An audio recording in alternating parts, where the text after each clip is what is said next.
This Wretched Valley by Jenny Kiefer. This book is read by Megan Tusing. To R, and R. America is not a young land. It is old and dirty and evil. Before the settlers, before the Indians, the evil is there, waiting. William S. Burroughs, Naked Lunch, 1959.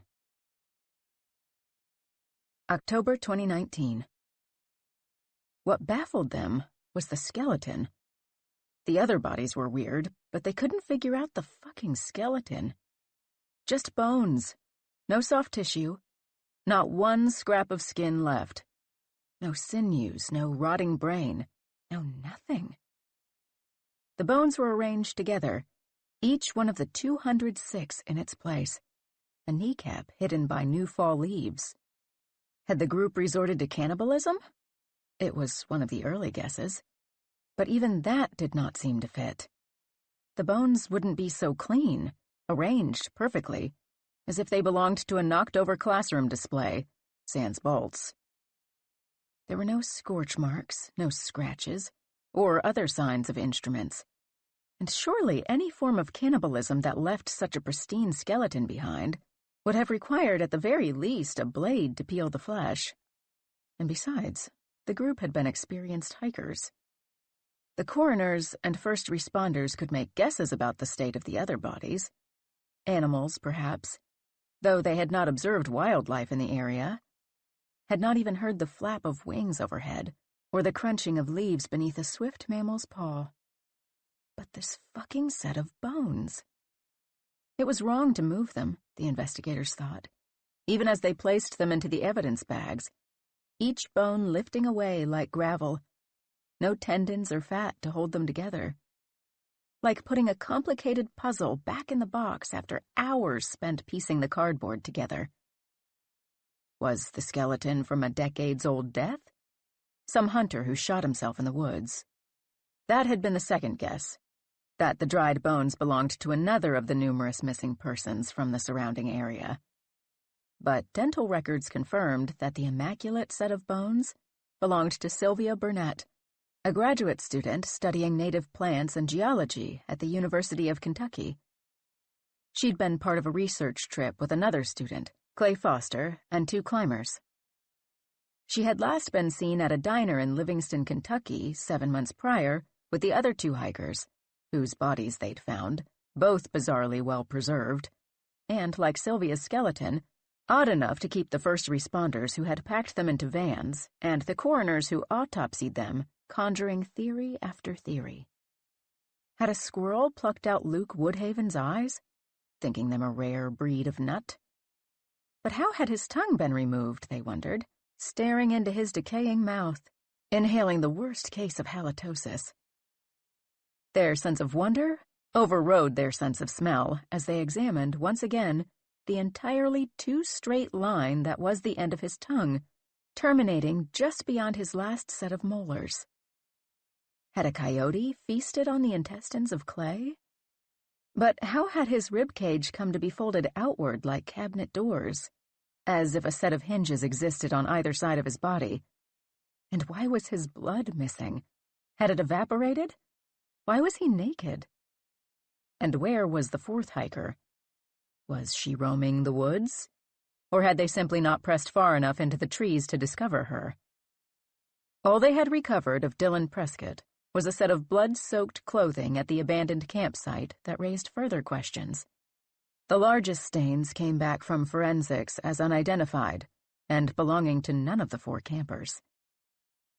Their theorizing continued long after the morticians had pushed the bodies into the crematorium and placed the resulting cremains in boxes. Each spare moment at work no longer spent idly scrolling their phones, but puzzling over the detailed logs and the thousands of photographs. It was not uncommon for the coroners to become so engrossed in this work that they would stay past their shifts, alerted to the passing time only by a buzzing in their pockets from spouses waiting at home with cold dinner plates. But still they had 0 plausible theories as to how Sylvia Burnett had entered the area in March and lost all of her skin, muscles, and organs by October of the same year. In their obsession, they'd even scoured the theories touted online. The lights of their phones burning their retinas late at night. Drugs, cults, poisonous plant matter, wild animals, cryptids, cannibals, murder. Another odd piece of the puzzle was that one of the bodies had been found just 100 yards from the road, nestled in autumn brush. How had the camper not heard the rush of trucks loaded to the brim with cargo roaring down the highway every 40 seconds? Another coroner guess. Delirium, brought on by exposure and dehydration. Vloggers and content creators thought darker, theorizing that Dylan, the missing camper, had murdered the rest of them and was hiding out in the woods. This theory was pushed to its limits when skeptics asked, how would she have removed all of Sylvia's flesh? How did she preserve Clay's and her boyfriend Luke's body? Why? Too many odd pieces that didn't fit. More discovered every few nights as a detective or coroner or first responder sprang upright in bed, struck by another revelation. But above all, that fucking skeleton. In the morgue, they had dubbed her Sylvia Skeleton. Sylvia Skeleton became legend, forever tied to every medical oddity, every spooky anomaly, every story told in hushed tones around the campfire.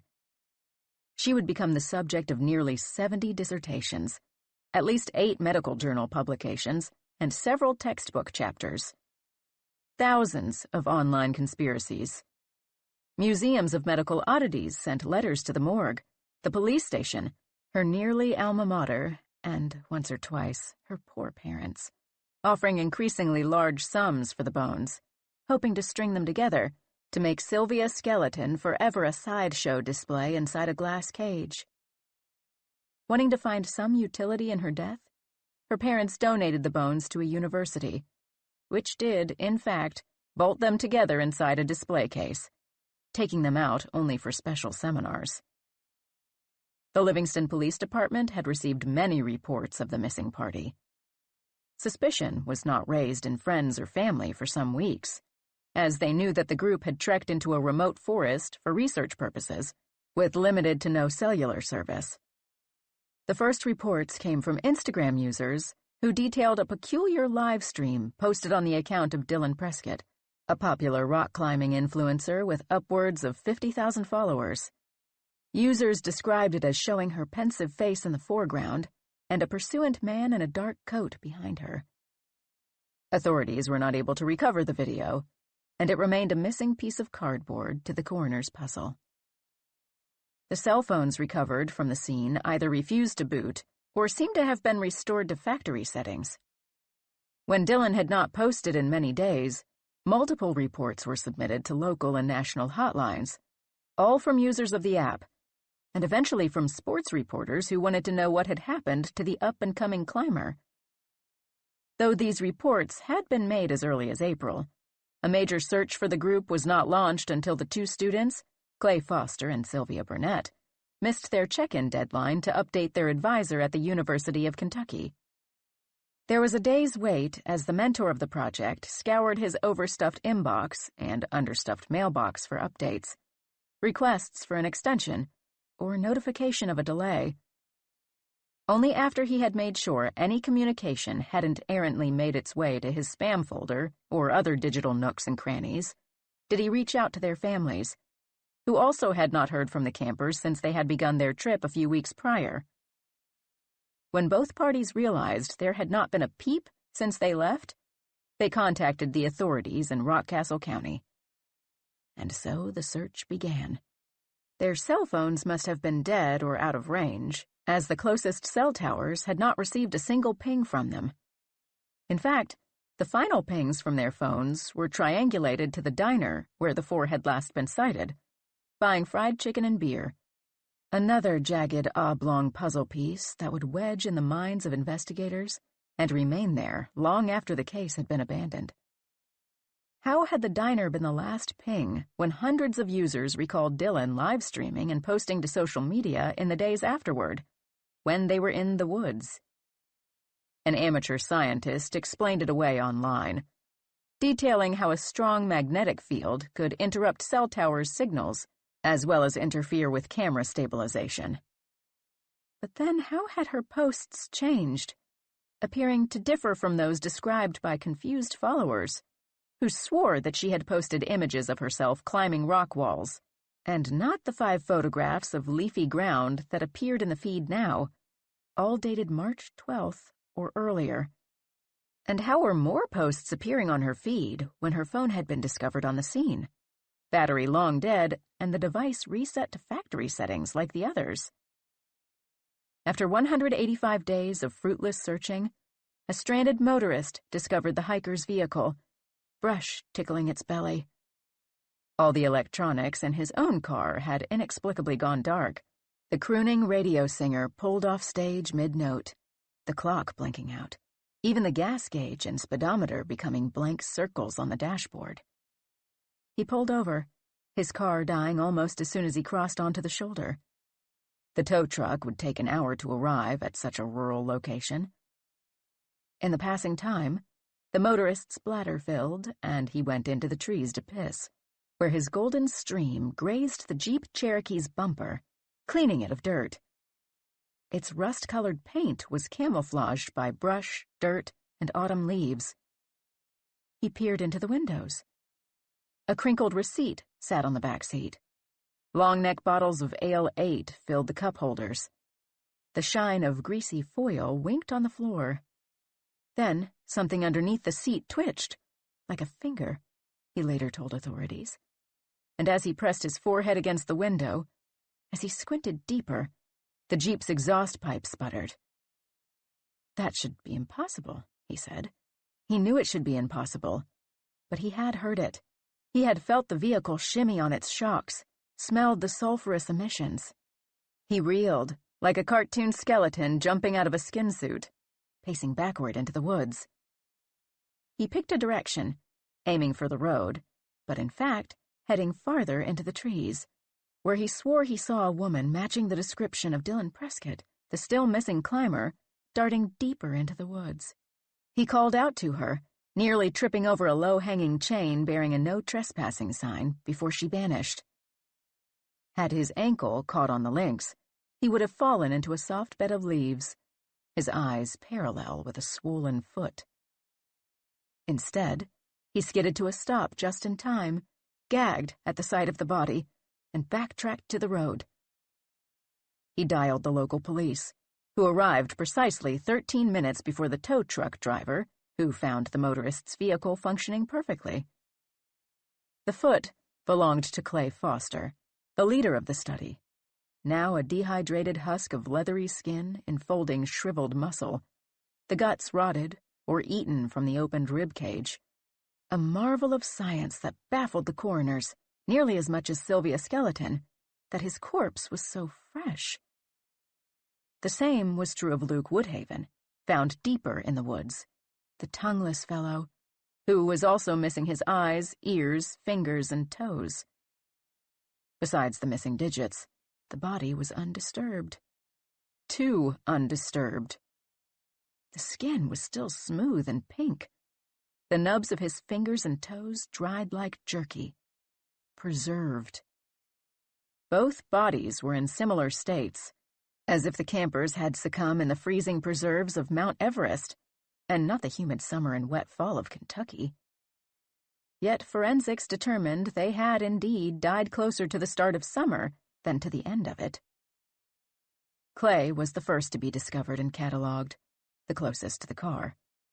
Next was Luke, deeper into the woods, and finally Sylvia's skeleton near the campsite. The first responders strung yellow plastic tape across the trees next to the road and parked their flashing lights at the shoulder, drawing more attention than if they had done nothing at all. They placed their little yellow plastic markers around the scenes, miles apart, one for every stray fiber that had made its way into the dirt, one for each quick draw found nestled in the drying leaves, for each of the still-pitched, pristine tents surrounded by destroyed food canisters, and an explosion of clothing and supplies, and one for the dribbles of dried urine on the bumper of the Jeep. They took 1,000,000 photographs.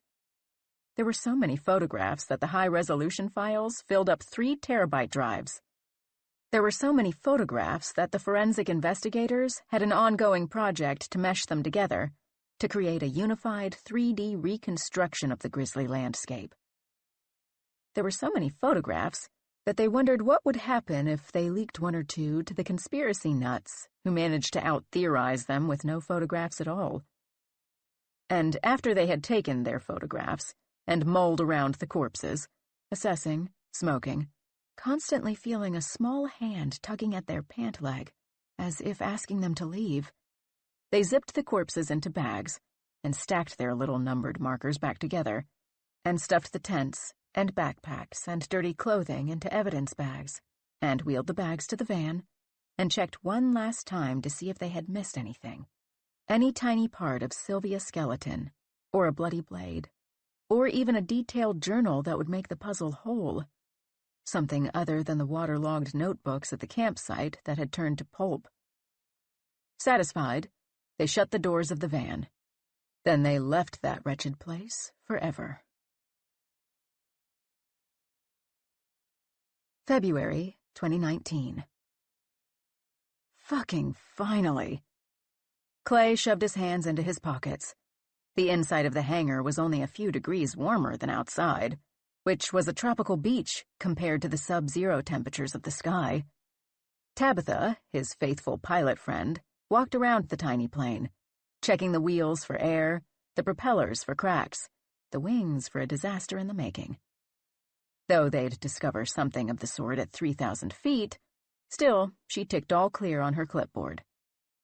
They'd been flying over the Kentucky wilderness looking for some climbable rock for weeks.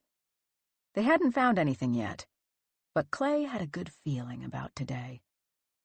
They climbed into the plane. Clay clamped his jaw shut and tapped his gloved fingers on his knee, while Tabitha checked another host of plain things. Blinking red lights, scratchy radios, levers and dials and monitors. Clay jiggled his legs, trying to keep the circulation going. He clicked through coordinates and maps on his laptop, reminding himself over which patch of Kentucky nowhere they were flying. Rockcastle County. There had to be some rock there, right? "Almost ready for takeoff," Tabitha said. She radioed the control tower and started the engine, a roar echoing through the hangar. "Got everything you need?" "Roger that," Clay responded. He wished they were in the air already. Clay and Tabitha had known each other since middle school, when Clay moved to Lexington. Tabitha's father had been a pilot, and she'd been able to log enough flight hours as a teenager that she had her license now at 29. She'd made his life a hell of a lot easier, too. His parents could have bankrolled a private plane for this. But as a family friend, Tabitha could be ready at a moment's notice. Clay only needed to pay for the gas. With few pilots masochistic enough to take to the air in February, they were primed on the runway within a few minutes. The plane pressed into the sky, the rubber wheels lifting away from the pavement, their bodies pinned back against the seats. The plane tilted and plunged, up. Clay's pulse thumped in his ears, a knot rising in his throat, even though he'd done this plenty of times. He and Tabitha had spent the winter logging hours in this same plane, with the same expensive LiDAR box borrowed from the university mounted to its undercarriage, scanning endless swaths of trees that might be hiding the next hot climbing spot. And he wanted to be the one to find it. He'd thought of the possibilities of using LiDAR for just this purpose when he was a freshman in a geography class, whose professor had lectured on the tech, showing various slides with photos mapped by it, rainbow stripes showing the different levels of pinging made by the lasers. Like sonar, but with light instead of sound, his professor had explained. It was the only lecture of the semester to perk his ears instead of lower his eyelids. He'd become hooked on climbing that same year, spending his early Saturday mornings in the back of a beater crusted with dirt, the trunk heaped with rope and metal clips and stinky rubber. Introduced to the sport by his roommate, he would crack his knees and shred the skin of his fingers on rock until it was too dark to see the bolts. He'd only managed to become a slightly above average climber, never having the skills, or luck, or guts to climb the hard shit. The routes that got you noticed by brands, the routes that could get you money. After tearing his ACL, he'd slowed down on the weekend treks. He couldn't stand to see his buddies sending harsher and harder routes while he scowled from the ground, his neck sore from gazing upward.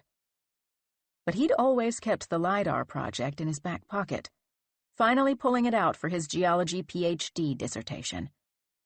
If he couldn't become a famous climber, maybe he could become famous for finding new rock. So he'd spent the fall inside this cramped, cold-as-fuck single-engine plane, sending lasers down to Muir Valley and Red River Gorge to map existing rock walls, cataloging their nooks and crannies, all those routes he'd never climb. Every other week, as long as the temperature hovered above freezing, Clay and Tabitha would be on the tarmac, setting their course, bundled in layers of wool, down, thick-knit hats and scarves. Winter meant a clear path to rock faces, unobstructed by leaves, the trees' naked limbs like a network of veins. It also meant thermoses full of steaming coffee, tiny heat packs in their socks and pockets, and even under their hats, cracked before takeoff. Miserable, but necessary. At least he hoped it would be worth it in the end. If he could find something. By January, they finally headed to sites unknown, charting the Kentucky wilderness, starting with the other sectors of the gorge in Daniel Boone National Forest, and stretching out across the state. But the obvious spots had turned up no nuggets of gold. Clay scanned through mile after mile of pure garbage, his jaw aching after each session from his clenched teeth. If they didn't find something before the trees filled in, he'd have to wait another 10 months. Now they headed toward the wilds of Rockcastle County, a promising area he'd noticed while studying a map of the state. Something about this trip felt different. It was like the plane was being pulled to the site, like his back was pressed a little bit harder into the seat during takeoff. The pressure in his ears swelled as they reached full altitude. "We're like pioneers," he said, shouting over the roar of the propellers.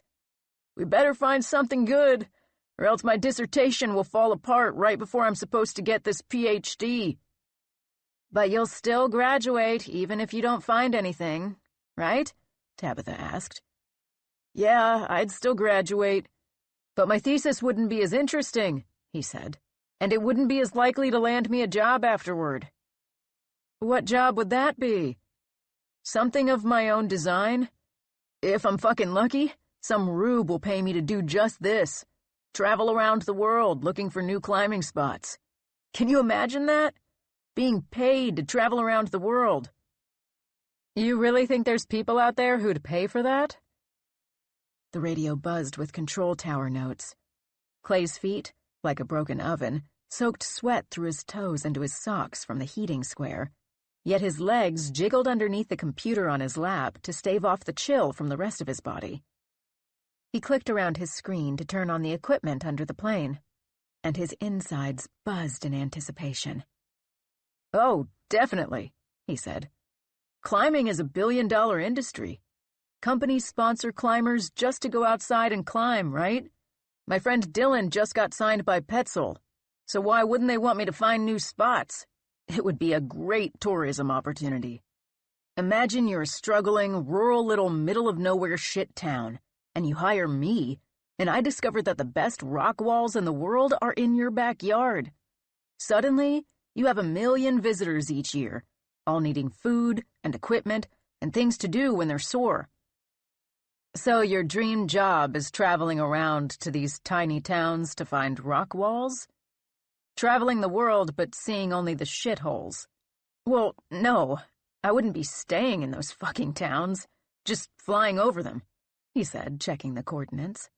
"I'd be staying at the places that have the airports. You know, civilization. But on the dime of these shit towns." He shrugged. "On someone's dime. We're nearly to the coordinates you gave me," Tabitha said.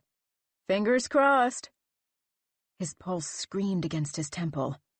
The plane twitched, A shudder ran through the cabin that felt unlike turbulence, subtler, almost like a shiver.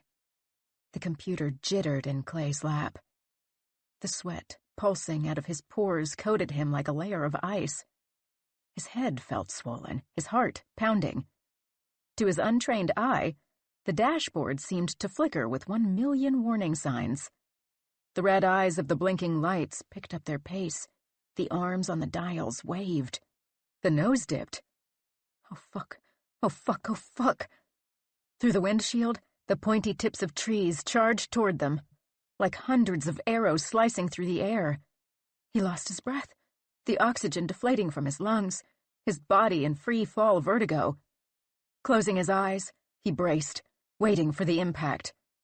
What a stupid fucking way to die. So close to the finish line, he thought, a knot of dread forming in his stomach. For a long moment, silence throbbed, deep and pressing, as if squeezing his eardrums. He floated. Every unattached object hovered, he thought, in the few seconds they plummeted. But when he heard no crunch of metal, when his torso had not been pierced by pine, when no birds' nests exploded against the nose of the plane, he opened his eyes. Only harsh winter sky. "Everything okay?" he asked, loosening the muscles in his jaw. "Are we gonna crash?" "That was weird, but no," Tabitha said, flipping some switches. "It was like a power surge. I'll have to have the electronics looked at." "What happened? Why did we dip?" "What do you mean?" she asked. "The nose dipped for a moment, right?" "I don't think so," she said. "We hit a bit of turbulence and the electronics flickered, but we've been pretty steady." "Are you okay? Breathing kind of heavy over there." Clay exhaled. "Yeah, I'm good." "Is your laptop okay?" Clay had forgotten about the computer clenched between his gloved hands. Relaxing the muscles in his fingers was a deliberate process of releasing each tendon and knobby joint. The screen continued to scroll data received from the laser light pinging beneath the plane to the ground below. "Fuck," he said. "Seems to be. It's still connected to the LiDAR box, so I guess that's all good, too." "Do you think we got anything? I spied some rock beneath the plane." "I fucking hope so," he said. He couldn't erase the image from his mind. The stabbing treetops flying up at him like 1,000 arrows. Each glimpse out the windshield made his chest hitch. What emerged, days later, from the laser-drawn image seemed too good to be real. Their 7th trip to the untouched corners of Kentucky wilderness, and they'd found something. At least it looked like something. "You were right," Clay texted Tabitha. "Success?" "I think so." The images created a rainbow display, with the quickest returning light waves at the top showing as red, and the ground as blue. It looked straight out of a guidebook. Tall slabs of rock ridged with cracks and pockets and ledges. From the data, perfect heights for climbing, ranging from 60 feet to 150. Goosebumps raised the hairs along Clay's arms as he clicked through the scans, his hands shaking. No more cold-ass flights across random, uncharted expanses of wilderness. He'd found his needle. He wouldn't know truly what he'd found, a whole new gorge, a mere roadside attraction, until he could assess the site in person. But still, he dreamed of headlines in blogs and magazines, his face plastered on the pages, a ripple through the climbing world. He conjured plane rides to Spain, over pristine stretches of South Africa or Thailand, seeking pimpled rock, a dissertation that gained him not just his doctorate or a seat behind a dusty research desk at a university, but a globe-trotting career. What else could he do with a geology degree? He'd learned by the end of his first year in the PhD program that a career in academia was not for him. Clay didn't know that this future would never materialize, and not because of the normal causes of failure. Lack of resources, of connections or money, all of which he had. Nor simply because no journal would publish his findings, because nobody in the climbing industry would think that what he offered was a valuable service worth the money and hassle. He didn't know that his research would never be read or reviewed by a single person other than his dissertation advisor, Dr. Barry, who in the fall would attempt to examine the scans, trying and failing to recover a corrupted file. For now, Clay reveled in his ignorance. In the future, he wanted to manifest, one brimming with fame and fortune, and all the gleaming things that accompanied them. Later, in his advisor's office, he compared these scans with the ones he'd captured in Muir Valley, the new site on the left screen and the established on the right. Clay and his advisor pored over them for hours, stopping only when one or the other had to attend class. "There's definitely something here," Professor Barry said. "Sometimes it's almost like I'm looking at a carbon copy. What you found looks almost identical to Muir Valley. It's odd. Are you sure you've got the right data pulled up?" "I'm pretty sure," Clay said. "Look at the file properties." Professor Barry clicked around the left screen, opening it. As expected, the file had been created that month. "It's just so strange," the professor said. "Look here. It even looks like they share the same foliage." Sure enough, at the bottom of the screen were twin sets of trunks, both leaning left, both with a nub toward the middle from a broken limb. Clay's heart stopped beating for a second. Fuck. Had he accidentally written over the most recent data? Had he merely been looking at Muir Valley under a new file name? Clay leaned in toward the screens, looking for even a single variation. There wasn't one. He'd have to go back up in that fucking plane again, chilled to the bone. Fuck. Professor Barry checked his watch. "I have to get to class, but we can look over these later," he said, exiting the office. Clay stayed in his advisor's office, the room suddenly sweltering. How could the two spots possibly have identical rock faces? The more he searched the new image, the more it became a mirror of the old. The same pocket at the top right, the same asymmetrical crack in the middle, the same spidery shrubs spilling over the top ledge, the same elevation. He placed a bookmark on both files and noted the coordinates of each location in his journal, seemingly the only difference between the two images. He gave up on his spot the difference game, clicking around to bookmark other areas of interest from the unexplored region. The more he digitally hiked, the more bookmarks he accrued, to the point of uselessness. By the time his advisor returned, he had at least 70 flags around the file. "There's a lot of good stuff here," Clay said. "What did you find?" "There's a lot of similar features to other walls we've studied. I'd like to start planning a field test. Actually go there." "Can you bring up that spot we were looking at earlier?" Professor Barry said. "The one that seemed to be a carbon copy of Muir." The Muir scan was still open. Clay clicked through the left screen again, searching for the first bookmark he'd made. But the twin trunks had vanished. Instead of pockets, the limestone was cracked all over, a series of miniature fissures spreading across it, as if it had been smashed with a sledgehammer. The ground lay bare. "Huh," he said. "This is what we were looking at earlier?" Professor Barry said. The coordinates matched. "Must have been a weird glitch," Clay said, grinning. "I guess so," his advisor said. "Old university computers." "Is there any chance I can get started on the fieldwork?" "Let me review the files a little bit more, but I think you should be able to get out there as soon as next month." Clay couldn't believe that his idea would actually produce a field excursion, and not just a bunch of useless maps and data to extrapolate. And not only had he found something, he'd found a sparkling fucking diamond, one that didn't even need polishing. It had just been hiding. The screen seemed to pulse. Clay assumed it was another glitch, another trick of old university computers when that same troublesome stretch of wall had yet another face for a brief moment. another new set of features, as though it were crumbling. Clay recruited his friend and fellow student Sylvia to accompany him and help with notation. He'd known her since undergrad. She was more into the botany side of geology, studying how geography and climate change affect native plant life. She readily accepted his invitation, provided she was granted co-author credit on any publications. He needed a climber. Clay typed, deleted, and retyped his message into the tiny screen of his phone.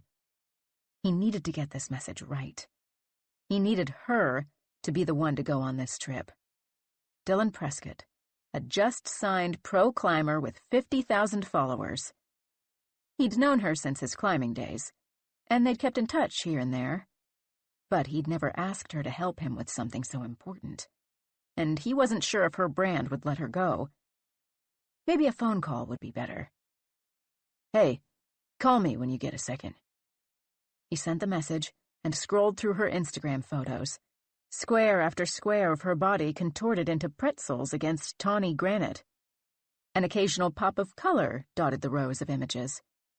The rare occasions when she posted from climbing gyms. If her face wasn't hidden behind a tight, dark ponytail, it was grimaced in determination. Her latest post, just a week old. "So excited to announce I'm officially a #Petzel athlete. I've always used their gear on my trips, and I can't wait to grow our partnership." A few hours later, his phone rang. "Hey," Clay said. "Hey, what's up?" Dylan replied. "Everything okay?" "Yeah, I actually wanted to talk to you about a climbing opportunity. I found a new undiscovered wall." "That's amazing. How did you find it?" "It's part of my PhD dissertation," he said. "I'm studying LiDAR tech. Let me email you some things real quick." On Dylan's end, he heard only the clicking of her laptop as she looked through the LiDAR scans. "If you're available for a trip, I'd love to have you join to climb. Make some first ascents." "This looks just like Muir Valley," she said. "Where is this?" "South a bit, about an hour away from Lexington." "Oh my God," she said. "I'm just, itching to get on this rock. When would we leave? What are the details?" "I'm still working on some details, like trying to find out who owns the land, if anyone, and if they're okay with us going there.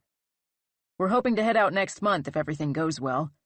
It'll be me, another graduate student named Sylvia, you, and I assume your boyfriend, Luke, right?" "He can come too?" "I imagine you'll need a belayer," Clay said. "I'll be busy documenting stuff, so I can't help there. I'm sure you won't want a free solo." "I hope you're okay with a crag dog, too," she said. "Where Luke goes, Slade goes." "Maybe he'll protect us from monsters," Clay joked. "I'll have to ask my brand team," she said. "Maybe they can sponsor me. I'm so new. It's weird to be signed." "Congrats, by the way."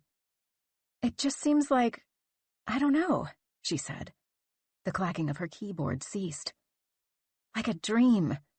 Like it was made for this. For us." March 8th, 2019, 10:14 a.m. Dylan's knees already ached, trapped between the driver's seat and the backpack on the floorboard. Her muscles tensed in anticipation of scaling the walls. "The coordinates are about 3 miles from the road," Clay said, navigating south from Lexington, spouting this information for the third time since they'd piled into the car half an hour ago. "So we should be able to get back to the car reasonably quickly if we need to, but it'll be a hike. There's no path to follow." "Venturing into the unknown," Luke said, "where no one can hear us scream." Laughter filled the cramped Jeep. They'd jammed everything they might even possibly need in the car. Sleeping bags and tents and clothes and climbing gear created a mountain so high that the rearview mirror became useless, reflecting back the polyester mound. A small cooler sloshed underneath the mountain like an underground stream, all stuff they'd have to lug 3 miles into the woods. Dylan was used to packing much lighter. But this was more than a simple backpacking trip. She assumed Clay and Sylvia needed special equipment for their research. Clay certainly wasn't acting like it was one of their old, easygoing trips to the gorge. His shoulders were nearly up to his ears. The polyester of Dylan's leggings chirped against the leather seat as she bounced her legs, all of her exhilarated anticipation channeled into them at the thought of getting the chance to make a first ascent. She could leave her legacy on that wall. She could name the routes, make sure Petzel wouldn't regret signing her, would make her their top athlete, even. Who else gets to develop new rock these days? That would surely put her at the top of the brand's list for funds and ads.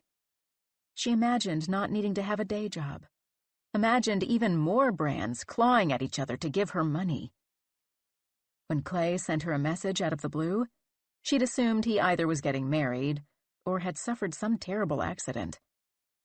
It had been a few years since they'd hung out, though they texted and kept up with each other online. She never imagined he'd be reaching out with such an amazing opportunity. Lucky they'd bonded years ago at the bottom of a crag at the gorge. Still, something nagged at her, a tiny voice whispering that this must be too good to be true. Maybe it was just the stressed vibes Clay emanated, his knuckles nearly ghost white along the steering wheel.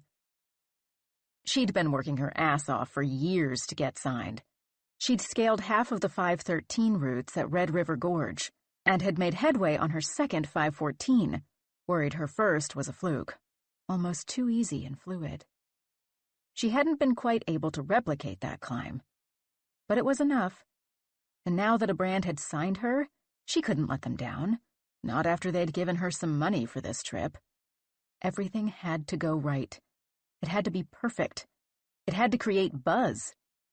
Maybe then they'd send her somewhere amazing, fly her halfway across the world, to Albarracin in Spain, or Waterval Bovin in South Africa, plaster her face on their ads. Something deep inside her worried that the signing was a fluke, too.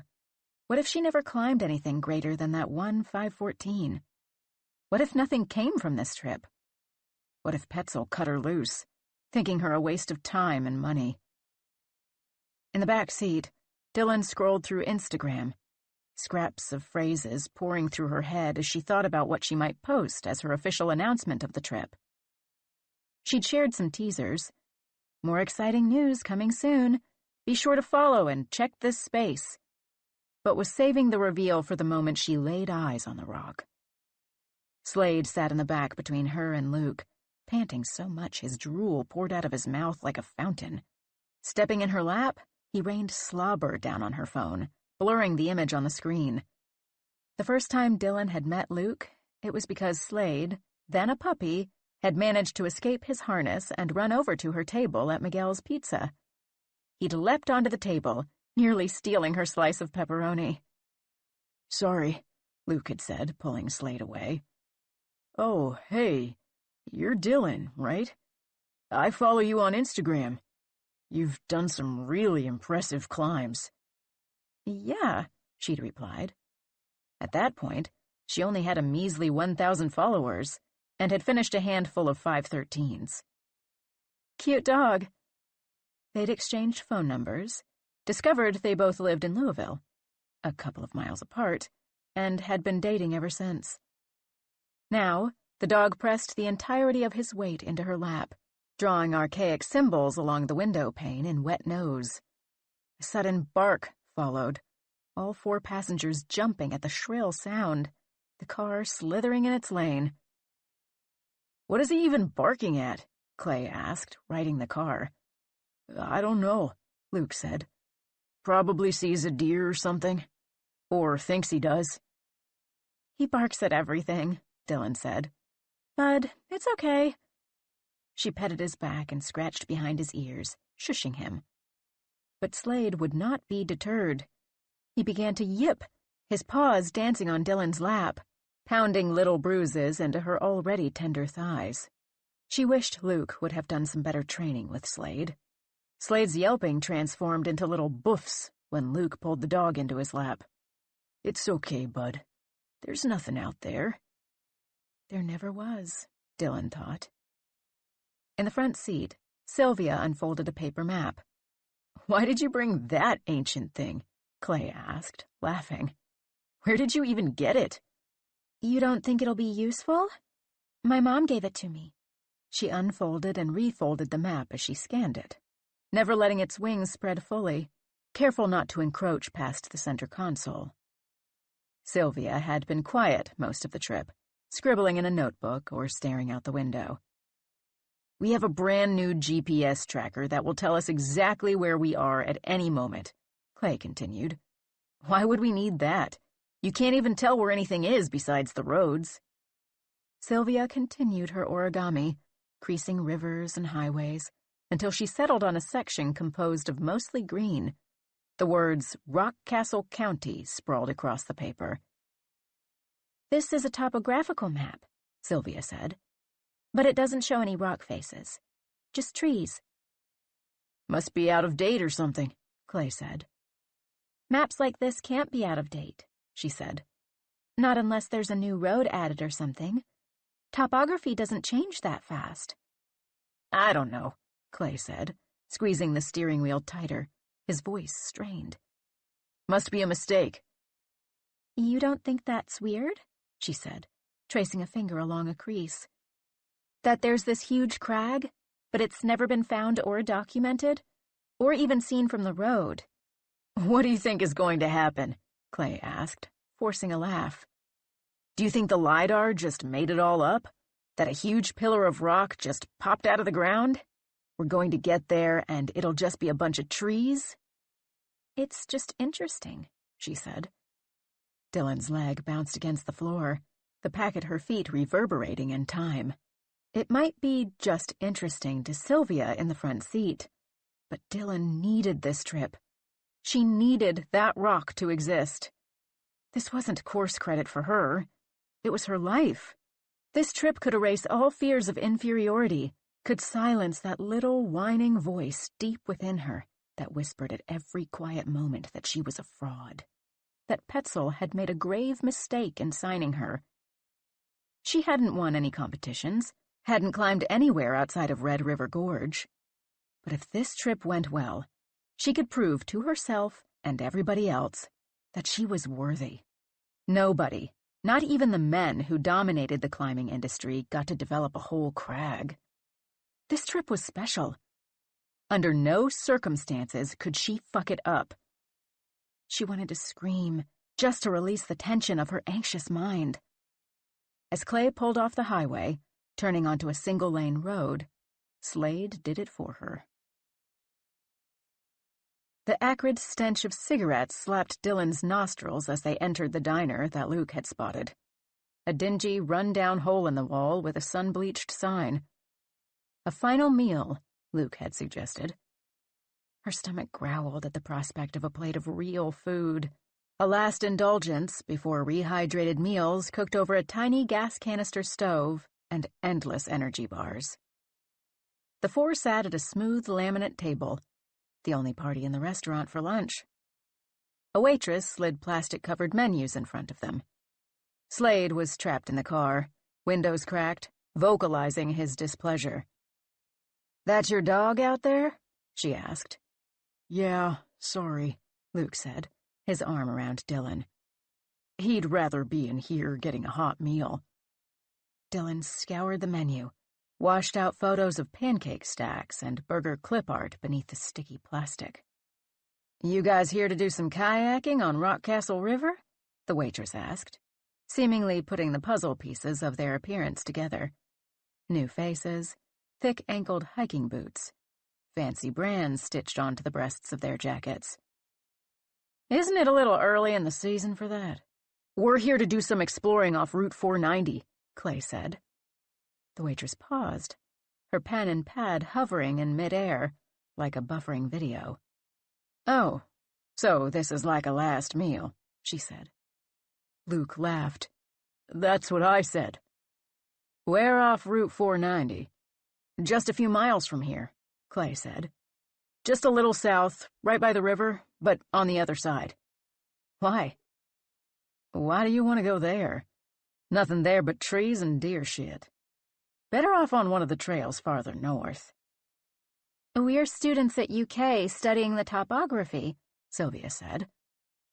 A lot of people who go into the woods on that side of the road don't come back out, the waitress said, scratching the tip of her pencil across the pad as if she were striking out tally marks, one for each of them.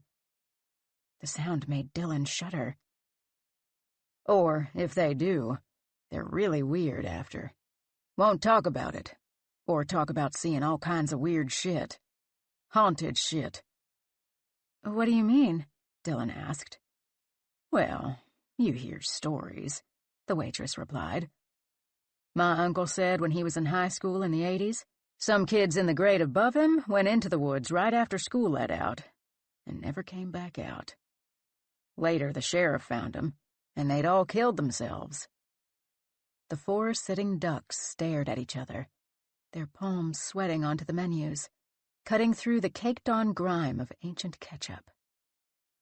The moment would have descended into heavy silence without Slade's constant baying and the percolating of the coffee maker, gurgling and dripping, slowly releasing its stale smell into the air to create a toxic cologne. So, what'll it be? The Jeep's doors clicked closed. Well, Clay said, that was weird. The group burst into nervous laughter. Oh my God, that waitress was so weird, Dylan said. She must be bored out of her mind, making shit up to pass the time. She probably just watched some horror movie last night. What? You don't think the woods of Rockcastle County are filled with ghosts? Luke joked, wiggling his fingers at her. She was probably right the first time, Clay said, about the trees and deer shit. He turned on the car and pulled onto the main road. I mean, don't get me wrong, he continued. Deer can fuck you up. Good thing we've got Slade to scare them off, Luke replied. That dog would bark at them and then run at the first sign of danger, Dylan laughed. He runs away from squirrels if they act feisty. Don't you, buddy? In the front, Clay input the coordinates into his phone at a stoplight. The cool female voice of the phone's GPS told him to take a left up ahead. Wait a minute, Sylvia said. Her phone's screen shone bright white. From the back seat, Dylan could see a snippet of a headline, Local Hunter. Some people have actually gone missing here. Some of these are pretty recent. People go missing all the time, Clay said, his voice clipped. He angled the car around a curve. Rockcastle County only has a population of 17,000, Sylvia said. That's super tiny for the amount of reports I'm seeing. Livingston alone has had at least 5 residents go missing in the past 2 years. Hunters searching for deer, mostly. Dylan's stomach churned, the grease from the meal turning rancid. They had a GPS tracker and their phones, she rationalized.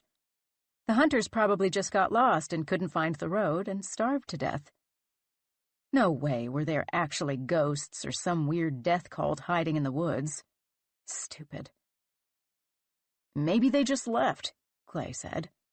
Maybe they were just tired of this town and its one restaurant with its one creepy waitress.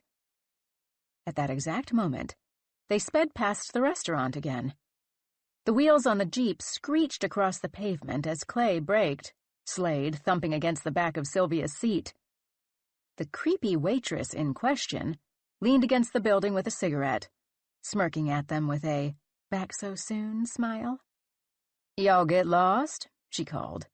"Decided against going into the fucked-up woods?" "What the fuck?" Clay said, examining his phone, ignoring the waitress. "I followed the directions. 1 left and 1 right. So how are we back where we started?" Sylvia's laughter sliced through the car, almost as startling as Slade's outburst on the highway, the most noise she'd made since Dylan met her a few hours ago. "So much for your precious technology," she said, punching Clay's arm. "User error," Clay grumbled. This time, the GPS voice led them onward to their destination. a patch of trees off Route 490 that was indistinguishable from the rest of the forest. Still no rock that Dylan could see. Shouldn't it be towering over the trees? Clay wove the Jeep through the trees, the bumper grazing bark, somehow always finding enough space between the crowded trunks, until he finally pulled off the road just enough to conceal the car from thieves, or teenagers bored enough for malice. "Nice parking job, but will we be able to get out?" Dylan asked, not sure whether she meant back onto the road or out of the vehicle itself. A tree trunk stood just outside her window. "That's a problem for later," Clay said, hopping out of the car. Dylan's door thunked against the tree, leaving mere inches for her to escape through. To her right, Luke had clearance enough. Slade leapt out of the car, barking. Clay and Sylvia began unpacking the mountain of supplies from the trunk, eroding the layers of polyester and cotton they'd have to carry into the woods. Dylan hoisted her pack onto her back, clipping the strap across her chest. She took the leash from Luke, and Slade pulled at it as he lunged forward, throwing Dylan off balance and nearly knocking her into Sylvia. "What's going on with Slade?" Sylvia asked. "He probably just smells that deer shit," Dylan said, tugging him back. Sometimes she wished they didn't drag Slade everywhere. She was nervous enough without having to keep track of him and manage Luke's worrying. The air held a static electricity that raised goosebumps against her skin. Once everyone had loaded their shoulders like pack horses, Dylan's backpack heavy with metal carabiners and rope, they started their hike. Luke had to practically drag a whimpering Slade along behind him. Ahead, Sylvia carted a miniature cooler full of beer, and Clay fiddled with his GPS gizmo, a red plastic thing with oversized buttons and an undersized screen, like a prehistoric Nokia cell phone. He input the string of numbers that would lead them right to the crag. Dylan looked ahead. Again, she wondered, shouldn't they be able to see the rock? Shouldn't it be towering over them, stark through the naked branches? Maybe Sylvia was right. Maybe there was nothing here. Maybe they'd been led here by some glitch, Clay too reliant on his tech to notice that it had failed. Dylan would be a disappointment before she even got started. Or maybe Clay was luring them into the woods to kill them. He was always obsessed with trying to get her to watch some scary movie or another when they hung out years ago. And this whole trip he'd been coiled up as tight as a rattlesnake. But the thought of Clay wielding a machete and chasing them through the woods made Dylan chuckle. Knowing him, he'd probably stumble before he could make the first slash. Too late to turn back now. She headed deeper into the forest with the rest of the group, picking her way between nettles and brush. Tacked to a nearby tree, rusting, nearly swallowed by the bark as though it were viscous lava, hung a sign. No trespassing. A relic of the developers who'd abandoned the land long ago, but held on to the deed. Soon, the sign would be swallowed entirely. 1700s. It was a place they knew to avoid. The Cherokee and Shawnee knew its ways. The only plants that survived its soil were those not meant to be ingested, were those that lapped up its poisons. Black elderberry with blood-red stalks poked up, drops of dew clinging to the succulent fruit. Misplaced manchineel grew near the creek, a suspicious, enticing yellow fruit dangling on its blistering branches, the oil so potent it could take your sight. Pokeweed, snakeroot, spiny jimpsonweed, the beady eyeballs of white baneberry. A cornucopia of all the pretty flowers and plump fruits known in their communities to cause hallucinations, heart palpitations, roiling stomachs, and vomiting. All before death. Any other plant languished, the seeds never sprouting more than a few inches before rotting or becoming brittle yellow husks. They could raise tomatoes, but the fruit would turn from green to black on the vine, the flesh deflating into a wrinkled sack of blood. The place never appeared the same twice. but it couldn't hide itself entirely from those who knew to look for it. Thickets of poison ivy twined around poison oak, shimmering sunlight, an inert sense of calm, of longing, of deep, ravenous hunger that could be satiated only by the berries and fruits that grew there. When this patch of earth was hungry, it would glitter all the more. And so the message spread. Do not touch this ground. But if a passing group of colonizers, their horses overloaded with furniture and bags of flour, came down the path blazed by Daniel Boone, if this weary, sickly group headed right for it, then they were welcome to forge right on ahead. March 8th, 2019, 2:15 p.m. Luke tugged on Slade's leash, the harness carving a line into his brindle fur. His nails scratched into the dirt, his fox-like ears perked and alert. The Australian cattle dog stared into the trees, his hackles raised along his back, a cautionary mohawk. His growl, low and long, bounced off the trees of the forest. Slade would not budge, like he'd had a sudden change of heart. "Slade, what is it?" Luke asked, bending to level his eyes with Slade's, his own taut, clenched jaw in line with Slade's sneer. He peered along the same sight line as his dog, but saw nothing that might spook him or activate the hunting instincts he'd never shown on their previous trips to the gorge. No wild birds dissecting a carrion meal. No half-snapped tree limb swaying like a waving arm. No fox or coyote challenging him to a duel, licking its teeth in preparation. Luke bit his lip. Could Slade be sick? "What do you see, bud?" Dylan crouched down too, peering in the same direction. She ruffled his fur. "Do you think he's okay?" "Yeah, he probably just saw a deer zip by. Or he's just overwhelmed by all the smells," Dylan replied. "Or maybe he just needs a break. We've been hiking for about an hour. You worry too much about him." That was probably true, Luke thought, but Dylan didn't understand. Slade was his first dog, the first living thing besides himself he'd ever been responsible for. As a puppy, he'd had parvo, and quickly recovered, but ever since that week in the hospital, Luke jumped at every unusual behavior, every incident of vomiting or coughing. He'd search symptoms on his phone while Dylan chided, her eyes in a book. Sometimes dogs just throw up. The group sat on a moss-covered log, taking a breather, weeds up to their ankles. They'd have to check for ticks once they made camp. The last thing Luke wanted was for Slade to catch some tick-borne disease, the little bugger burrowing beneath his long, bristly fur until it was bloated to 5 times its size. Dylan pulled out a small bowl and poured water into it, encouraging Slade to drink.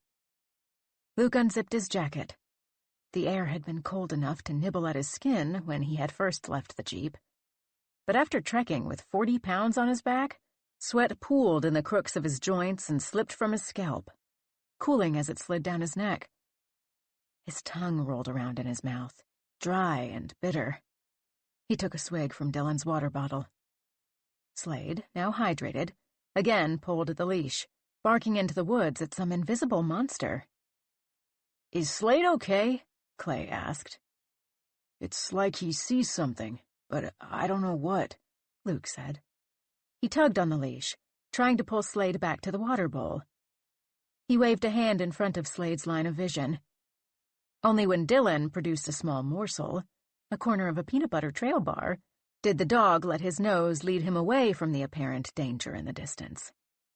Slade was never this excitable. Luke's gut screamed at him to trust his dog, to go back to the car, and back to Louisville, and maybe even to the vet. He exhaled. He was overthinking things, like he always did with Slade, who was probably just overwhelmed by smells, like Dylan said. They'd never been hiking off-trail, where animal scents were probably amplified. After their break, Luke followed behind Clay, who still had his nose buried in his handheld GPS unit.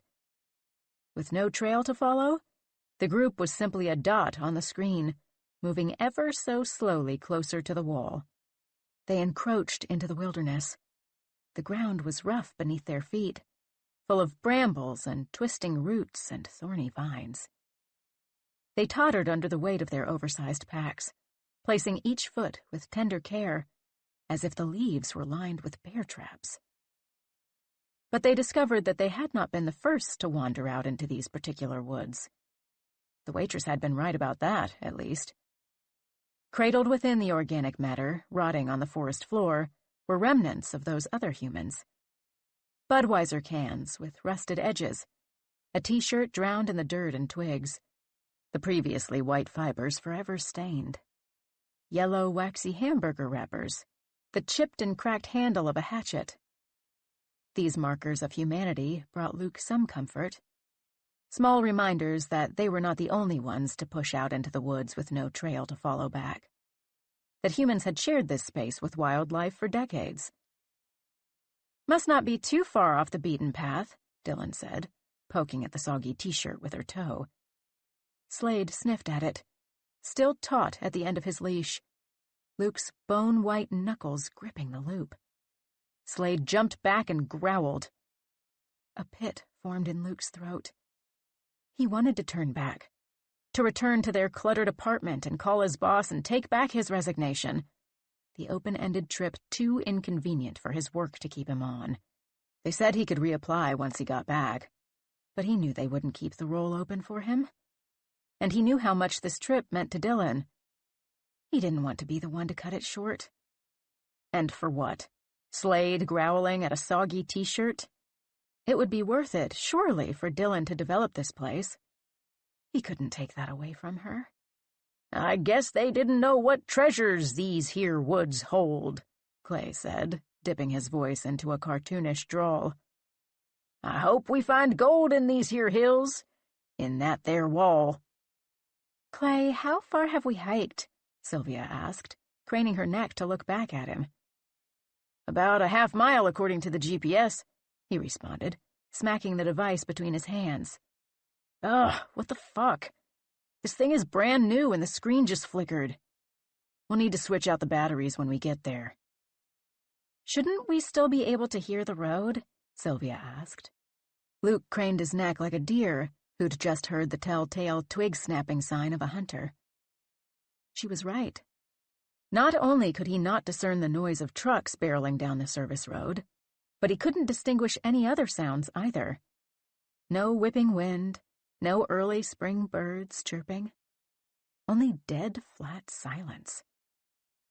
Goosebumps pushed their way onto the skin of his arms, a shuddering jolt running through his bones. How had he not noticed until now? Suddenly, Slade's behavior didn't seem that odd. "Maybe there's no traffic right now," Clay said. "There's always traffic," Sylvia replied. A thorny plant caught her pant leg, tugging like a pleading child. She unplucked its tiny fist. "How many semi-trucks did we get stuck behind once we got off the expressway? How many did we see going past when we were getting all our gear out of the car?" They plodded on, now all too aware that the only noises were their own, their feet crunching dry leaves, Slade's low and constant sniffing, their exaggerated, exhausted exhales. "You don't think it's weird?" she asked. "It's like we're in a soundproof bubble." "I don't know," Clay said, nearly tumbling over a downed trunk. "The woods are always quiet. Maybe a truck got stalled and everything's backed up. Maybe the animals haven't returned yet, haven't woken up.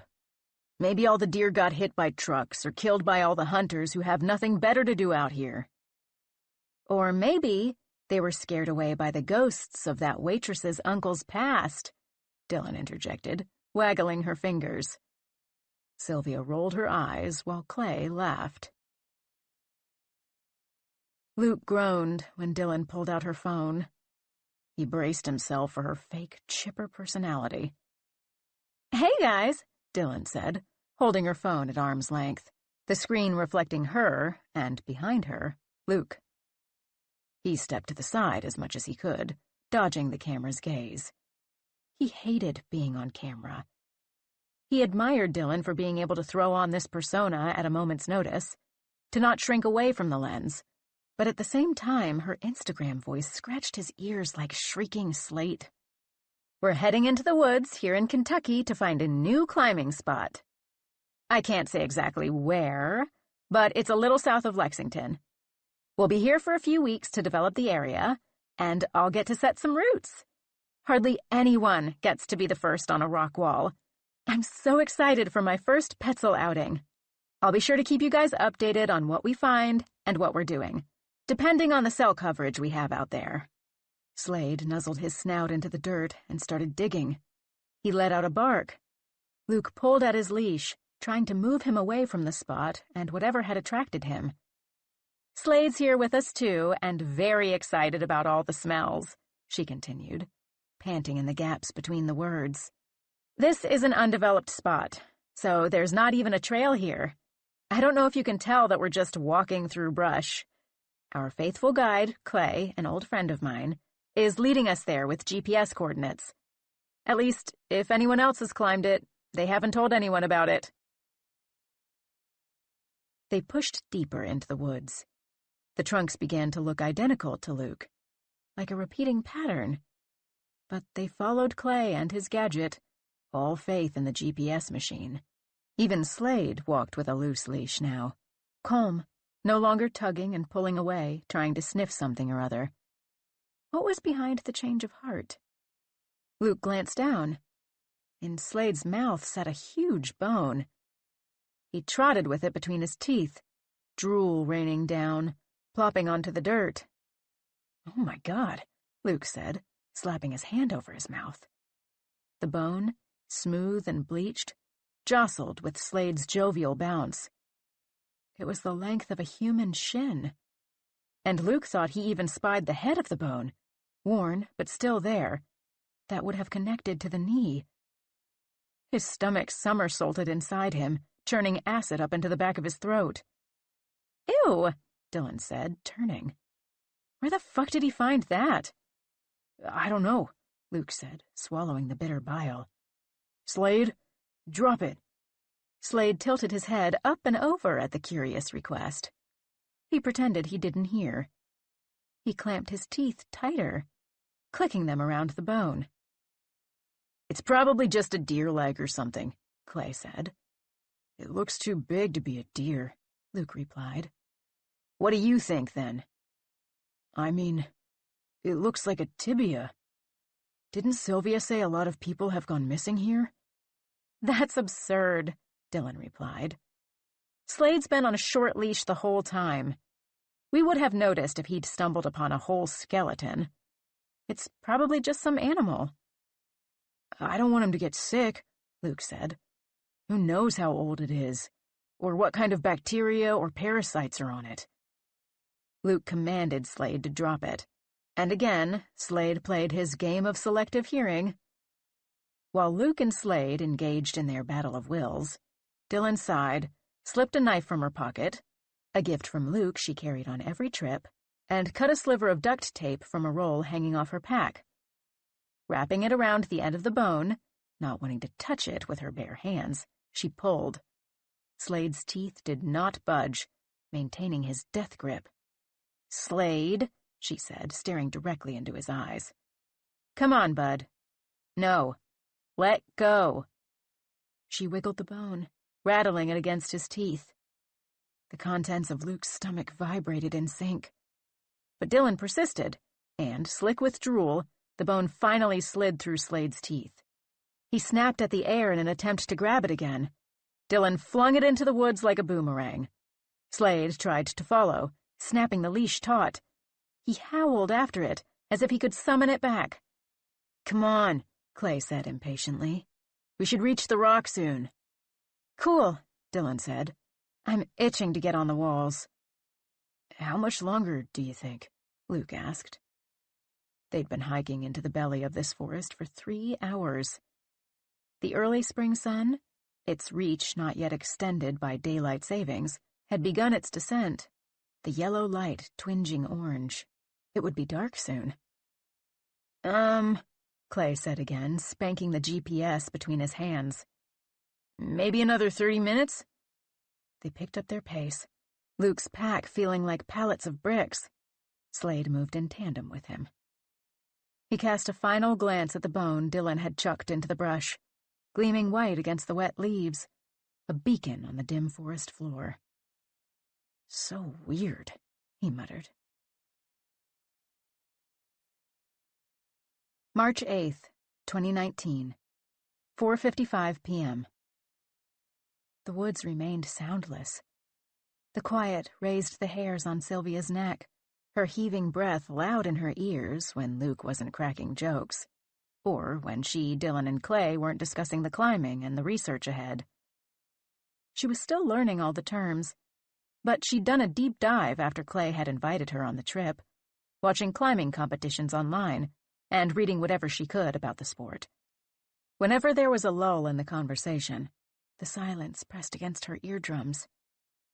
Maybe she was paying too much attention, perking her ears so much in these in-between moments that she missed the nuanced noises. The light breeze knocking branches into each other, hooves pushing against worn deer paths in the distance. Slade had found a bone, so obviously animals did live and die here. She relaxed her ears, widened her eyes, took a deep breath, and moved her focus to the plant matter around her. But that only revealed another disturbance. Were they walking in circles? Either little patterns seemed to be repeating, or they were passing the same spot. Every few yards, the scene seemed to replicate. On the left, there was a little white-capped mushroom that stood at the base of a tree, right between the split of two roots on a bed of moss. Either a puffball or a destroying angel. She'd have to examine it to know for sure. On the right, there was an oblong node sticking out of a trunk, smooth like a worn doorknob, and at about the same height. Next to the trunk was a tree plagued by vines, all stretching up in the same precise pattern, all hosting the same pronged leaves. Beyond, she continued to see overgrown tangles of poison ivy and oak, and the white tops of hemlock. Further into the trees were bright, dark berries. Nightshade? And the purple flowers of foxglove. "Guys, be careful," she said. "I'm seeing some poison ivy, so we'll want to change when we get to camp. And be careful about what we touch. And we'll have to clean Slade's paws and muzzle really well with Dawn to get off any oils. Make sure he doesn't eat any plants. I'm seeing some other toxic things. Weird how they're all congregated together. How much longer do we need to hike?" "Just a few more minutes," Clay said. "Do you need to take a break? We're really almost there." "Doesn't it seem like we keep passing the same spots? I keep seeing the same markers." "The GPS is working. The battery's a little low, but it's working," Clay said. "Everything looks the same in the woods," Dylan said, "especially when there's no trail." "That's true," Sylvia admitted. Sweat trickled along the skin of her back, soaking into her shirt. The straps of her backpack weighed heavy on her collarbones, so much pressure she feared they would snap. "I'll be right back," she said. If she had to pass that black elderberry stalk one more time, she might be tempted to pluck it and examine it. She set her backpack in the dirt, her shoulders already sore, a blooming bruise on each one. Though she'd known Clay since undergrad, this was her first camping trip with him. She had never gone with him on his climbing excursions, preferred to head to the botanical garden or grab pizza between classes. But when Clay had asked her to join him, to help document the findings and agree to co-author any eventual publications, she jumped at the chance. She wanted to do her dissertation on how native plants interact with geological features, so the trip could do double duty. She'd thought she was fairly fit, but the others, all with extensive hiking and climbing experience, definitely had more stamina than her. She plodded away from the group down the slope into the trees, in a straight line so she could find her way back without having to play some awkward game of Marco Polo. She stepped purposefully, avoiding the curling vines of poison ivy. Her backpack a small purple blip against the landscape, she squatted, the stream flowing before she could fully move her pants out of the way. "Shit," she said, trying to direct it away. A crunch echoed behind her. Her muscles tensed at the sudden influx of sound, the snapping twigs like a gunshot in the silence. Did someone follow her down here? "Guys, I'm okay," she called. "You don't need to follow me." Craning her head over her shoulder, still peeing, she saw only trunks upon trunks in the distance, duplicating like a mirror reflecting another mirror. At the top of the hill, her pack waited, a bright purple beacon. A singular laugh bounced through the forest. Another one of Luke's jokes, probably. Guess this one was actually funny. She heard it again, the crush of leaves, almost directly in front of her this time, she was sure, but no movement crossed her path. Surrounding her was more poison, stinging nettles and the bulbous doll's eye of white baneberry. As she scanned for the source of the noise, she spied a glimmer, something that wasn't dead leaves or sticks or dirt or even a beetle. Something smooth and glossy. A toenail. The sight of it cut her bladder dry. She inched closer, still squatting, moving like a strategic crab. It was a smooth nail bed. Yellow instead of pink, still attached to a greenish-purple toe. The rest of the foot buried in loam. The ridges of skin were pockmarked with dirt. Her breath caught inside her throat. Her hand hovered above the foot, ready to move the leaves aside. She tipped forward, nearly landed head first in the gruesome thing, ass up with her pants around her ankles, but caught herself on her knees. At the last moment, she turned her head away, plunging her hand into pure wetness that she was sure was rotten flesh. The greasy chicken from the diner inched up her esophagus. The ooze of slimy bloat curled around her fingers, and she swallowed to keep from vomiting. She took a deep breath, inhaling the musty scent of wet leaves and dirt. She'd have to look at some point. She couldn't stay crouched wrist-deep in a corpse forever. When she finally untwisted her head, the foot was gone. Her hand sat wrist-deep in plain old muck, not flesh soft like pudding. She spotted the glimmer again, the thing that seemed out of place before. What she'd thought was a toe was actually the edge of a curious fungus called dead man's toes. An elongated purple mushroom with a little cap at the end like a nail. She released a tepid laugh, her tense muscles relaxing, and stood pulling her pants back to her waist. How could she, the self-appointed botanical expert, have mistaken this for a foot? How could her mind have created that lifelike image? The yellowing, chipped nail bed, the dirt-coated skin. She stared at the mushroom, inching closer as if the foot would suddenly reappear. She wished she'd brought her camera down with her. She'd only ever seen pictures of dead man's toes in books. "Are you okay down there?"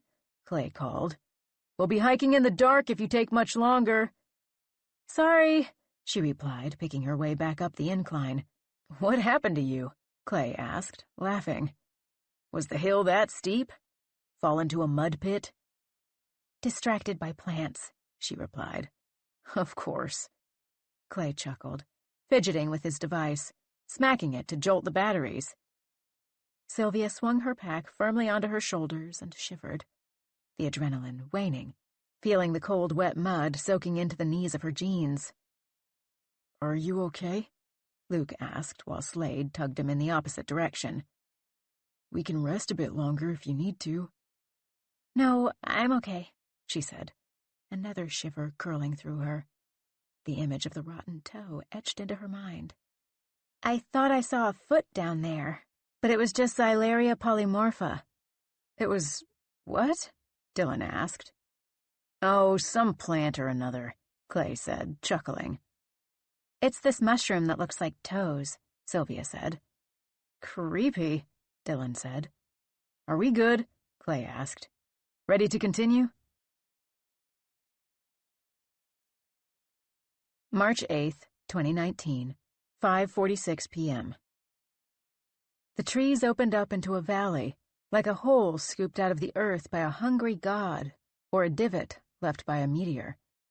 Dylan stood at the precipice, just before the forest floor tipped down, a severe angle lined with trees until it leveled off after about 100 feet.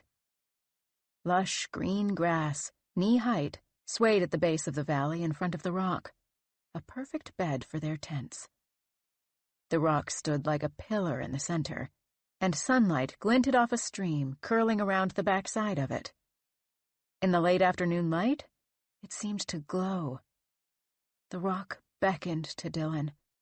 The hairs on her arms pulled taut toward the wall, every part of her being drawn to it like a magnet to metal.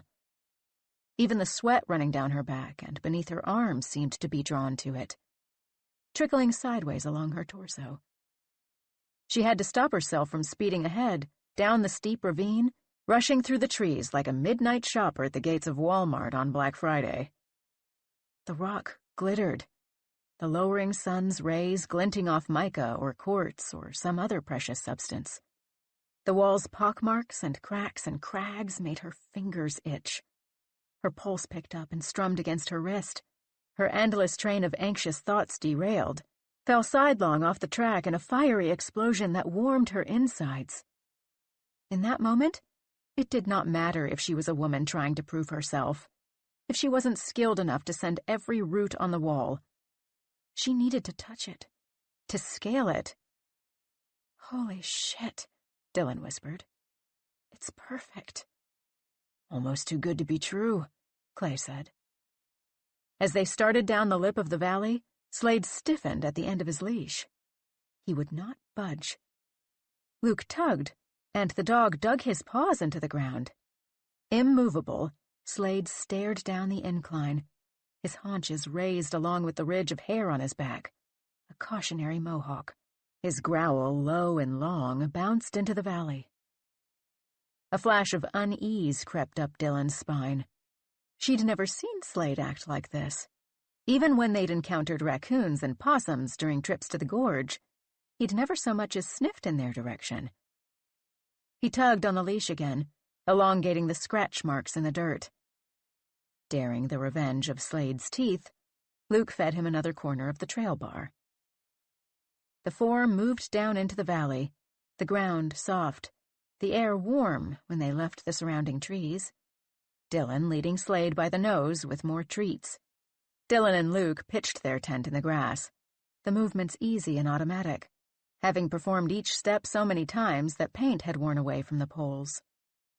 Clay helped Sylvia with her tent once he had erected his own. The trees lining the edge of the valley seemed to inch away from them as they pushed the stakes into the ground.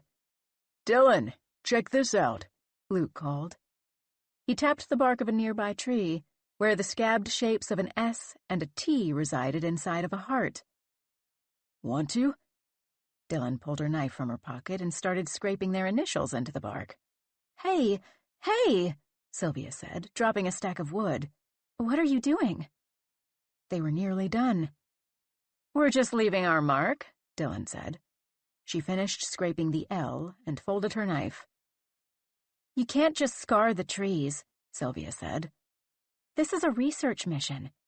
We need to leave everything just like we found it, as much as we possibly can. Ecosystems are fragile, especially in areas where people don't normally go." "People have been here already," Luke said, pointing at the other set of initials. Sylvia sighed. She ran her fingers through the fresh lines, and Dylan noticed that the tips came back sticky and dark red. "That's weird," Sylvia said, touching her fingertips to the sap again. "I'm not sure what species of trees has sap like this, especially ones that would be native to Kentucky." She snapped a picture and pulled out her notebook, scribbling notes. "Already hard at work?" Dylan asked her, peering over her shoulder. "Yeah, Sylv, the work starts tomorrow," Clay called, working to build the fire, using foraged bark and twigs for kindling. "Tonight is for ghost stories and beer." "I think we've had enough ghost stories from that waitress," Sylvia joked. With a little effort, the fire roared to life, licking each added piece of kindling. boiling that unusual red sap. March 9th, 2019, 8:23 a.m. The morning air was bright and cold against her skin as Dylan stepped out of the tent, and silent as ever. Behind her, the tents rippled as if they were breathing.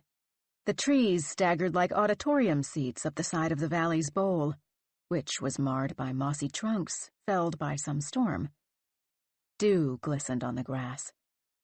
The granite wall seemed to expand before her, looming and stretching. It glittered, little specks of sunlight flickering as the morning light crept up the rock face.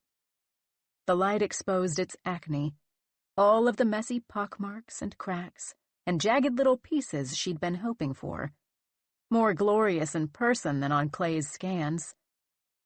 Deep in Dylan's bones, it pulsed through her, the magic draw of the rock, like something had wrapped its hand around her wrist and pulled, entrancing her so deeply that she left the tent unzipped behind her. Her body hummed with electricity, every atom of her being jittering, the static in her ears growing louder with each step closer to the wall. Every step away from the rock pained her, even moving in a parabola to avoid the fire pit.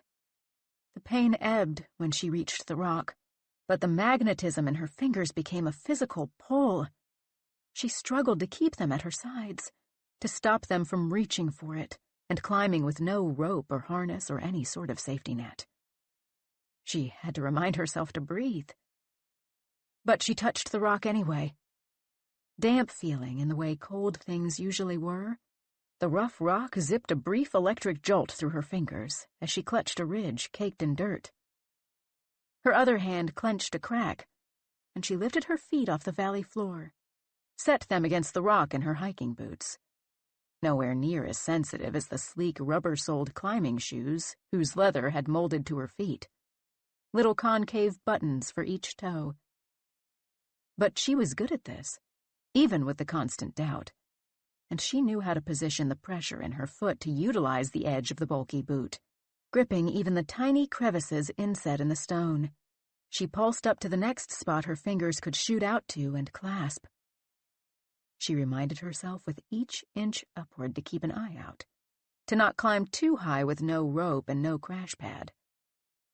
Each time she looked down, trying to discern the distance between her body and the ground, the electricity inside her sparked up again. Her entire being urged her up. "Keep going," whispered a small voice. "Just one more move." But another part of her, the part that had seen compound ankle fractures from a 3-foot drop and snapped humerus bones, and had read about worse, all from climbers much more experienced than her, forced her to stop. Already 10 feet off the ground, she moved in reverse. Her feet felt around sightlessly on the rock for a place that would hold her weight, like wading into a murky pool where electric eels lurked. She was careful, but still, her thick boots found a loose scrap of slate. Putting her weight on it was all it took for her tension to break, for her to fall. It was like dropping into an endless void. Her heart clamped inside her chest, her muscles bracing for impact. Shit. This whole trip would be over before it even began, all because she couldn't wait 2 hours to get climbing. Her boots hit the ground, and she bent her knees, rolled onto her back, an automatic reaction after many failed routes. Leaning up on her elbows, she marveled at the granite, her pupils widening, her breath returning to its normal pace. She wished she could really make her mark permanent, make herself famous. No mistaking that she climbed these walls first and set the roots. Make something no one could take from her. She could have placed bolts and anchors permanently into the wall, if she'd brought a drill down into the valley to bore into the rock. But this rock bled. "Are you okay?" Clay called. A twitch ran through Dylan. She blinked and turned to face Clay, who had come up behind her and was looking at her with concern. "Yeah," she replied. "I woke up early and couldn't fall back asleep." She stood up against her body's urges and returned to the fire pit with Clay. She started boiling water for coffee. For a quick moment, she had an intrusive thought, an image of the little canister stove tipping over right into the cache of dry, brittle wood beside it, setting the whole valley ablaze. The image expanded, even as she turned down the flame and moved the wood farther away. But still there remained the mental image, superimposed on top of reality. The flames caught a patch of dry grass, which tunneled a neat little line of fire into the trees, like someone had carefully doused a precise sprinkle of lighter fluid for it to follow. Then the whole basin was ablaze, instantly, as if it had spontaneously erupted. Her overactive imagination must be a symptom of her insomnia. Reality shifted back into place. "Are you sure you're okay?" "Yeah," she said. "I think I need the coffee. I was studying the roots. You found a really good spot." "Do you remember that one summer when we basically lived at the gorge?" he asked. "We camped at McGill's for weeks on end. We ate so much pizza. I can't believe we were even able to get up any walls with all that cheese in our stomachs." Clay laughed. "It's nice to be back to something like that," Dylan said. "I miss that summer, going climbing every day, hanging out, not worrying about jobs or rent or anything, or needing to prove herself worthy, just being able to enjoy the climb without all the pressure." "Getting grimy as hell with only a tiny shower stall," Clay said. "And we don't even have that here.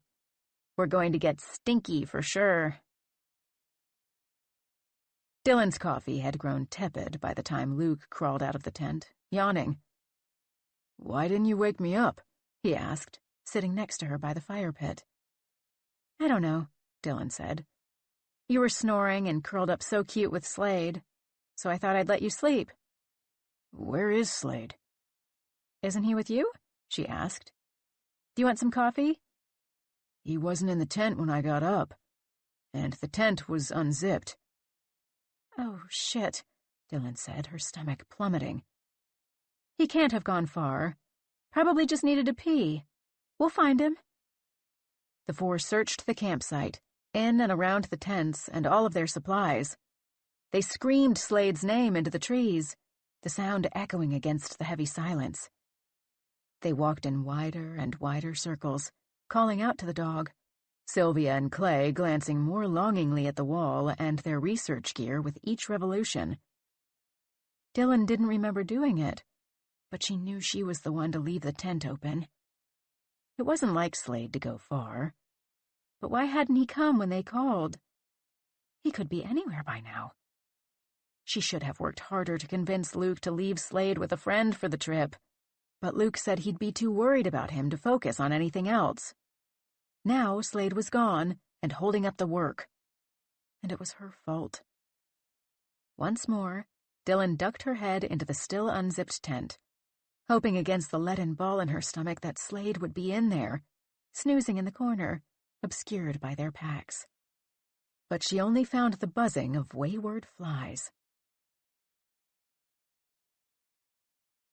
March 9th, 2019, 9:46 a.m. Luke's eyelids were heavy and hot with impending tears. Why had Slade run off? Why hadn't Dylan just zipped the tent back up? He withheld a scream, clamping his teeth together until the turbulence of his rage slowed, like the settling sediment in a snow globe. It was an accident. But now Slade was gone. "He can't have gone far," Dylan said. The pair trudged up the hill in the direction they had come from, armed with Slade's leash and a handful of smelly treats. By the time they reached the top of the ridge, sweat had pooled on the back of his neck. There was no sign of Slade. The mud revealed no paw prints or tiny tufts of hair or even a pile of shit. The air was so still that not even a single branch shifted from its place. Luke wanted to fall into the dirt and let the leaves cover him until he, too, could not be found. "I don't think he went this way," Luke said, wiping his eyes. They scrambled back down the steep hill into the valley, where Sylvia and Clay were busy documenting and setting up equipment. Luke caught their sidelong, pitying glances while they snapped photos of the wall and scribbled in notebooks. Back up the hill he and Dylan went, this time directly behind the tents. Their voices vibrated through the forest as they whistled, called out Slade's name. Every few moments they stopped, like spooked creatures, the only movement being their eyes inside their sockets. They listened for Slade, their ears alert for snapping twigs or rustling leaves or low whimpers. Luke inhaled, deep, as though he could track Slade if only he could get a whiff of his pungent, musty fur. He couldn't have gone far. They had to find him. They pushed further into the woods, repeating these steps like a dance routine, turning up nothing but silence.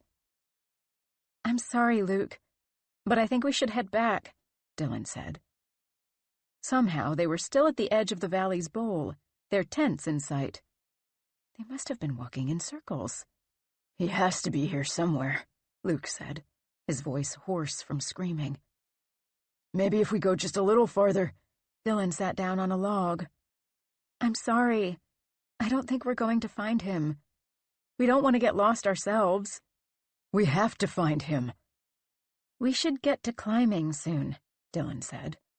Her knee bounced like a piston, the motion so heavy that it seemed to rock the earth, brittle leaves crackling and dancing beneath her shoe. "The wall's not going anywhere, Dylan," he said. "We can take a day or two to look for him." "How will we find him?" she replied, gesturing to the vast forest. She stared at the dirt, unable to meet his face. "We've been looking and calling his name for over an hour. He could be anywhere by now." Luke could not produce an answer. He seethed, his body filling with fire. How could she be so callous about this? Didn't she love Slade? He'd given up his job for this. They'd packed all of their possessions into a storage unit for this trip. No point paying the rent for an apartment no one's going to live in, Dylan had said. Now she wanted him to give up on Slade, too?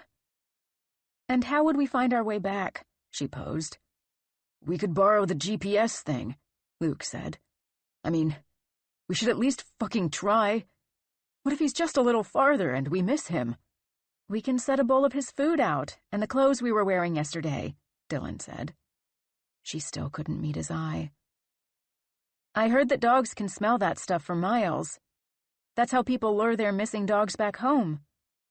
"This is important," Luke said. "We can delay climbing for a single day." "This isn't just a fun weekend to the gorge," she snapped. "This is like a job for me. I came here for a purpose, to be a vital part of Clay's research and to start developing this area. I quit my day job. There's a lot riding on this.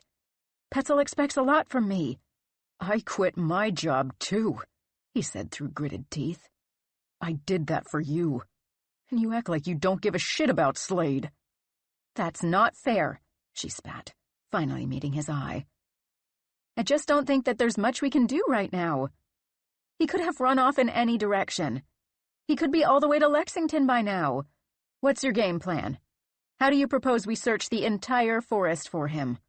I know you're worried, but the best thing we can do right now is try to help lead him to us, and not get lost ourselves." Tears burned against Luke's corneas. He'd failed, and Dylan would no longer help him. They turned back, heading toward the tents in a straight line. Neither spoke it, but Luke suspected they both felt it. The trees seemed to open up to form a broad path pointing straight down the hill, leading back to the fire blooming at the campsite. Luke glanced once more up into the forest, toward Slade and his freedom, the spaces between the trees glowing beneath the rising sun. Going after Slade could mean getting lost himself. He had no choice but to plunge back into the valley, a tightness worming its way into his chest while they climbed down. "No luck?" Sylvia asked when the pair reached the fire. Her camera now sat on a tripod facing the rock. The tinny sound of the empty leash crashing to the ground like a meteor was her answer. Luke sat heavily on one of the tiny camp chairs they'd bought. He wiped at his eyes, staring into the fire. "He'll come back," Dylan said, fiddling with a small gas canister. When she reached out to rub Luke's back, he recoiled, curling away from her touch. "He's a smart dog. Relax." "How can I relax when he's lost in the middle of the woods?" Luke said, his hands shielding his wet face, absorbing the sting of the smoke. Dylan continued to rub his back. If she really cared this much, they'd still be looking, Luke thought bitterly. The blaze reached its orange-yellow arms out in a yawn. Clay placed a new kindling into its outstretched hands, and it licked and smacked at its new meal. "Dogs have good hearing," Dylan said. "And this valley is like a giant echo chamber. He'll hear us and smell our food and clothes, and find his way back." "We didn't hear anything from down here when we were looking." "They weren't really making any noise down here," Dylan continued, unfolding a tiny grate and snapping it onto the gas canister. "And you were probably paying too much attention to trying to hear Slade." Luke dragged his hands across his face. He stared into the flames, unconvinced. Every dark scenario projected into his mind. Slade, hungry and cold, a little shivering donut of fur. Slade's ribs broken, kicked inward by a rogue frightened deer. Slade flattened by a big rig barreling down the road. Hungry Slade eating something he shouldn't, his hunger pangs replaced by death pangs. But what could he do? Dylan was right. Luke couldn't risk getting lost himself, risk freezing and starving his own body. Slade could be anywhere by now. It was just as likely Slade had made it back to the road, that he was safe and warm in a stranger's kitchen, eating scraps from their frying pan. Right? There was crunching in the trees. Luke swiveled, half his body bent inside his tent to retrieve his gear. He dropped his climbing harness and tried to catch the low sound again. The noise muffled by the laughter and chatter of the other three preparing for Dylan's first ascent. He wished they would shut the hell up. He had definitely heard something. The group didn't notice as he ducked out of his tent and crept into the trees lining the basin of the valley. Shadows hung beneath the spring canopy, the sun freckling the forest floor. "Slade?" he called, his voice cracking. He paused, listening for a response. Placing his hand against the warm bark of a nearby tree, he perked his ears, listening, hard, beyond the campfire chatter, for Slade's whimper or growl, for the patter of paws. Something chittered just to the left, scratching in the leaves, like the crinkle of tissue paper. "Slade?" he called again. "Is that you? Come here, buddy. I have a treat for you." He scanned the forest floor, little tendrils of green poking out of the blanket of rotting fall leaves. There was no movement, but the crunch crackled once more at the moment he turned his back, the moment he again abandoned the search. When he returned his gaze to the trees, a dark silhouette hovered in the periphery of his vision. It emerged from between the trees, and his breath caught in his throat. A dog-shaped thing crouched ahead, its head bobbing near the ground. Luke edged closer. The smacking sounds of its teeth ripping flesh from bone twisted his stomach into knots, sloshed and foamed the bitter coffee inside him. "Slade?" Luke whispered, stepping closer, nearly touching the fur of the thing's back. His pulse pounded against his rib cage. "Is that you? What do you have?" The beast abandoned its meal and turned its head. A pair of yellow eyes glowed, like a werewolf in all those pulp horror stories Luke had read in middle school. It raised its haunches, long tufts of fur lifting along its spine. It had brittled fur, like Slade, but its rib cage showed beneath its skin. Flecks of white polka-dotted its back. If this was a dog, it wasn't Slade. At least, not the Slade Luke knew. They played their game of chicken, there in the dark shade of the trees, neither even blinking, let alone breathing. Luke took an experimental step backward, wondering if it would pounce at the movement. The brush crackled beneath his shoe in slow motion. The eyes did not move. Neither did the thing attached to them. He took another step back, keeping his eyes matched with the beast's. with its impossible yellow orbs. In the next moment, the beast lifted its jowls. Fangs appeared inside the thing's mouth, dripping wet, with miniature reflections of the fire inside each drop. Then it vaulted toward him, its teeth snapping together with a ferocious click that echoed through the trees. Had Luke not turned and ran, sliding down the hill, had he taken that first step just moments later, the thing's teeth would have closed around his wrist, tearing through sinew and shattering bone. That telltale tissue paper crinkle of paws on leaves followed him as he exited the trees into the valley, panting and sweating, his feet slipping down the steep incline. The beastly thing did not follow him past the tree line. In fact, when he chanced to glance behind him, he saw nothing at all. The valley returned to its soundlessness, a thick and pressing quiet. When he was certain the thing wasn't going to pass through the trees, he turned around to meet more eyes, Dylan's this time. "You okay?" she asked, halfway into her harness. "No, I just saw something weird," Luke said. "Did you go into the woods?" she asked. Her eyes grew wide as she took in his dirty pants and shoes, his heaving chest. "What's wrong?" "I thought I heard Slade," he said, still out of breath. "I had to check, but it wasn't Slade. It was something else. A rabid dog or... I don't know. Are there bobcats or coyotes or something out here? It seemed hungry or angry." She peered into the trees behind him. "I don't see anything," she said. "Are you sure?" "Do you think I'm hallucinating? It probably just ran off." "No, sorry," she replied. "I just don't see anything. Are you ready to get started?" "What?" "Climbing. You know, the thing we came here to do." "I think we should go look for Slade again. What if that thing, whatever it was, finds him?" What if it already had? He hadn't gotten a close look at what the thing had been eating. He dug his fingernails into his palm, trying to scratch away the mental images of a mauled Slade, of blood-matted fur and a final whimpering cry before that thing stripped the meat from Slade's bones. He itched to go back into the trees, armed with Dylan's knife, to scour the woods until they either slayed the beast or rescued Slade. "It's probably just a deer or something that's not used to humans," Dylan said. "It's not going to get Slade. He's a smart dog."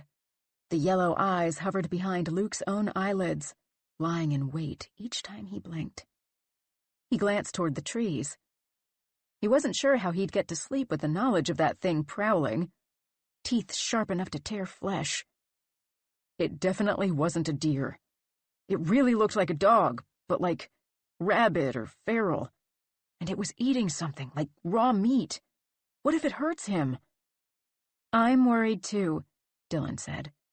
She squeezed his hands with hers, her tone soothing, as though Luke was a child who was worried over his stuffed toy in the washing machine. "But he'll be okay. He's smart. It's best to stay put. What if we go looking for him and he comes back and we're not here? He doesn't know Clay or Sylvia. And we're so close to civilization. He'll probably end up on a road where someone will find him." Luke gave her a half-smile. Dylan was probably right. Slade would be okay. He had to be. But again, Luke saw the light bulb eyes of that thing, now without even the aid of shutting his eyes. He bit the inside of his cheek. Slade was out there, alone in the vast, untamed woods of rural Kentucky, and there was nothing he could do about it. What if that thing sniffed him out before Slade found his way back? Luke should have left him with a friend for the duration of the trip. A sharp pang pierced his chest when he realized he'd probably never see Slade again. Thick silence permeated their camp, the air stifling, as if they were trapped in a bubble. March 9th, 2019, 11:01 a.m. Dylan uncoiled the rope, almost ready to climb. The rock radiated its magnetism, its charm. The air grew warmer, and each minute she unzipped her jacket a bit more, the little teeth like tick marks counting down to her time on the wall. Her pulse thumped a rapid tempo against her temple. The sun lit the area she'd climb. Soon, soon, soon, like a spotlight, meaning she wouldn't be squinting as she searched for the next hold. The rock would be baked, the perfect temperature for fingers. "Hey, guys," Dylan prattled in a cool, transformed tone. She held her phone at arm's length. "I somehow have some signal, so I thought I'd do a live. We're here at the crag I told you about a couple days ago. Brand new rock and my first trip with Petzel." She pivoted to point the phone toward the wall. "Clay and Sylvia are 2 grad students studying this for their PhDs. As you can see, they are very serious. They'll be cataloging everything we do here, taking lots of notes and pictures. We're going to start climbing in just a bit on the first route and first ascent ever in this area. The walls are gorgeous, and I'm excited to get up there. We're going to start on this one here." She scanned the camera up the rock before turning it back on her face. "I won't really be able to tell until I get up there, but I've been mapping the moves, and it seems a lot like the offering at Bruise Brothers in Muir Valley. So it should be a good warm-up route." Her arm grew heavy, her elbow locked in place. The muscles in her cheeks ached inside of this persona she adopted whenever a lens captured her. Hopefully she wouldn't have to do it much longer. Just the occasional update for Petzel. It had been fun at first to see how many people cared about her climbing, but it quickly became a job. Something to maintain. Always the pressure to produce new content. Having to remember to take pictures and videos instead of just enjoying the climb. From the bottom left of the screen, faceless usernames with questions bubbled up, stacking on top of one another so fast she could barely read them, before they disappeared under the weight of new ones. She caught one. "Will you be bolting?" "No, we won't be putting up any bolts this time around, unfortunately," she replied. "That's where you literally drill into the rock to put permanent anchors that other climbers can clip their rope to. I would love to set up some sport routes and put that safety gear into the rock, but this is just a sort of fact-finding mission. We need to leave this space the way we found it. Maybe later we can come back." She glanced at the wall. For a moment, she forgot about her thousands of followers, about her current stream. She could not have even produced her mother's name or her own address in that split second. Her whole being eclipsed by the lure of the rock. Her arm lowered, her forehead framed by fat clouds on the screen. Sorry," she said, slipping her perky mask back on. "We hope some better development will come later. But for now, I'll be naming some of the routes as I make those first descents. Hopefully they're not too hard. I'll be posting here with updates, so be sure to follow so you don't miss out. I'm going to go get ready and do some climbing now. Talk to you guys soon." She clicked her phone screen off, the mess of emojis and jumbled messages disappearing. She hadn't expected to have signal by the rock wall. Part of her wished it would go away, so she could just enjoy the climbs and worry about her following later. Back at the fire pit, Luke sat in his harness, staring into the trees, sipping coffee. "Are you ready to belay?" she asked. "Did you pump up all your little followers?" he said when she sat next to him. "I have to do that," she said, following his line of sight into the trees. Nothing moved, the scenery so static it looked more like a photograph than a 3-dimensional forest. "You know that. Someday I won't have to do that shit anymore, but I'm new at Petzel and have to maintain my audience. I know you find it annoying." Luke grunted. "You're so fake on there." "I don't know what to tell you, Luke," she replied. "I'm not going to keep my sponsorship if nobody knows who I am. I thought you understood that." "You act like that's all that matters," he said. "You know that's not true," she said. "Look, I'm sorry about Slade. Really. And I'm sorry if I came off as insensitive. But you don't have to get snippy with me or act like it's some slight against you. I really do see this as a job. One I can't do without you." She leaned her head against his shoulder, that corner of him sharp, pinching her cheek against her teeth. Reaching around behind him, she rubbed his other shoulder with her calloused hand. "Are you ready to get climbing?" "Everything good to go?" Dylan asked. "I'm ready," Sylvia said, adjusting her notebook. "Yeah, we're good to go," Clay replied, standing behind his fancy camera. Next to the wall, electricity hung in the air, a force that tugged on the little hairs on Dylan's arms and the base of her neck. She had heard that sort of thing could happen right before a bolt of lightning struck in the exact spot you occupied, but the sky remained a clear, bright blue. She examined the granite in front of her. She knew precisely where she would place her hands to begin, where she would lift her weight to hoist her feet. She had even spotted the places where she'd insert the safety gear, the little metal nuts and winged cams that would settle into the rock and connect to the rope tied at her waist, so that if she fell, she'd have a shorter drop and wouldn't plummet to the ground in a mangled heap. She took a breath. She'd been training for a moment like this since her freshman year of high school, when a friend had dragged her to the local climbing gym. She'd only managed to climb for about an hour before her muscles swelled, and the skin of her fingertips revolted, sent shockwaves of sharp pain up her tired arms when she tried to grip the rough plastic holds of just one more root. That hour was all it had taken. She was hooked. But the weekend trips to the gorge cemented it for her. This is what she wanted to do, get paid to climb. And now she'd been given her chance. She couldn't fuck this up. She wouldn't. "Climb on," Luke said, holding the free end of the rope loose in his hands, ready to feed it up to her and ready to pull it taut should she fall. And she climbed. She moved up the rock, smooth and easy. The warmth of the day's light pressed against the back of her neck. The rock was dry, full of sand and sticky cobwebs, and she shoved the metal cams into the wall, each piece fitting smoothly and snugly into the grooves of the stone.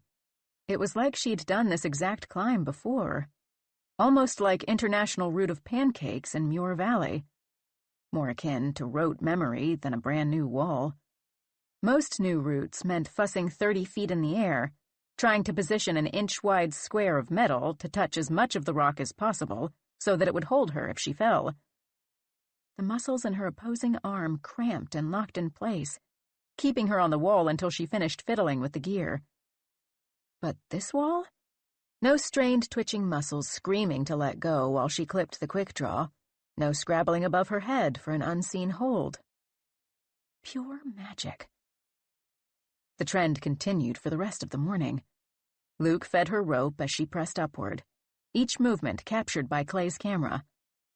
By their late lunch, she'd completed ascents on 4 routes. Around the fire, between bites of trail mix and flame-toasted bagel, they huddled over the screen of Clay's iPad, probably the worst gadget he could have lugged out into the woods. Clay edited the photos he'd taken of each route, snaking his finger along the path Dylan climbed to chart a red line. Sylvia scribbled in her notebook, asking Dylan questions about the quality of the climb, the texture of the rock, the firmness of it, the difficulty rating she might give each route, what name she would bestow upon it, letters forever associated with this valley. Dylan clicked open her phone, watched herself crawl up the wall, tiny, more like a spider than a person, often out of focus or barely in frame. For all his shiny gadgets, Clay wasn't much of a cinematographer. She found a 1-minute chunk in the middle where she flowed smooth and silky, and posted it to Instagram. The signal, fortunately and unfortunately, holding strong. "Here's a little preview of what we found today. It's gorgeous here. My first #first ascent." March 9th, 2019, 1:49 p.m. Sylvia jotted down the coordinates of each route from the GPS tracker, scribbling in a nearly illegible scrawl. She'd been tasked with the busy work, with the actual writing it down part. Not too stressful, but still, she noticed Clay wasn't doing anything but manning the camera. "Where are your notes?" she asked. He tapped his finger against his temple. "All up here," he said. "I'm going to write it all down later." She slid the notebook underneath her armpit and balanced his camera, spinning the lens to bring the crags and jagged rock into focus just beyond Dylan, who was warming up at the base of the rock for her second session. "Fixed that for you," she teased. "Can't even manage your own equipment." Standing behind her, Clay leaned in, his hot breath condensing on her shoulder while she clicked around in the settings. Though the camera stood only 20 feet, give or take, from the wall, the digital display framed Dylan as if a science fiction machine had shrunk her. On her hips dangled wires and cords, little metal chunks and spring-loaded cams swinging by her thighs. In miniature, she tied a figure-8 knot with the rope and looped it through her harness. "Got everything set up, oh camera woman extraordinaire?" Clay asked, shoving his hands in his pockets. "Sure do." She focused on the camera, adjusting one last setting, teeth gritted. "Good," he said. He gulped the last of an energy drink before crushing the can and throwing it across camp toward the fire pit. It clanged against a tree trunk and ricocheted into the thick plant matter beyond. "Hey, not cool," Sylvia said. "We need to leave this place clean. There's a really interesting and old ecosystem here, untouched by humans. If we're going to be here, we need to respect the land. Leave it like we found it." "Chill," he replied. "I'll clean it up later." Sylvia grumbled. Clay handed her a beat-up cell phone. "What's that?" she asked. Dylan asked if we could film it on her phone. "Okay," she replied. "What am I supposed to do with it? I'm taking notes. Why don't you film with it?" "I need to pay more attention to this camera," he said. "So we have an accurate record. Besides, Dylan asked you to do it this time. She said I sucked. Why don't you just find some place to lean it and record?" Grumbling again, Sylvia opened the camera app and stomped away from Clay. This was unlike him to pawn his work off on others. He usually wanted to be in control of every little thing. Maybe he was really stressing out about this field study and his dissertation. The tiny screen of Dylan's phone captured only a fraction of the wall. Sylvia moved backward, past the fire pit, past the tents, until her back pressed against bark. The whole route still did not quite fit into the screen's tiny real estate, but it would have to do. She scanned the tree for knobby knots, low-hanging limbs, anything to hold the phone in place. She found no ledges, only smooth trunk. She dropped her head lower, scanning for another support, considering some creative piling of rocks or using vines as rope. Beyond the trees lay thickets of poison ivy, clumps of hemlock, dark fruit of baneberry. All matter of poisonous treachery. She jotted their names in her notebook. Lots of poisonous plants surrounding camp in clumps. Wonder if there is something in the soil quality, or the terrain. She found no good way to prop up the phone. Instead, at the base of the tree, just steps from their tents, she spotted deep scratches in the dirt. A set of 4, like claws. A shudder vibrated through her. The silence of the valley pressed upon her while she listened for something prowling between the trees. Nothing stirred. Was this left by the creature Luke had seen? Whatever it was long gone, the soil beneath the slashes dry and flaky. She found a spot for the phone, hit record, and hurried back to the wall. In her notebook, Sylvia scribbled Dylan's frustrations into ink. Seems to be struggling, Route 6, midway.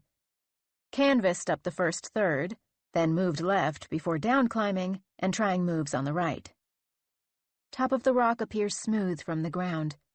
Perhaps some tiny spots for her hand? On the wall, Dylan fiddled with one of the cams, a metal gadget that would allow her to connect the rope to the wall. This one flapped like wings, 2 curved and notched pieces unfolding from pinching little wires in the middle of the thing. Sylvia checked her watch. Dylan had been meddling with the cam, trying to wedge it into the wall for more than 3 minutes. The muscles on her left arm, the one holding her body upright, no rope yet to hold her, twitched. the tension of her tendons visible even from the ground. Struggling to place safety equipment. Needs to get it positioned correctly so she can attach the rope to catch her if she falls. Already too much space between the last safety clip. She can't go higher. It took a singular fuck ringing through the bowl of the valley to get the thing shoved into the wall in just the right way. Dylan clipped the rope just in time to yell another word. Falling! Sylvia gasped when Dylan's body plummeted, her pen scratching a deep line of ink across the page, scouring through the notes she'd just taken. The rope stretched and deposited Dylan just a few short feet below the clip, now pushed further into place by the drop, by her weight. Luke stood on tiptoe, the other end of the human pulley heaving upward in response.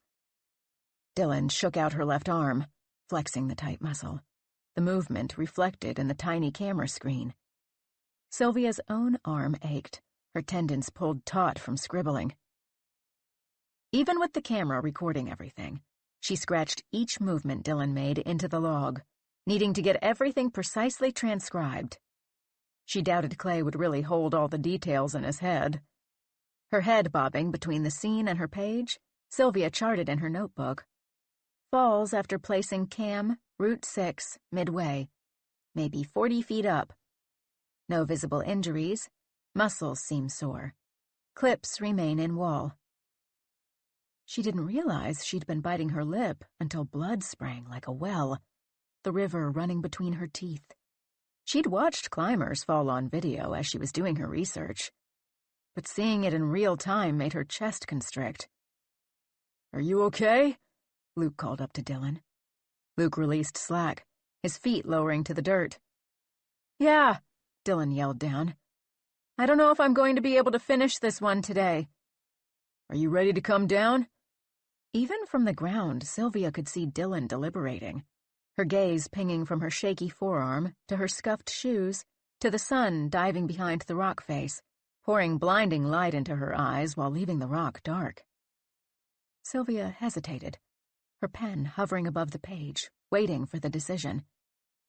Still dangling from the wall, Dylan shook her left hand again, trying to reset the knotted tendons. Her toes slithered along the rock, kicking off showers of dust. "Bring me down," she called. Luke pulled the arm of the belay device on his harness, and the rope twitched through the hook. Dylan lowered. Sylvia scrawled, "Took a fall uninjured. Did not complete attempt number 3, route 6, midway." "Fuck," Dylan said when her feet touched the ground. "Rough one?" Luke asked. Dylan struggled to undo the tight knot still connecting her to the rock. "Mostly just that it's the end of the day," she said. "I'm wiped. It sucks that the gear is left in. If I'd have known I'd have to bail, I would have used one of the cheapo things we bought to sacrifice to the gods of safety." "You'll get it tomorrow," Luke said, relieving her useless hands of their task. He pulled the rope. It slipped out of the abandoned clip and snapped to the ground like a whip. "Let's go see if those remaining beers are still cold." Finished climbing for the day. Gear still in rock, Sylvia scribbled, then snapped her notebook shut. As Dylan took a step toward the campsite, her feet slid on the dirt as if it were an iced-over sidewalk. Sylvia processed the oddness. Why was that lone patch of dirt dry enough to skid on when every other inch of this valley was caked in mud? Sylvia bent down, brushing the dirt with her ink-stained fingers. "What is it?" Dylan asked. "Not sure," she replied. "I almost slipped," Dylan said. "It felt like loose sand on smooth concrete or something." "Maybe it's just part of the rock," Clay offered, crouching down with the others. "Maybe," Dylan said. "Sometimes the ground is rocky underneath the wall." They swept the dirt away. What they uncovered was a thick rectangular mass that extended away from the rock wall, the edges smooth and pinned straight, as though it were planned, as if someone had placed it there. They unearthed about 3 feet of this slick substance before it turned at a sharp right angle and continued straight once more, parallel to the wall. Sylvia dipped her head lower, ran her fingers across it. "Oh my God," she said. "This is petrified wood." It glittered with hues of deep red and white, slick crystals within the logs forming an L jutting away from the rock. "That's so strange," Sylvia continued. "It looks like the foundation of a building that recessed into the ground at some point. There must have been a house or shack here, or at least someone started to build one." "Why would someone build so close to the wall?" Dylan asked, running her fingers over the crystallization in the wood, the cracked quartz inlaid like veins. "And who would have built it?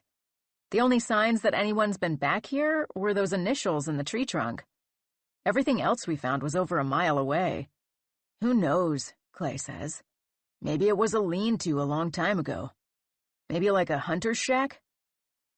"Look at the joint. This is definitely the foundation of a house," Sylvia said. "It almost looks like it goes under the rock face." Her hands itched to record this. She went to unscrew the camera from the tripod. "Optical illusion," Clay said.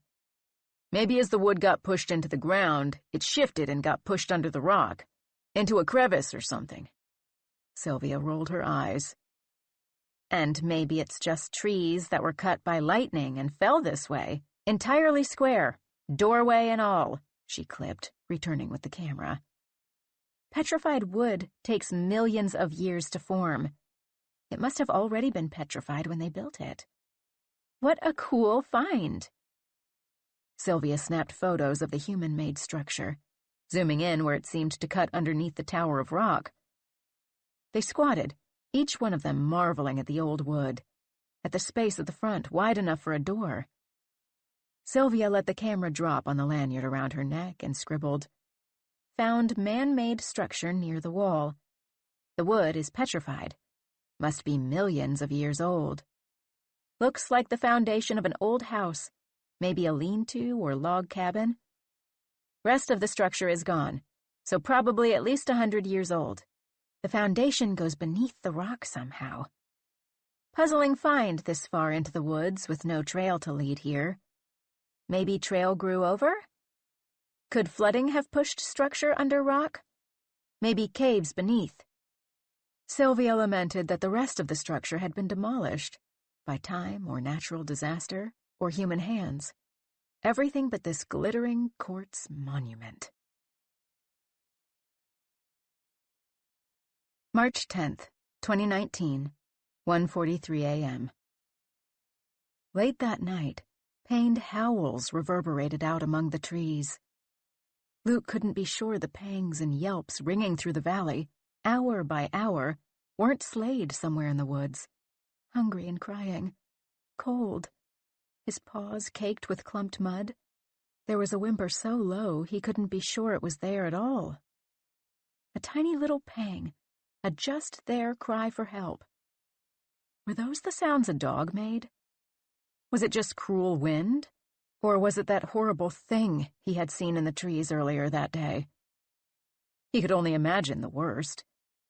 Perhaps Slade had made it back to the road just to be sideswiped by one of the giant trucks barreling down the narrow lanes. Maybe he'd found his way to another part of the forest, populated with hunters that mistook him for a deer. Or maybe he found a coyote, and the thing mauled him for being too close to its baby. As much as he wanted to unzip the tent and lunge into the dark forest, an agonizing thought bumped through his head that perhaps Slade was waiting for him just beyond the tree line. He knew he'd just get lost as well. Every once in a while, the moaning would start again, jolting him awake in the night. A cycle formed. As soon as his eyes fluttered closed in sleep, the sound resumed. Nothing to be done but lie awake and listen. March 10th, 2019, 9:12 a.m. The fire snapped at the bitter morning air. The remnants of the previous night's dinner littered the pit. The pinched aluminum corpses of the last of the tepid beer, the crumpled foil pouches of ready meals. Dylan had hardly slept, dreaming of shadows outside her tent, silhouettes with hands holding knives, pacing back and forth. Exhaustion hung heavy against her shoulders, her skin still pimpled by the fear that the figures weren't dreams at all, that she had been as wide awake as she felt.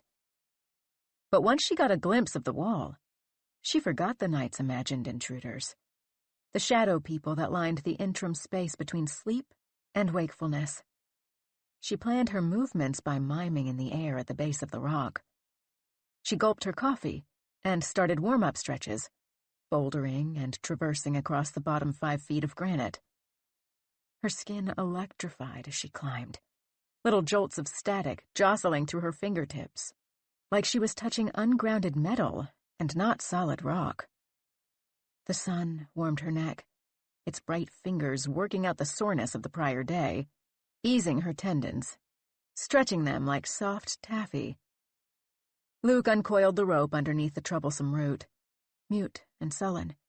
He threw the cams and quick draws into a pile, the metal clanging like an out-of-tune orchestra. In the pile, Dylan spied a carabiner whose clip had come undone. "Hey, babe, can you be a bit more careful?" she said. "This gear isn't exactly brand new, and we don't have any extras if things break." Luke grunted. "What's wrong?" Dylan asked, knowing Luke would balloon with rage until he exploded if she did not coax the hot air out of him. "Nothing," he replied. He kicked at some gravel. "Is it something to do with Slade?" Dylan sighed. Of course. How could she have forgotten? A pang of guilt twinged through her body as she said the dog's name. She was the reason he'd escaped, and she was the reason they had stopped looking for him. But what were they supposed to do? Cancel the trip and form a search party? Let themselves get lost in the woods? Besides, it wasn't her trip to dictate. It was Clay's. "I thought I heard him last night," Luke said, biting his lip. "I didn't hear anything last night." She didn't mention what she had dreamed. It struck her only now that the entire scene had been utterly soundless. "Something was out there," he replied. "It sounded like something in pain, like it was hungry or crying or cold." "I doubt that was Slade," she said, trying to reassure herself as much as Luke. "Maybe it was just a bad dream. I had one too. I'm so mad at myself for letting it happen." "It's not your fault," Dylan said, hoping he wouldn't counter with the truth, that it was her fault. She needed a clear mind to climb, and she needed him to belay, to be alert to her movements on the wall and not craning his head trying to hear imaginary howls. So she sat with him, letting him drain snot and tears into her collar until he was a dried husk, all the while the wall beckoning, pulling taut the hairs on her skin. Dylan fiddled with her harness, pulling the straps to tighten around her legs. "Ready to get started?" Clay asked. He'd left her and Luke alone before, huddled together at the base of the rock next to their mound of tangled equipment, though he made his annoyance no secret by pacing a short distance behind them, grumbling to himself. "Yeah, sorry," Dylan replied. "Luke's having a hard time with Slade gone." "Have you thought of any route names?" "Good question," she said. She pointed at the far end of the wall, the first route she climbed, the one with no other name than Route 1 in Sylvia's copious notes. "Maybe a later one, for that? Pure Kentucky adrenaline for this one I'm trying to conquer." She coated her hands in chalk, the calluses from the prior day's climbs stinging already. She rubbed excess chalk from her fingers onto her ankle, the imprint like a skeleton hand. "Are you all set up?" "Been ready for an hour," Clay said. The electricity sizzled into Dylan, shivering her bones. She jumped, shook out her hands to release the charge. With a grimace still plastered to his mouth, Luke snapped pictures of her on the wall, bouldering just above the ground, cropping to make it look like she was climbing much higher. She selected the 3 best photos to post, a task she completed with dull eyes and quick swipes. Her face smiled back at her, all teeth. "Pure Kentucky adrenaline on these walls. Hashtag climbing.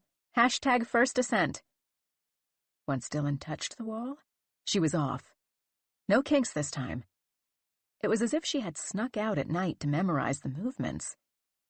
She reached the deserted clip in just a couple of minutes, held up by all her safety measures, taking mere seconds to shove each metal cam into the crevices and clip the rope. Dylan climbed for hours in this way, fluid and easy, giddy. The rock anticipated her needs. A gap for her hands, right where she wanted to place it. None of the flailing fingers searching for a grip from yesterday.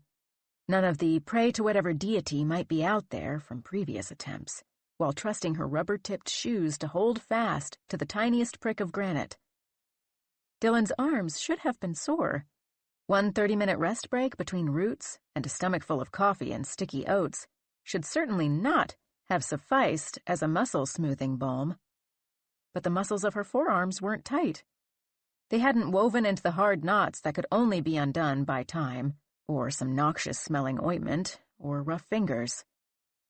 They remained as light and primed and ready as they were at the start of the day, after she had gotten over the funk of the previous night. Halfway up a new route, the rock provided a deep pocket, a welcome reprieve for her fingers from all its tiny, crimpy holds. She shook her free hand behind her, an automatic movement, the tendons loose already. She could hang out in this spot all day. The rubber of her shoes clung to the wall as if by glue. She probably could have leaned against the wall, hands free, and napped.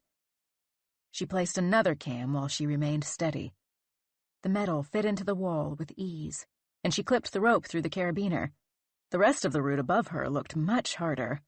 Lots of tiny grips, cracks half the size of her fingertips. "Climbing," she called down to Luke. The rope went limp at her waist, and she pushed upward, her hands curling again around tiny pieces of granite. She set her foot into the deep pocket, the one good hold, and hoisted upward again. Her hand fell into another big pocket. The same pocket. The clip she'd last put in place sat right in front of her, though she had just now climbed above it.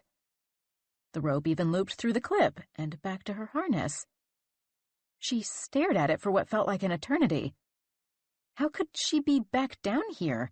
She'd felt her foot move into the pocket where her hand now gripped, sweat smearing onto the rock. She shook it off and pushed upward once more. But the loop continued again, and again. Sweat poured through her shirt from her scalp, dripping into her eyes. She repeated the same 3 movements, always circling back to the same damned clip and pocket. She climbed the loop until her muscles grew taut and sore, until the sweat on her palms worked its way to her fingertips, and she slipped off the wall. Luke caught her, locking the rope in place with the belay device, stopping her fall just a few feet below the clip.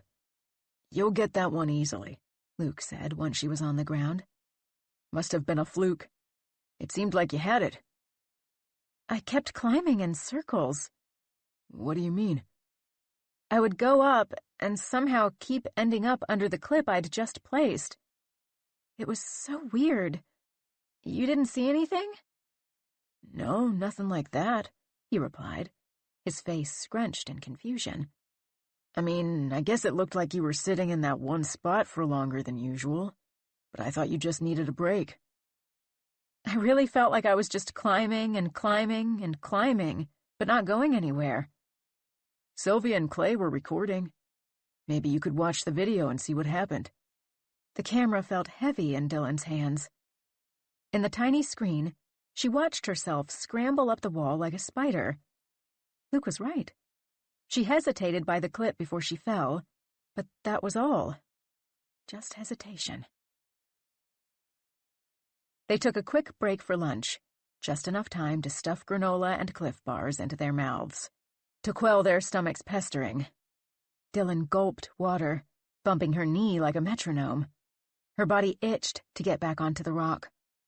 She checked her phone to see how her post was faring. Already more than 200 likes and a handful of comments. She scrolled through the notifications tab and thought she spied a comment from Petzel. But when she clicked to view it, she received an error message, the page unable to load due to low signal. Clay's coffee breath shuddered over her shoulder. Got a lot of hits? He asked. Yeah, she said, clicking around the screen. She clamped her jaw tight around her tongue. I suddenly lost connection, though. We are out in the woods, Clay said, laughing.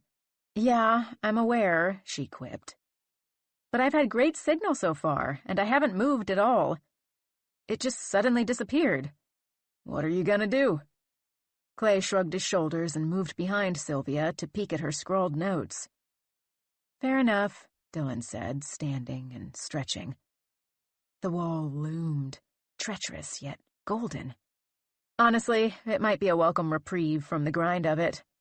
I feel like I can't ever take a break. Yeah, no signal will force you to take one, Clay said. Are you ready to keep going? Luke ground his knuckles into the buttons of his spine, lining his neck. You don't need a longer rest? Nope, she said, ignoring the knot forming in her chest, the sudden, fleeting feeling of doom. The sun hung at the top of the wall, almost as if it had settled into the rock, like a fiery prize she could reach up and grab. It blinded her. Give me a minute longer, Luke said. My neck is still sore just from looking up at you. Dylan's body thrummed, a cauldron of anxiety and eagerness, every one of the little hairs lining her arms raised, all beckoning her back to the rock. She was nearly at the top when it happened. Perhaps it happened because the sun shot directly onto her face as she searched for a handhold, leaving ghostly imprints across her vision when she tried to find that good beak she'd grabbed previously, somewhere to place her foot. Perhaps the sudden cold breeze froze her buttery muscles, or her earned exhaustion was finally setting in. Perhaps the little flashback to the previous night, that jolt of fear at those stark legs hovering outside of her tent in her dream, pricked right through her amygdala, the split second of enveloping dread making the ground seem much farther away than it ever had before. She managed to fit the cam into a jagged crevice, but when Luke fed the slack through the belay device, when she reached below her to try to grab the rope to clip it in, her foot slipped. Her scream rang out across the valley, sharp and piercing. Dylan's left arm was locked in a harsh L, the muscles of her forearm taut and distinct beneath the skin like the coil of rope at Luke's feet. Her fingers gripped the wall with just a centimeter of skin. She knew it would happen before it did. She yelled a harsh fuck as her left foot unhooked from the wall, popped away like a firecracker had exploded beneath it. She dug her fingertips in deeper, the sharp granite ripping through skin, a last-ditch effort to stay on the wall. With two opposing limbs already free, the other two couldn't hang on, couldn't right the balance, and they too popped away from the wall. The fall felt long. Her body floated down, weightless, the sun searing her retinas. But she didn't reach the ground, didn't leave a cloud of dirt to settle onto a body mangled with new elbows and knees. It ended with a sharp jerk at her waist, the harness catching her, but only for a moment. The last clip Dylan had placed in the wall, the thing that was supposed to be her safety, ripped out of the rock and took a chunk with it. It triggered a chain reaction. Each clip she'd set snug into the wall also pulled loose by her sudden dropping weight. All in a fraction of a second before she came to a stop, 30 feet down. One clip did hold, and what she collided with wasn't the ground, but Luke's head, which had been hoisted skyward as their human pulley righted itself. Her feet kicked his poor unhelmeted head, a jerk reflex. Luke pulled clips out of the wall too on his way up, and ricocheted back to smash the other side of his skull into the wall. Stuck between a foot and a hard place, both rattling his brain. March 10th, 2019, 3:23 p.m. "Are you okay?" Dylan yelled. Luke spun on the other end of the rope. His fingers fumbled near his crotch, trying to work the belay. They moved like an injured spider crawling over unfamiliar terrain. It seemed to take every ounce of effort for him to work the muscles in his neck, to pull his head upright. If the belay didn't have a locking mechanism to clamp onto the rope, they'd both be splayed on the ground right now. Fuck, Dylan thought. He must really be injured if he can't work his fingers. "Luke, talk to me," she said. "Please." He opened his mouth, but instead of words, instead of a pleasant, "Yes, I am fine, just a little bump on the head, let me lower us now," a tongue, lacerated by his own teeth, drooled out blood. He groaned. "Fuck," she whispered. Below them, Clay and Sylvia stood, too short to reach them. Sylvia touched the dangling length of rope with trembling trepidation, as if her touch would be the thing to make everything go wrong, as if that bit of rope tracing loops in the dirt was the load-bearing wall of this accident. Above them, the last clip still in the wall, a tiny inch-long hunk of metal, sat pinned against the rock. Was it shaking? Dylan followed the path of the rope, casting her eyes above the clip, the thing she had thought was holding their weight. The rope snaked up to a jagged point jutting from the wall. How had she missed that giant hold, where it had caught? It looped around the sharp point of granite and led back down to her harness. But there, at the peak of the loop, did she spy fraying? Was she imagining those little fibers poking out of the rope? "Shit," she said. Of course, Dylan's first major fall would be on day 2 of what was supposed to be her big breakout expedition. They hung only 10 feet from the ground, but she'd seen some nasty injuries from shorter heights. One of her first climbing buddies, the one who'd taken her on her first trip to Red River Gorge, had shattered her ankle rappelling down, after finishing all the hard work of a 5'11". She'd let the rope out too fast and slipped on a patch of loose debris at the base of the wall. Dylan was so caught up in the terror of their inevitable drop, scanning the ground below them, waiting for the rope's split, that she did not glance farther up to the spot where the top clip had pulled free. If she had not been calling to Sylvia and Clay to gather every soft item in camp to spread across the fall zone, she might have seen that the clip had taken a chunk of rock with it, and that the fissure was marred by a sticky, deep red substance, as if bleeding. Sylvia and Clay moved as directed, like little dolls below her, hauling camping pads and sleeping bags, and even loose armfuls of clothing to the base of the wall. Fibers of the rope groaned, like a creaky door, and then snapped in two. Each sent a jolt through Dylan, hanging helpless. The untethered pair moved below the 2 climbers, spreading the stuffing around, kicking away the clips that had rained down from the wall, little metal daggers lying in wait to wedge themselves into the spaces between Dylan's vertebrae, or jump up into the iris of a wide eye, maiming her to the point of never being able to climb again, ruining not only the trip, but her entire career. The last thread of the rope snapped in two at the moment that Sylvia slapped her own sleeping bag onto the ground, the edges soaking up the persistent mud. Dylan and Luke dropped like stones.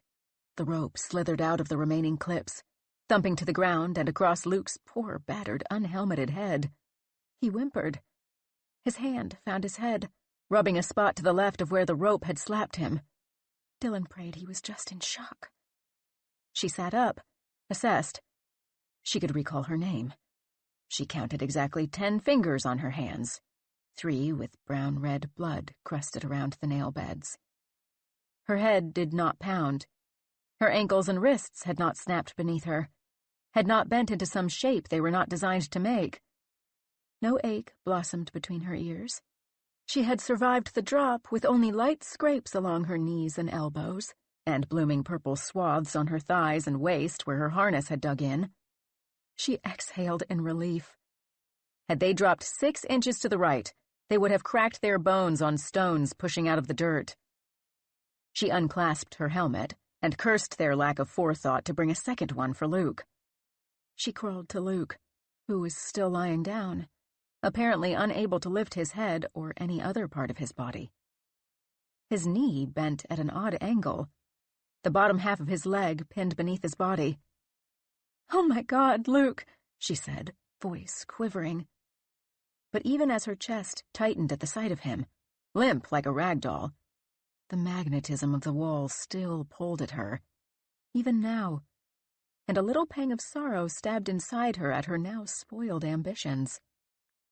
Luke whispered something, too low to hear or understand. His eyes glazed, but wide. He seemed to be looking at something over her shoulder, A chill seeped into the adrenaline pulsing through Dylan's veins, like an ice cube sliding down her spine. Clay stood at Luke's head, and Sylvia was running to her tent to gather her first aid kit. There could be no one behind her. Still, Dylan turned and followed the line of his sight, just to be sure. No monsters, only trees. They carted Luke over to the fire pit, Dylan and Clay each scooping a shoulder underneath one of his armpits, moving slowly. They poured him into a canvas seat like a scarecrow stuffed with rocks, limp and heavy, a picture of how Dylan's insides felt.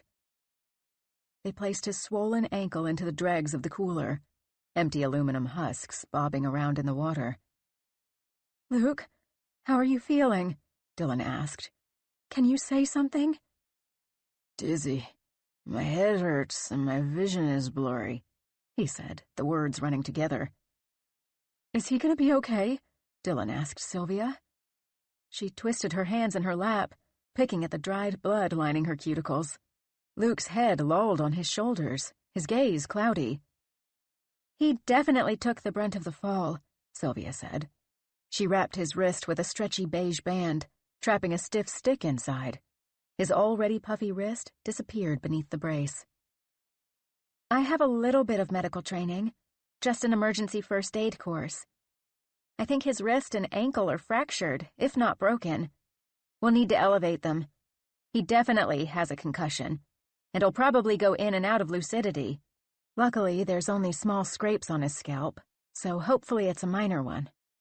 Hopefully his brain isn't swelling up in there, Dylan thought, not daring to say this part aloud, lest she speak it into existence. Dylan sat in a chair across from Luke. She lifted his ankle and set it on her knee to elevate it so Sylvia could attend to it. He squealed as if her touch was fire. "So what's the plan?" she asked. She pinched the muscles of her thigh to stop herself from bouncing it. "We should get him to a hospital as soon as we can," Sylvia said. If we can, Dylan thought, trying to piece together the puzzle of getting him back to the Jeep. Up the steep hill, through the miles of undeveloped forest. They'd probably have to get a helicopter to cart him out, with neither his ankle nor his brain being able to support his weight for the journey. If any of their phones worked, Dylan hadn't checked whether she had a signal again. They could call for help. They had the coordinates and everything. They'd be okay, Dylan told herself, trying to believe it. Sylvia handed 2 iron-colored pills and a bottle of water to Luke. "I need you to focus on staying awake," Sylvia said, in full nurse mode. "That's all. We're going to work to get you to a hospital." "Okay," he said. "How—" He tensed in the middle of his thought, his body straightening like a board, nearly kicking the cooler over, spilling the pond inside. Dylan placed a hesitant hand on his shoulder. His eyes, gazing off into the trees, widened, as if he could see something she couldn't. Dylan's heart beat in her chest at double its normal speed. While Sylvia played makeshift doctor, Dylan and Clay tested their cell phones, clicking on the screens and wandering around the basin of the valley, hoping for a signal. Nothing. Clay's face snarled, and he sighed deeply, his lips pushing quiet words under his breath. Probably thinking the same guilty thoughts that swam through Dylan's mind. Of course an injury occurs during such an important trip. Of course. Now everything is delayed and ruined. While she hoisted her phone, moving to the same spot where she'd held her first live stream, Dylan craned her neck to look up the wall at her lost and ruined gear, mourning the expensive clips still stuck in the rock, too high to retrieve, the 2 useless, compromised halves of the rope, the winged cam destroyed, the metal mangled, along with the chunk of rock it removed. The wall pulsed into her, radiating heat as if it were a mirror redirecting the sunlight. She suddenly wanted nothing more than to touch it, to scramble up and pluck out the cams. They'd just bought that damn rope right before this trip. Brand new. $200 of the stipend from Petzl. And they hadn't brought a backup. Who could have foreseen a brand new rope ripping in half, but they should have prepared for it anyway. Though Dylan had never heard of a rope breaking like that. Not unless it was extremely old or the core had deteriorated. Now the trip was ruined. She couldn't climb anymore. Not that Luke could belay her at any rate, she thought, her chest tightening again, suddenly remembering her broken boyfriend. He kept fluttering out of her mind. But Sylvia or Clay could do it, couldn't they? Clay knew how to belay, and all he was doing was standing there behind a camera and watching while she climbed. Sylvia was the one taking the notes, and she could make sure the camera was recording. She didn't think Clay would want to halt the research, and once Luke was taken care of, how did she keep forgetting about him? Her brain fogged, her train of thought wearing a headlight that only pointed down one track. It was like the rock was the only thing that could push up above the fog in her head. She glanced over at Luke. His bandaged arm hung against his chest inside a makeshift sling, a pair of Dylan's leggings tied into a loop, and his leg was similarly wrapped and propped up on a chair.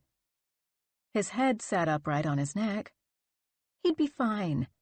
She'd seen worse injuries at Red River Gorge. Plenty of snapped bones, a fractured skull, blood oozing from an ear. And every single one of those people had recovered. And if they already had to leave to go to a hospital, it couldn't be that much farther to backtrack to Lexington to buy a new rope. After Luke got settled at the hospital, of course. She clicked the screen open once more on her phone, and it remained consistent. 0 bars. She clicked the emergency call option anyway. 3 dots bounced in the center of her screen, sending out an invisible SOS. But the call dropped before it connected. The same scenario repeated numerous times, on all of the other phones. As a last-ditch attempt, something futile to try, Clay even pushed the SOS button on the side of the GPS device. But the damned thing must have been broken. Pushing the button did precisely nothing at all. "Cheap piece of shit," Clay said, smacking it with his palm. Dylan's chest tightened. They had no choice but to try to heave Luke up the hill and get back to the car. There would be no helicopter rescue. Next to her, the rock throbbed. Climb, climb, climb.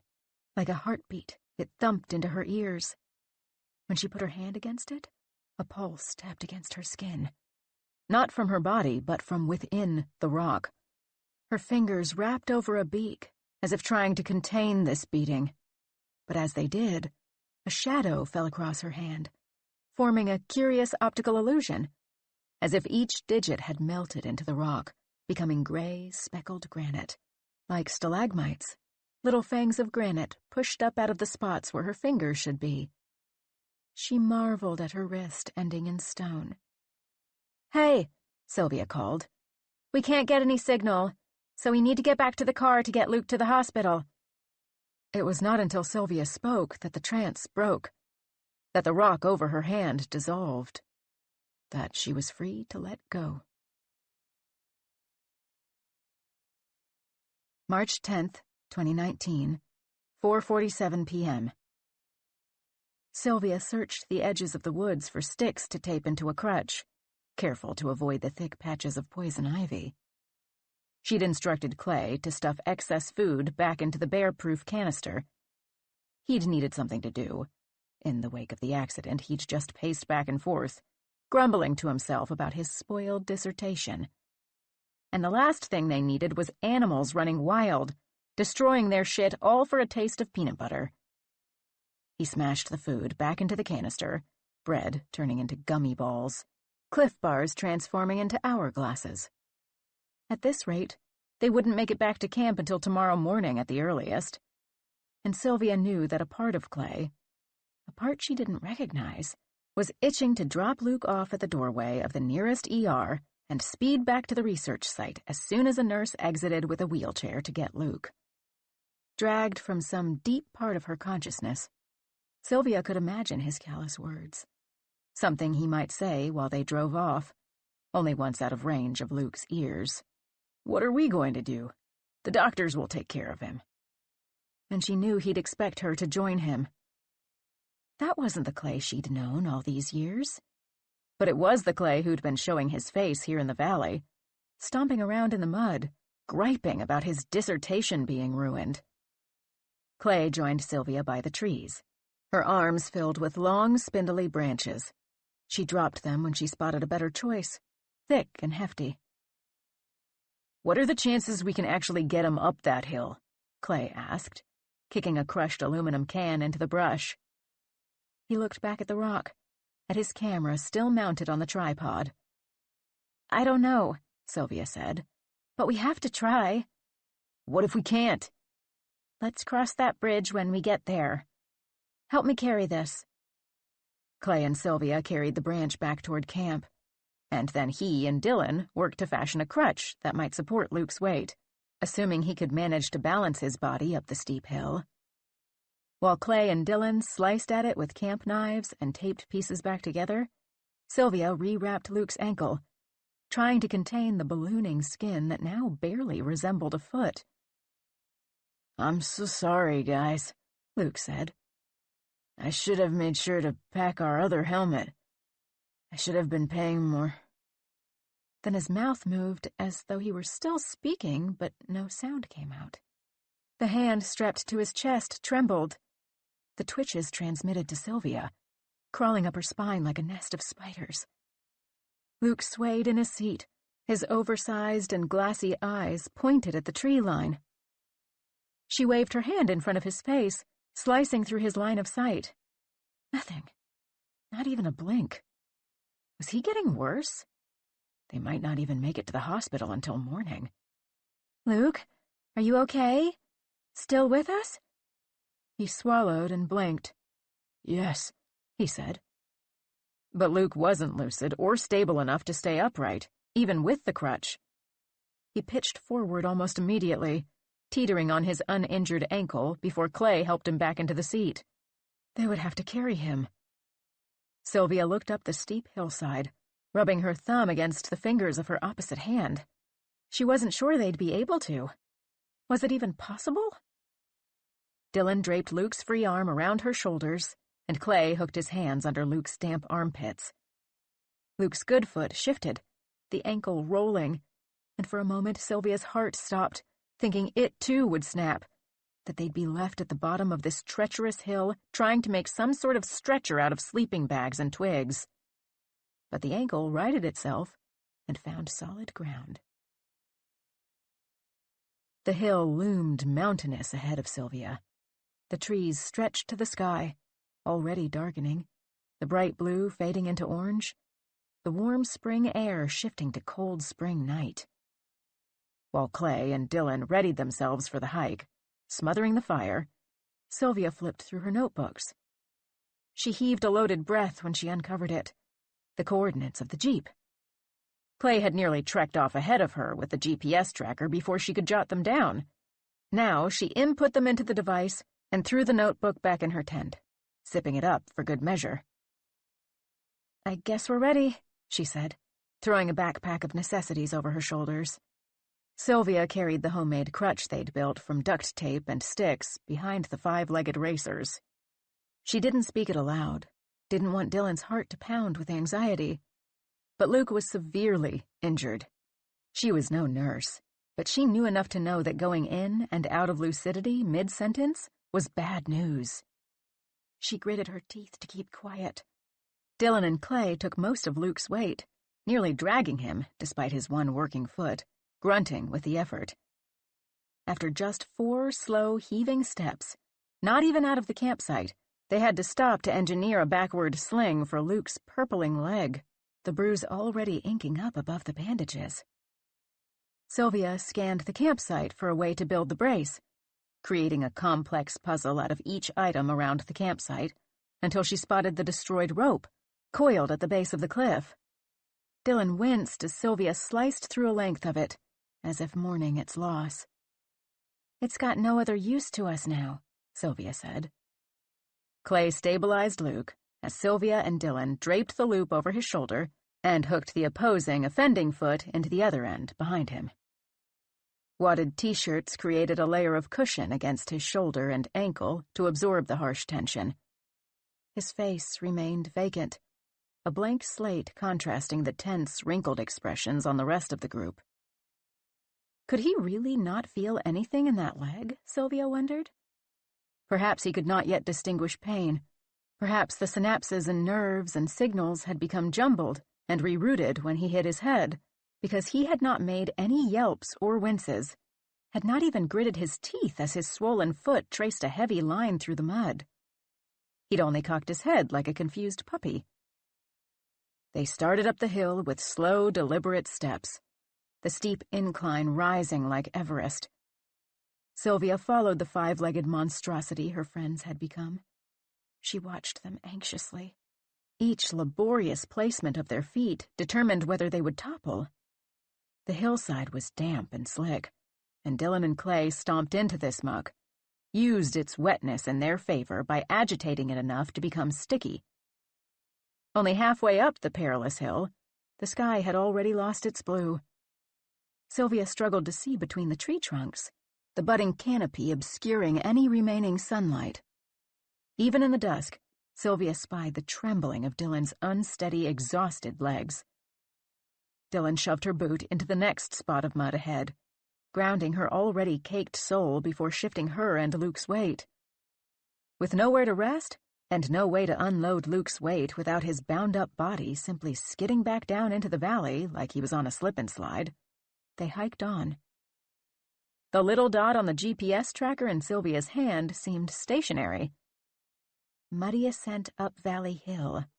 Why so wet? No record of recent rain, she thought, tucking away the thought to write in her notebook later.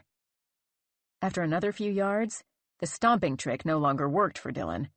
Her boots had accumulated too much soil to gain any sticky traction.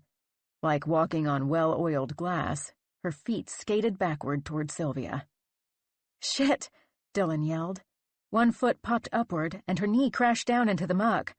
Sylvia, her own lungs screaming with sharp needles, even without Luke's weight on her shoulders, waited for the rest of the bodies to topple along with Dylan, for a tangle of connected limbs to slam into her on their way down, for all four to find themselves back at the bottom of the hill, each with matching bruises and swollen ankles and wrists and brains.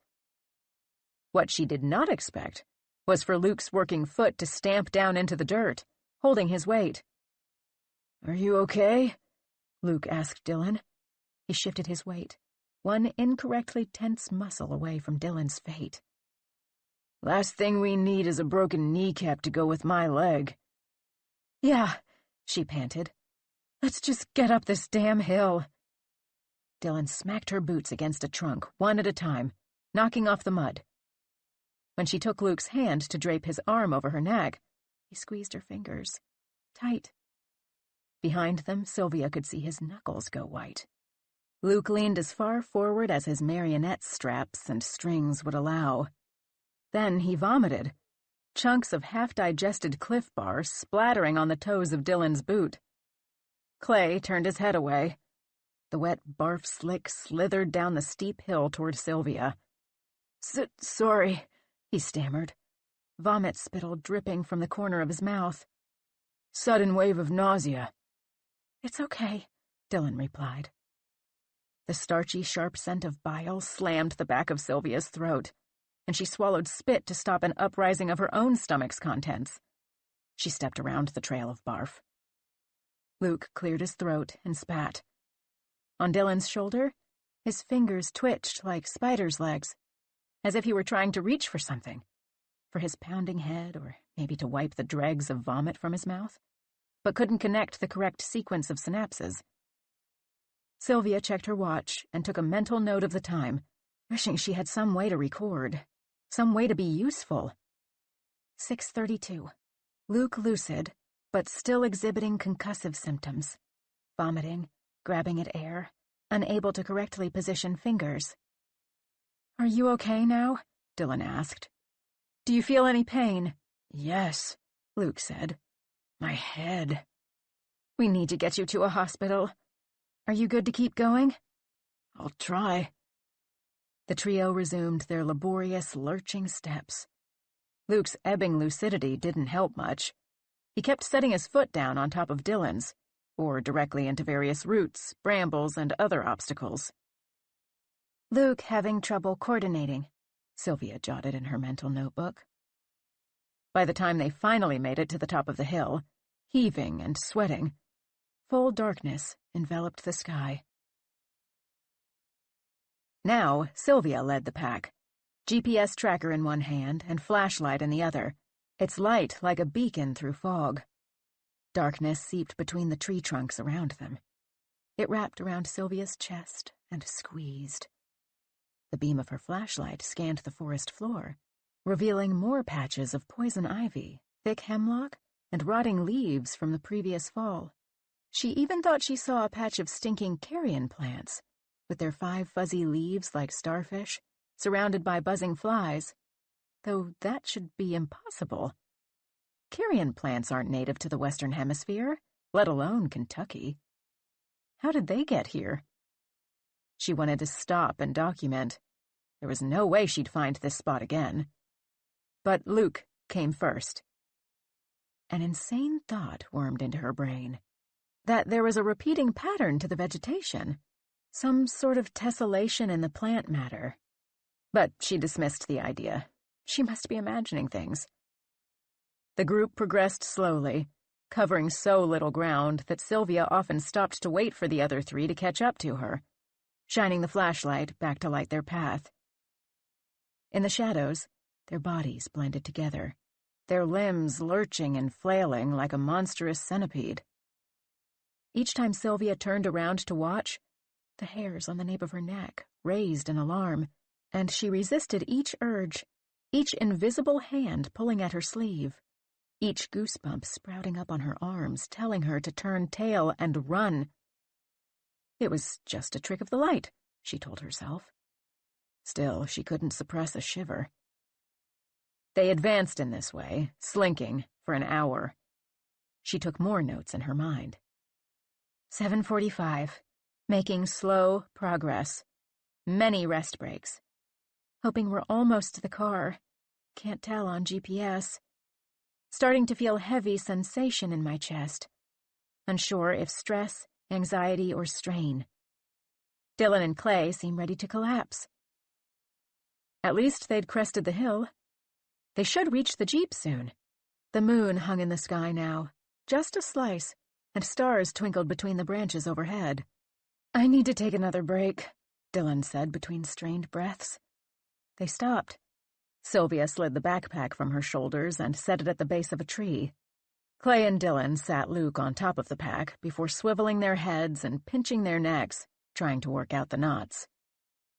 How much farther? Dylan asked. She sank down, collapsing into the dirt. I'm not sure, Sylvia said. We've been following the guideline on the GPS, but I don't know how to tell how much farther we've got to go. What do you mean? Clay asked, his voice rising. It should say right on the bottom of the screen. I just see the map and a green line, Sylvia replied, handing over the device. Maybe a setting got turned off? Clay clicked buttons on the device. His brow furrowed. He smacked it against his palm, and the screen flickered. What the fuck? He whispered. He stood and flicked his flashlight on, swinging the beam of light around in quick passes. Then the light settled. It pointed downward. It illuminated something bright. Something orange. Their tents. They were back at the top of the hill. What the fuck? He repeated. What? How is that possible? Dylan said. She leaned her head back, thumping her skull against a tree trunk. Tears escaped from her closed eyelids. I'm so sorry, guys, Sylvia said after a hefty silence descended, after she could no longer stand its throbbing against her eardrums. I don't know what I did wrong. How had she messed up so badly? She'd followed the line, just as Clay had showed her. They hadn't taken any turns, and had definitely been moving forward. How had they ended up back where they started? It didn't make sense. We have to keep going, right?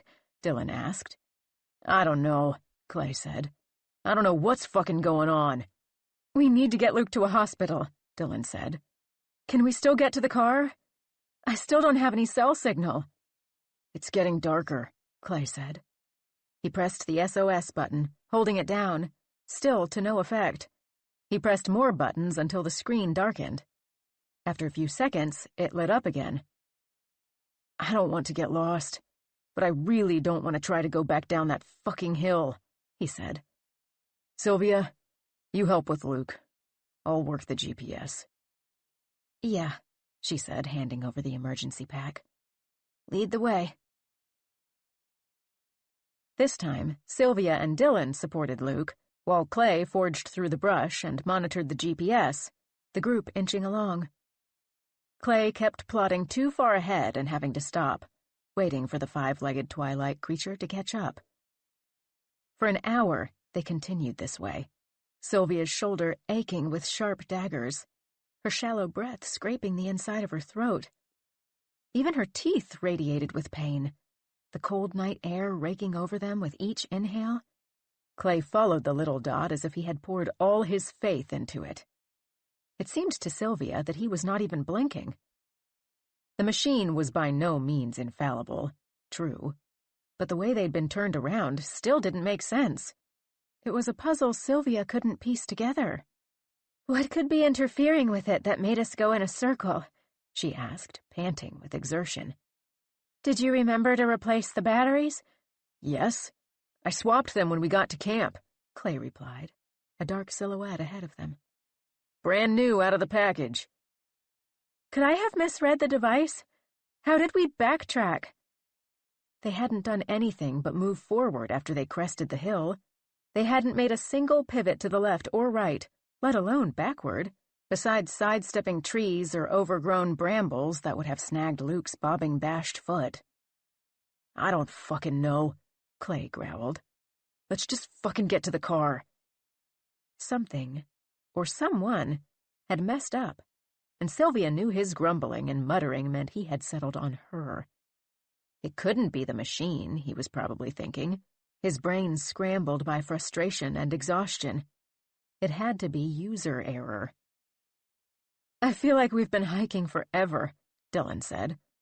How much longer until we are at the car? I don't know, Clay said. The GPS still isn't showing the fucking mileage. There must be a software update I didn't catch before we left or something.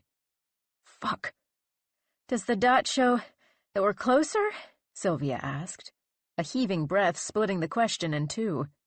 A stitch carved into her ribcage, the needle threading into her lung. Clay sighed and examined the tiny screen. He clicked around. The dot sat in the center, a little bowel obstruction on the intestine line snaking across the green background. I can't really tell, Clay said. Fuck. We might be halfway, or have a whole fucking while to go. A heaviness returned to the spot between Sylvia's lungs, like a stone had replaced her heart. 8:25 p.m. Still trying to reach the car.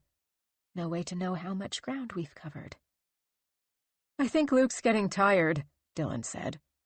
He's not responding as much anymore, and he's dragging his foot again.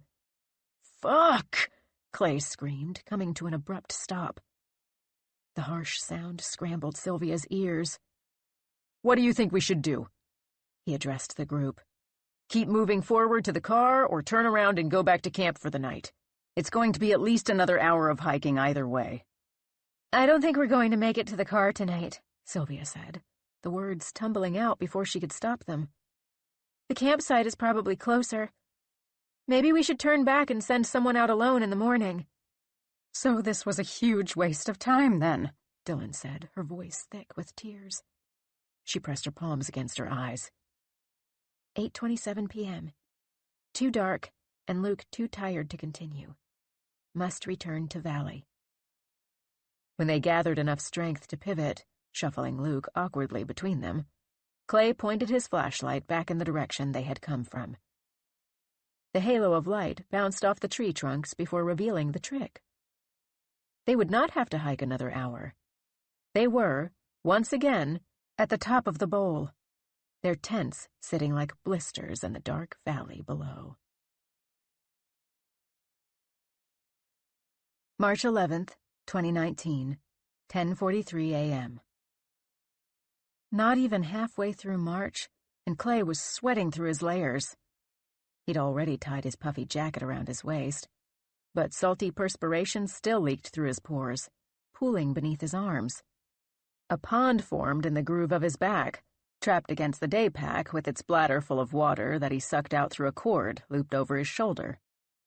When he passed beneath gaps in the tree canopy, in the spaces where the sun poked through its fingers, his whole body swayed, little blotches of darkness jittering in his vision. The blip on the GPS moved, but not steadily. He'd been hiking for a couple hours, but the machine said he'd only moved about half a mile. At least he was moving. He was certain he'd reached the Jeep, hoping it would be just a little while longer now that he wasn't carting Luke. They should have sent someone out alone last night. Should have done whatever they could to speed this process along and get Luke to a hospital so they could get back to the research. And he shouldn't have let Sylvia navigate. Although how could he have predicted that she would fuck up so monumentally? He pressed on. The itchy feeling of déjà vu crept up his arms when he stepped through a briar patch, twisted and gnarled like sleeping snakes, in the exact same configuration as one he'd passed 10 minutes before. The same poky vines forming a figure 8. A section of bark level with his face, the wood beneath white as his own skin, had been carved from 3 trees along the path so far. The mark so distinctive that he'd puzzled over the first instance, grazing the smooth surface with his fingertips, wondering how the bark had fallen away from the maple. By the second instance, he'd started a tally and snapped a photo.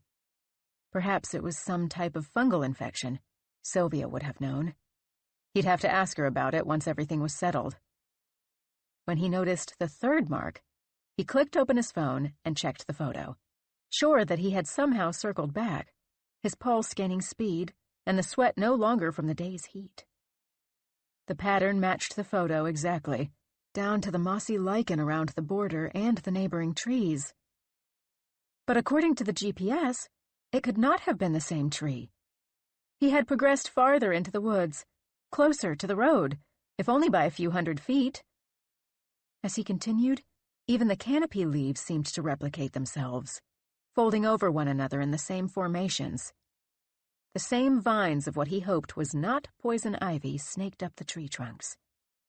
The same snagging, thorny root stuck up where he placed his foot, his toe catching inside the perfect loop twice before he picked up on the pattern. Pattern, he thought. How can there be a fucking pattern in the woods? He kept his focus on the ground, watching for the loop, eyes flicking back periodically to the screen of the GPS. If he looked up through the branches, if he tried to study the terrain, he dizzied and stumbled, his head throbbing. Somehow the trees looked like a bad Photoshop job, like someone had cut an image and pasted it several more times to create a full picture. His vision swayed again. His foot found the repeated root, and he tipped forward onto the ground. Catching himself on his wrists, he unhooked his toe and rolled onto his ass, leaning against the nearest trunk with his eyes closed. He slammed his fist against the dirt. If he opened them and saw the fourth iteration of that barkless dot, he might scream. When he finally cracked his eyes open, afraid of what he might see, an unexpected shiny glint winked back at him. A little blinding spark of sunlight reflected from something buried in the loam, just beyond his reach, leaving pockmarks in his vision. Surely it was some man-made thing. Nature was matte. Some piece of trash, probably. Maybe a rusting can of food. Maybe a map in a bottle that would lead them the fuck out of there. The glint pulsated, as if it were sending out a laser signal, not unlike the box strapped to the bottom of the plane that had tricked him into coming here in the first place. Clay leaned forward and dusted earth away from the thing, gentle as an archaeologist uncovering bone. A green glass bottle, corked. If it ever bore a label, the paper and glue had long ago been destroyed by mud, by snow, by an overflowing creek. Clay pulled it from its bed of earth. The glass shone in his fingers, a clear liquid inside, sloshing. The few minutes of rest had transformed Clay's sweat into icy rivers. Then they dried, sticky and stiff like cold paste coating his sore muscles. Goosebumps sprouted on his skin. His skeleton rattled. Even the puffy jacket pulled back over his torso did not stop his shivering. He nibbled at a Cliff Bar, the spongy texture somehow bitter and rancid, then threw it down in disgust. Fuck this. Curious, he uncorked the bottle and took a sniff, recoiled from the harsh fumes. The bottle must be moonshine. The woods of Kentucky had once crawled with moonshiners. He should be watching Dylan scramble up the wall with Sylvia scribbling notes right now, not shivering, alone, in this dungeon of trees, struggling for hours just to get back to the car. Fuck it. He brought the bottle to his lips. He swished the harsh liquor around his palate and swallowed. The vine that had tripped him curled near his toe like the head of a snake. And then it twitched like one. He shuffled his feet closer to his body, blinked hard, and then the vine solidified into an ordinary bit of foliage. He tapped it with his toe. Great. Now he was hallucinating. Wrapping his arms around himself, he tried to hold his shivering bones in place. It was just exhaustion. It had to be. He'd gotten no real sleep the past couple of nights, between the nightmares and hiking up a steep hill while hauling Luke's body. Not to mention stress. No wonder he was seeing shit. That's all it was. The beginnings of a migraine bloomed at the back of his head. Eating the rest of the Cliff Bar would help, he decided, biting off another rancid piece. Maybe another swig of the liquor would calm his nerves. The wet sounds of his own chewing and the sloshing of the liquor against his teeth filled his skull, drowning out the stagnant silence, until his jaw ached. Suddenly, his own sounds were replaced by the crunch of something flat and smooth against the forest floor. A horse whinnied, the sound so shrill and foreign that Clay's muscles jumped away from his bones. More noise accompanied. Shrieking infants, plodding feet, the creaking of cargo. Then, above the din rose a hymn, the voices cacophonous. Earth from afar hath learned thy fame, and worms have learned to lisp thy name. But oh, the glories of thy mind, leave all our soaring thoughts behind. A group of people passed by on a dirt trail 20 feet away. Women in old-fashioned cotton skirts, the hems stained with dirt, bonnets with tight knots beneath their chins. Swaddled babies bounced between what looked like wooden pegs, chair legs, jutting from huge packs strapped to the sides of the horses. The babes screeched with each bump. Stick-thin boys and men followed behind the horses on foot, some barefoot, their feet calloused and bruised, sidestepping horse shit. Even had Clay's jaw not slackened, any call he might have made to bring attention to himself would not have been heard over the swell of their voices. The synapses of his brain fired all at once, sending signals throughout his entire body like an alarm piercing sleep. What the fuck? He whispered. Was he hallucinating an entire group of people now? He squeezed his eyes shut, rubbed them until white spots flashed, but the vision remained when he opened them. The hymn continued, bright and happy and loud. Might I enjoy the meanest place within thy house, O God of grace. Not tents of ease nor thrones of power should tempt my feet to leave thy door. Clay's arms pimpled with goosebumps.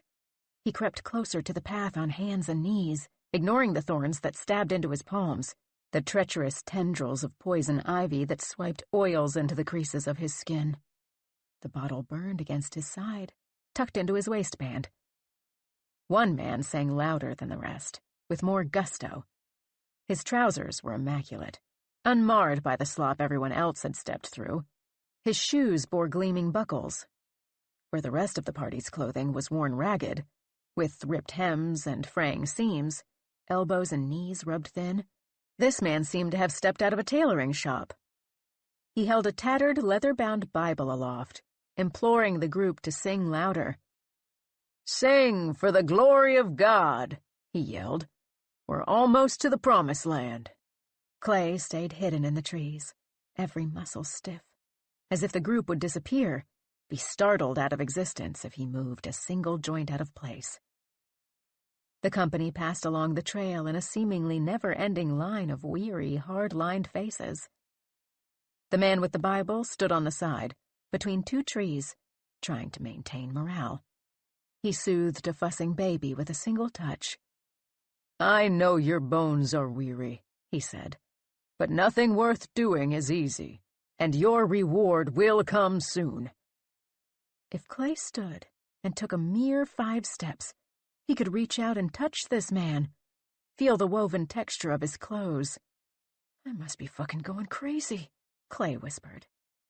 The man radiated. An aura surrounded him, like a bright cloud of pure sunlight. Even under the shade of the tree canopy, Clay's eyes watered, singed at the edges if he stared too long. His mind still could not make sense of the procession, the migraine pounding harder. It felt like his brain was swelling inside his skull. It must be some sort of historical reenactment, he decided. Some society in Livingston that liked to dress up in old-fashioned garb for some fucking reason. To stave off boredom?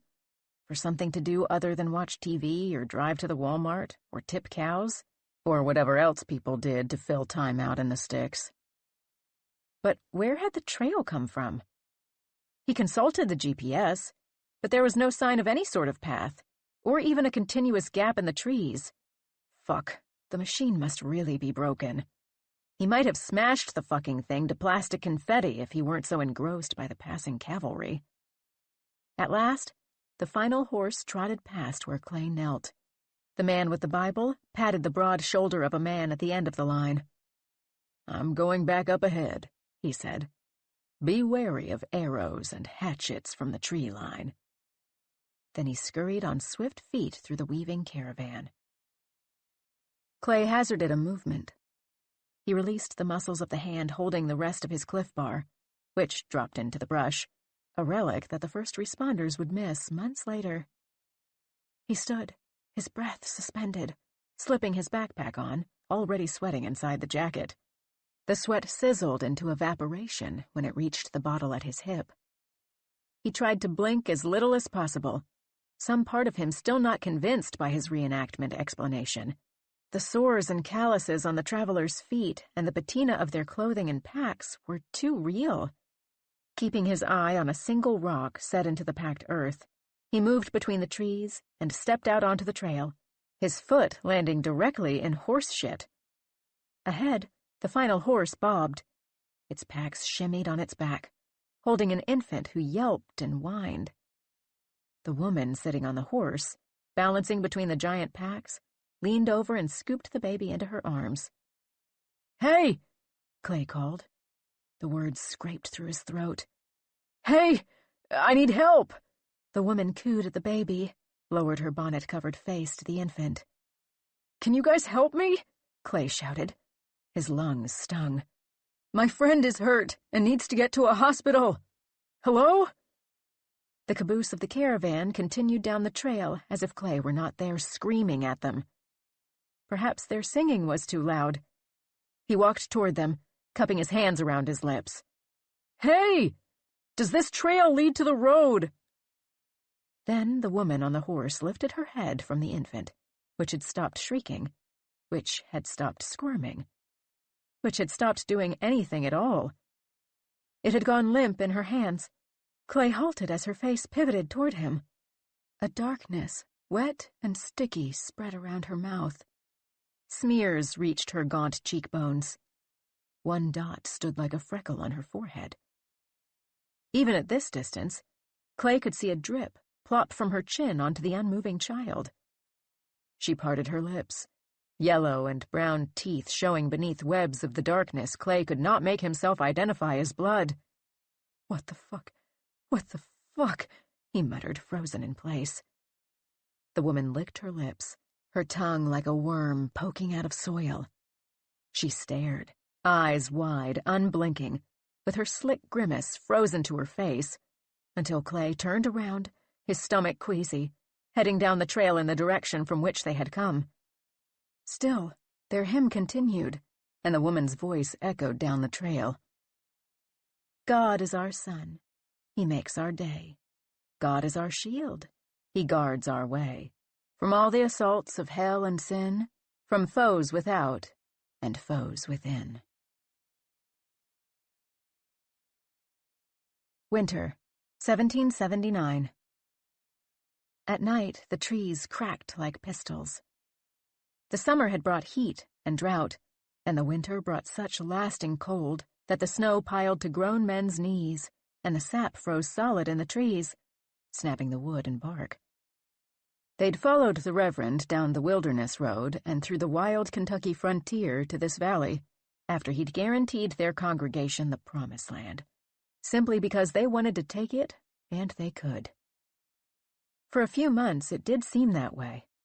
Lush green beneath their feet, blistered from miles and miles of walking over rocky mud, through overgrown rivers and creeks, sturdy oak they'd raised to build cabins, wild hay to feed the animals. A little creek, run off from the river, swam around the edge of the valley, their new homestead. But their promised land soured. Whispers spread as the snow piled higher. God had abandoned them. All of the seeds they poked into the rich-looking soil, dark and glossy, had pushed their heads out and turned bitter, some drying into brittle stalks, and others producing fruit that transformed from acerbic and unripe to mushy overripeness overnight, rotting on the vine. They tried plucking the hard, sour fruit and setting it on windowsills and counters to attempt to catch it at freshness. But still, they woke to the buzzing of flies and gnats around slushy, stinking pulp and stained, ruined wood. So they ate the bitter fruit. Now the creek sat frozen in a solid block all the way to its bed, and they had to melt buckets of snow for water. Even James and Mary's dog had soured, turned mean, barring and snapping his teeth. When he managed to catch something in them, a child's arm, the task fell upon James to finally set him at ease. He lured the dog away from the cabin with a scrap of meat and stuck his knife in a place that would let the animal go quickly. They had managed to keep the baby alive with piles of wool, checking every hour for breath if he did not cry for Mary's sparse milk, or from his other mysterious ailment, the one that had afflicted the other children, the older ones who had come down the trail. It started with blotchy red rashes and ended beneath a little wooden marker in a plot of land at the edge of the settlement. By the time the snow started to fall, the makeshift cemetery had crept all the way up to the cabins. Now only the tips of the crosses poked above the mountainous white drifts. The pair woke to the sun's glare reflecting from the new snow and set to work. Mary gathered a bucket full of icy snow and stoked the fire in the stone fireplace, while James took the hatchet to chop away a slab of meat from one of those who had frozen to death and been left to preserve in the snowdrifts outside. The ground was too hard to continue with burials, and there was nothing left to do but use the meat to supplement their diminishing stores of the acrid harvest. He did not think of his neighbor as he chopped the flesh, cutting through the cotton covering the stiff calf down to the bone. Mary peeked beneath the blankets where the baby lay. He cried for her milk, but she was dry.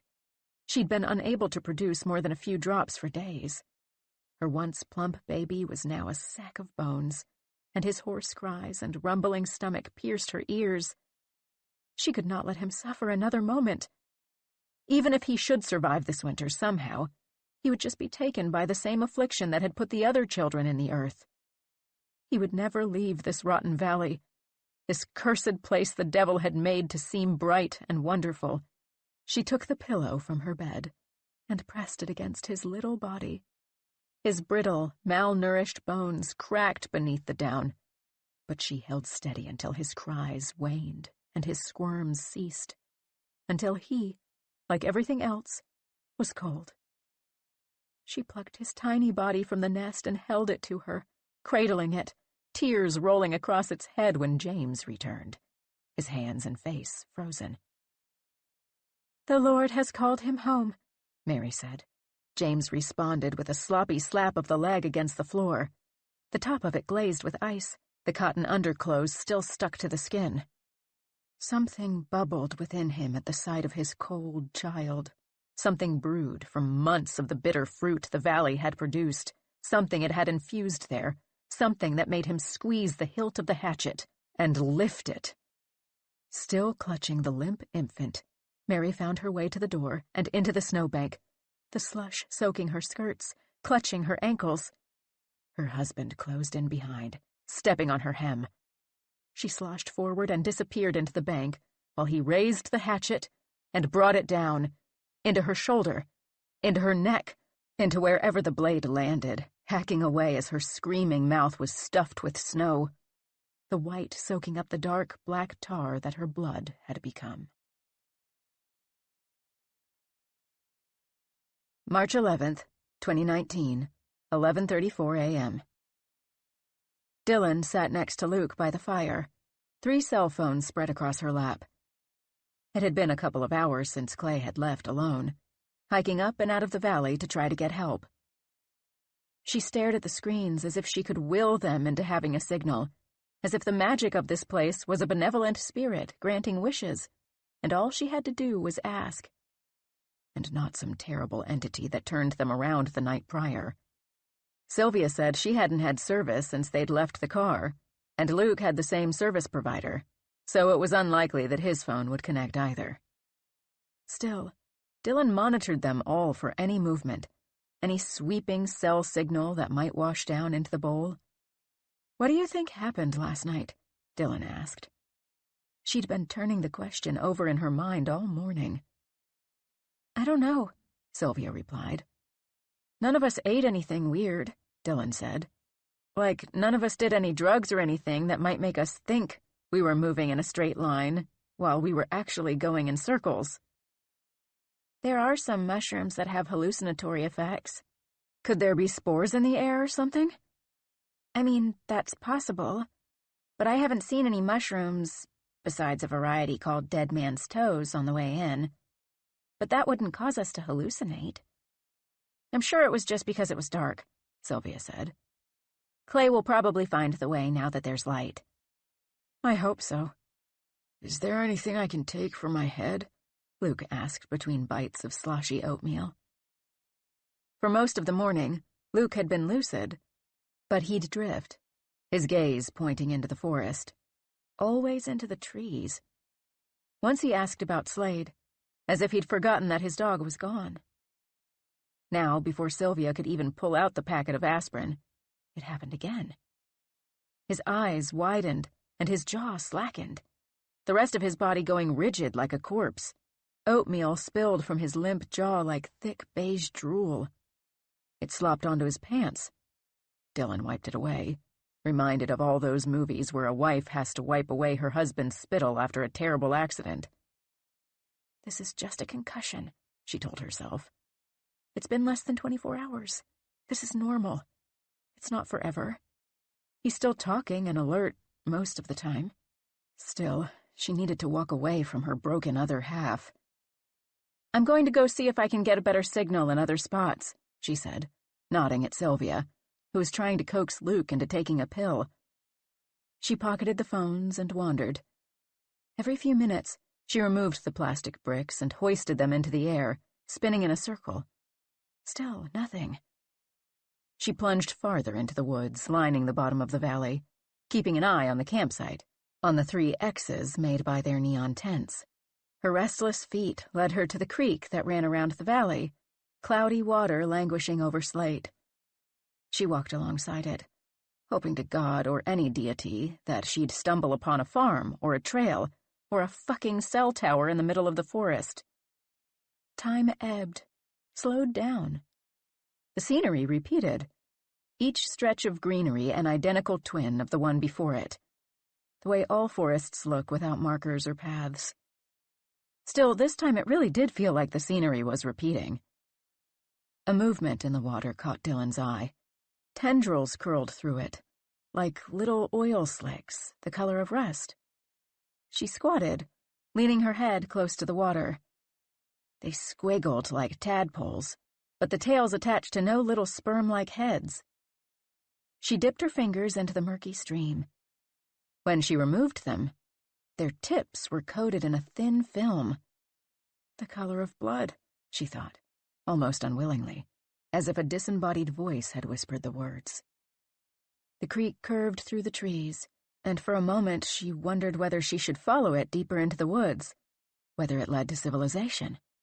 After all, whatever shit was polluting the water was probably runoff from some farm upstream, some pesticide that would eventually make its way into the municipal drinking water.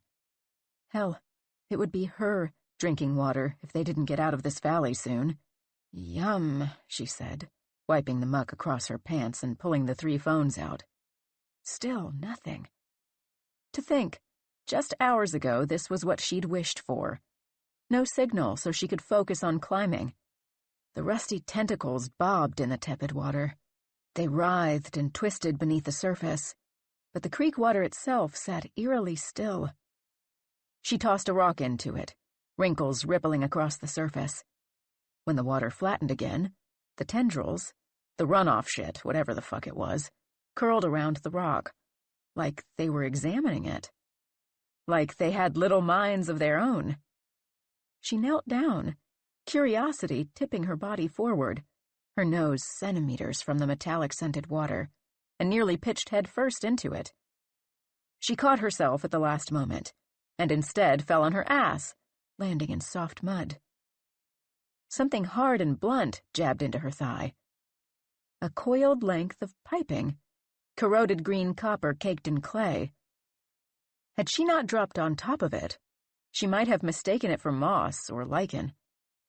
She scooped mud away, the darkness of it sticking to the ridges of her fingerprints, uncovering more green copper, the coil connecting to a straight pipe that attached to an enclosed bucket.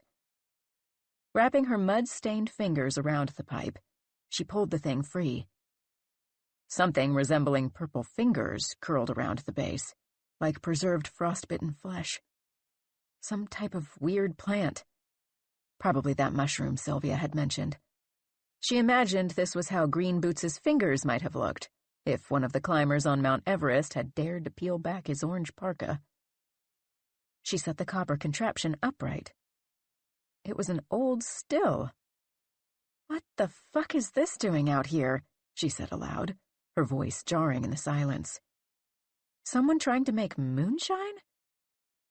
On its side was a gaping hole, the metal jagged like sharp, crooked teeth. Dylan stuck her finger into the hole, swiping the wet inside. It cleaned her finger of any traces of ingrained dirt, and she held it beneath her nose. It smelled of sharp, fermented corn.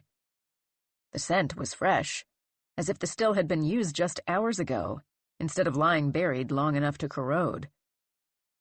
For a fleeting moment, she wanted to bring it to her lips, to let any dregs of moonshine drip down her throat, to give her a prohibition buzz that would dull her fear, before remembering why she was traipsing out in these fucking woods, a snap back into focus, like she'd been in a trance. The still was probably full of mud. Her stomach knotted, and an ache bloomed in her chest as she thought of Luke, of his limbs tied into makeshift slings, softened with sweatshirt pillows, of his broken head, of how she had forgotten about him for even a single second, about his distant eyes, that haunting stare that was not glazed. He was looking at something, she knew. She just didn't know what. She wasn't sure she wanted to know. Dylan shuddered beneath her jacket. She removed the phones, one by one, from her pocket, clicking the screens on. "Fuck," she said. Still nothing. She kicked the stupid old still, denting the base. The thing shouted a sharp twang out into the trees. A more effective SOS than the damn hunks of plastic in her hands.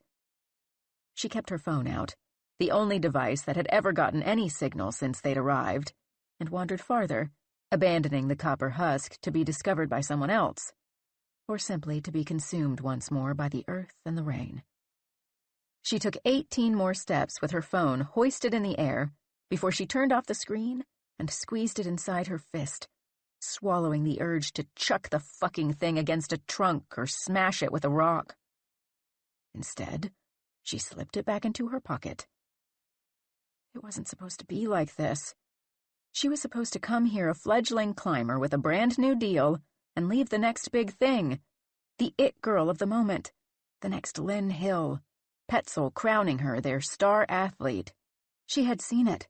She had dreamed it in those weeks between Clay's invitation and the drive down.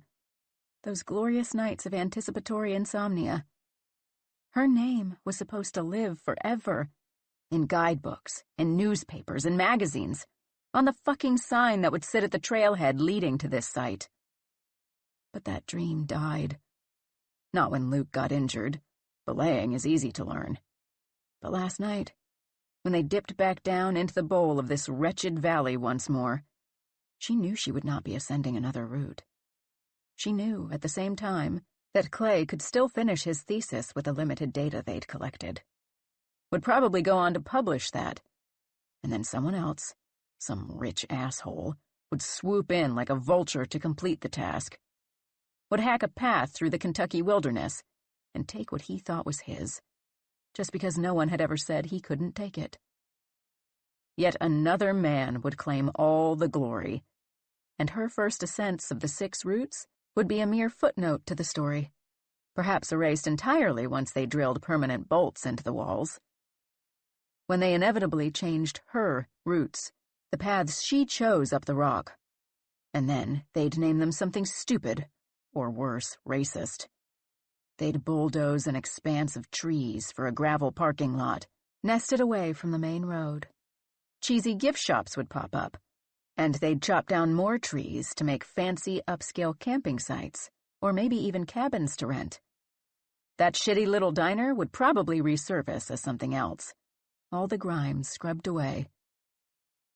But that was the whole point, right? That's what she wanted. For herself. And who knew what Petzel would think? Her first sponsored trip ending in a severe accident. Did she even know what she was doing? Would they drop her? Maybe, she thought, her dream could be resurrected once Luke was squared away. Once doctors could wrap his bones in a real cast and fix his poor little head. They could buy that new rope in return. She could have Clay belay, or teach Sylvia. It would be okay. But some small, sure inkling wrung her organs dry. The gymnastics routine left her stomach in a tight, pulsing knot. Sweat beaded against her forehead. Somehow she knew that Luke would not make it to a hospital anytime soon. Clay would not find the car, would not reach the road, would not call for emergency services with the stupid broken GPS. There would be no heroic helicopter swooping in to save the day. In her distracted wandering, she almost stumbled headfirst into the rock wall, a new stretch of it around the corner from where they had made camp. The thing was like a giant column in the center of the valley. The air around it seemed to palpitate. Her skin buzzed with a magnetism she couldn't name or place. The rock felt cold and dry against her calloused fingers. Dylan stepped back, against every instinct of every atom of her body, to take in the full wall, tracing with her eyes the movements she might make on the route, if she were able to climb it. But that would require a whole set of impossible dominoes to fall, and all of those little plastic gravestones were misaligned. Luke's fall was the solitary piece that had upended everything. Climb it anyway. The thought whispered through her head as though it was thrust up from the earth itself, like a tendril vining its way up, curling around her legs and piercing her ear. The inner voice was clear and distorted at the same time, like the vocal cords had been worn to thin, taut strings, like it belonged to someone else. Plenty of people climb without ropes. That was true. Many great climbers did climb without gear, ignoring any and all safety measures, using just their strength and will, their body against the rock. But usually that was on routes they knew, had practiced for hours and hours before they even attempted to ascend without rope. Free solo climbers trained and primed their muscles to be at peak performance, made sure every movement was memorized. Dylan had never been this bold. She'd always been a calculated climber, one who planned out her moves and practiced until she got it right, sometimes getting lucky enough to send something on the first try. No, not lucky, the voice inside of her growled. Okay, maybe it wasn't entirely luck, but she'd certainly had her share of bad falls. Why chance it? Especially now, when there was already one hopelessly injured camper. They did not need another smashed head. She knew plenty of climbers with smashed heads, and didn't that one famous climber die free soloing? With climbing, there was always a chance of fractures and injuries, even with all the gear. You're good enough to do it. She scanned the route, mimed where she would place her limbs, mapped out the crux of the problem. A difficult one, she surmised. She backed away from the wall, ready to leave. It looked too hard. The weight of the phone suddenly pulled at her waistband. She fished them out of her pocket, clicked them on. Still nothing. You can probably get a signal up there. That decided it. On the first 2 attempts, she fell, her foot sliding. A tiny beak of a handhold just too far away, wet mud smeared across her ass. She removed her bulky hiking shoes. On the 3rd attempt, her bare feet held, and she caught the tiny piece of rock between her left thumb and fingertips, gripping until her knuckles went ghostly and her body stabilized, her toes flying away from the rock for a second. She climbed on. She stuck her fingers into pockets full of spider webs and dust. She jabbed her toes in the sharp virgin granite. Focusing only on where her hands or feet would go next, she worked the problem, pushing away thoughts about the growing distance between herself and the ground. She did not think about how she would maneuver back down, should that decision not be made for her. The tendons in her wrists twanged like violin strings, the melody repeating with each crimp she pinched, each hold spanning no more than half a fingertip. Her muscles ached. A cramp swirled its way up her calf. Clenching her right arm in a constricted L, she flicked her left hand, shaking out the knots the wall had worked into it, repeating the motion with all 4 extremities, until her muscles once again became smooth machines that propelled her to the top of the route in just 3 more swift, easy movements. Above her, the last 5 feet of rock was smooth and slick, rounded perhaps by rain, leaving her stranded in her body's tension against the wall, unable to climb farther. She shuffled, trying to position the pocket on her pants away from the wall, while also kicking her foot around for a better, wider hold. Her fingers and toes twitching against the rock, she steadied herself to free one hand and pluck out the first phone she could reach. Sylvia's. The screen flashed on, but there was nothing. Not even a blip of LTE when she raised it as high into the air as she could. She slid it back into her pocket. Her entire left arm cramped, the muscles locked into their tension, her fingers losing feeling. Before she fished out phone number 2, she hooked the fingers of her right hand onto the wall to shake loose the spasm. As her left arm shook like an air-drowned fish, her feet shuffled, enough for them to snap free. Tiny pebbles rained down to the ground. Her toes scraped air. Fuck. The distance between her free hand and the wall seemed to span 1,000 miles. The weight of her body pulled heavy against her remaining attached limb. The tendons inside stretched, ready to snap.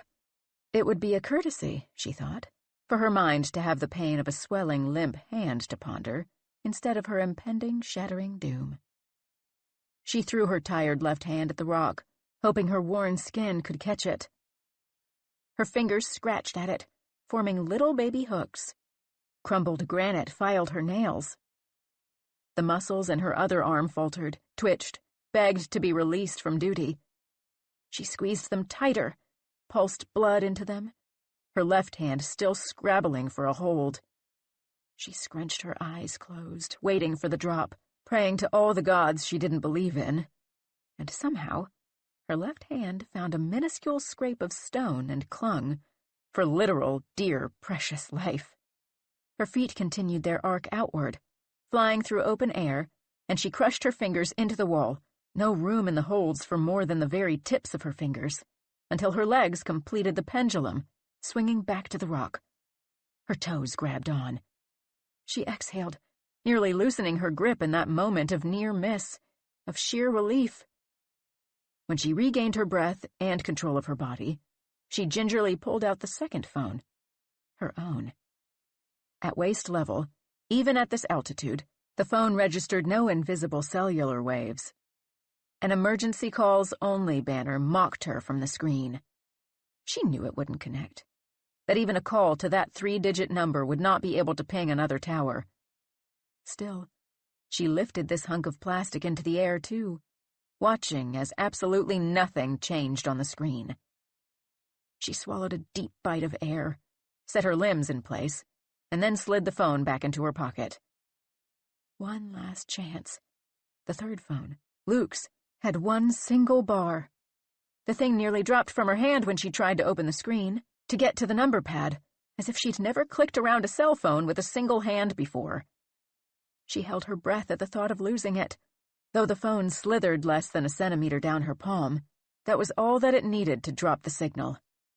If she had been smart, if her entire focus had not been on maintaining her hold with swollen, sore, exhausted muscles, if her heart had not been beating so fast and cruel in her chest, racing blood through her veins, if she could retain any wits at such an altitude, she would have dialed a number, any number, before her hand shot automatically upward to chase the fleeting signal. But she did not, and the signal could only be maintained if she hoisted the phone up, pushing herself higher with pointed toes. Her left hand, still locked in place, throbbed, the blood rushing around her white-hot joints. With the speed of frozen molasses, she clicked around the screen with her thumb. Should she just call a standard emergency operator? Would it be better to try to dial the Livingston police? Or should she make a call to a relative, to someone else who could fret and prod the authorities and make sure something actually got done? She didn't have the damn coordinates either. Would an emergency operator be able to triangulate her location? Could she even stay up here long enough for that to happen? Her body trembled, twitched. Her thumb input 3 digits, then moved down to the green call icon, then to the speaker button as the phone tried to connect with 2 minuscule bars. A ghostly wail reverberated up from the ground, piercing the thin air at the top of the route. "Slade?" she said, barely audible, even to herself. She turned her head, another automatic reaction, her body moving without her input. At this height, the tops of the trees swayed beneath her. Beyond them, the hills of Kentucky rolled, and she could even spy the highway, the trucks smaller than toys. Maybe she should have brought a fucking flare gun up here instead of these cell phones. Humanity was so fucking close. She looked back at the phone. The call still had not connected. The little beak of rock that supported all of her weight, that her left hand had melded to, she could no longer distinguish the end of her hand and the start of the stone, cracked. It splintered inside of her stranglehold, sharp pieces like broken bones jutting into the pad of her thumb, ripping her skin. Wet blood dribbled out, staining the rock. The phone dropped from her grip as she threw her hand back at the wall. Muscle memory and sheer dumb luck guided her fingers into place. Once more, she breathed, shallow, sucking air in and out, in and out. 2 strikes. She didn't want to chance a third. She started the treacherous descent. Below her, Luke's phone ricocheted against the rock, spinning away before smashing face first on the ground. Sweat oozed from Dylan's palms, the rock growing slick. Her fingers, greasy now with blood and sweat, slipped as she looked down toward the ground swaying beneath her.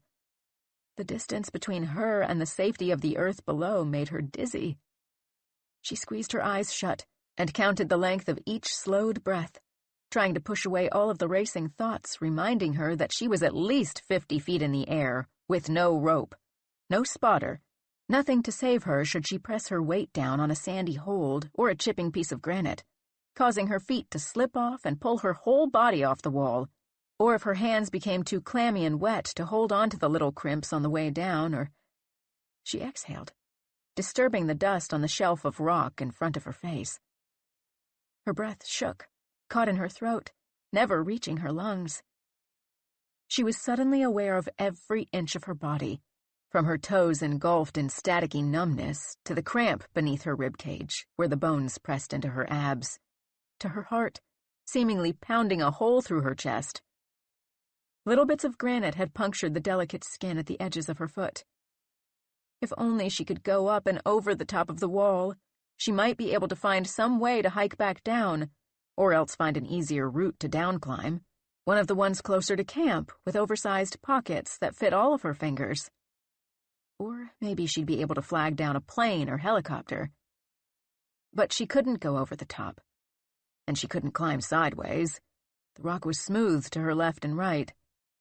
The only way down was the way she'd come. She shifted her weight away from her left foot, the movement of every muscle and tendon and bone choreographed. Her forearms tensed, taking all the weight. She repeated this dance with her hands, transferring her weight to the least sweaty, least bloody palm. Unhooking her fingers, she wiped them on her pants and gripped a piece of the rock close to her waist.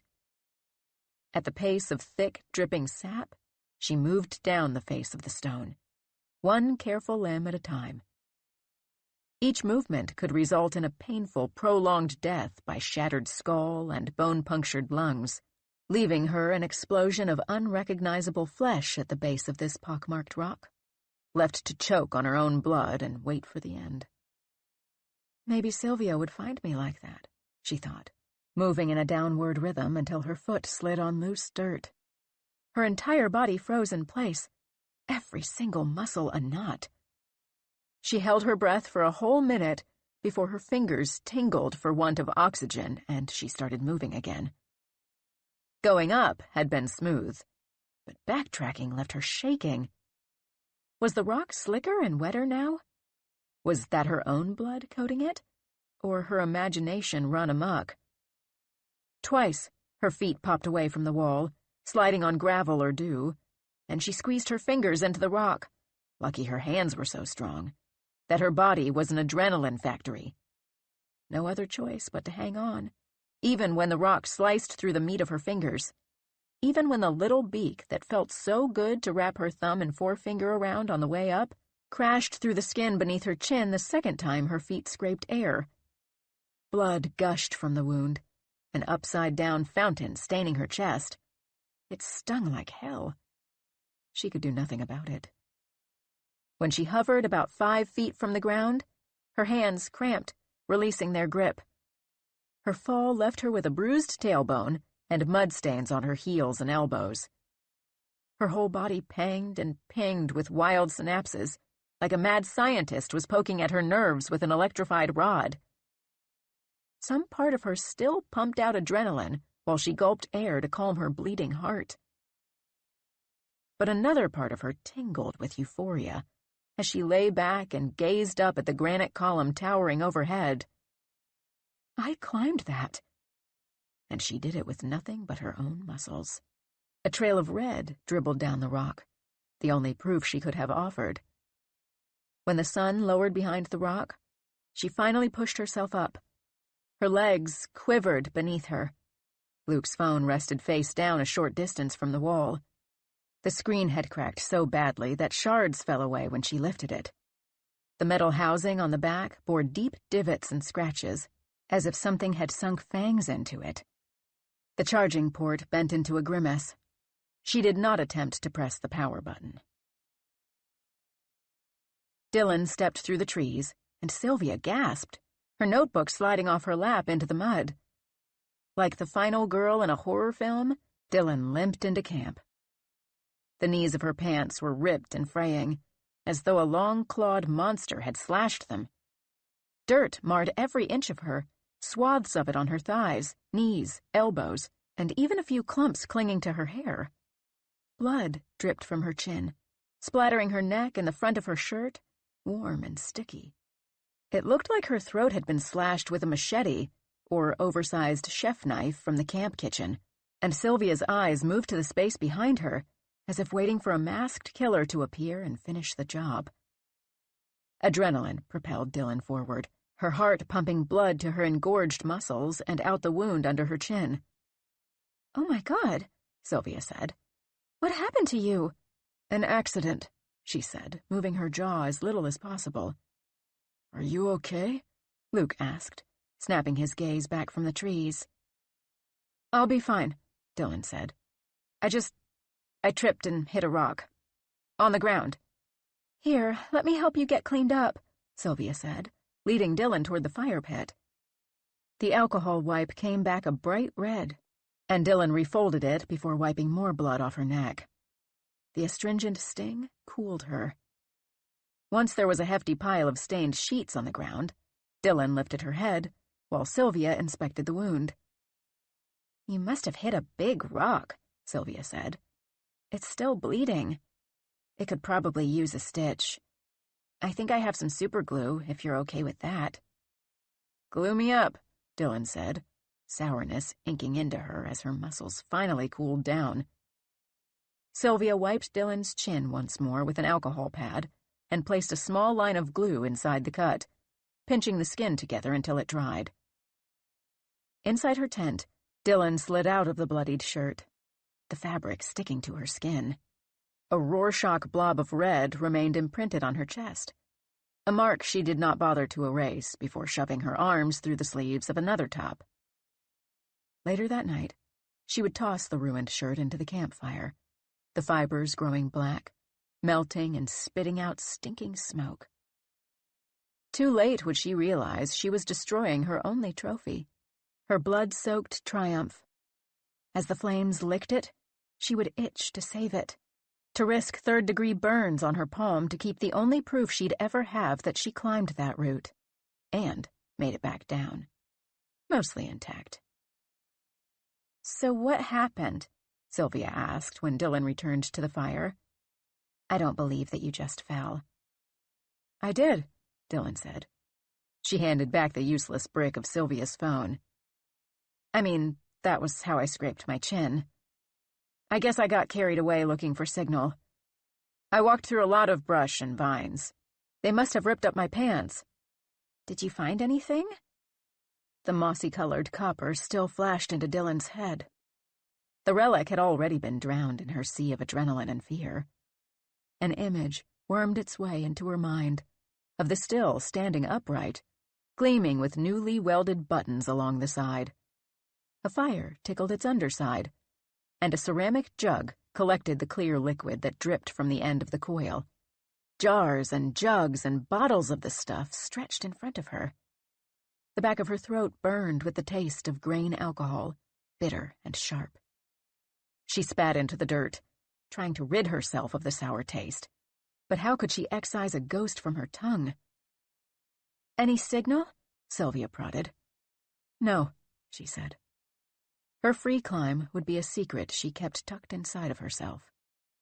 Nobody would ever believe that she had free soloed a high-ranking route, a 514A if she were rating it, and down-climbed it 60 feet, too.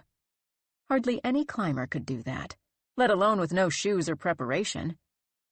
No one had been there to record it. Nobody had even been there to witness. Sylvia hadn't written it down in her notebook, and she never would. Dylan didn't want to add to Sylvia's burden, to erode her sanity any more than was necessary. When she wasn't writing or fussing over Luke, Sylvia picked at the skin curving around her nails, pulling a cuticle until it bled. She seemed at her wit's end over her new role as nurse. "How are you feeling, Luke?" Dylan asked. "About the same," he said. "Aspirin is helping my head a little bit." Sylvia, finishing unwrapping Luke's ankle bandage, made from a long-sleeved shirt she'd ripped into a strip. Both women grimaced at the sight. His foot was a swollen purple mass, a balloon with toes. The bruise edged up his leg, little tendrils like dark veins.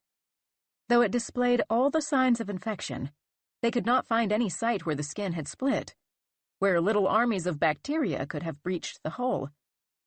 Still, Sylvia swabbed an alcohol pad around his ankle before she wrapped it up with a new bandage.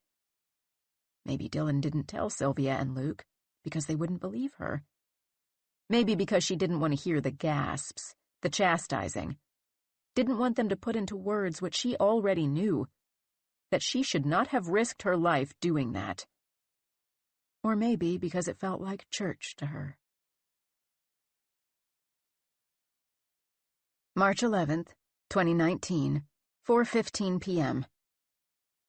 The trees wobbled and swayed, the bowl of the valley swinging like a pendulum across Luke's vision. He swallowed to keep down his bile. He'd only managed to eat half a bowl of oatmeal, and if he vomited, the acidity would scrape his throat raw. One drumstick pounded a tempo against his temple, and the other tapped a steady rhythm between his eyes. The aspirin was wearing off. Dylan sat next to him, a clean slate. Clean from what? He couldn't remember anymore, and placed her hand on his thigh, the good one, the one not tied up. "How are you feeling?" she asked. "My head hurts," he said between clamped teeth. He covered her hand with his unbound one, tried to smile. "Been better." They appeared again, just behind the first row of trees. Luke pinned them in place with his gaze. He didn't blink until his eyes were dried-out husks, lest they move out of place, lest they start toward him. "Luke?" Dylan asked. She shook his shoulder, a back-and-forth motion that made the group dance. There among the trees. But Luke would not turn his head. He swallowed the rising contents of his stomach and squeezed her hand tight. "He's been doing this on and off all day," Sylvia said. "I think it's getting worse. I've been writing down the times. It was pretty sporadic at first, but it's happening more often. Sometimes it sounds like he's whispering something, but I can never figure out what. And by the time he comes out of it, he says he doesn't remember." He did remember, but he didn't want to speak it aloud. Didn't want to worry the rest of the group more. Didn't want more proof of his receding sanity. Dylan's fingers tightened around his. He would not break his stare. "A couple of times he called for Slade," Sylvia said. "Once he even tried to get up and go into the trees. I guess he thought he saw Slade and was trying to go get him." Slade had been there, and Luke had tried to go to him. He remembered that much. Had scraped any recollections from the past 5 hours to hold on to that one, a token to keep for the future. He had seen Slade. His dog sat panting just inside the trees. But it had not been Slade. Not really. It was some sort of trick, of his mind or of this place. That much was fuzzy. But now, in the trees, they stood, like a mirage. Both there and not there. A woman with a stained dress and a bloody mouth. A man in soaking wet clothes, fire licking his pant legs, flames that never grew, never climbed farther up the wool. 2 men with dark holes where their eyes should be. Teenagers with hollow faces, pleading eyes. Luke wasn't sure if they were a product of his broken head or something else. Something in his gut told him to pin them in place, to watch them closely, or else. Standing at the edge of the group was a man in a slate-gray coat stained with ash, and buttons gleaming bright as the teeth in his hungry grin. October 1861. The river pulsed in front of them. They'd had to pull back from the battle at Camp Wildcat.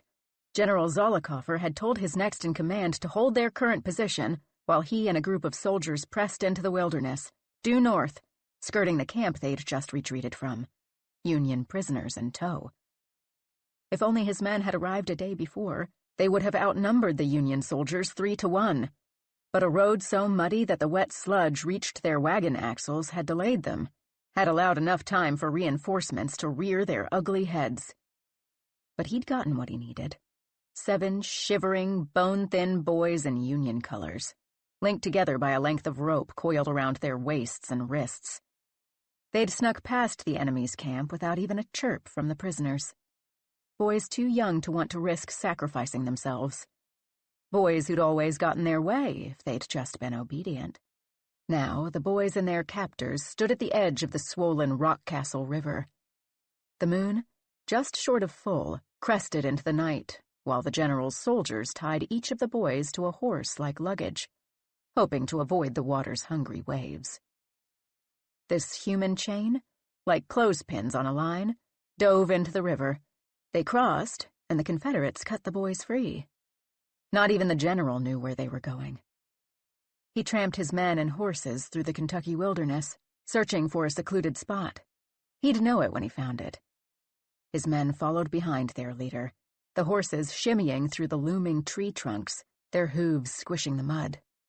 The general, at the head of the pack, stopped in the bowl of a valley, the only space they'd encountered free of massive trunks, and dismounted. This was the place he'd been looking for. A deep, strong voice in the general's ear, one that did not belong to him, told him so. A little hand tugged at his cuff, urging him forward. With gunpowder, he drew a large circle on the floor of the valley. His instructions were clear. The Union boys moved into the center. He lit the ring, and flames burst up, as tall as a man. The fire gobbled the prisoners' ragged pants legs, and soon their skin and flesh as well. The hushed incantation, a dark prayer for the Confederacy's success uttered from the general's lips, was drowned by their screams. But the earth hadn't yet had its fill. The flames spread, tickling the ground until they grabbed at the ankles of the Confederate soldiers, too, who hadn't enough time or sense to remount their horses before their crazed hooves disappeared into the trees. Soon their screams, too, reached the empty limbs of the trees, and by the next morning, the only remnants of the night's events was a thin circle of ash.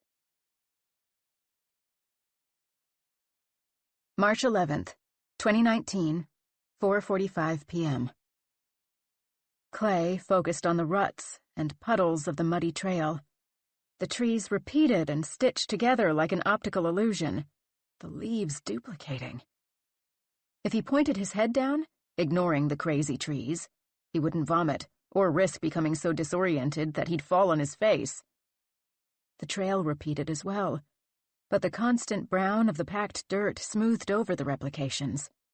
The world didn't spin around him if he just stared at the ground. Still, it made him dizzy, like one of those carnival tunnels where a neon tube spun around a platform, but your brain thought you were moving, so you listed to one side, which Clay did as he followed the trail. When he lifted his head, trying to track whether he'd made progress, whether the trail curled ahead or whether he'd finally reached the end, he had to stand still for a moment and close his eyes, his body swaying with vertigo. He must have had too many swigs of the moonshine. The bottle sloshed at his side, the glass bruising his hip. He sucked down water from his pack to dilute the alcohol in his stomach. "Fuck this place," he whispered, waiting for the sensation to pass. Clay swiveled his head over his shoulder. Each time he did, the same view greeted him.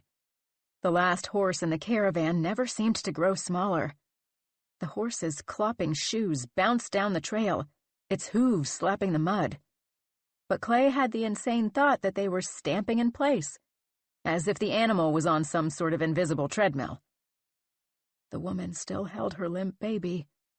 Sometimes he could hear her cooing to it, her whisper both soft and sharp. Even as Clay traveled away from her, her face grew clearer. The dark ring around her mouth was slick blood, a horrific parody of clown makeup. There was no mistaking it now. She licked away the blood as far as her tongue could reach. Fuck it. He took another swig of the alcohol, bitter and sharp. If he was going to hallucinate, was it the moonshine or exhaustion? Dehydration? He might as well be drunk. At least then the tightness in his chest would melt, and his endless stream of thoughts would dissolve into static. Every muscle in his body ached, from the soles of his feet to the locked muscles of his jaw. The congregation's hymn rang out, the same tune over and over and over. How many fucking verses does this song have? Clay wondered, pushing his hands over his ears. When he turned around again, the woman's face hovered over the baby's. She lifted it and stared straight at Clay, a fresh halo of blood around her mouth. She grinned, her yellow teeth stained anew. Something fleshy had wedged itself between them, and Clay's stomach heaved. Beside her on the trail, a dog, a gray and black long-furred thing that Clay thought didn't look too different from Slade, pulled meat from bone, sinews snapping in its jaws, wet and dark as the woman's. Clay snapped his head back around. He didn't want to know what the dog chewed on. In the brief flash he had caught, he thought it resembled a human leg, cut off at the knee. One end had flopped as the dog pulled at the muscle, like an ankle joint. Cliff Bar inched up Clay's esophagus. He was sure there had been toenails, and he stumbled to the side of the trail to vomit. The hymn continued, a soundtrack to his retching. See him set forth before your eyes, that precious bleeding sacrifice. His offered benefits embrace, and freely now be saved by grace. Something small and fast darted out from between the trees and landed in the center of his barf, splattering it across Clay's shoes. A weapon of some sort? An arrow? A dart. One end was covered in feathers. He spat, the bitter taste of vomit coating his teeth, and sucked water from his pack, swishing the tepid liquid around his mouth. He crouched to examine the thing, to touch it, to see if it was really there. A static jolt zinged through his finger when he got close. The thing emitted an electric hum, low and steady. The screen on the GPS in his other hand dissolved into salt and pepper before the battery blazed hot, and Clay dropped it into the dirt, the melting plastic oozing like lava. "What the fuck? What the fuck?" he muttered between ragged breaths. He pulled back his finger, not daring to touch the weapon, as if it would electrocute him and he'd drop dead, right then and there, on that endless trail with a dog munching on a leg and a woman with a dead baby and a bloody grin. He could just barely hear her cackle, a discordant minor to the hymn's major melody. At that moment, she was licking the new blood from her lips, and a shudder vibrated over his skin. "I want to go home," he whined, pressing his palms against his eyes. Something deep within him nagged at him to claw them out. At least then he wouldn't have to see the leg, the blood, the impossible caravan. He took a deep gulp from the bottle at his side, the astringent sting blocking out every other sensation. He just needed to make it to the car. Then he could drive away from this place forever. He'd send authorities back out to rescue the others. Fuck his dissertation. Fuck whatever this place was. Beside him, several more arrows thwacked into the ground, knocked thick strips of bark from the trees. One grazed his shoulder, ripping a straight fraying line through his jacket all the way down to his skin, and he felt a little jolt of electricity pass through his body. Before he could register the pain, he started running, still staring at the ground, trying to keep his head from spinning at the glitching scenery. But at this speed, even the ground looked like several images layered on top of one another. He again vomited, this time a yellow, bubbly sludge that eroded his throat. He cleaned his mouth with more of the moonshine. He sat, leaning against a tree, spitting up more stomach acid, and sucking down oxygen in loud, heaving gulps. Tears singed the corners of his eyes. His little jog down the trail had not moved him any farther from the horse, or the dog, or the woman. A scream boiled out of his throat.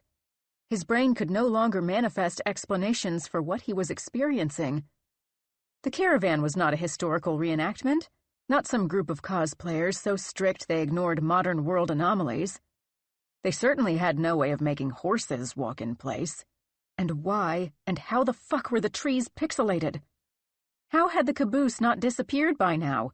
Why would an old-timey actress have fake blood? What was the dog eating? Something fucked up was happening. Something out of this world.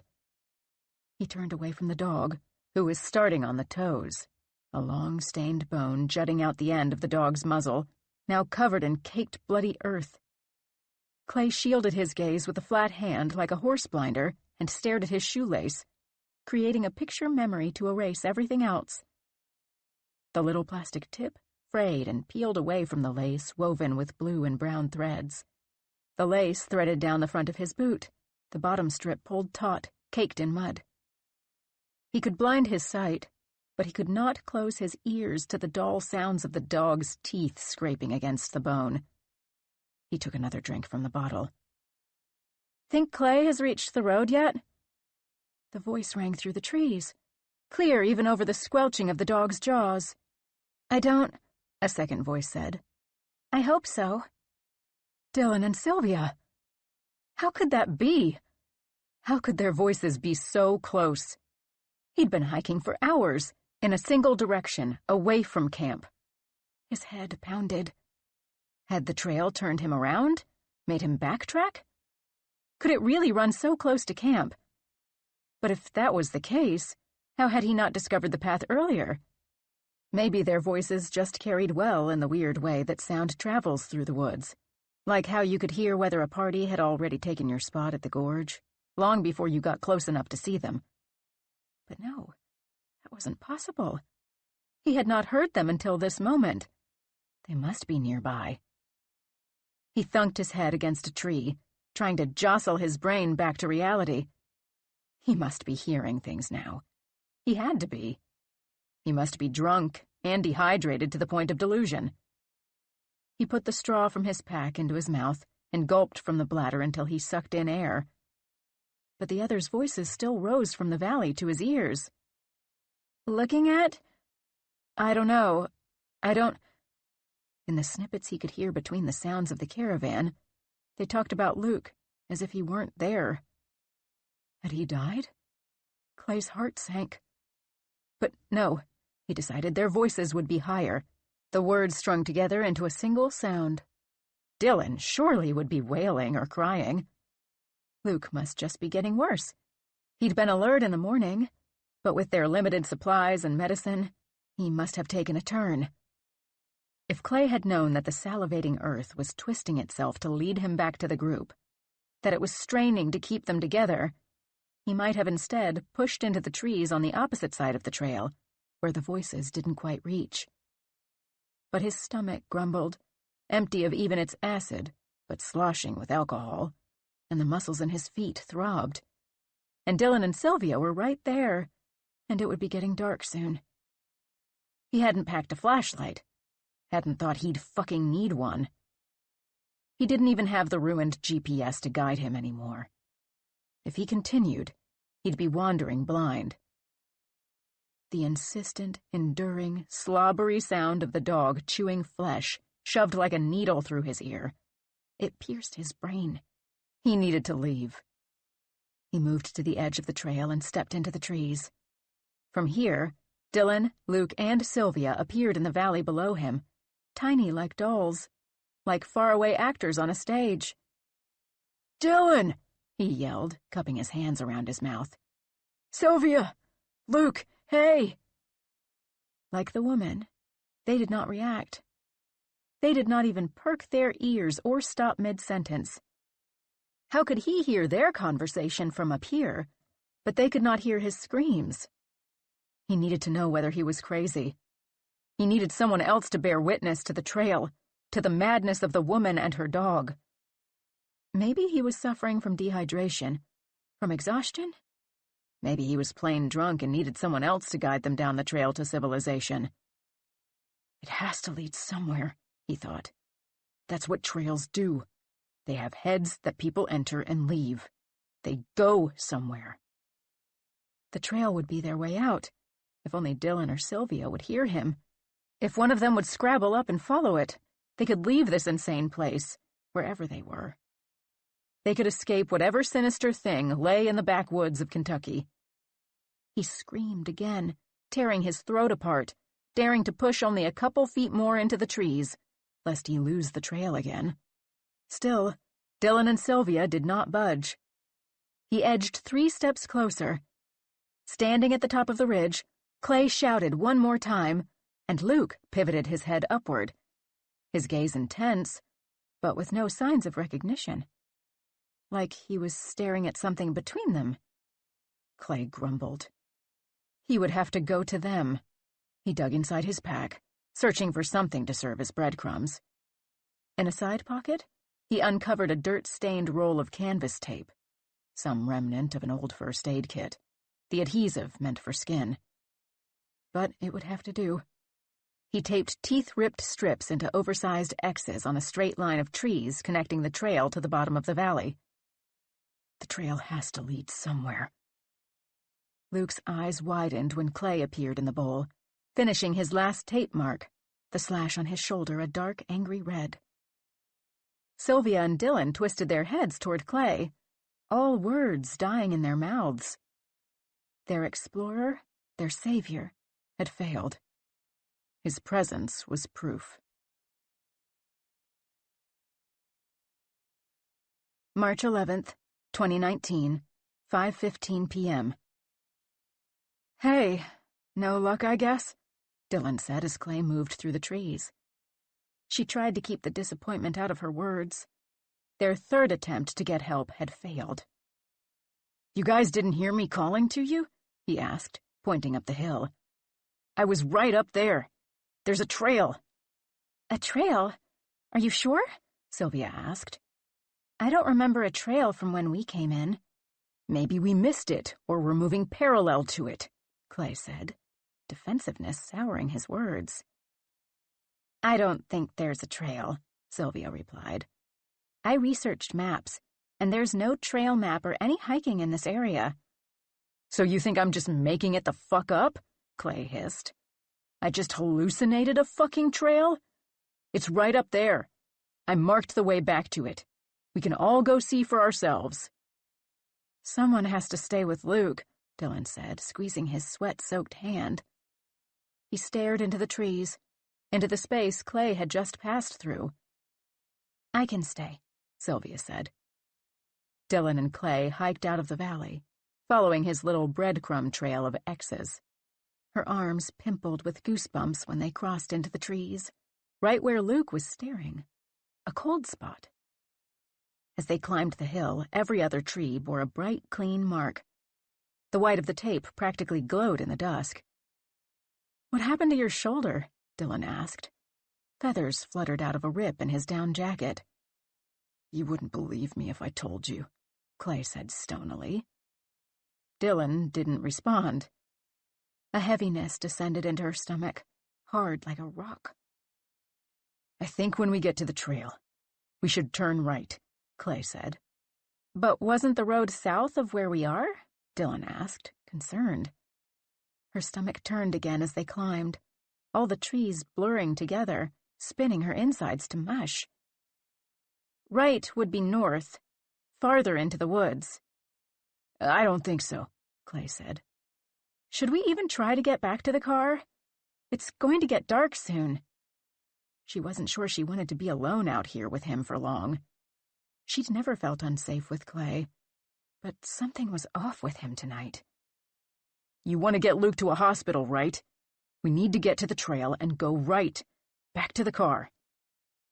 But they never got to choose left or right. The sky pricked with purple and orange by the time they reached the last mark. The lopsided X seemed to burn into the bark of the tree. It stood surrounded by close-set neighbors. There was no trail to be found, not even a gap or a clearing. "There's nothing here," she said, clicking on a flashlight, spinning its light around. "They must have fallen off," Clay said. "This medical tape isn't very sticky. It must be just a little farther." Clay's breadcrumbs had ended too soon, as if someone had followed behind him and plucked off the makeshift trail markers and pocketed them. Or Clay had imagined the whole thing. Dylan wasn't sure which option was worse. "Clay, it's getting dark. I don't think there's a trail. Are you sure you found a trail? Was it maybe a deer path?" "It was a fucking trail," Clay snapped. He scratched through the underbrush, searching for more X's. Leaves exploded around him. "And it was right here. I know the difference between a trail and a fucking deer path." "Clay, it has to be here," he said, scurrying farther into the trees. "I am not fucking crazy. I need you to believe me, to see this." There was something wrong with Clay. With this place. Something must have happened while he was gone. The scream bubbled up through his lungs and out his mouth, a shrill, guttural, inhuman noise that bounced between the trees. Tears slid down his face. He punched a tree and filled his nails with bark, ripping the useless marker away. "Fuck," Dylan whispered. What the hell had happened to him? "It has to be here," he repeated, dropping to his knees. He rummaged through the leaves and the brush, thorned vines scratching his hands as he swept leaves away, looking for the clean white lines of tape among them, as if leaves had fallen strategically to obscure the fallen markers. He sat in a patch of thorns, thumping his head against a trunk, babbling. "It was here. I swear. There was a trail, and I saw a huge group of people, but they didn't listen to me. It was like they couldn't hear me, like they were not really there. Or they were ignoring me. At the end, there was this woman and a fucking dog. The dog looked like it was eating someone's leg, and the woman—" "Clay, we need to go back," Dylan said. She didn't want to be alone with him. She stood helpless behind him. Her flashlight pinned Clay like a spotlight, center stage in his own madness. When he started to pry pieces of bark from the trees, she squeezed his shoulder, and he let her lead him back to camp like a child. March 12th, 2019, 9:04 a.m.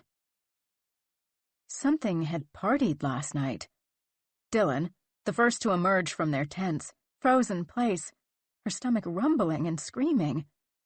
Sylvia followed, her jaw dropping as she took in the ruins of their camp. Empty granola bar wrappers twinkled in the rising sunlight, crinkled in the low wind that scraped the bottom of the valley, kicking up like glitter in a snow globe. The lid to the cooler had not only been removed, but somehow shredded. Curls of white plastic rose like a cowlick from its remains. It had spilled its beer can guts into a puddle created by the melted ice. When Dylan righted it, she discovered a perfect hole in its side, the edges smooth. Like something had stamped right through it. The beer canisters had not done their job. The lids remained screwed in place, but something had scratched through the metal. Upon first glance, Dylan thought they'd exploded from the inside, as though some local hunters who'd happened upon their campsite had loaded them with cherry bombs as a prank. But chalky flash powder did not line the edges of the openings, where uneven crimps of metal folded out from the center like razor-sharp teeth. And wouldn't the blast have woken them? After so many restless nights, somehow the night their campsite was ransacked was the one they'd all slept like rocks. Surely anything with enough force to rip apart metal and thick plastic would not tiptoe, would not set its paws down precise and gentle. The only object that appeared to be untouched was the 5-gallon jug of water. Sylvia ducked back into her tent and pulled a trash bag from her backpack. She and Dylan silently picked up empty wrappers and cans and ruined supplies, piling anything still usable by the fire pit. "What the fuck?" Clay growled. Dylan and Sylvia froze, then twisted back to face him.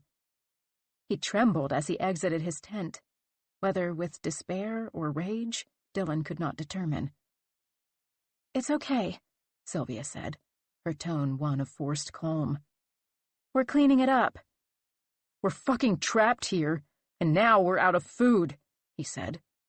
Dylan wasn't sure what had burst inside of him, but he wasn't the same since returning the day before. His anger sent a ripple through the camp, a shiver twitching over Dylan's skin. She didn't know how to respond. She didn't know why the expeditions to reach the car had failed, but surely they weren't trapped, right? She and Sylvia turned to face each other, sending each other the same silent question. What is this place? Clay erupted through the campsite like a storm, kicking up dirt, spitting acid rain from his mouth. "What the fuck is going on?" he said, panting. He paced and growled like a wild beast. What could have possibly done this? What could have ripped through the metal without waking us? "I don't know," Dylan said. "Calm down, Clay. We'll figure it out. It'll be okay. This is impossible," he continued, his words slurring together. He kicked the canister, and it emitted a twangy scream. "Someone must have left the lid cracked." "The lid is still screwed on," Sylvia replied. "It doesn't make sense." Dylan froze, her muscles tense like a deer staring down the barrel of a hunter's gun. One wrong move, and it might explode. She'd never seen Clay like this. "You don't believe me," he said. "About any of it. You don't believe I found a trail at all. You think I'm making it up." The women looked at each other, each hoping the other would respond. What could Dylan say to him? There was no trail. "You think I'm lying, that I'm crazy, and you're making fun of me. I know what I saw. I found a trail, and I saw a woman eating her own baby." "Something weird is going on here," Dylan said. She felt around in her pockets, wishing she'd tucked her knife inside. Clay was her friend. He wasn't dangerous, but still the urge made her fingers twitch. "Maybe spores are in the air," Sylvia suggested. "Or our food got contaminated? Maybe something in the wood we've been burning, like the sap. The GPS seeming to malfunction. You seeing things?" "Oh, so you think I have some sort of brain damage too?" he yelled. "Just like Luke?" "What are you talking about?" Dylan said. "Something is going on, but we don't know what it is. Getting worked up won't help anyone. You think I'm stupid," he continued. "You think I'm crazy, and that it's my fault we're all stuck here. There's no way out." "We don't think that," Dylan said. "We'll figure something out together." "We're trapped," he said. "You all agreed to come here. I didn't force you." "No one said you did," Sylvia said. "We all wanted to come. Nobody expected this to happen." "Now we don't have any food left, and I bet that's somehow my fault too," Clay said. "How would this be your fault?" Dylan replied. "Something got into it while we were asleep. It's nobody's fault." "Where is everything? You cleaned everything up before I could check to see if there was anything we could save." "Clay," Dylan said, "we saved any scraps that we found. They're in a pile over there, but there's not much left. We wouldn't throw out anything usable." He snatched the trash bag from Dylan's hands, stretching the white plastic between his fingers, wedging a nail to tear a hole in the side. Like a wild raccoon, he scavenged through the bag, throwing empty beer cans across the camp, flinging greasy, metallic wrappers and wet, mushy banana pulp, which landed with a plop and a splatter at Dylan's feet. He inspected the corners of foil pouches, his fingertip returning with a coating of gristle or dried hairs of chicken jerky. He reminded Dylan of a starving coyote, some beast at once both pitiful and terrifying. She stood, quiet, her mouth gaping, making no movements lest he turn his insanity upon her. Did he bring drugs here with him? Was he high or drunk right now? "How could you let this happen?" he muttered, pushing another wrapper inside out. No scrap of foil or zippered bag or plastic shard from a Tupperware container left unchecked. The pile of salvaged food did not grow larger, but still, Clay dipped his paws into the trash, searching, leaving little pieces of white plastic garbage bag confetti, relittering the campsite like the bear or whatever monster had torn through it the night before. Once he reached the bottom of the bag, he even examined the canister, his fingertips gliding along the ripped metal, as though he could figure out what could have possibly torn it open by touch. "It doesn't make sense," he repeated, dropping into the dirt. Dylan tiptoed around his crumpled body, itching to hold her knife.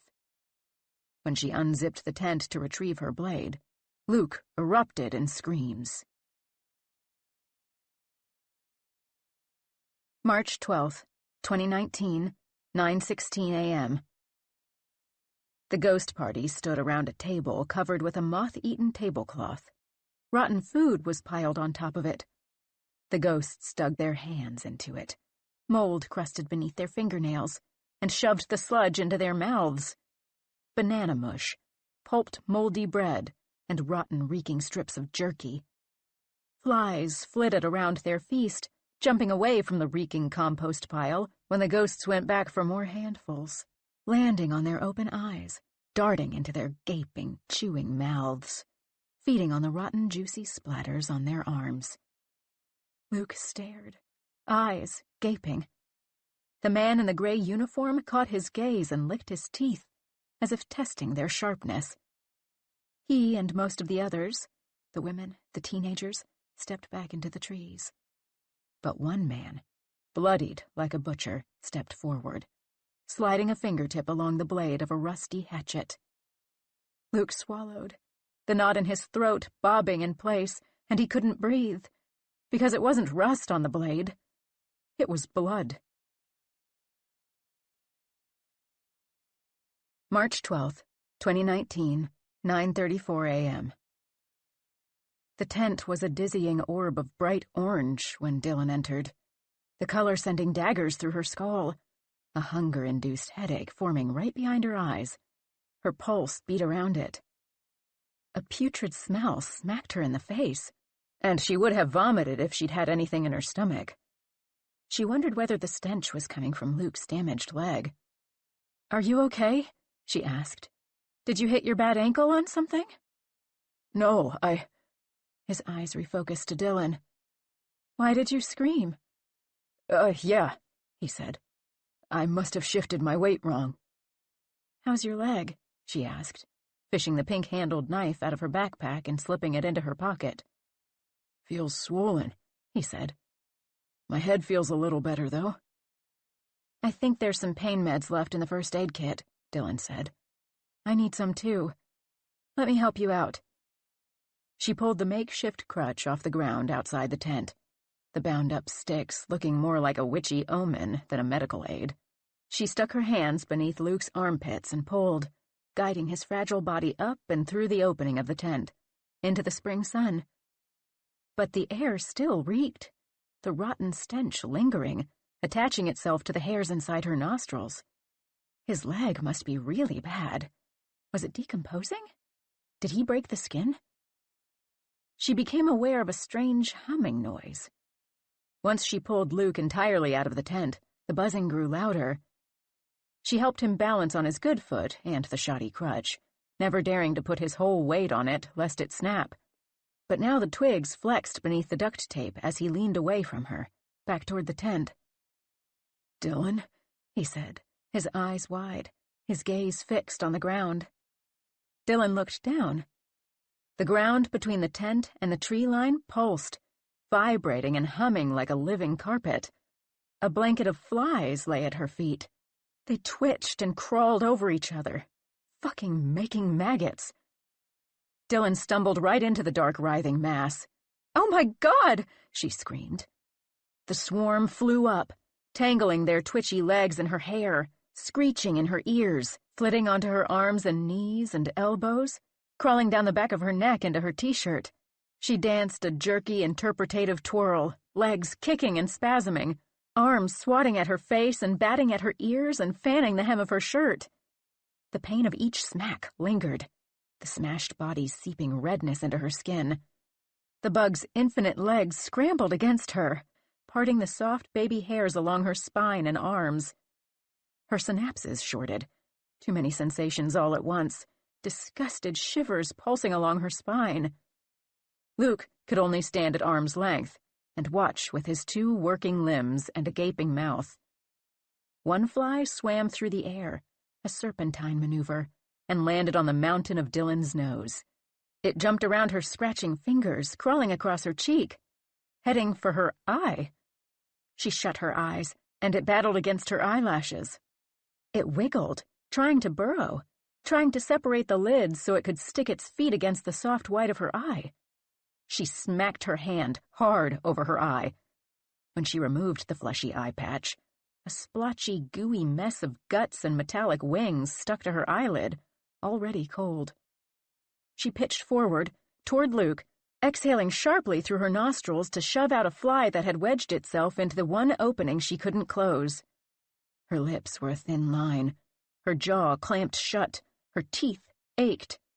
If she released her scream, it would only be an invitation, an open door. She didn't want to know what flies tasted like, didn't want to feel their flittering wings tickle her throat, or their feet dance on her tongue, or their incessant buzzing vibrate her teeth. She slapped her hands against herself again and again. Welts began to rise along her skin, graves for the mashed corpses. The sharp, flat sound of her strikes ripped across the valley. Each thick, juicy body that exploded beneath her palm was one less to crawl its way toward her face. Some had become trapped in the tangled web of her hair. Some buzzed in orbit around her head, waiting for an opportunity to strike. Some, suffering snapped or torn wings, crawled across her torso. It felt like whole decades had passed before the flies were either dead or gone, before she scooped the last twitching creature from her ear, guts settling beneath her fingernail. A transparent, glossy wing wedged between the nail and the meat of her finger. She completed her dance with a crumpled bow, falling to the ground in exhaustion. Sticky corpses dried against her skin like chicken pox. Hundreds of spots along her arms and legs, dripping down her forehead to her neck. Resting her hands on her knees, she gulped air, finally able to part her lips. "What the fuck?" was the question that escaped. For the second time in 2 days, Dylan manifested at the edge of the campfire with the look of a lone survivor. When she said there had been swarming flies, Sylvia could only hand her a rag and point to the water jug. That's when Dylan discovered their fate. Found the pinhole and the puddle pooling beneath the water canister. It had been leaking into the dirt beneath it, a small but steady trickle, as if whatever had decimated the food had poked the bottom of the vessel with a small nail and careful concentration. There were only dregs left inside. Dylan cursed, quiet enough that Clay wouldn't hear, and flipped the canister so that the last bit of potable water could not escape. Sylvia helped Luke into a seat, unwrapping his bandages, while Dylan dabbed the rag into the puddle, deciding that dirty water was better than bug juice. She scraped the wet rag over her skin, wincing, the fly guts sloughing off, leaving bruises beneath. Dylan returned to Luke as Sylvia pulled the last loop of fabric off his leg. Even the dingy, dirt-stained bandages were a stark contrast to the dark hue of his skin beneath. Dylan inhaled a sharp breath, sucking in a stench like weeks-old putrid eggs steeped in garlic. After just 2 days, the purple bruises had a twinge of green, the flesh of Luke's ankle bulging as if there was a baseball of pus beneath the surface of his taut skin. And worse, the discoloration was spreading. Green-purple veins crawled up his leg like poisonous vines. Like blood poisoning, Dylan thought. But, though the skin looked tight and ready to burst, she and Sylvia could still find no scrapes or scabs or lacerations. Nowhere bacteria could have entered. "Am I going to lose my leg?" Luke whimpered. "We'll get you to a hospital soon," Sylvia replied. Everything was going to shit. Tears, hot and sharp, welled in Dylan's eyes. She covered her face and let them fall. Let herself mourn her now surely dead career, her pitiful boyfriend, her grumbling stomach. But she had to keep it together. She couldn't let herself despair, leaving Sylvia to babysit 3 broken heads. She wiped her eyes and got back to work. While Clay continued his ravenous clawing, now working his way through a second trash bag, the women scooped muddy water into a pot and boiled it, using it to heat a rag to try to soothe Luke's swelling. He swallowed 3 rust-colored pain pills and 2 tablespoons of their remaining drinkable water. "How are you feeling?" Dylan asked him. "My head hurts again," he said. "So does my leg." "You keep looking off into the trees," Dylan said. "What do you see? Do you remember?" He did not respond. He dropped his head, his face pointed toward his lap. Dylan wasn't sure which was more alarming, his foggy head or his rotting leg. "Yesterday you were mumbling about something," she continued. "I think you said something about a gray suit. Do you remember anything about that?" No response. "Luke?" She lifted his chin with her hand, and his eyes locked onto something over her shoulder. He gently pulled her hand away. "I'm okay," he said, sliding his eyes back to hers. "I'll be okay." "Have you slept at all since the accident?" Dylan asked, wringing out the hot compress, re-wetting it, and draping it over the swollen baseball that used to be his ankle. "I could hear you last night. It was like you were trying to say something, but it just came out as garbled nonsense." "Just pain, I guess," he replied. "It's hard to get comfortable when it hurts to move and you're sleeping on the ground." "Last night you were making some noise, and when I turned over, you were just sitting up, staring straight ahead. This happened a few times."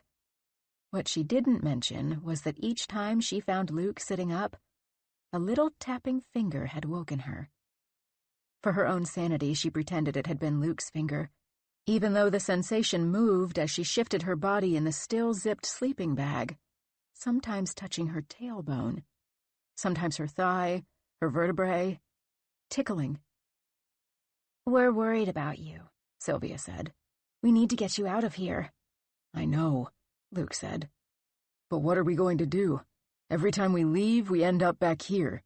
And Clay lost the GPS." The rock glittered in the morning sun, raising goosebumps along Dylan's arms.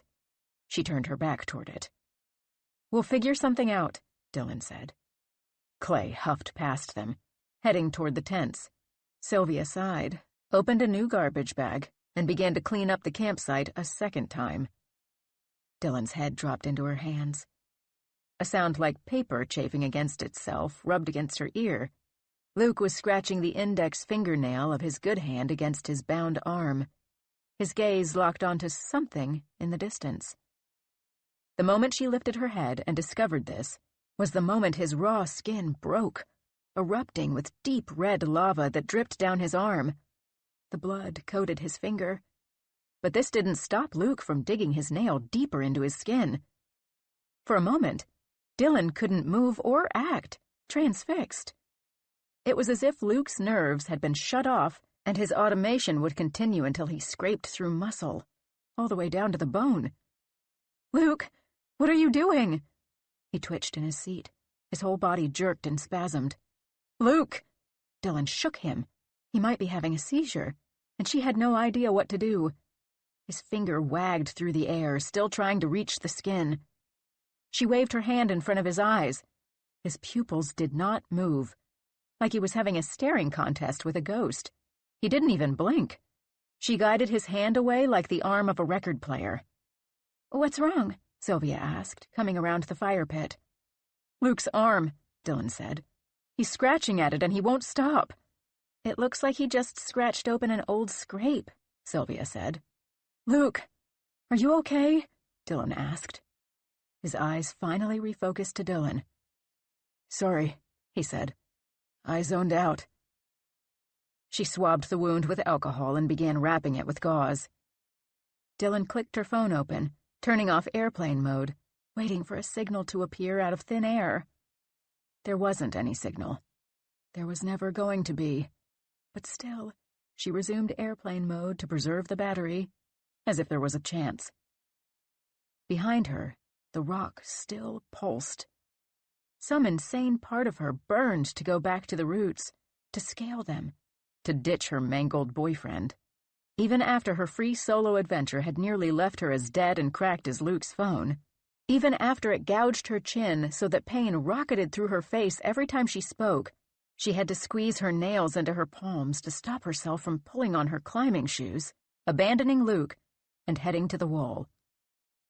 Her muscles tensed into knots that she knew could only be resolved by climbing, by touching the rock. It wasn't supposed to be like this. She was supposed to hike 3 miles into the woods outside a small town, set some roots, and become a legend. Obtain all she'd been working toward, years of wearing bare her tendons, slapping her sweat and blood, literally, against rock. It wasn't supposed to end after just 2 days, with a broken rope and a broken boyfriend. But she never imagined they'd be trapped here. Why couldn't they reach the road? Luke's prying finger wiggled between the layers of wrapping, his blood spouting to the surface like a spring and soaking into the white bandage. March 12th, 2019, 11:40 a.m. The head of the zipper on the tent ripped free of the teeth when Clay yanked it down. There must be some food left. There fucking had to be. The others must have stashed some in their packs before he woke up. As a sick joke, as payback for his leading them all here. To this place where his sleep greeted him with nightmares in which he lay face down, pinned to the wet ground, his back raw as if flayed, the skin singed, with figures in slate gray chanting around him, blurred by fire. This place where his eyes flitted open, his body paralyzed in the pitch dark, the chanting so quiet he couldn't be sure if it was real or a remnant of his dream. There was no way that they were trapped here with only a single serving of food for 4 people. He tipped the bottle of moonshine against his lips, the harsh liquor sliding down his throat. The burn felt good. It staved off the lingering headache that threatened to explode if he didn't take a swig. He ripped through Dylan's and Luke's packs, unrolling each shirt and pair of pants, shaking them as if hidden foil packet meals and granola bars would come tumbling out. Dylan's knife was nowhere to be found. She must be carrying it on her, hiding it. Couldn't the blade have done the trick? Wouldn't it be sharp enough to slice through the metal? He tore through the rest of their belongings, kneeling on a mountain of t-shirts and jeans and scrunched sleeping bags and half-deflated mats.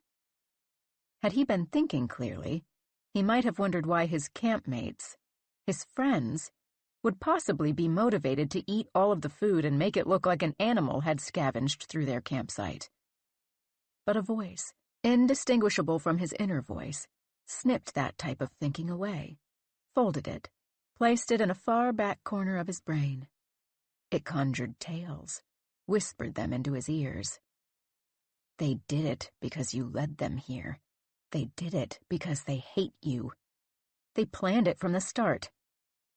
He growled and punched the soft pile of clothing. He wanted to rip the orange polyester of the tent between his fists, break the long poles over his thighs. Instead, he swallowed more poison. Finding only a single granola bar in a side pocket of Luke's backpack, he stomped over to Sylvia's tent. He repeated his inspection, pulling her clothing out of her pack into an exploded heap. Inside a pair of jeans, he discovered 2 more granola bars. An apple rolled across the floor of the tent. He shoved these morsels inside his jacket. As he reached his grubby paws into the bottom of a bag, he spied Sylvia's notebooks stacked in the corner of the tent, the ones she'd been scribbling in to document their entire trip. All his research, contained inside the spiraled pages. He released the bag and swiped the notebook on the top of the stack, flipping through it. Slowly at first, and then faster. The pages were stark white, blank, every single one. There wasn't so much as a scribble where she'd tested her pens. He flipped through each and every notebook in the stack, tossing the empty journals over his shoulder as he went. All of them were the same. Had Sylvia torn out and burned the pages? Had she been pretending to take notes all this time, just scratching a capped pen along the paper? What the fuck? He knew he should have been keeping a closer eye on her. He'd known her for so long that he trusted her, assumed she was as invested in the study as he was. But she'd led them in circles the first night that they tried to escape. She'd tried to convince Clay and everyone else that he was going crazy. She must have destroyed all of their food supplies. And she'd sabotaged his research from the start. Now, even if they made it out of here alive, he wouldn't have anything to show for it. But it didn't matter, because they were trapped. Clay screamed, a primal, guttural roar, his remaining sanity collapsing into the blank spaces of his mind. The apple tumbled from the pocket of Clay's jacket, bouncing in the mud. As he stalked back toward the fire pit, his steps swaying and unsteady, the sole of his shoe crushed the fruit into mucky pulp. The notebook in his hands flapped like a bird scrambling to take flight. The low growl escaping his lips bubbled into the soundless air. "What the fuck is this?" he slurred. The question sliced the one Dylan had been asking Luke in half, froze Sylvia in place, her hand still holding the roll of fabric she had been using to wrap Luke's leg. "What's up, Clay?" Sylvia replied, her voice cautious. Was that a fucking smirk? "Clay, you're worrying me. Are you okay? You sound drunk, and no offense, but you kind of reek of alcohol." "Do you think this is a joke?" "Do I think what is a joke?" "This," he said. He slapped the notebook into the squelching mud, the pages falling open to display the clean slate. "Are you fucking with me?" "Clay, chill out," Dylan said, her voice sharp. "I don't know what you mean," Sylvia replied. "Don't throw it in the mud, please. I won't be able to read it later." "Read what? There's nothing written in it." He plucked the notebook from the ground and fanned the pages in front of Sylvia's face. "They're all like this. All blank." He dropped the notebook onto her lap. She opened it, scanning the pages before turning back to the front cover. "Clay, are you okay?" she asked. "I don't understand what you mean." "It's not blank. None of them are." "Don't fucking play games," Clay said, his breath ragged and words stilted. "You never even took any notes, did you?" "I don't understand. I've been keeping detailed notes, even about the things you saw. The trail, the woman, the dog.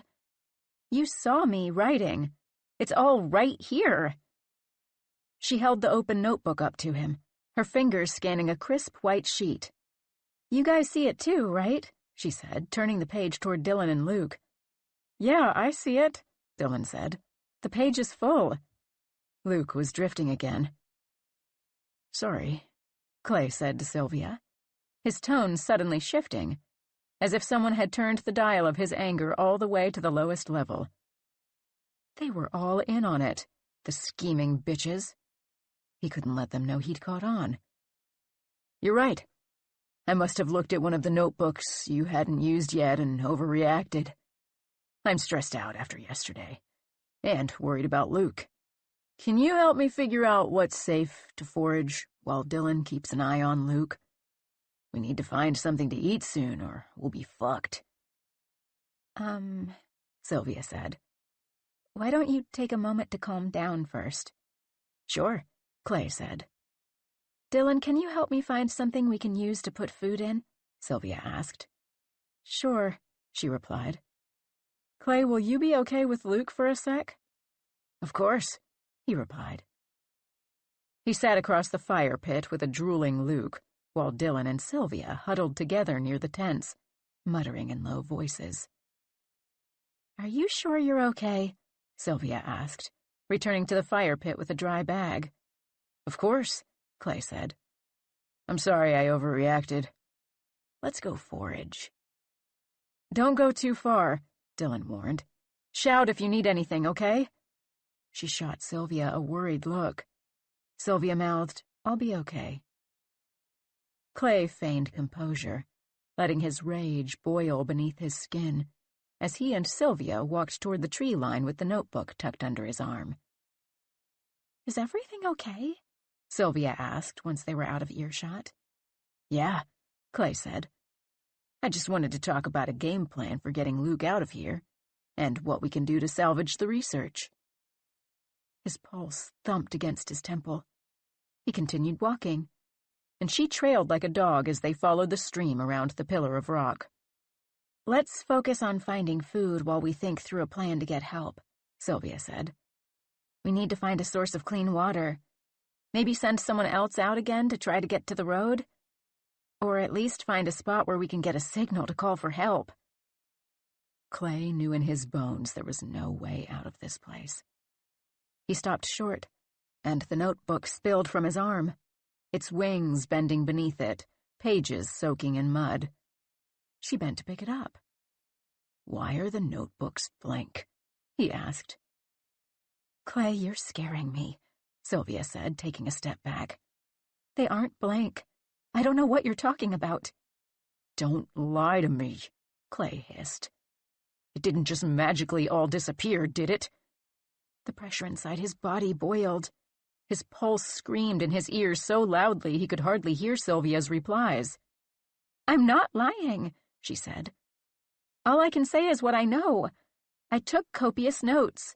They are all right here. Look, there's something weird going on here, and I think maybe— I knew I should have picked someone else, Clay growled. His voice boomed through the trees, bouncing from trunk to trunk. I thought you were my friend. I am, Sylvia replied. You probably blame me for all of this. For Luke being injured, for us being stuck here. I don't, Clay. Calm down. Nobody thinks that. You all think it's my fault that we're here, trapped in this fucked up place, he snarled. His hands formed into tight fists. You know we're never getting out of here, don't you? There's no way out. But you all agreed to go. I didn't force anyone to come. How was I supposed to know what would happen, what this place is? Clay, what are you talking about? Sylvia asked. She hugged the notebook, lifting it to her chin like a shield. That woman and her dog? There was something wrong with them. I think they were from another time. That's not possible, she replied. Her eyes darted around. You were probably hallucinating from stress or dehydration. Have you been drinking? I know what I fucking saw. I saw a trail, and I saw a huge group pass by, ending with a woman and that fucking flesh-eating dog. Every single night, I've been having hideous nightmares. That's normal to you? No, she admitted. That is odd. But I'm not fucking with you, I swear. I don't know what's going on, but maybe there's some sort of poisonous fungus whose spores travel through the air in the spring, and we're all just inhaling them and having weird reactions. I've seen lots of odd species around camp and in the woods. Species that shouldn't be in Kentucky. There has to be an explanation. There isn't one, he replied. They danced, there in the trees. Clay stepping toward her, his foot claiming the space hers had occupied while she stepped back. That's a shit excuse and you know it. And I know what else. All of you think this is one big fucking joke. You're all making fun of me. Why else would you pretend to write out all those notes? What else did you do? Did you fail to record all the work we did, too? Fuck with the camera? Or remove the SD card? Clay, she stepped back again, her back smacking into a tree. Clay stopped inches from her, could feel the heat and stink of her breath. Why did you do it, Sylvia? He asked between clamped teeth, his hands pinching the meat of her arms, his nails biting skin. Just to mock me? To prevent me from getting my PhD? So you could come back later and steal my idea? Clay, please, she said, squealing. His hands slithered up to her shoulders. Let's go back to camp, and we can figure things out. We need to find a way out of here. I keep telling you, he said. There's no way out of here. His fingers crawled, reaching her neck. She slapped them away, slamming the notebook into Clay's stomach, hard. She tore through the forest, her feet kicking up a confetti of leaf litter. Clay stomped after her. The mud squelched beneath his boots. A low growl rumbled from deep inside him, vibrating up through his lungs and between each of his clenched teeth.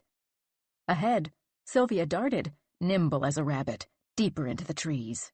In her panic, she ran blindly, away from camp, away from the only other living humans in these woods who could hear her if she screamed. If she made any noise other than huffs of exertion, a steady staccato beat beneath Clay's snarling. The hunger of that place rumbled beneath the soil, rocking the earth under her feet, and it pushed a vine up out of itself, a perfect hook for her boot. She tumbled, face slapping into muck, her forearm smashing into a sharp rock that erupted out of the ground at the moment of impact. Blood gushed down her skin. She rolled over, her other hand clutching the wound, slick already. And then Clay was on top of her. He hugged his thighs tight against her torso, spanning her from rib cage to pelvis. His hands wrapped around her neck, fingertips crushing the little bones of her spine, her thick tendons jumping against his palms. She writhed, as if he were performing an exorcism, as if his hands were coated with holy water instead of stagnant sweat. Her blood-coated hand found his squeezing fingers, branding them bright red, too slippery to grip. Her hand slapped and slid, the blood splashing little iron freckles onto both of their faces. Her mouth opened, spat a hollow croak. The hot fire filling Clay's entire body expanded in a sudden burst, and his fingers tightened around her neck. The rock crushing his chest released slowly, lifting away like a balloon the harder he squeezed. Sylvia's eyes bulged from her sockets like a carnival toy. Her bloodied hand smacked against his face, leaving a near-perfect print, a final futile gesture before the exorcism was complete, before she stopped squirming. The rag doll clamped inside Clay's hands went limp, still as the towering wall of granite behind them. Clay could finally breathe. He sucked in deep lungfuls of oxygen. The tense ache in his muscles smoothed like melted butter. He sat back, his ass falling onto her knees. Beneath him, Sylvia's mouth gaped, displaying a perfect row of bottom teeth. Her eyes bulged, glassy, useless marbles. A red spider bloomed on the skin of her throat, the imprint of his own hands. Her arms splayed at her sides like bird wings stripped of their feathers. Her hair was caked with mud. Clay cocked his head like a puppy. His vision pulled into focus, the red haze subsiding as if drawn out of his veins by a syringe. It took several minutes before her body came into complete focus, before reality settled. As the anger rushed out of him, he turned meek. He swiveled his head as he heard a crunching sound. Had Dylan come to investigate? Had she seen what he'd done? He backtracked, checking behind nearby tree trunks in case she was hiding. He eventually caught sight of her back at camp, sitting next to Luke in the same spot he'd left her. If he perked his ears, he could even hear her voice. He thought he heard his name between garbled scrapes of dialogue. No doubt she and Luke were talking shit. She would ask after Sylvia. She might even leave Luke to go searching. It would be hard to miss that a fourth of the team had vanished. The bottle of moonshine burned against his skin, tucked inside his waistband, and he took a deep glug, gathering strength for what he had to do. He shoveled the litter of the forest onto Sylvia's body. Leaves, twigs, wet slops of dirt he scooped up like ice cream and plopped on top of her. He piled whatever he could find until a mound of loam concealed Sylvia's body. Clay had taken a single step back toward camp when his lips twitched, and the skin of his cheek was pulled beneath the web of Sylvia's dried, caked blood. "Fuck," he whispered. He ripped a square of jersey from his t-shirt and knelt by the creek, using the soaked cloth to wipe his face and hands, rubbing the red around. In the glass of his phone, he checked whether he'd rubbed enough of the blood away to disguise it as rosy exertion. As he approached the campsite, the whispers about him grew louder. The words twisted, smudged and elongated, pulled like taffy. When he stepped out from the trees, standing behind the tents, the comments overlapped, stacked on top of one another until he slapped his hands over his ears. Then the silence of the valley resumed. Luke, as usual, stared off into the trees, his eyes as glossy and empty as the ones Clay had just covered with 2 waxy leaves. Dylan's head pointed in the opposite direction, toward the wall. Behind him, while he folded the bloody square into his pocket and padded back into camp, the ground beneath Sylvia's body roiled like tumultuous waves, ravenous, already picking the flesh from her bones like fried chicken, sucking it down into the rancid earth. It gobbled at her, shredding the meat, slurping her splashing blood. The knobby bones of her spine gleamed, now exposed. Below, the earth continued its feast. March 12th, 2019, 1:05 p.m. "Where's Sylvia?" Dylan asked, her heart sinking. Clay stepped out from between the trees, alone, a dry twig crunching under his boot. "Is he okay?" he responded, nodding toward Luke. Keeps going in and out. It's happening a little more frequently. He fucked up his bandage. Oh, shit, she said, pulling his free hand away from it again. Fresh blood flicked off of his nail. He won't stop scratching at it. I was hoping Sylvia would know what to do. Where is she? He looks bad, Clay said. And he did. Even in the past 2 hours, the swollen discoloration had crawled farther up his leg, now more than halfway to his knee. Dylan stared at it, holding her breath, trying to catch it expanding. The compromised bandage on his arm lapped up blood. Dylan's knuckles were white from trying to keep his wagging finger away. Yes, he does.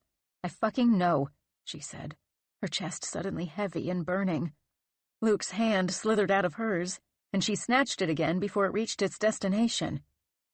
That's why I need to talk to Sylvia, because she's the only one with any medical training in this group. It seemed like he was doing okay earlier. He seemed okay a little while ago. He stopped scratching, but maybe 20 or 30 minutes ago he picked it back up, and he's been out of it since then. Luke seemed totally oblivious that they were talking about him, right in front of him. Where is she? Dylan demanded. Her anxious leg bounced underneath her. Clay did not respond.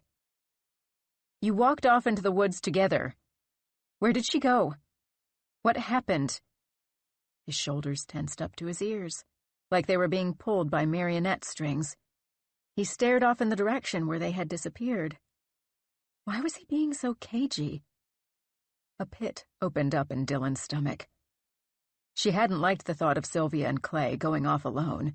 Something inside her coiled and knotted, a tangled skein of doom when they moved out of sight.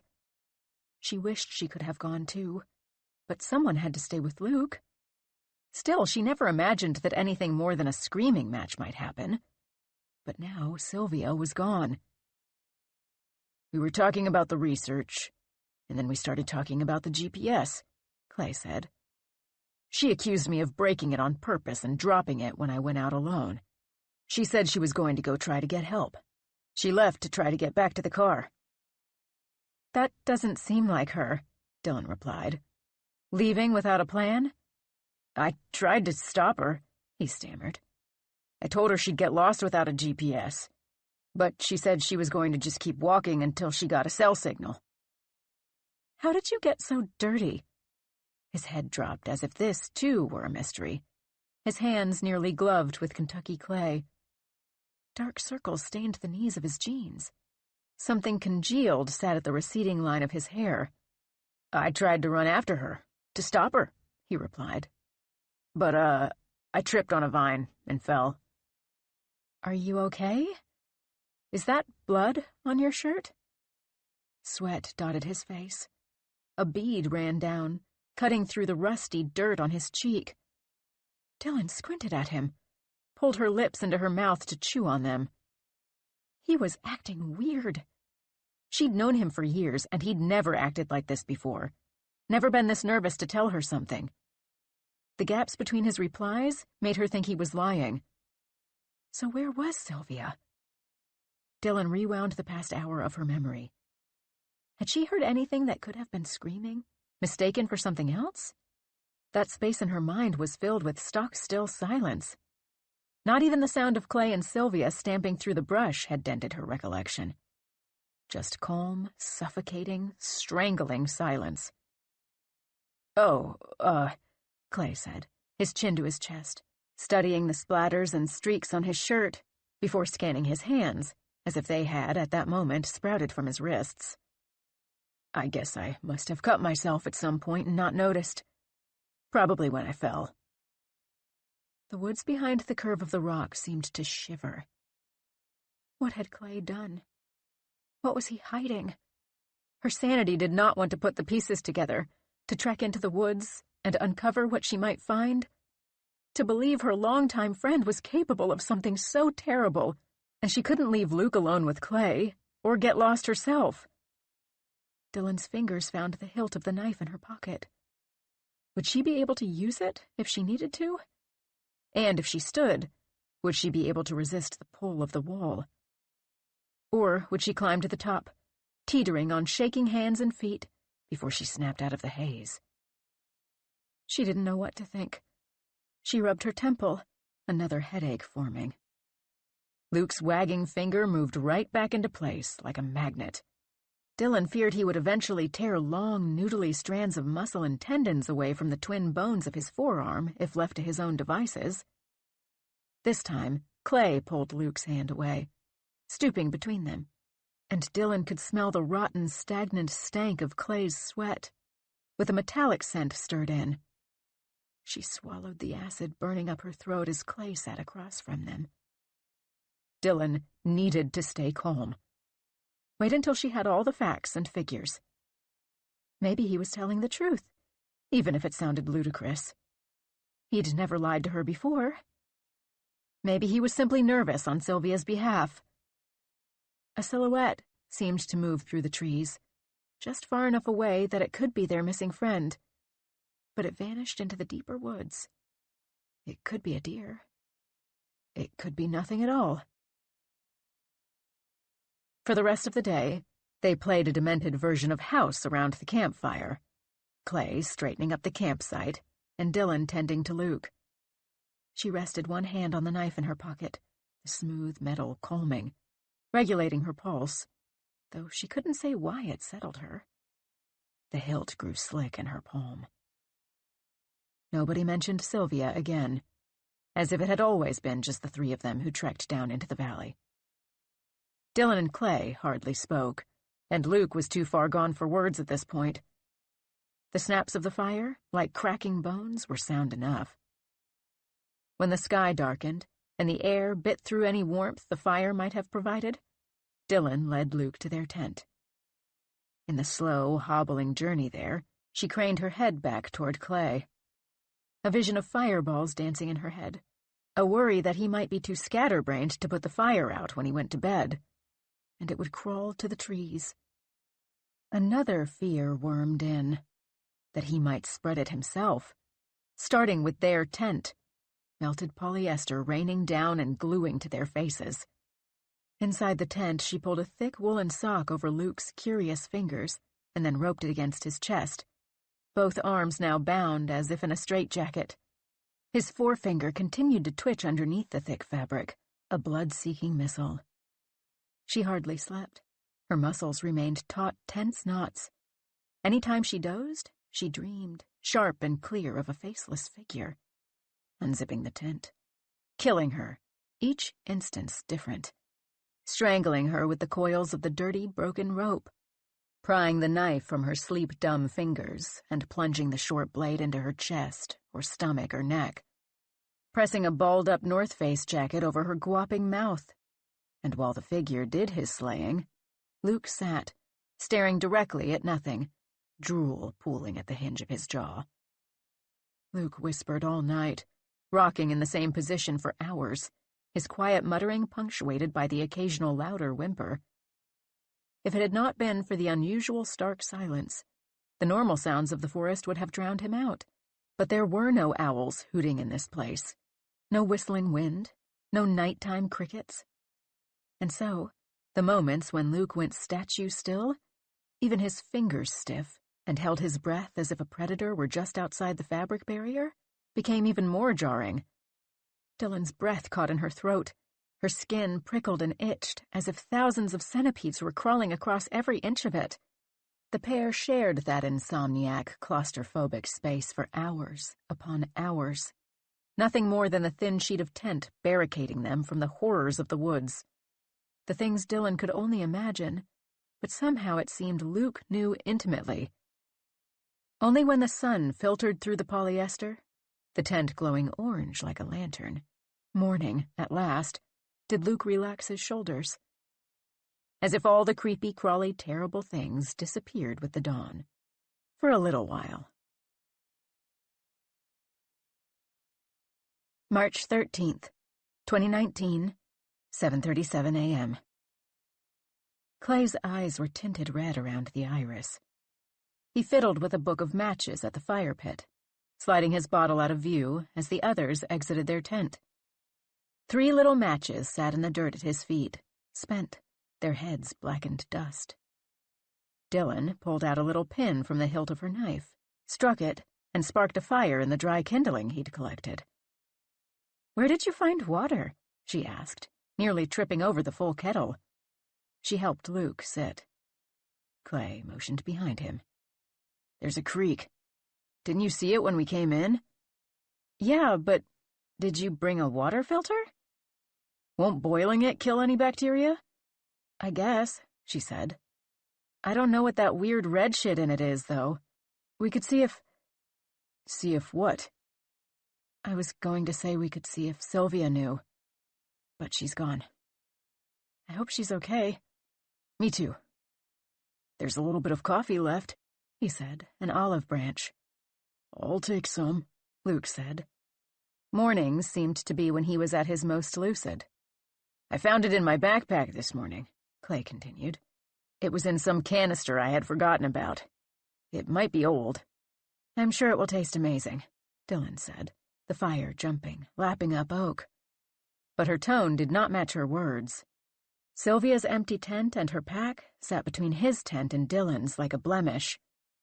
Clay tried to forget her, but his body was a reminder of what he'd done. The tendons and muscles in his fingers screamed from overuse. Deep silence permeated the camp, broken only by the low gurgling of water dancing in the kettle, and Luke's fingernails against cotton, followed by the scratchy noise of dry grounds dropping into a tin cup and the hiss of hot water. "We need to find food," Dylan said. "We need to leave," Clay responded. "We can't leave," Dylan said. "Luke can't leave. He can barely walk." The gangrene bruise now licked at Luke's kneecap, his foot a ball too swollen for his shoes, stretching the limits even of his dirty sock. "Besides, weren't you saying yesterday that we can't leave?" Dylan continued. "I was just freaked out yesterday," Clay replied. "That's ridiculous. Of course there's a way to leave." He knew this wasn't true, but he didn't want to believe it. "Do you know anything about foraging?" he asked Dylan. "Only a little," she said, blowing on the hot coffee. "I know some things to avoid, but we'll have to be careful. I think Sylvia said there was a lot of weird stuff, a lot of poisonous stuff." "Luke, will you be okay by yourself?" Clay asked. "I should be," he said. "Don't stray too far." After they gulped their coffee, a bitter hot pill, and left the grounds and the cups to reuse, Clay led Dylan into the trees, toward the creek, and away from the corpse he'd buried yesterday. He cleared Sylvia from his mind, wiped away the red welts he'd left on her neck, her bulging eyes. He focused on the cold air against his throat, on his breath pooling in translucent clouds. They brushed the dead debris of the forest floor away with their toes, hoping to uncover some new growth, something green, something edible, something they recognized. Poking out from beneath a log were more of the false fungus toes, purple-gray and sporting black toenails. And for a moment Clay's organs spasmed and clenched, and he panicked, thinking he'd gotten turned around and brought Dylan right to Sylvia's grave. He kicked them. They popped away from the log, soft and spongy, as if rotten. "There's something over here," Dylan said. She was crouching by a small bush with dark reddish-purple berries. "These could be poison. I don't know what they are." "It's all we found. We can figure it out later." They plucked them and filled a pocket of the backpack, the juiciest popping like pimples, spilling sticky dark tar onto their fingers. After the bush stood naked, they padded farther into the woods. Every few steps, Dylan stuck her hand in her pocket, the one she'd slipped her knife into before they left camp. She had to know. She had to be planning something. He'd need to keep an eye on her. Clay snuck a sip of moonshine from the bottle while her back was turned. A patch of dandelions poked their heads out from the brush. The soft yellow petals stuck to the berry pulp, coating their fingers, feathers on tar. They squirreled each decapitated flower head into the backpack. The forest bore other bounty, a mulberry tree with hard white berries, a squirrel's nest of acorns, early violets and clover. Still, they'd only found a small meal's worth for 3 grown adults. They pressed even farther into the woods, straying from Luke, who could have pulled his arm off in the hour or so they'd been searching, who could have cooked his own leg in the fire while he contemplated the fucking forest. The trees duplicated again, like a computerized glitch, and the yellow dandelion heads Clay had just plucked reappeared on its neck. Clay's body had finally acclimated to the dizzying effect, the alcohol making everything blurry at the edges, his head no longer fighting it with a migraine. Now he was simply grateful for the regenerating food source. A shrill, sustained screech bounced between the silent trunks. "I think that's Luke," Dylan said, a bouquet of violet and gold spilling from her palm. She bolted in the direction of the scream. Clay followed after her, stooping to retrieve the flowers first. They'd need all the food they could gather. Clay approached the campsite. Though the scream had died, Luke's mouth was still wide open. He sat stock still, eyes round and bulging, like Sylvia's had been after Clay squeezed. The prying hand was tangled in the stretch of rope Dylan had used to tie it up the previous night. The blue cord looped around his wrist, cutting off the circulation to his hand. It sliced a sharp line into the space where his neck met his shoulder, and Dylan rushed to rescue him from the web, brandishing her knife. For a brief moment, Clay wondered if they should just put him out of his misery, let the rope do the work, or the knife. Clay uncorked the bottle. A sharp acetone scent escaped the neck. "Fuck this place," he said. He sipped, recorked, holstered the bottle once more. Once blood returned to Luke's pale fingers, Clay and Dylan spread out their foraged haul on a small tarp meant to keep the rope clean. They formed little neat rows, surveying the small bounty. The berries, bruised, leaked their sticky juice. It made the gummy energy bars they had run out of look like a fucking 4-course meal. "How do we eat this stuff?" Clay asked. "I don't know," Dylan said. "I've heard of dandelion tea, but I'm not sure if you blanch it or just steep it, or whether we can eat any of it raw. I really wish Sylvia hadn't run off. We could have used her plant knowledge." "I guess we don't have a choice," Clay said, and, as if following a stage cue, his stomach growled, the acid bubbling inside of him, begging for something to digest. "I haven't eaten much more than a few bites of a Cliff Bar in almost a day," Dylan said. "This trip really went to shit." They chewed bitter dandelion greens, raw. They steamed clovers, crushed the unripe mulberries into a tart paste. More boiled creek water, strained through the densest fabric in their packs, soaked into the used coffee grounds. They saved the bright dandelion heads for tea, waiting for the moment when the coffee grounds could expend no more flavor. While Dylan tipped the mashed mulberries into Luke's mouth, the white paste dripping like rabid foam, Clay tipped the neck of the moonshine bottle over his mug. The clear liquid glugged into the coffee, some sort of oily film swimming at the surface. He never wondered how the bottle continued to spill liquor into his cup, when it should have long ago been emptied, even of the dregs. Fall, 1924. The brothers planted the corn in straight rows, dropping each little kernel into the soil, dark and fertile and wet. Throughout the summer, they'd sneak into the clearing in the woods by the edge of their farms to chart the growth, yanking out weeds with grime-streaked hands, thinning out the stalks so each one could suck enough nutrients from the soil, could bleed it dry. In the early August heat, they carefully peeled back the green husks. Red seeped into the white of the kernels. But they were not ready yet. The heirloom Bloody Butcher could only come off the stalks when the color had pervaded each little knob, the whole ear a dark red. So the pair didn't notice that the hue was slightly too dark when they clipped them a couple of weeks later, that each little tooth of a kernel was a little too soft. The harvest took 3 days of stolen time, spare moments while the sun rose, or when their wives would cook dinner.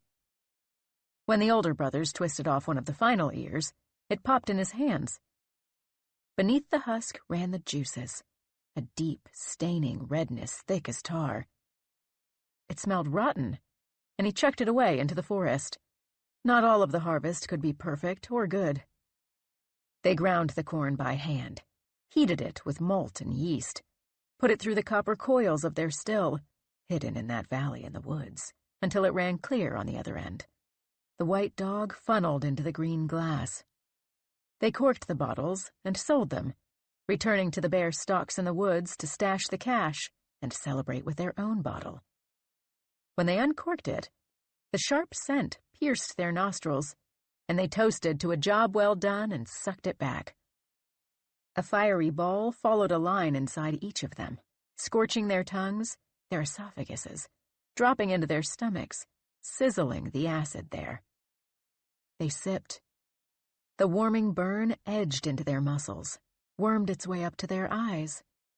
The gray haze that swelled at the corners of their sight they took for sleepiness. The more they drank, stealing sips in their morning coffee, great glugs before stuffing themselves between starched sheets at night, the more the bottle beckoned. But their stock was thinning. Soon they were down to the last bottle. In the last moments, when their vision went entirely dark and their eyes burned as if boiling in their skulls, their tongues remained parched. They reached for the bottle at the same time, for the final dregs. His throat yearning, the younger brandished a knife and plunged it into the flesh of his brother, feeling the resistance of skin and bone until his prize was won. He took a deep gulp from the bottom, choking down the last drops, before he scratched his eyes out with his own dirt-lined nails. March 13th, 2019, 11:57 a.m. The valley swayed in front of Clay, as if the log he sat on were floating in a vast ocean. The edges of his vision were coated in gray. "My leg hurts," Luke moaned. "Is there any more aspirin?" The bandages wrapped around his foot seemed ready to snap, like a rubber band ball. The cuff of his pant leg clamped around his skin, seemingly extruding the swollen and gorged flesh so tight Dylan couldn't get a single finger between the fabric and skin to roll it up. She pulled out her knife. "Luke," she said, "I need to cut off your pant leg. Your leg is too swollen. I need you to be still while I do this so I don't accidentally hurt you. Ready?" "Yes," he said. His face drained of blood, pale as a corpse. She flipped open the blade and went to work. At the first scratch of the cutting edge, the fabric exploded, like a cattail spilling its seed. Dylan peeled the fabric back, inch by inch, uncovering the extent of the damage, a reality Clay's stomach could have lived without. For a moment, Clay thought the blade was covered in yellowy pus, as if Dylan had sliced through skin. Purple covered Luke's ankle and calf, the skin stretched and shiny, bloated and stinking. Dylan continued cutting while Clay gagged, thinking he might vomit. She continued to uncover more purple until it petered out just a few inches over his kneecap, where his veins stood out like Sharpie lines, little highways pushing out of the rotten forest. "Oh my God," she said. Clay gagged and slapped his hand over his mouth. An unchewed bit of wilted, slimy clover plopped onto the swollen skin from Luke's gaping jaw. The gauze on his arm glistened, wet with fresh blood. His finger tapped between the layers, a frantic pace, as if he were sending out a message with Morse code. His teeth chattered around the rest of the mushy greens in his mouth. "Luke," Dylan waved her fingers in front of his face, his eyes blinking back to her. "Do you see something?" "Huh?" "How does your leg feel now?" "Better. Cold." "Did you pack any loose pants?" "I think so." She left to ransack their tent, leaving Clay alone with Luke, whose eyes darted across the line of trees. Clay slipped the bottle from his waistband and took a deep glug. He couldn't get through this sober. The alcohol scorched his tongue and sloshed down to his stomach, spreading warmth through his body. Even the soreness in his hands was gone, yesterday's activity a blur. He took one more sip before holstering the bottle. The hazy halo at the periphery of his vision expanded. Dylan stepped out of her tent, her foot squelching in the mud. "Clay!" she called. "Come here!" "What is it?" he said, stumbling to the tent as if his legs had fallen asleep. "Did you do that?" "Do what?" "That," she said, pointing. She stood beside the flayed corpse of a squirrel, the skin of its belly unfolded from its putrid guts, a mess of slick, shiny purple and matte white bone, sharp corners edging the peeled skin as if someone had left in the middle of a high school dissection. Precise, clean cuts. Something white sprouted at the edges of its fur. Clay leaned closer. They were little crystals of ice. Defrosted was the word that crossed the highways of his mind. "What the fuck?" he said, covering his mouth. The alcohol churned up with the dregs of stale coffee. "No, I didn't fucking do that. I've been with you guys this whole time." "Someone did that," she said. "An animal didn't do that. It's too clean. And how is it iced? It's like it froze to death." It was the first animal they'd encountered since they had arrived. Well, besides the flesh-eating dog and whatever Luke said he'd seen in the trees. And it had been pulled inside out. "I don't fucking know," Clay muttered. "What do you think happened?" "I don't know," she said, scanning the trees. "It didn't get this cold last night. We have to get out of here. What if there's someone else in the woods?" "We can't get out of here," Clay said. Everything swayed, blurry.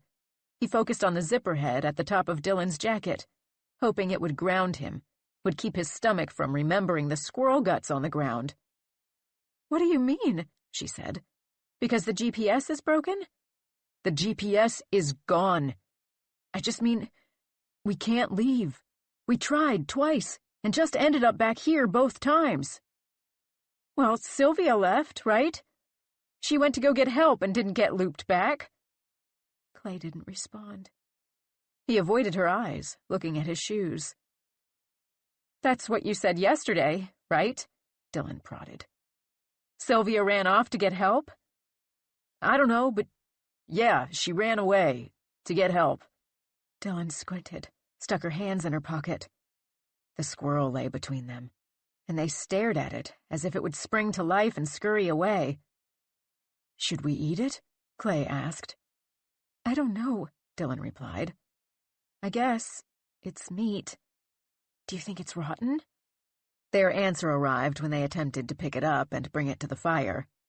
Hands shielded by a trash bag, Clay wrapped his fingers around it, the flesh and guts cold and soft behind the thin plastic. It lifted all in one piece, a flat mass of congealed organs and sinew, as if it had been sitting in a freezer for an entire winter and then left to thaw. A round purple organ plopped away from it into the dirt. Dylan gagged. She swallowed it down, but Clay's disposition failed, and he dropped the thing and ran to the tree line to vomit, sputtering up foamy puke polka-dotted by clover and forest greens. The bitter aftertaste of Clay's vomit coated his teeth, left a film across his tongue. He leaned and spat. "I'd rather starve than eat that thing," he croaked. "Are you okay?" Dylan asked behind him.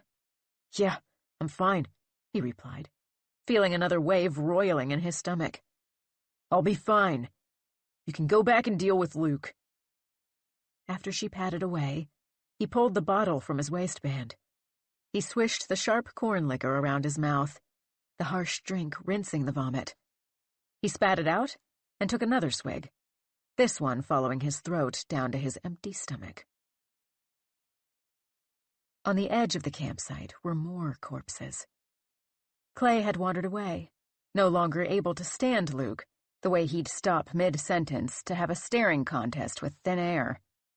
There were dark brown rats as big as Clay's foot with inch-long cuts across their necks, gummy with old blood. No, frozen blood. Thawing blood. Headless birds, feathers stuck inside the stumps of their necks. One had its wings extended, as if its head had simply evaporated mid-flight, and its body had plummeted to the ground. Once, looking up into the canopy, he discovered 2 talons wrapped around a branch, attached to nothing. The more he drank, the less these sights turned his stomach. They became a morbid curiosity. Was there some demented hunter running around the woods, dropping off things from a deep freezer? Dylan had been right. The slices and dices appeared too neat for an animal. And why would an animal leave its meal behind? Maybe there was a feral band of cats leaving one another gifts. But how had they been frozen? It made no sense. The alcohol sizzled at the back of his throat, and he coughed through the chuckle, meeting it. Maybe he wasn't wrong about the demented hunter. Something was stalking him. Twigs snapped behind him, the sound echoing into the forest canopy. If he turned, the earth swaying with each movement, the sound turned with him, a delicate dance of prey and predator. The noise rang out step by step, slicing through the thick silence. "Fuck this," he said aloud, kicking a rat. Its body exploded in a cloud of sticky blood, gelatinous organs, and crunching bones. Into the trees he screamed, "Why not just kill me now? Get it over with!" He positioned the bottle between himself and the sunlight. Half empty. He'd need more than the few shots left to get him through this hell, and he kicked at the leaves, hoping to find another bottle hiding beneath the loam. He scanned for that familiar glint of sun on dirt-streaked glass, bringing the bottle to his lips over and over. The warmth of it spread through his cheeks, his nose an unfeeling knob at the end of his face. By the time the sun dipped below the tree line, and he stumbled back to camp, his face resembled a tomato, his eyes tinged with the juice. The blurring at the periphery of his vision edged in, consuming the foliage in a gray cloud. "Where did you go?" Dylan asked, her hair a blurry haze around her face. Had it always looked like that? "What?" he replied. "Where go?" "Yeah, you just got up and went into the trees. Were you looking for something?" "Am I not fucking allowed to get up?" he replied, heat rising into his cheeks. His feet tangled in the legs of the camping chair. "Wasn't looking. Found more fucking dead animals, though." "What?" Every feature on her face warped, as if her skin was melting. "Lots of them," he continued. His whole body itched, the liquor sloshing like a roiling ocean in his stomach. All he wanted was to free the bottle, sitting hot and smooth against his skin, and drink. If he drank himself to death, it would be a mercy. "Same as the squirrel. All looked like they were carefully murdered, necks slit and shit, heads cut off. Frozen, too. Like some psycho playing pranks, fucking with us." "Do you think there's someone else here?" she asked. In the haze, her body doubled, vibrated across the fire. "Like maybe some locals saw us come in, and they've got cell phone disruptors or something, and that's why our phones won't work? Maybe they destroyed all the food while we were sleeping. But how would we have not noticed them? And just, why?" "Dunno," Clay hiccuped. "Why the fuck would someone else come here?" "Are you drunk?" No," Clay replied, swallowing acidic bile. "Did you bring bourbon or something?" Dylan asked. Her eyes moved too quickly inside her skull, the irises blurring as they bounced around, searching his hands and pockets for a flask. "I'm not fucking drunk, okay?"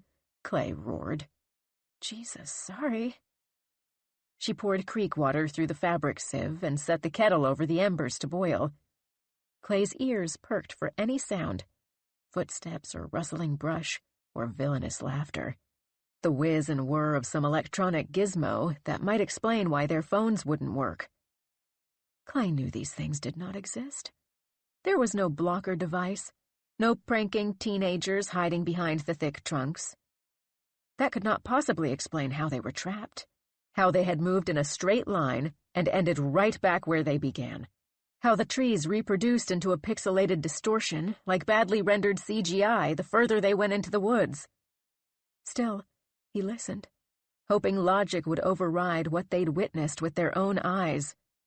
Dylan dropped the decapitated heads of the dandelions into the tin mugs, the coffee old and spent.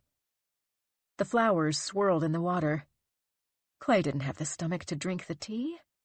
It looked exactly like piss, and smelled like it, too, had the pisser eaten a fuck-ton of asparagus. Dylan took a few tepid sips of hers, but spat it out. They ate more of the bitter greens. They did precisely nothing of use while the sun pooled above them, moving across the sky. Dylan tried to calm Luke, pulled his twitching hand away from his bloody arm 100 more times. Clay closed his eyes, dropped his head into his hands. The earth moved around him. He was adrift. When the sun started to dip below the trees, Clay's stupor finally faded, the cold spring air again nibbling at his face, his nose regaining feeling. For the second time that day, the acid in his stomach churned, boiled up through his esophagus and into his mouth. He bolted. He made it fewer than 10 long steps from his seat before bright greens spewed from between his lips, and he hunched in place to spit out the rest. When he brought the still half-full bottle to his lips to cleanse his mouth this time, he didn't bother trying to hide it. When he lifted his head, wiping away spittle with the back of his wrist, his mouth dropped open. In the dimming light, the woman from the trail stood just beyond the first row of trees, staring. Clay's knees buckled, and he fell back onto his ass, his jeans soaking up the mud. "Oh, fuck," he said, cradling his head in his hands, shutting his eyes tight. "No, this is not happening. It's not real. You're just drunk." He listened for the inevitable approaching footsteps, the ones that would snap branches before snapping bones, breaking off his arm as if it were dry and brittle as a limb on a dead tree, and throwing it to the ground to feed her dog. The silence extended for one single eternity. When he finally opened his eyes, the sun hung just over the tower of rock, a late afternoon wink before the sky would purple. The woman stood there still. Had she moved closer? It was as though the earth had shifted, had pulled the trees closer to where he sat, had folded a piece in on itself. The woman did not blink. Her face gazed back at him in clear focus, the trees around her blurry, a halo of nothing beyond their fuzzy leaves. Her lips were raw and chapped, but clean. Red freckles spread across her face, the tiniest pinpricks dotting the bridge of her nose, and growing larger and longer as they reached her chin. He followed the clear line of blood to her shoulder, where a long wooden hilt hovered, a hatchet blade buried deep in her collar. A waterfall of blood gushed around it, looping like a gif. Her lips spread, cracking with new blood, revealing yellow, mossy teeth. She smiled with those teeth while she pulled the blade from her shoulder, her left arm shifting down, nearly severing from her body in the act. "What the fuck? What the fuck?" he whispered. Clay's transfixion ended the moment she took her first step in his direction. Only then did his feet pedal against the wet ground, his hands scrambling. He managed to get to his feet and screeched all the way back to camp, more bile rising in his throat. "What's going on?" Dylan asked, eyes wide with alarm. She held Luke's hand, the one with the forever wagging finger. "Do you see her?" Clay asked, gulping air and forming words around heaving breaths. "Is she following me?" Hands on his knees, he craned his head around, peering behind him, but also above and below his body, as if the woman might have gained the power of flight or dug a tunnel beneath him. He tensed the muscles in his legs, ready to run. "See who?" Dylan replied, standing and dropping Luke's hand. "Did you see someone?" "That woman," he said. He sucked in air. She didn't appear to have followed, to have left the comfort of the trees. He could no longer see her. "The one I saw on the trail. She had a hatchet in her shoulder." "A hatchet?" Dylan asked. "Are you okay?" "You can see her?" Luke asked. "What the fuck are you guys talking about?" Dylan said. From her pocket, She removed her knife and unfolded the tiny 2-inch blade. She pressed her other hand against her gurgling stomach and stared, as if waiting for the hatchet-wielding woman to appear out of thin air between the trees. But nothing happened. While they waited, poised for battle, all of their energy pointed toward the tree line, Luke screamed. The harsh sound pricked Clay's eardrums and left a static hum in its wake. He and Dylan jumped, turning their feet toward the unmistakable vision that had made Luke shriek. A dinner party in the trees. A whole host of mismatched characters staring back at them. There was a man with a clipped mustache in a singed slate-gray uniform, dotted with medals and gleaming golden-threaded star patches. Others in similar garb stood behind him, holding old rifles with blades at the powder-streaked tips, round spots of melted flesh on their faces. The woman with her hatchet and severed spurting arms stood next to a man also splattered with blood, his hand sized perfectly for the hilt of her blade. 2 men hoisted bottles identical to the one burning into Clay's hip, raising them in a toast, deep holes where their eyes should have been. A group of teens with torn and tattered neon windbreakers leered at them. Clay staggered back, knocking his shoulder into Dylan, who stood with her knife out in front of her, a pitiful warning. Luke's mouth maintained the shape of his scream, but no more air escaped. "Fuck," Clay said. Fuck, what the fuck is that?" The party in the trees stood around a long table, empty plates and glassware in front of each guest. Was there always that gap in the trees? Clay wondered. He focused on the geometry of the table, all of the joints and lathe work that must have gone into its construction, as if studying it closely enough would cause it to fade away. It seemed like it was built to fit exactly into that gap in the trees, while somehow not fitting at all. When he stared at one corner to study the joinery, the opposing corners faded, became translucent tree trunks poking straight through the smooth cherry top. The illusion only ever faltered at the corner of his sight, where the gray nothingness crept in farther and farther, leaving him with only a pinhole by which to see. But every speck of his will-powered focus could not blur or mask the oozing smiles the dinner party suddenly revealed, sharp teeth dripping with saliva. Or was it blood? His body tried to run once more. With her free hand, Dylan caught his arm, her strong, climbing fingers pinching his skin in a vice, and his body twisted until his ass ate mud. "You can see them too?" Luke asked. "The fucking spooky dinner party?" Clay blurted. "Fuck yes!" "Yes, we can see them," Dylan said, her voice quavering. "So it's not just in my head," Luke replied. The dinner party remained standing, hungry-eyed, but still as statues, until one of them, the man in the slate gray, fingered a knife on the table. Considering it, the 3 living campers stood stock still, vibrating with goosebumps.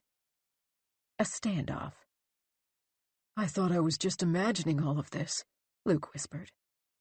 "I thought I was just going crazy. I couldn't speak when I was looking at them." "What the fuck do we do?" Clay asked, so low he could hardly even hear himself. As if in answer, the dinner party picked up their utensils, ready to eat. March 13th, 2019, 6:02 p.m.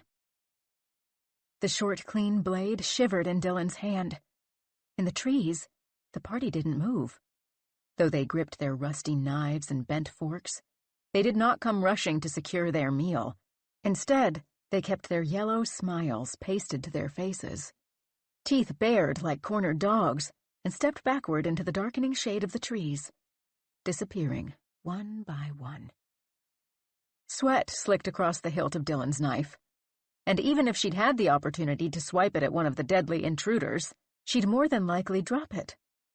She switched it to her other hand, releasing Clay, and wiped the sweat onto her pants. This time, Clay stayed put, frozen in place, as if movement was how the people in the trees tracked them. He muttered something under his breath. The sky turned a bright red, the sun having sunk behind the tower of rock an hour before. Darkness crept into the spaces between the trees, breeding shadows there, the valley like a bowl holding the last of the light. Behind the campers, the fire crackled, breaking a huge log in half, spitting orange and red sparks that tickled the back of Dylan's elbows, the crunching carbon the only sound besides their shallow breath. In the accumulating shadows, she saw flashing glints. Eyes? Teeth? Her crazed imagination?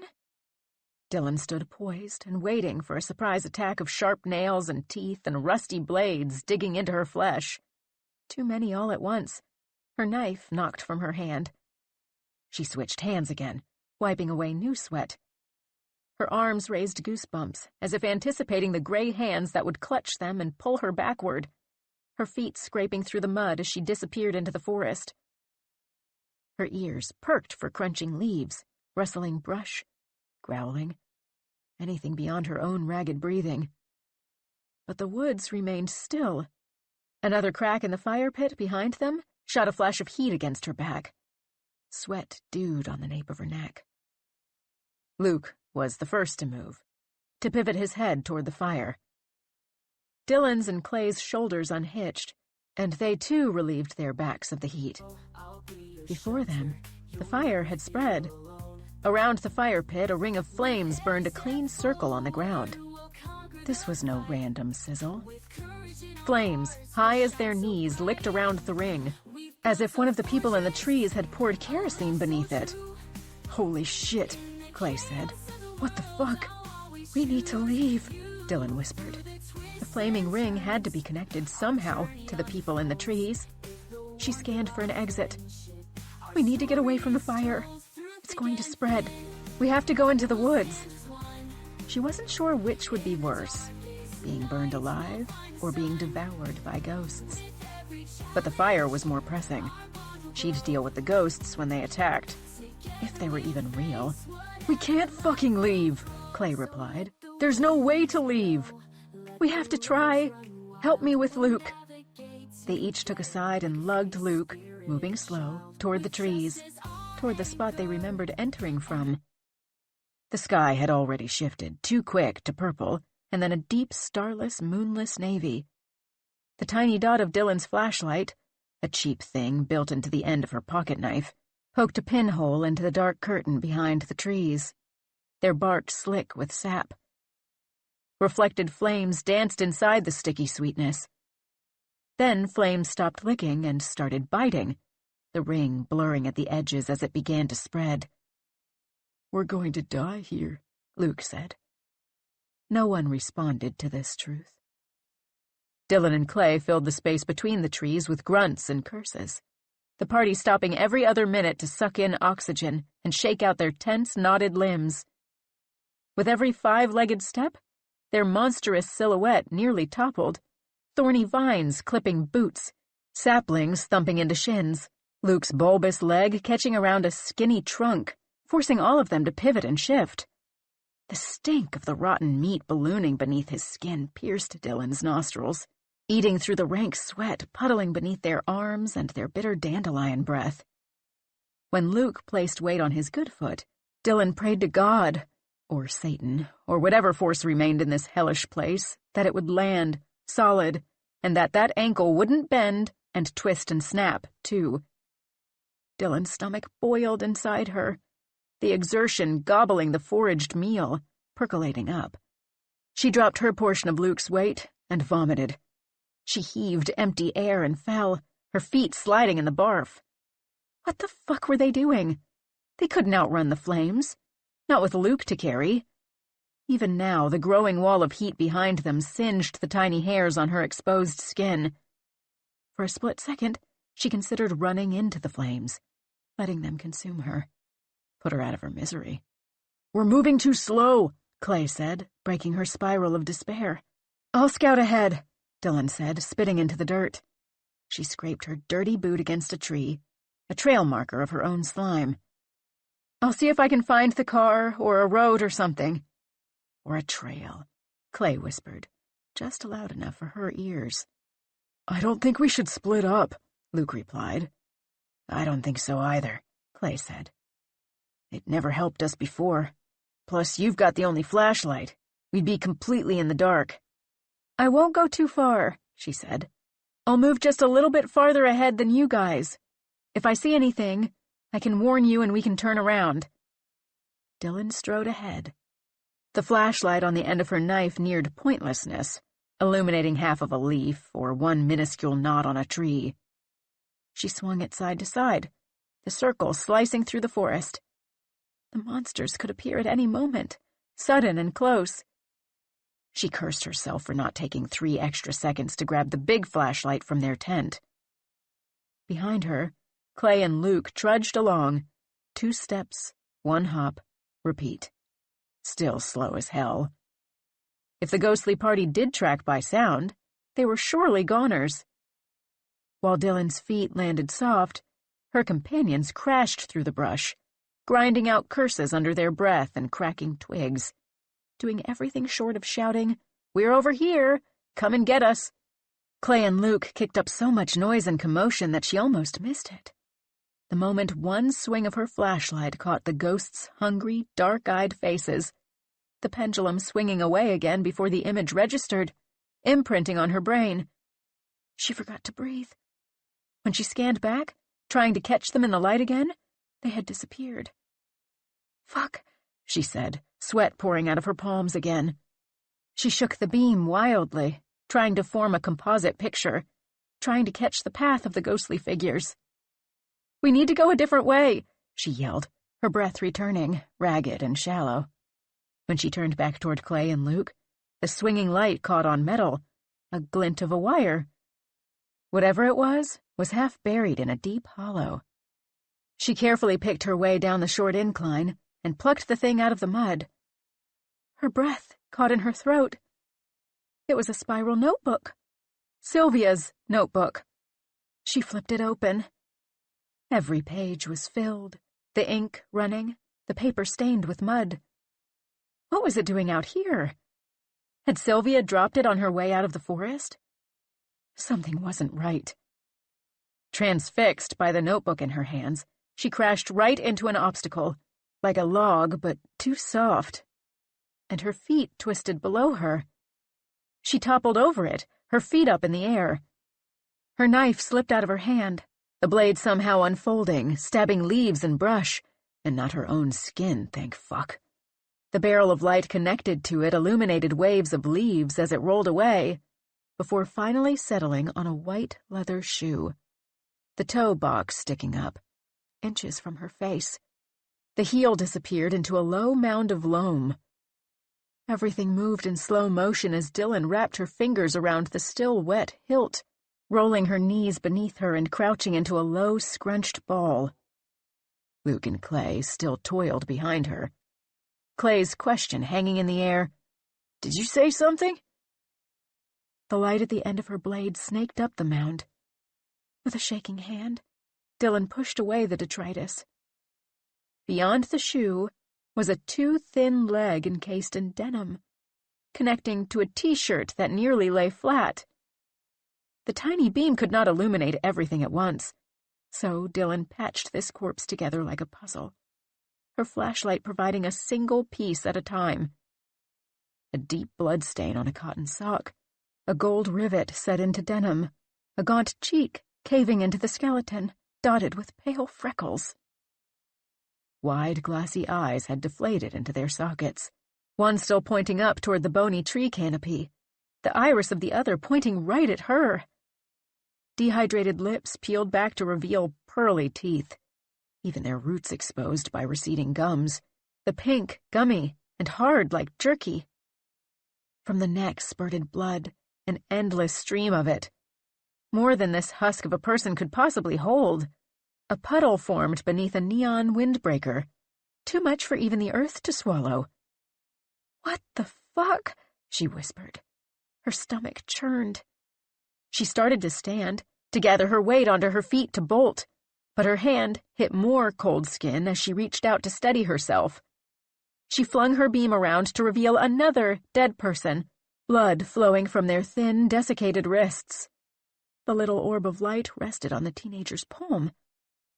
The creek of blood spilled down their hand, filling in the wrinkles, the lifeline etched across the skin.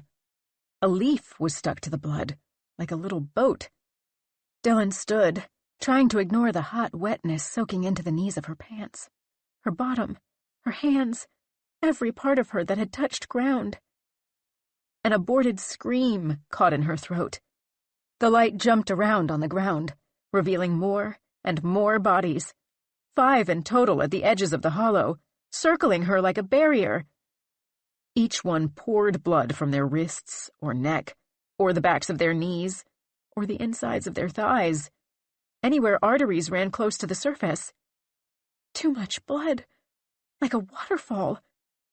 Her boots splashed in it, the red that rose around her ankles like a flood, sputtering and spitting up bubbles as if the earth itself were boiling, as if it were sucking the blood down into itself, slurping and lapping. The dinky light swung, searching for dry land, for a gap between the bodies she could crawl through. The beam scanned these unrecognizable bodies, the faces still youthful, even with the skin pulled back against bone, all of them dressed in what looked like weird 1980s ski lodge cosplay. A dead and breakfast club sprawled at her feet. A copper scent filled her nostrils, like she stood on a mound of pennies. Her pulse slapped at her wrist, along her neck, all those places from which their blood poured like a fountain, like the blood inside her ached to join in. Still searching for an exit, Dylan waded as the puddle became a lake, the blood scalding as it tipped over the lip of her boots, soaking into her socks like hot oil sizzling around bacon. The moment she decided she had no choice but to crunch the corpse's forearms beneath her boots was the same moment the orb of her flashlight fell upon a 6th body. The scream vibrating inside of her did not come boiling out until the light pointed there, directly upon Sylvia's face. Dylan wouldn't have recognized her, except for the University of Kentucky sweatshirt hanging limply around her corpse. What remained of her skin was tinted a purplish green, putrid already, falling away from her bones like well-cooked ribs. Her hair spread like a halo behind her, dyed crimson with blood.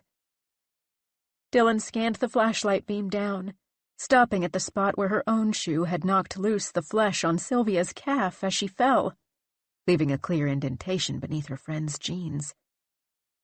Had Sylvia really gone missing just a day ago? How the fuck was any of this possible?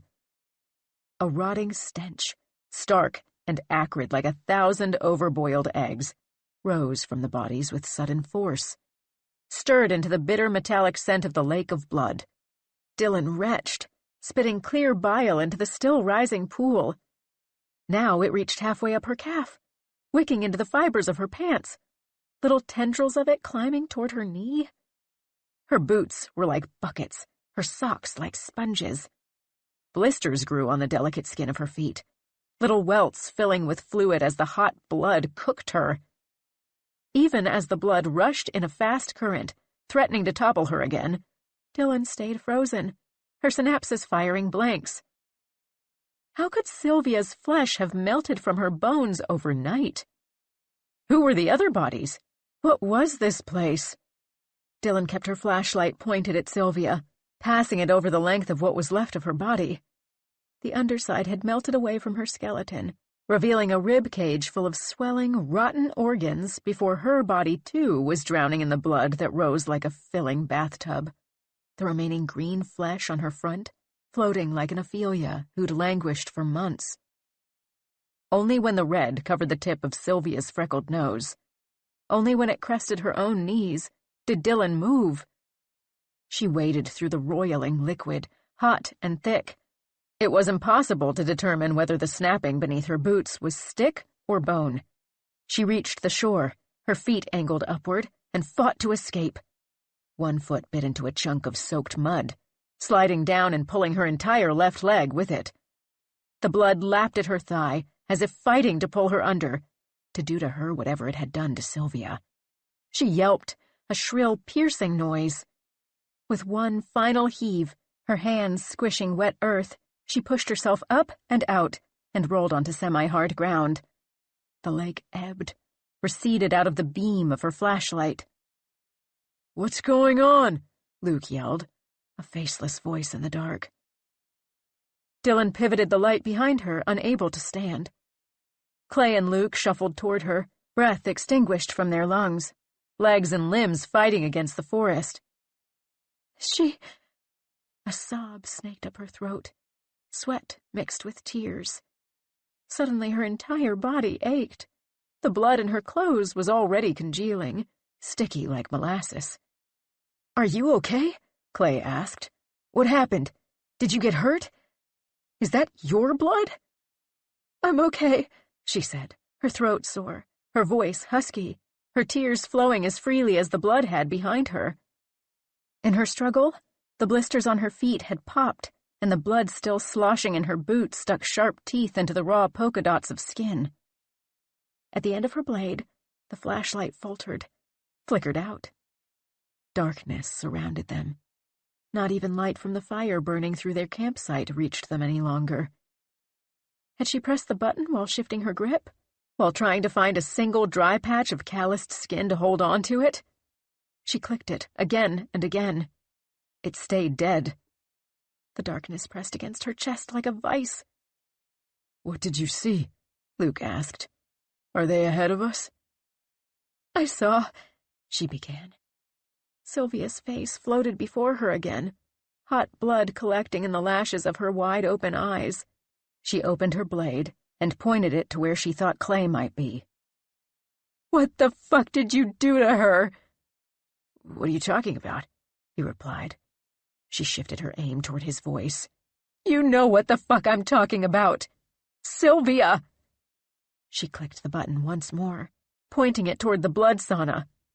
The orb finally appeared, faint and dim, but in its perfect circle was the remainder of Sylvia's face, streaks of red dripping away like sweat. Clay's arms fell slack at his side. All of Luke's weight crumpled to the ground. "Shit," Clay said. Early summer, 1982. There was never anything to fucking do in Livingston, unless you could drive out of Livingston. Mark and his friends had become intimate with the boredom.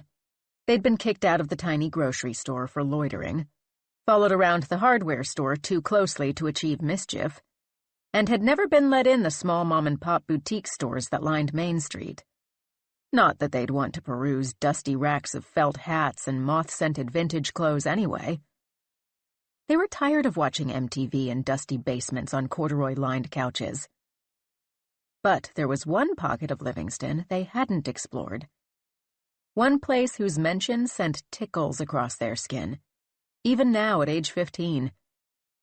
The woods that stood behind Maine. They'd heard countless ghost tales about them from older siblings, from childless and wifeless uncles, always punctuated by a chuckle.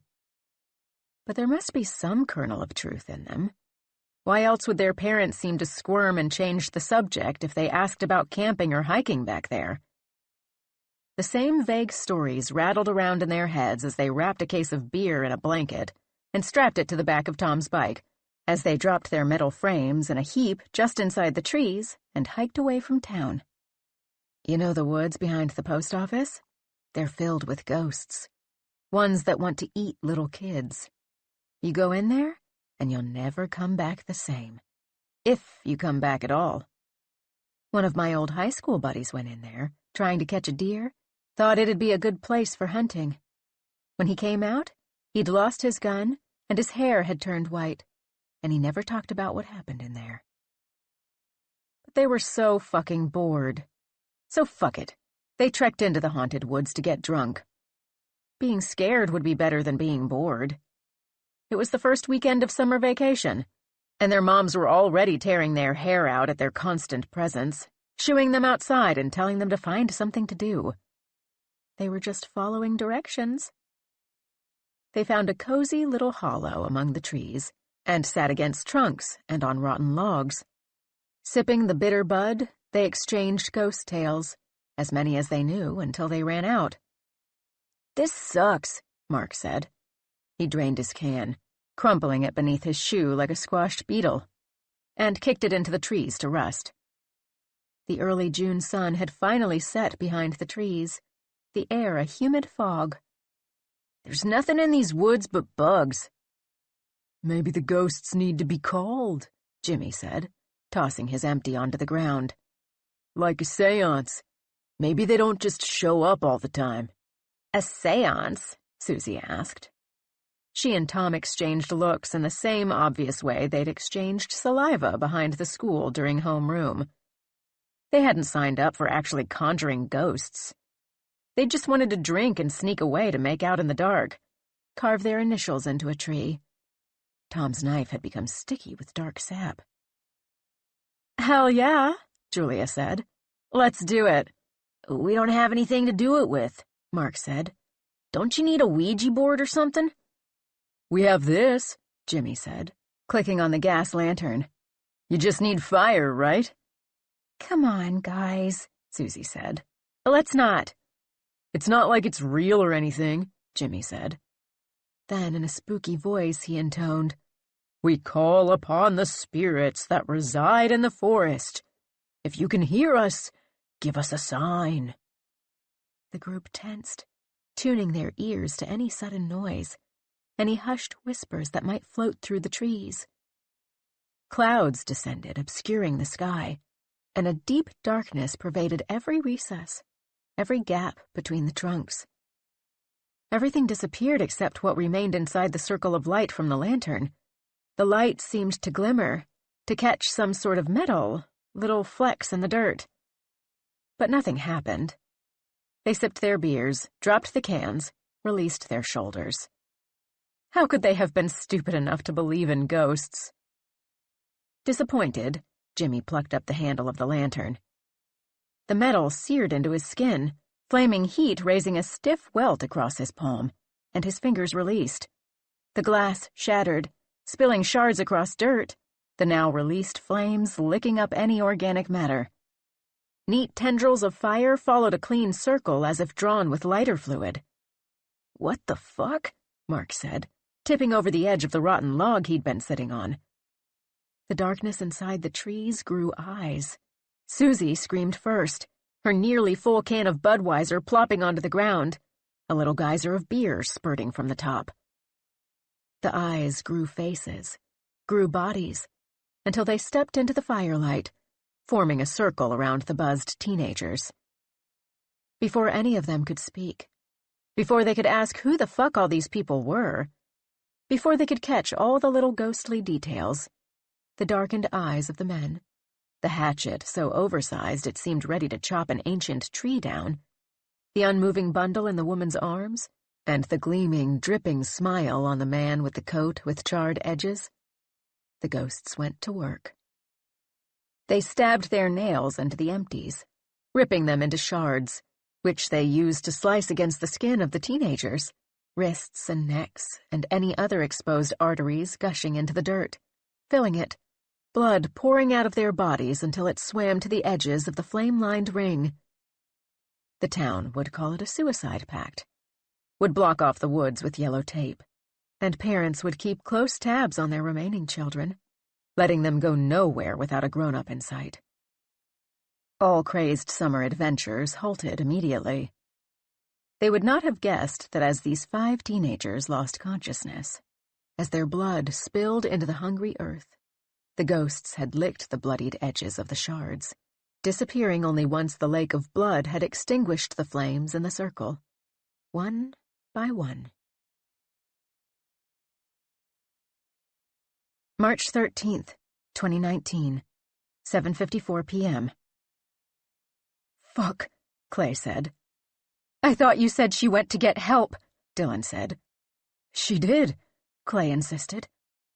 Sylvia's skin had taken on a dark hue, a deep eggplant purple. The back of her skull, the white bone, created a divot in the dirt. A chunk of cheek plopped away from her face, sinking into the wet earth like gelatin. Clay swallowed moonshine-laden bile. He could still feel Sylvia's smooth skin between his palms. The red welts he'd left there had disappeared beneath the rot. The space where his long fingers squeezed had been entirely consumed, showing bits of spine. It was hard for him to get the full picture. Was Dylan's flashlight dimming? Or had the haziness surrounding his vision crept inward? I guess something must have happened after she left, he lied. Bullshit! Clay, what the fuck? Luke screamed, using every working limb to scoot as far away as he could manage. I'm telling the truth, I swear, Clay said. He blinked, squinted, his waning vision still pinpointed on Sylvia. We're not even that far from the campsite, Dylan said. If something happened after she ran away, you would have seen it, heard it. So what are you hiding? Maybe that woman did it, Clay replied. The one I saw on the trail, or all those people we saw in the trees. We would have heard her, Dylan said. Wouldn't she have screamed? I don't know, Clay said. His face flushed. How had her body deteriorated this much overnight? He couldn't have done that. Clearly something fucked up is happening here. Please, I'm telling you the truth. I swear. When you and Sylvia left, Luke said, those people were all still in the trees by the campsite. They didn't disappear until you came back. I don't know, Clay said, words sputtering out before he could stop them. I don't know. I didn't know what I was doing. It was like this fucking place was controlling me. Like it was pushing all this anger into me. I was in some sort of fog, and when it went away, my hands were around her neck and she was limp. So you just fucking left her there? Dylan spat. And lied to us about it? I thought you were her friend. I thought you were my friend. What was I supposed to do? Clay yelled. Not fucking kill her, Luke screamed. Dylan pointed her blade at Clay, some celestial light glinting off the tip. It was the only thing he could see. His vision had become a pinhole, gray nothing haloed around the sharp blade. The bottle dug into his hip, the liquid sloshing and burning against his thigh, as though the flames had boiled it. The raised etchings on the bottle branded the skin at his waist. I thought I knew you, Dylan said, helping Luke up from the ground. I thought we were friends. We're going this way, and you better not fucking follow us. Get lost. Dylan and Luke lumbered away into the trees, leaving Clay alone with Sylvia's body, with the proof of his deed. He retched, the scent of iron and copper tickling his nostrils. He sat in the dark, listening to them struggle away from him, until even their grunts and footsteps through crackling leaves had faded. His eyes did not adjust to the dark. His pupils widened but took in no light. He held his hand in front of his face, waggled his fingers. Nothing. Even in total darkness, he did not need to pat his clothes to find the bottle at his waistband, to slip off the cork and bring the glass to his lips. He sucked deeply from it. The acidic alcohol sloshed over the corners of his mouth. This fucking place. He wished he'd never flown over this swath of trees. Surely there was an undiscovered rock wall in some other place they could have gone. It would have been better to find nothing at all. At least the liquor kept him cozy. Against his back, the rough bark of a tree scratched through the fabric of his clothes. Time stretched as he sipped from the bottle, the gray surrounding him seeming to grow thicker. Had he been sitting there for seconds? Minutes? Hours? It didn't fucking matter. The silence pressed, as dark and heavy as the absence of light, and just as disturbing. If not for the sulfuric scent emitted by Sylvia's body, so pungent he could taste it, he might have hallucinated. Might have pictured himself clawing out of the forest, finding the jeep, and leaving on the open highway. Grabbing a greasy burger from a drive-thru. Hell, even visiting that weird-ass waitress from the rundown diner, just to tell her she was wrong, that there was absolutely nothing in the woods but bugs and leaves and dirt. Instead, he felt like he was in some void that held only rotten air. He stabbed his fingers into the mud, wet earth filling the space beneath his nails, pinching his fingers together, squeezing out a liquid he hoped was rainwater. He even sniffed in Sylvia's stench, deeply, just to have some grounding sensation. But all too quickly his fingers numbed, and his nose had memorized the stink. Everything faded into the background. There was only gray nothingness. He might as well have been in outer space. At the moment when he reached the verge of madness, conjuring more terrors than cozy fast food fantasies, at the point when he could neither feel, nor hear, nor smell, nor see, when he stuck his tongue out into the cold March air in one last-ditch attempt to activate this sense, and tasted not even the smoke from the fire that had raged behind them while they fled, at the point when the moonshine, now down to the dregs, no longer burned but tasted clear as water, he started to hear things. Rustling branches snapping against their siblings. Some sort of human noise. Laughter. Grinding teeth. Sucking in drool. "Who's there? What the fuck is going on?" he called out. He pitched forward, his back lifting away from the rough bark. An ache blossomed along his spine. A muscle in his thigh cramped when he twisted to turn his ear toward the sound. It was as if the soundscape had startled the rest of his senses back into existence, reset everything to factory settings, except for his sight, which remained a blob of gray. The putrid smell of Sylvia again burned the back of his throat, beckoning stomach acid up his esophagus, his equilibrium careening into nausea. A knot of vomit hovered on the back of his tongue. Behind him, wet sounds, like lapping tongues, created an ugly harmony. "Hello? Can you fucking respond? Who the fuck is it?" If his eyes were working, he might have seen what Dylan had. That field of teens from some other era, their blood spilled into the ground, their veins lapping it back up, the memory moving in reverse. He might have noticed their sneakers beginning to twitch, the heels rolling in the dirt, their fingers scratching, drawing claw marks on the wet ground. Soon, their whole bodies convulsed, shaking into life, the blood from their necks and wrists and thighs slowing to a trickle, and then their wounds closing up entirely. They flopped like fish, and Clay twisted his head around toward this thunderous slapping sound.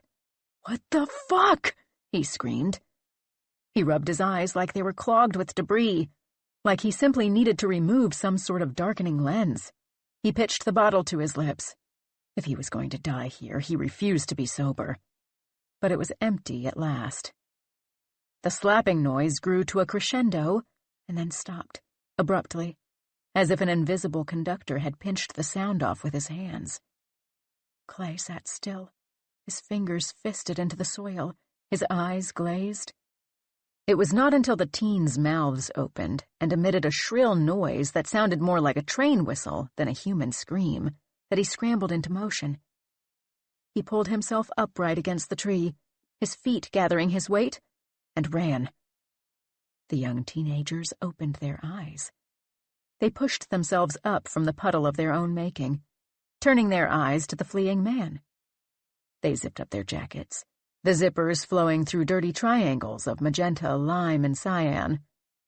Each held a rusty shard of aluminum. The sharp edges were stained by their own blood, covering up the faded red and white Budweiser logos. Their mouths parted into smiles, sharp teeth glistening like bits of quartz. If Clay could see, he might wonder, what light was there to make them glint?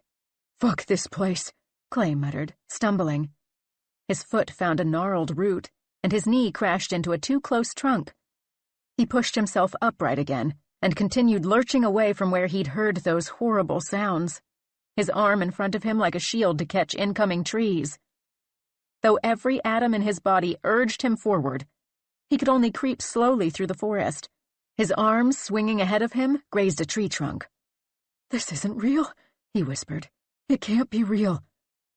Not one piece of him believed his mantra. The teenagers kept pace with Clay, staying exactly 6 steps behind their prey, their aluminum shanks shining and glowing. A coiled root pushed out of the earth, waiting to entangle Clay's boot, and he crashed onto the ground, hands catching inevitable razor-sharp thorns, his skin shaving away from his palm like cheese. A low growl escaped his lips. It wasn't supposed to fucking be like this. It wasn't supposed to end in blank darkness and wet, stinking mud. It was supposed to end in glory, in riches. He clawed his way to standing, pulling on low-hanging branches and pushing his weight back over his legs.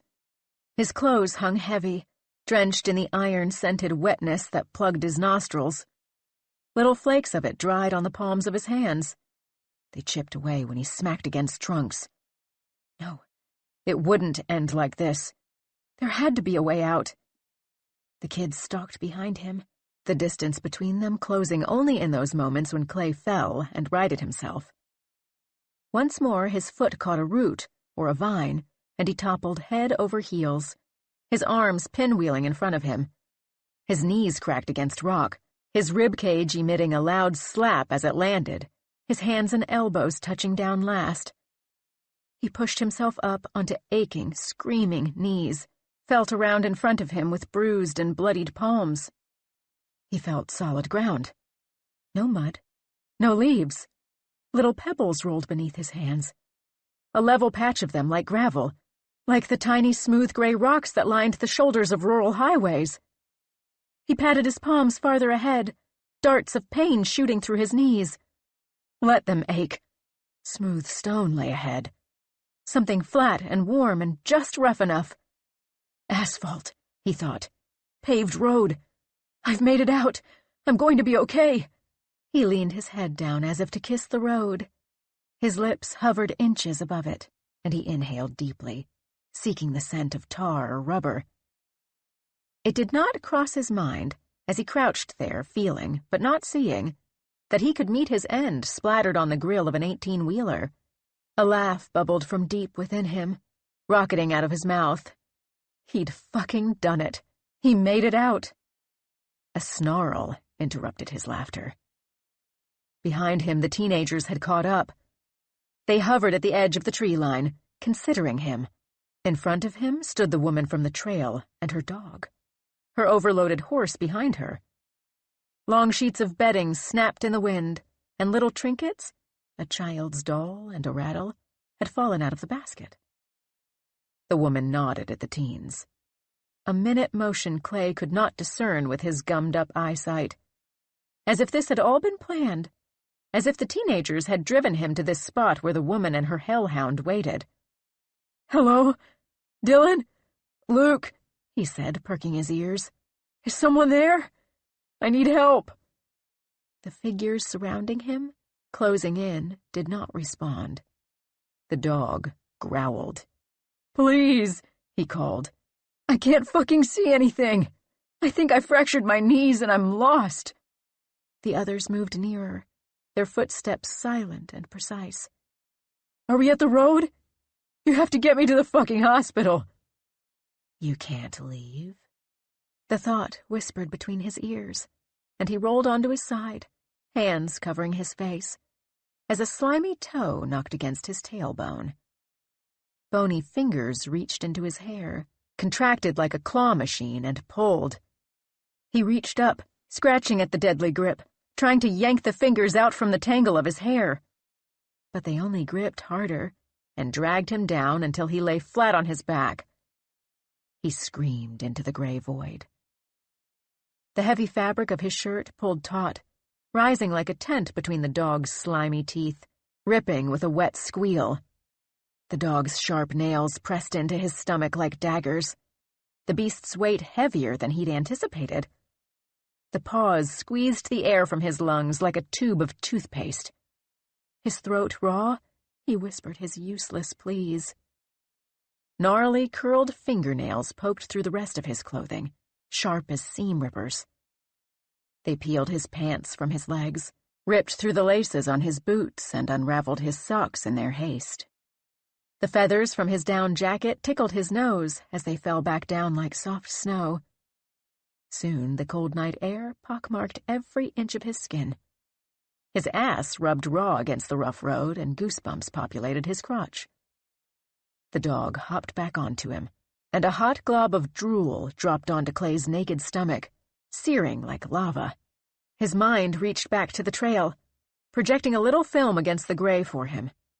The dog ripping flesh from bone, zooming in on the way the skin had snapped like a slingshot the moment it separated from muscle, panning to the flossy tendons stuck between the dog's teeth. A little sliver of white beneath the thick slathers of blood. The dog's wet, cold nose probed his exposed chest, sniffing for the most delicious portion, while a sharp nail scratched in the other direction down his belly, both parties looking for their favorite fleshy spot to sink into. His hands covered his groin. He tensed in anticipation of the dog's teeth stapling through the layer of chewy fat on his stomach. "Please don't," Clay sobbed. With the dog's hungry fangs right above his pounding heart, he dared not move. He could feel its hot breath against his chest. "Please, please, I'm sorry. I'm so fucking sorry. I didn't mean it. I didn't mean to kill her. Please. Shit." The nose and fingernail retreated, the ripped hem of the woman's skirt grazing the hairs on his legs. He kicked his legs up, ready to roll and run, when the teenagers descended upon him. A tangle of hands and knees, their stinking, rotten breath invading his nostrils. Corpse-cold hands pinned his wrists to the ground, and he twisted his legs and bent his knees to cover his middle before another set of hands pulled his ankles down and held them. Bony knees pressed their weight into his thighs. A fifth set of hands pushed their flat palm against his chest before carving into his sternum, performing surgery with the rusted beer can. They worked down in a straight line toward his navel. The can caught on the thick leather of his skin, and a squeal escaped his lips, along with a chorus of "fuck, fuck, fuck, fuck." His blood bubbled up and slid down into the round bottom of the can. It steamed against his skin. At his last set of ribs, the sharp triangle of aluminum broke away, sliding beneath the flap of skin. The hand threw that can behind it and picked up the next one. The clink of the first can onto the asphalt was buried beneath Clay's screams, his own breath pooling above him in angry clouds. The world was a gray slate of pain, and he writhed against the icy grips on his limbs. He tried sinking down into the road, a deranged thought ricocheting through his mind. If he'd stayed in the trees, he may very well have been able to escape into the earth. Maybe suffocation, being buried alive in mud, the earth sucking the flesh from his body, would have been easier. But instead, rough pavement scoured his bare back while ghosts sliced through his epidermis. Now onto the third can. They paused at his belly button, stopping only to reposition and cut horizontally, a straight line across his pelvis, a stripe they repeated near his collarbone. At some point, Clay expected to go numb, to have accrued so much pain that his nerve endings would spare his brain from feeling it. But instead, every scratch tore with fresh agony. Every hot, stinking breath blew shivers against the hairs on his arms. Every stretch of already torn skin screamed at the invasion of air. The only parts of him that had numbed were his hands and feet. His throat scratched raw, his screams were extinguished, useless noises that merely inflicted more pain.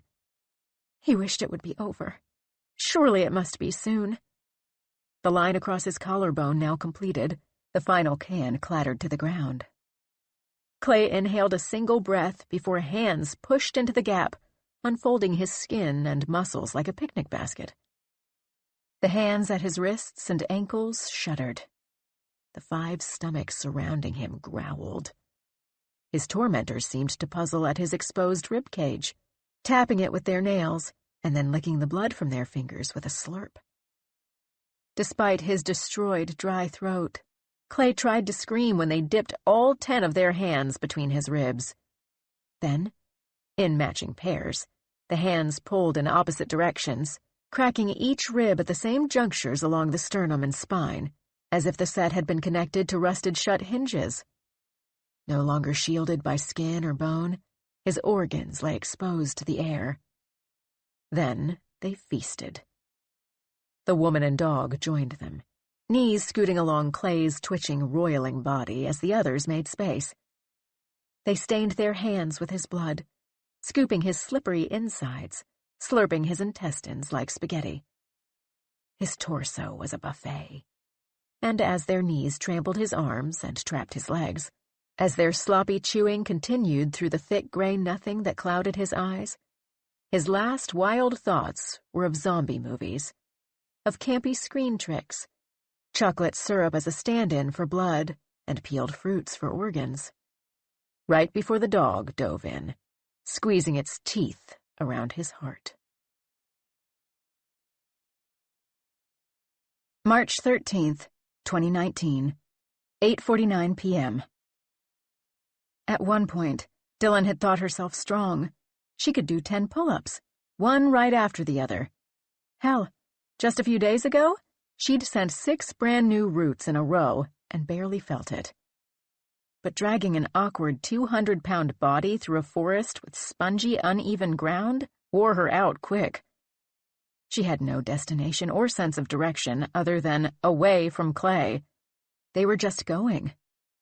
Though the light on her knife had flickered out, her pupils had widened, and she could at least distinguish the trees and the spaces between them. With each step, Dylan held her breath, tensing, expecting to stumble into another pile of bodies or puddle of blood, or some fresh horror. Instead, her ankles tangled in a briar patch, little thorns poking holes in her, and she pirouetted into a spiderweb. Losing her balance, she set Luke down as a shrill scream reached them, echoing through the trees. "What do you think that was?" Luke asked. "Do you think it was Clay?" "Don't know," Dylan replied, her lungs raw and craving air. Each breath scraped against her throat. "Don't want to know." She stretched her arms, lengthening the tendons, wishing there was a moon in the sky so that she could determine whether they'd been moving for hours or minutes. The sweat that had pooled against her, trapped by her jacket, felt frozen in an icy sheet on her prickling skin. The blood caked to her exterior flaked away in rusty flecks. She shivered. "What's that?" Luke asked, pointing with his good hand. An illumination twinkled through the trees, their trunks stark and clear against it, no longer different shades of darkness. "Don't know," Dylan said. A knot formed in her throat. "Maybe the cavalry have come searching. Or maybe we got turned around, and it's just the fire working its way toward us." "Do you think we should go see what it is?" "Probably not," she replied. "But it's either go back toward a known killer, or move towards something that only might be a killer. Or could be salvation." After a few more minutes of rest, Dylan heaved Luke up from the ground and swung his arm over her shoulders once more. The orange haze grew, pulsing light through the trees, its heat melting the ice on her skin back into sweat. "Oh no," Luke said. "What? "Are we back at the campsite? Are we right back at the fire?" More questions she couldn't answer. She was so damn tired. She sighed and pushed forward with Luke's body in tow. Just before the trees spilled open, she stopped. Dylan unlatched her boyfriend and leaned him against a tree like a mannequin. The orange light did burst from a fire, but it wasn't the blaze they had escaped. It was inside a pit, contained by large stones. It burned next to a structure, an old-fashioned log cabin. Right in the middle, where the roof crested, jutted the rock wall, as if it had crashed right on top of the structure or grown out of the earth, slicing the cabin in half. It was the same rock wall Dylan had climbed just 2 days before. She recognized the pits and cracks, chalk from her fingers and black scrapes from the rubber of her shoes smeared across the granite. Neither the cabin nor the wall seemed to belong where they stood, like an optical illusion. Dylan wondered if she stepped to the right or left, whether the back of the structure would appear, whether the angles would align and the vision would right itself, whole and intact. The ground glittered as if it were coated in ice. That, too, must be a weird illusion. Was this their undoing? Or would it be their salvation? The thudding inside Dylan's body provided no answer. The fire gave off just enough light to set the scene, as if it were a high school theater production and not a camping trip to hell. Had darkness not obscured their view, on the other side of the cabin, they would have seen the little mounds of dirt marked with wooden crosses, the graveyard of children. They waited. Dylan held her breath, her eardrums aching from the silence. She crouched, leaning her weight into her knees, while Luke slunk down into the dirt. She pressed her hand against his chest, a signal to wait, as if he could spring out of the trees with his decrepit leg and various slings, as if they had not spent the last few hours trying to traverse a quarter-mile through the woods. The door of the cabin slid open, the drama unfolding like a silent movie, no sound effects or dialogue. A woman exited first, running, carrying a swaddled bundle in her arms. Through the open doorway, behind her emerged a burly man. Before she had made it more than a few steps, he slammed a huge boot down onto the long hem of her skirt, the thick fabric holding strong as she pulled away from him. In her frantic struggle, hoping for a freeing rip, she fell forward. The bundle flew from her arms. A baby rolled out of the swath of fabric. Eyes open, little mouth gaping, still as a doll. Dylan slapped her free hand over her mouth, trapping the scream in her throat. All of the blood rushed out of her face. The woman clawed at the ground, kicking her legs, gripping fistfuls of her skirt and yanking, but it still did not tear around the man's heavy boot. Her hands shot toward her waist, trying to rip the skirt away with her nails, trying to snap the taut stitching. But it would not budge. By the time her finger found a hole in the seam, the man had taken another menacing step across her skirt. She kicked her legs at him, but they became trapped in the folds, in the fabric tomb between his giant feet. The man easily and handily reached down, wrapping his large hands around each of her ankles. The woman's fingers remained caught in the waistband. Her free arm slapped at the ground, hoping to latch onto a root or a weapon or some chunk of dirt big enough to impede movement. When he twisted and pulled on her ankles, she flipped upside down, her face in the suffocating mud. For a moment, the struggling woman turned her head and found Dylan's gaze. Her eyes bulged, as if sending out a silent plea, her mouth filled with dirt. Dylan bit her tongue to keep from screeching. Blood filled the gaps between her teeth.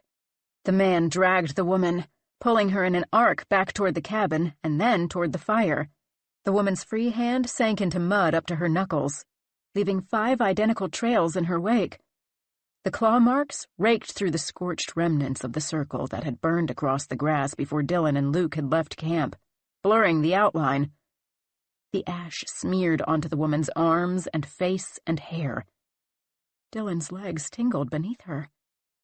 She risked shifting her weight to allow blood flow, risked the ear-splitting decibels of a snapping branch that might draw the man's attention. Though the fire blazed some distance away, sweat emptied out of her pores, her bare skin scorching as if she stood right next to the flames, as if she stood right in the middle, burning alive. The woman spoke only in piercing shrieks, and the man replied only with deep grunts. There were no words exchanged, no pleading or bargaining. He moved with mechanical purpose, but not malice, like this was any other task he needed to complete, same as chopping wood or hauling the deer he'd hunted back to the house. An indifference shuffled into his muscles, as if this was simply some unpleasant task he'd put off for too long. The man dropped one of the woman's ankles. With his newly freed hand, he retrieved a large blade from his belt. Luke gasped, and Dylan tensed next to him, wondering if the noise had been too loud, even underneath the woman's screams. Her stomach churned. She squeezed the hilt of her knife, waiting for the moment the man turned toward them, stomping toward his new prey. One-handed, he pulled the woman, still screeching, closer to the fire. Flames danced. Dylan clamped her eyes closed and slapped her hands over them for good measure. There was a dull, wet, thudding sound. And then another. And another. The woman's screaming ricocheted through the trees. And then it didn't. The fire hissed, as if consuming something. Through the air wafted a singed scent, a particular burning smell that Dylan didn't want to accept that she knew. A mix of sulfur and charcoal and meat. Minutes passed. Dylan swallowed bile. "What's happening?" she whispered to Luke. "I can't look." "He went back inside," Luke replied. "He hasn't come back out or made any noise." Dylan unpeeled her hands from her face and her lids from her eyes. The scene would be picturesque and quaint, if not for the paths carved into the dirt leading to the fire. She couldn't make her eyes move to the flames, to look directly at what she knew she'd find there. Everything was still. By reflex, some remaining instinct from the world she'd left not even a week ago, she pulled her phone out of her pocket. The top right corner flashed an angry red low battery warning at her. Next to that, a little airplane symbol. She clicked that mode off, and it was replaced by the empty triangle. No signal. "What are you doing?" Luke asked. "Any signal?" "No," she replied. "I'm going to take a photo." She clicked open the camera, ignoring the battery warning, and pointed it ahead toward the impossible cabin. But inside the screen, the structure had disappeared. The whole scene before them was gone. No cabin, no fire, just the rock wall, grainy and barely visible. "Try night sight," her phone suggested. "Oh my God," she said. "What? What do you see?" "Nothing. Look," she whispered, twisting the screen enough for Luke to see. "I don't see anything. It just looks like a black screen. Like you're covering the lens." "Exactly," she said. The phone shook in her jittery hand. "It's not real. It's not actually there." "What do you mean? It's right there in front of us. We both saw what happened." "I know, but it's not showing in my camera. It must be, I don't know, some sort of shared hallucination." "After all the shit we've just seen? You think this is a hallucination?" "A hallucination, a ghost, whatever the fuck you want to call it. It's not really there," she said. "I'm going to go check it out." She shifted her weight again, pushing up against her heels. The same magnetism that had pulled her toward the wall, that had propelled her to scale 60 feet of treacherous, slippery granite without rope, now tugged at her again, like a hand pressed against her back, pushing her forward, a comforting invitation to exit the trees and knock on the cabin door. "What?" Luke hissed. "Where are you going? Don't leave me here." But she had already stepped out into the valley. The fire prickled at the right side of her body, the left side icy and shivering. The flames snapped when she stepped past the fire pit, as if they were baiting her, trying to force her to turn and confront what they were eating. She stalked ahead with her phone in front of her face, hoping it might reveal ghostly breadcrumbs that would lead in a direct path out of the valley, up the hill, and to the car. The screen remained dark. Its lens sucked in nothing but the moonless night. She stood in front of the house as if she had a dinner invitation, breathless with anticipation. The screen did not display the door and its thick, uneven slats of log, scratchy teeth marks from a handsaw etched into it. She reached her hand out. She rubbed it against the door, the buzzing nerves in her fingers incompatible with the reality on the screen. When she pulled her fingers back, a thin splinter of wood stuck out of her thumb. She pivoted, twisting toward the direction of their camp. Inside the phone, their tents were pitched in a row, the fire pit they'd made covered with the embers of the log they'd burned earlier that day, everything dark and outlined in gray. But when she lowered the phone, they all disappeared. "What the fuck?" she whispered. Behind her, hinges groaned, and she pivoted again. The man stood in the open door. Baring his teeth, he reached for his blade. March 13th, 2019, 10:09 p.m. From his spot in the trees, His limbs aching and throbbing and screaming, Luke shouted in the loudest voice he dared for Dylan to come back. He craned his neck to see around the trunks blocking his view. Dylan had disappeared behind one when she approached the cabin. "Dylan, come on!" he hissed, low and strained. A burst of pain rocketed up his calf as his weight shifted onto his bad leg. "What the fuck are you doing? Let's get out of here!" In answer, Dylan bolted away from the cabin, her long, lean legs pumping toward the other end of the valley. The man trudged out from behind the black silhouettes of the trees that stood in front of Luke's vision like sensor bars. Though Dylan sprinted, and the man seemed to move in slow motion, he stayed directly behind her, as though she were running in place.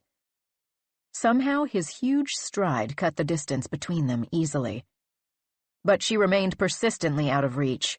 To his lumbering dismay, she was not wearing a long skirt he could trap beneath his boot. "Holy shit," Luke whispered. Luke leaned left, still trying to see between the trees when Dylan and the man disappeared into darkness beyond the fire's light. The flames crackled. It was like they had walked off the edge of the map. No grunts rose into the sky. No screams hurtled through the forest. No sounds of snapping or sloshing through the brush reached Luke's ears. What the fuck was he supposed to do now? Every movement bloomed some new pain that shot through his entire body, immobilizing him. Still, Luke tried to push himself up. The sensation of 1,000 knives pricked into his leg, poking into the filled, bulbous skin like they were slicing into a water balloon. The jabs of pain reached all the way up his thigh, even a stray knife in the crook where his leg connected to his groin.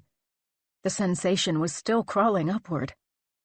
Soon it would be eating at his belly, his chest, his heart. The thought made that organ pause. He pushed his good hand back against the trunk behind him, trying to balance himself on his working foot at the same time. But his foot slid against the soft ground, and the sharp bark shredded his palm. Still no screams from Dylan.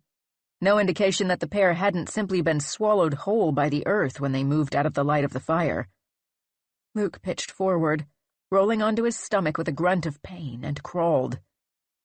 His good arm pulled against roots and thorned brambles, while his good foot dug into the clay and pushed, his bad arm and leg dragging, nerves firing warning shots across his entire body. As he neared the tree line, the full scene came into view. The fire, still digesting its meal, sizzled. The cabin's door stood open like a dropped jaw, a gaping mouth full of shadows. "Dylan," he called, heaving breaths between each word. "Where are you? Can you hear me?" When no response came, he crawled forward. He remained inside the trees lining the valley, not wanting to stick his vulnerable torso into the light of the fire, offering himself up like a sacrifice. But maybe that would be best. At least he'd be put out of his misery. Like stepping on a half-crushed, still-twitching bug. The bandage on his arm frayed and unraveled as it scraped against the brush, catching burrs and vines, probably something poisonous that he'd pay for later. His wrist rolled beneath him. The hitching pain that should have accompanied it was masked by the larger agony screaming from his leg, the knives jabbing in and out. The whole thing consumed by a burning sensation, like the fire had spread to his skin, oiling whatever lay beneath the purple surface. He expected, at any moment, that a thorn or sharp rock would catch the bloat of his skin, popping the balloon. He didn't want to find out what would emerge. Something deep inside of him conjured an image of thick black tar. Finally, mercifully, his hand clasped around a fallen branch, solid and strong. He wrenched it out of the ground, half of it buried. With a heave, he pushed himself upright, the stick bending slightly under his weight when he fought to get his working foot underneath him. Finally, upright, he stumbled toward the cabin, the branch working as a makeshift crutch, the toes of his swollen foot dragging leaves out into the valley. He worked his way to the other side of the cabin, to the place where Dylan and the man had vanished. He moved more like the man, one clumsy step at a time, a sturdy stamp of the branch and then a hop. and with the same determination. But Luke aimed to save the damsel and not end her, not throw her to the flames that hissed and roared as he approached. The fire burped. It spat sparks, some flying so close that they singed his neck. Lying across the fire pit was a black silhouette, the vague shape of a body, toes pointing up. Singed wisps of white fabric, squares of her skirt bordered in black, littered the ground. The reeking scent of burning hair reached his nostrils, and he might have vomited if there had been anything left in his stomach to expel. When he breathed through his mouth to avoid the scent, he tasted her, a bitter, dry charcoal flavor that lingered at the back of his throat. "What the fuck is this place?" he whispered, forcing himself back into movement. What the fuck was he doing? How could he possibly help Dylan when he had 0 free limbs with which to fight? He stopped and took a deep breath. He had to at least try. The cabin blurred at the edges, as if it were a mirage, as if a hot layer of air stood between him and the structure. It mesmerized him, drew him closer, until he, too, touched its rough exterior. Solid wood. Even this close, the inside of the cabin was shrouded in darkness, the opening a dense mouth of nothingness. He hesitated, twisted his head left and right. The scene remained entirely still. He limped inside. The far side of the cabin was eaten by rock. A table was cut in half by it, 2 legs holding a flat top that disappeared into the wall. A climber's dream home, he thought, somewhat hysterically, bouldering in the kitchen. A half-finished meal sat on a plate, a thick slab coated in green-gray mold, some sort of rancid meat dotted with buzzing flies, like it had been sitting there for ages. His stomach gurgled at the meal, whether in hunger or disgust he was not sure. Luke scanned the room for a weapon, anything he could use to attack the man, to protect Dylan and himself. Next to the plate of rotten food stood a fork and bent spoon. On a bench lay a knife, the blade small and dull, just a couple of inches long. Nothing compared to the hatchet the man wielded, had buried into the woman's shoulder, the blade hacking through her bone like butter. But this tiny knife would have to do. There was nothing else. Luke stuck it in his waistband. He stumbled through the door before moving into the darkness on the other side of the cabin. It fell in front of him like a curtain, a hard border between the reach of the fire and the black forest. A single step into the darkness, and his skin prickled with goosebumps. The air here thin and cold, his breath clouding in front of his face. Here the trunks could not be distinguished from the gaps between them, and Luke's crutch knocked against them with a hollow thud. Every atom willed him to turn around. "Dylan?" he called. "Where are you?" Silence filled the space between his words. "Who am I kidding?" he thought, leaning against the thick branch. "I won't be able to catch up." And even if he could, what was he going to do to stop that man, twice his size? Even if he didn't need this oversized stick to stand, even if his other hand were not strapped to his chest, what could he possibly do with the tiny knife he'd found?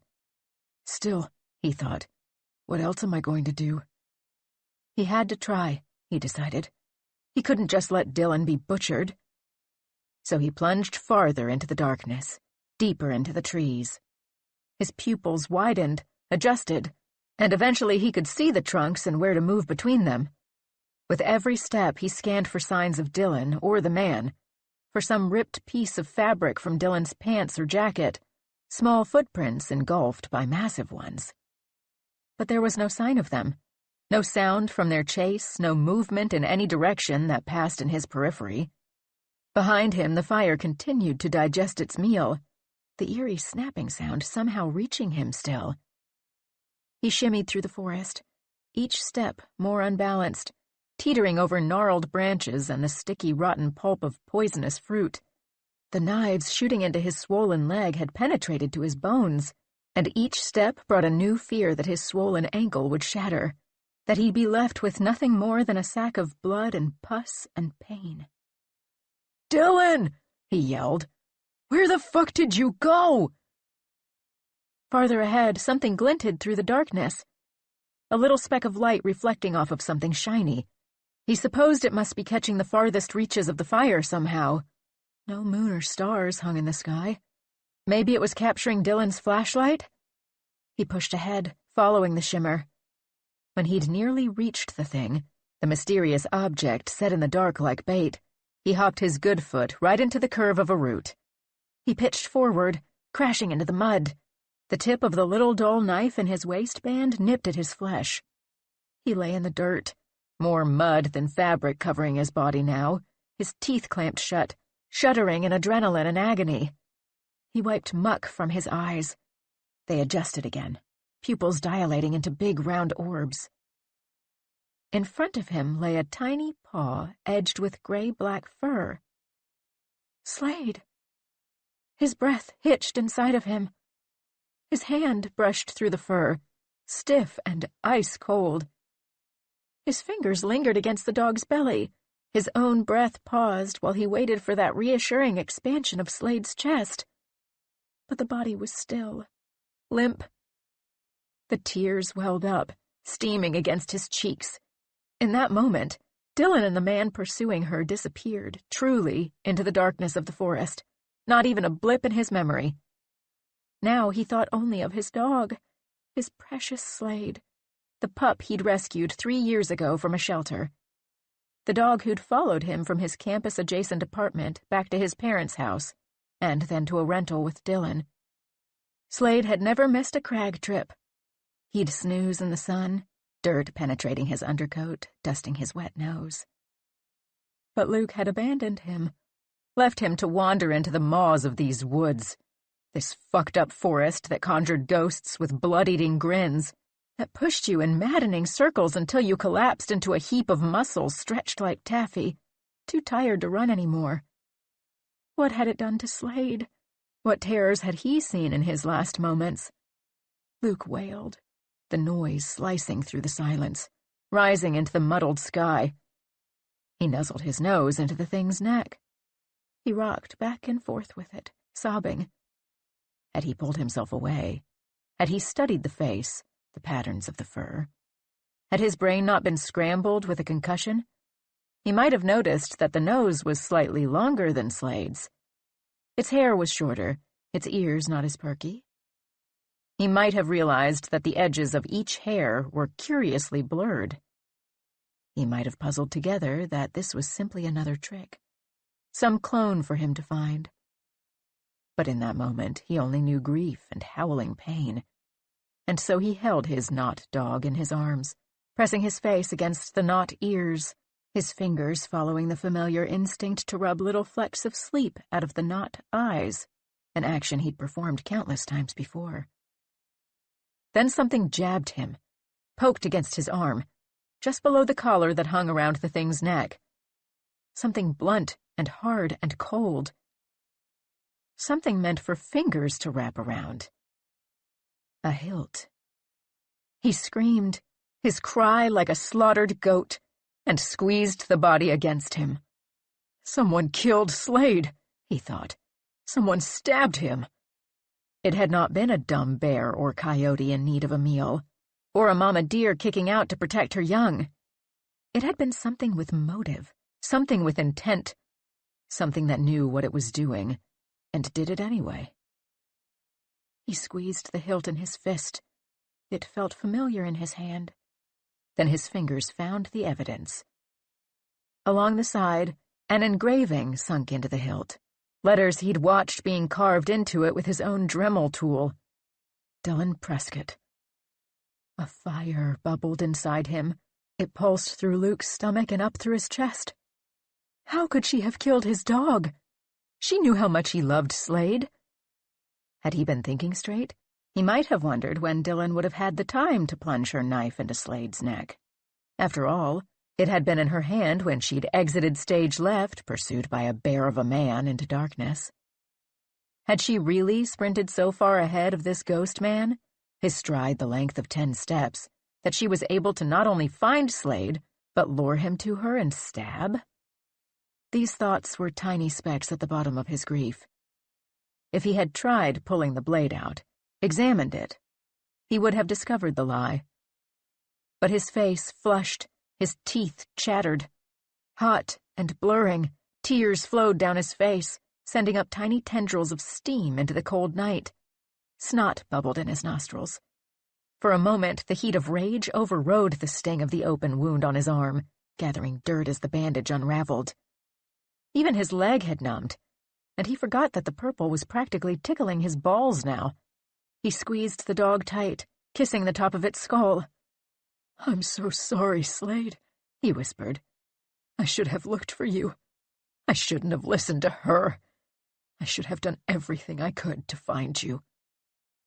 He couldn't make Slade come back, but he could make that bitch pay for what she'd done. He kissed the thing one last time, hugging it to his body. He covered it with a brushing of dirt, yet another shallow grave in the woods. Then he pushed himself back up onto the branch and plunged farther into the forest. He called out to Dylan, his voice echoing back to him, as if he had not discovered her crime, as if he were still the valiant boyfriend trying to rescue his girlfriend from the big bad man. The tiny blade he'd found in the shack burned at his side, his skin shriveling and searing in its heat. "Dylan! Help me find you!" he yelled. "Tell me where you are! I found a weapon!" Maybe the ghost had done it for him. Maybe she was already lying dead, mangled and bloody, somewhere in the woods. Or maybe the man's colossal hands were already wrapped around her ankles, dragging her toward the fire. Maybe they were around her neck. Maybe he was the last one left. March 13th, 2019, 10:37 p.m.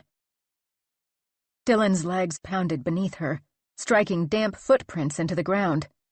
They moved on autopilot now, the muscles like a rubber band coiling and uncoiling, past the point of soreness or tiredness. Objects in motion, especially those being chased by hatchet-wielding ghost men, tend to remain in motion. Every few steps, she'd crane her head backward, sneaking a glimpse. The man stomped behind her. He somehow always hovered at arm's length, or a skirt's length, away, always ready to reach out with his enormous hands and crunch the bones of her ankles inside them. Her breath hitched, a stitch forming next to her rib cage. The chill in the air threatened to seize her lungs if she didn't stop soon, didn't slow down her greedy heart. When her foot slipped on wet leaves and her body shot forward, her heart got a small break, stopping completely in her chest, restarting only when the other boot landed and pushed away, her body upright and running still. She would not yet fall prey. But she couldn't keep up this bizarre cat-and-mouse routine forever. She'd surely already run a full marathon through the woods. How do you outrun someone, something, that never tired? She'd have to fight him. She'd have to get close enough that he could chop her to pieces. She couldn't keep running forever. Her knife remained clasped in her hand. The blade was folded, useless inside its housing. As she weaved between the trees, dodging trunks and low-hanging branches, she worked to open it. It fumbled in her hands while she coordinated her movements, trying to pinch the blunt side of the blade in the little cutout of the hilt. The tip poked its head out, a sharp little beak, but the rest of it remained stuck in the enclosure. Finally, with a wrench of her fingers, the length of the blade snicked free. Behind her, the man grunted and snapped branches beneath his boot, the wood sounding more and more like skeletons, like brittle-breaking bones, and the image of those teenage bodies flashed behind her eyes. Then the gut-churning remains of Sylvia. Flesh flopped from Sylvia's ribcage. The image seared across her vision, and in this bloody haze, Dylan's foot found a root, kicking her toe right into the loop of it. Her body shot forward. As she fell, she gripped the hilt with one hand, not wanting it to go flying into the dark woods. She crashed into the ground, the blade snapping over her thumb. Blood gushed from her thumb, a lot of it, the digit trapped between the blade and its housing. It pulsed hot around her hand, overflowing like a pot of boiling water. Through the new, searing pain in her thumb, she managed to unhook her caught ankle, struggle upright, and continue running. She chanced to look behind her, wary of another root snatching at her ankles, but she had to know. She had to see where the man was, how much ground she had lost in her fumble. "Oh shit," she thought. "Is he going faster? Or am I slowing down?" He was definitely closer now, his boot immediately replacing the space her foot had just vacated. His grunt sounded clearer, and his swing of the hatchet seemed to miss her by centimeters. She even thought she could smell his decrepit breath, a mouthful of rotten, mossy teeth. Acid crept up her throat. The knife chopped her thumb like a bear trap, the blade notching her bone. Her blood left the entire thing so slippery she could barely hold on to it, let alone lift the blade out of her flesh while running. Her legs pumped on autopilot, her lungs numb. All of her pain had migrated to this single digit, had been replaced by the waterfall at the end of her hand. "Fuck," she breathed. "Fuck, fuck, fuck." On the wind, she heard something. Her name? Some syllables wove underneath the persistent grunting, the hot, huffing breath on the back of her neck. She desperately searched for the source. Could it be a rescuer? She picked out the first syllable, "Dill," and tripped again, spilling forward into the dirt. As she struck the ground, the knife bit more deeply into her thumb, close to severing it.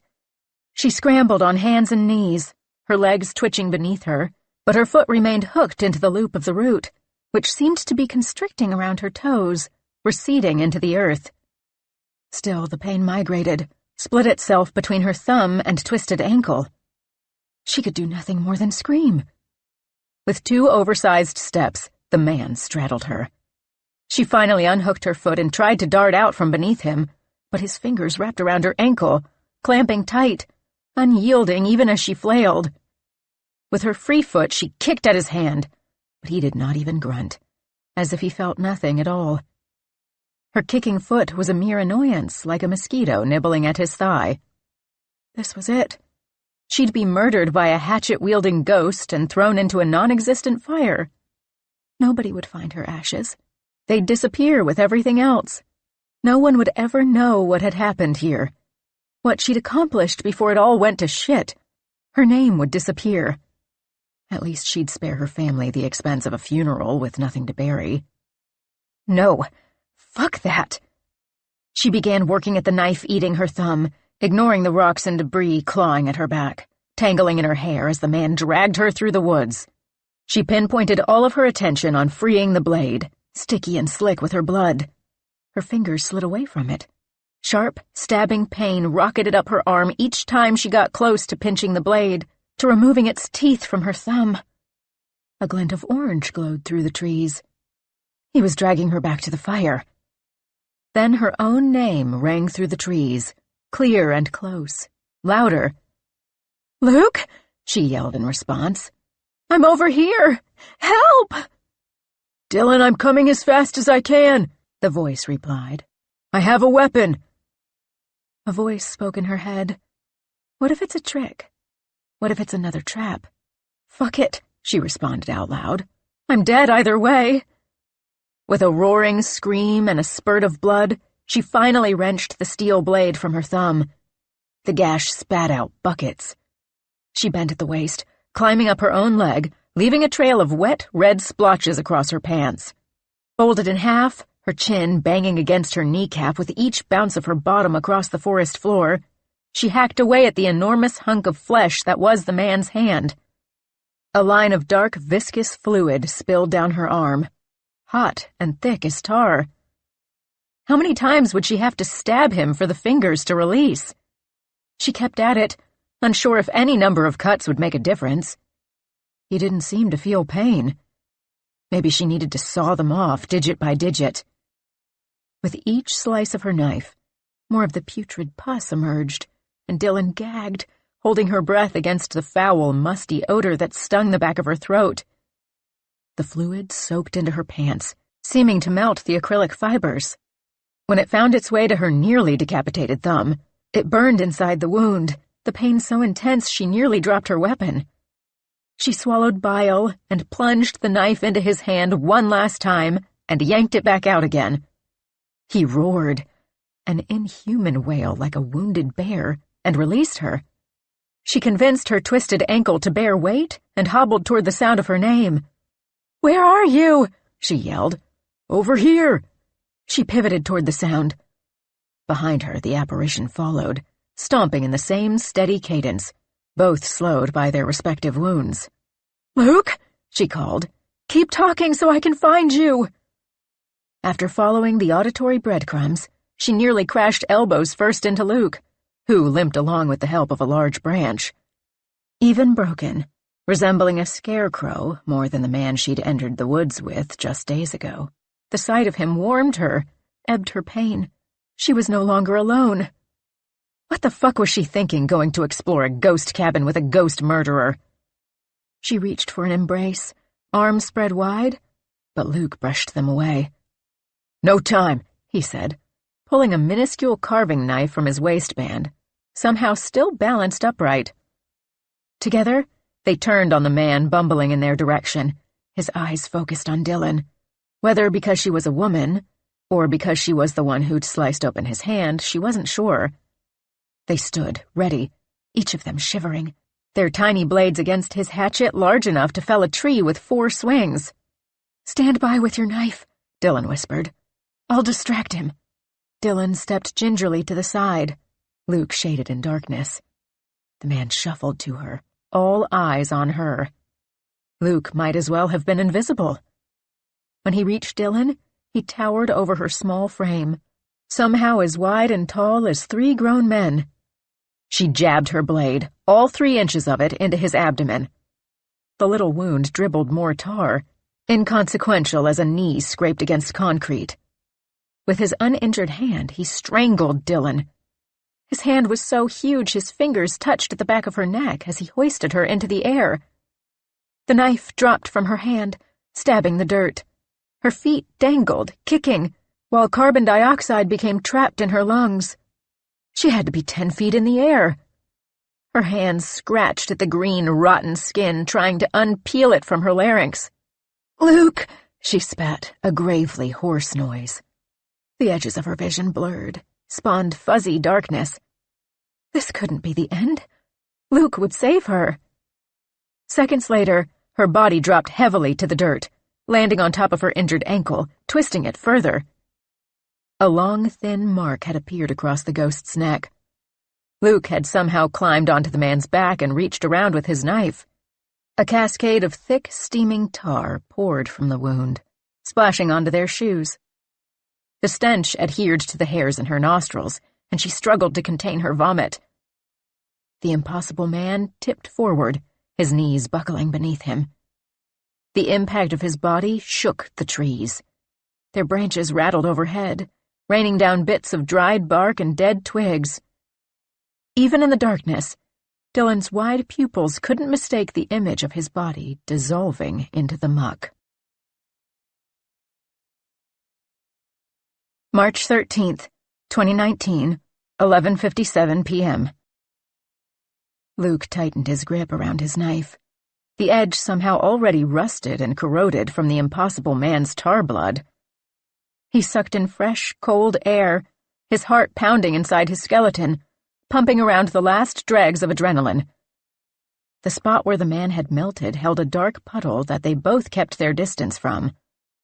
At least he, whatever he was, a ghost, an entity, was gone. In the distance, the woman screamed, the same shrill sound they'd heard when they first encountered the cabin, as if they hadn't killed the man, but had merely transported him back there. The deadly scene looping over to the start. The adrenaline finally ebbed, and Luke's rage filtered back in. Dylan's knife in Slade's cold fur. Luke ground his teeth. Dylan limped to Luke, moving behind a tree to avoid the pool. "Thank God I heard you," she said. "I twisted my ankle on a root. I don't know how much longer I could have kept running. You saved me." "Yeah," Luke said, his fingers sweating around the wooden hilt of his knife. "That was fucking crazy," she said, wrapping her arms around him, leaning her head on his shoulder. The putrid scent of tar and blood on her made him gag. The knife twitched in his hand. She was so close. He could plunge the thing into her neck in one swift motion. Let's figure out how to get the fuck out of here. Why did you kill Slade? He had to know. What? She asked, lifting her head. She limped back, out of easy reach. What are you talking about? I found him. His body. Oh my God, Luke, I'm so sorry. She stepped closer, preparing for another embrace that Luke could not stomach. He preempted her touch by asking, Then why did you kill him? Luke, I didn't kill Slade, she replied. I'm really sorry that you found him like that you found his body. But it wasn't me. I know you did it, he sneered. The wooden hilt burned against his palm. I found your knife in his neck. What are you talking about? My knife is right here. She held out her empty hand covered in crusted blood, a small river still pulsing out of her thumb. Shit, she said, ripping a strip of fabric from her shirt to wrap around her wound. The makeshift bandage licked up the blood, and she winced and gritted her teeth as she wrapped it. You can't find it, because it's inside his body, Luke said. Luke, I swear, I didn't kill Slade. She limped over to the space where she had grappled with the man, towing around the edge of the rancid puddle. I just had my knife a moment ago. I had it just now. You saw me with it. I used it to stab that man, that thing. Don't lie to me, he said. Leaning his weight on the branch crutch, he hobbled back toward the shallow grave he'd created for Slade. It was so much closer to the tree line than it should have been, but he didn't spare a thought to that anomaly. The daggers of pain inside his leg had faded, replaced by the taut, burning rage in his chest. Dylan dropped to her knees, swiping her hands through the brush, as if hoping her fingertips would graze against the cold hilt of her knife. She did not appear to care if they dipped into the rancid puddle, or if she'd smack the meat of her palm right into the open blade. You and I both know the knife isn't there. It's in Slade's neck, he said. I didn't just see Slade. I felt him. I held his cold body against mine. Can you even imagine what that's like? To find someone you love dead, murdered like that? Cold? Limp? I'm sorry that you found Slade like that, she said, but you have to listen to me. I don't know what you found or saw, but it wasn't my knife in Slade's neck. It might not have even been Slade. He brushed dirt away from the body. Here's the evidence. You probably didn't think I'd ever find him, that I'd feel your name carved into the weapon buried in his fur. She stared, mouth open at the cold body. Luke, that's not Slade, she said. Don't you think I'd know my own fucking dog? I don't know where that dog came from, but it's not Slade, she said, her voice pitching higher, the words stringing together in desperation. She really wanted him to believe this bullshit. Trick him into thinking he couldn't recognize the dog he'd raised from a puppy.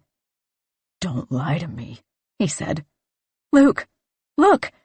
Slade had that whale-shaped marking along his neck, right? Where is it? It's not on this dog. And the ears are wrong.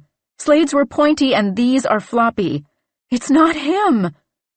The hilt of the knife pressed splinters into his palm. He growled.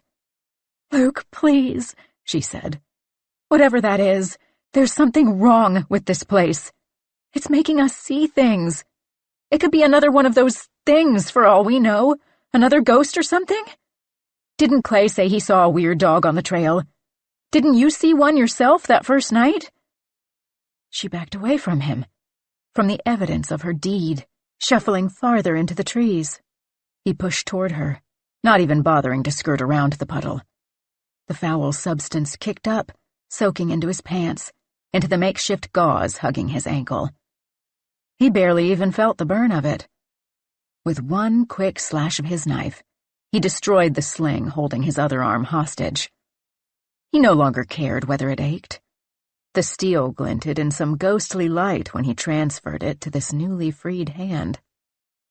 His vision became a pinhole, all his energy pulsing and aiming at one thing. He could not rest until he did it. He shambled toward her, faster now that he could better grip the crutch. She scrambled backward on her hands, her back pushing up against a tree, Luke a double of the ghost they'd just slain. Before he could get close enough to slash at her, to slice a neat line across her neck, she stood and stepped backward, one foot steady and the wounded one timid.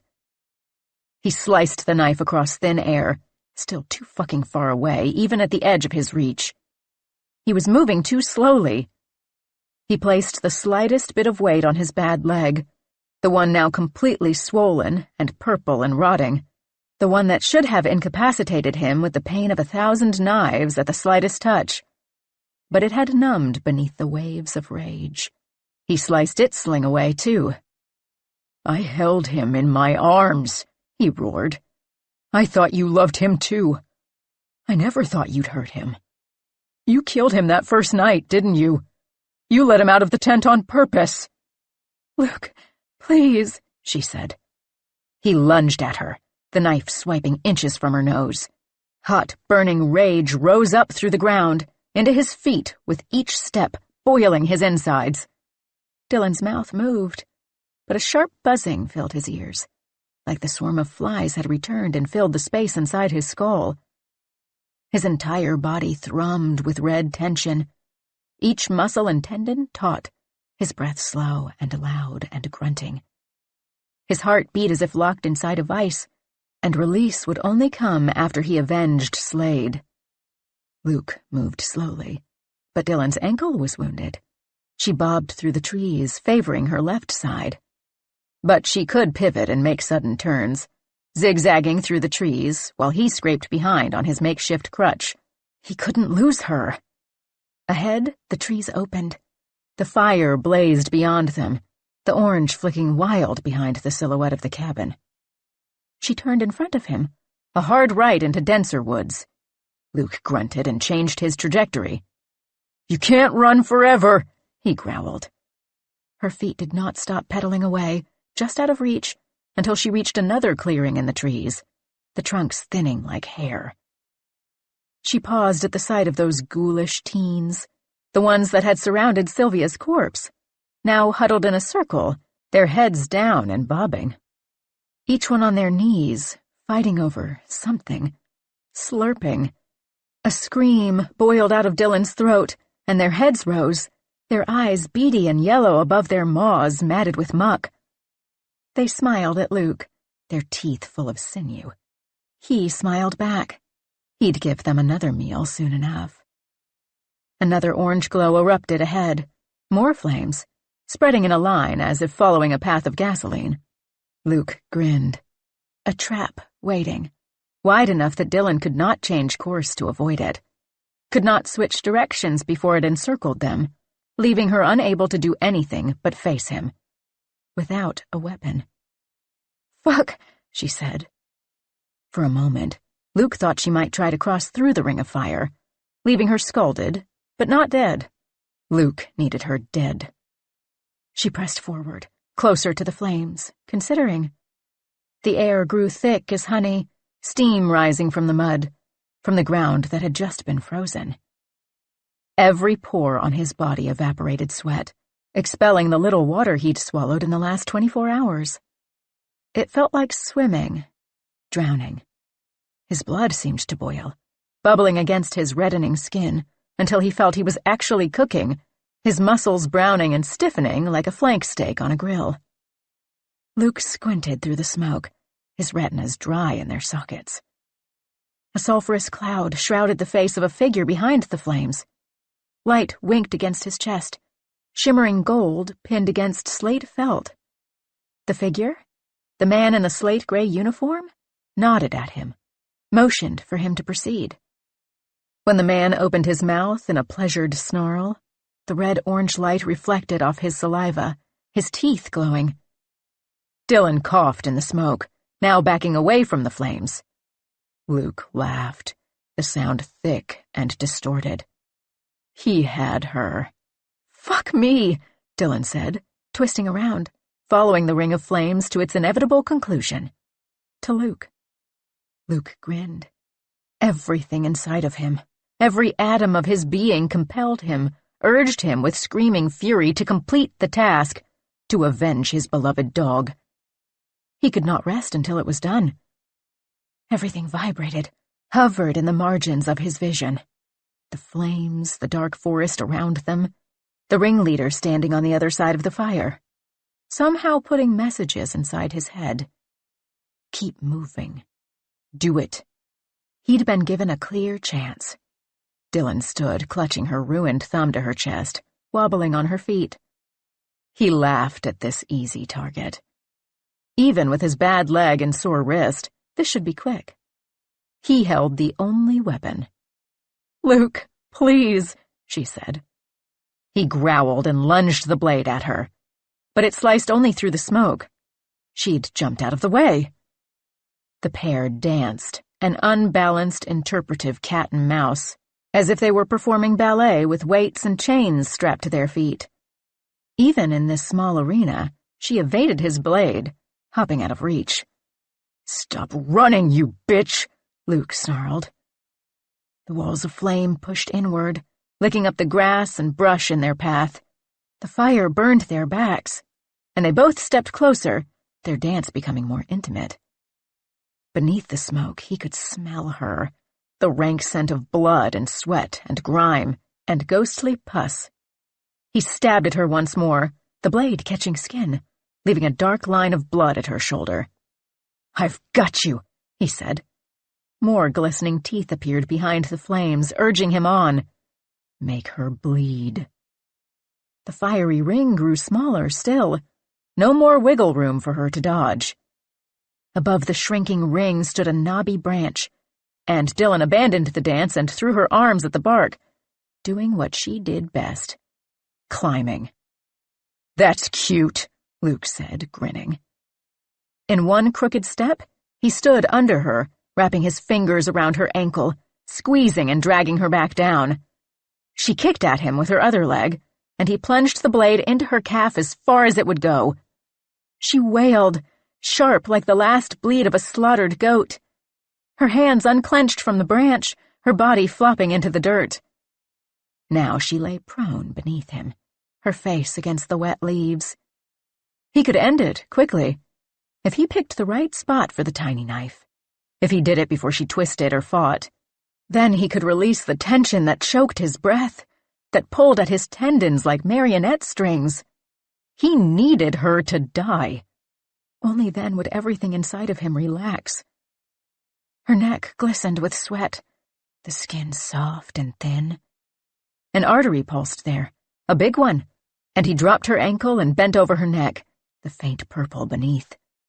He lowered the knife, sharp and swift. But instead of the resistance of flesh, it landed in dirt.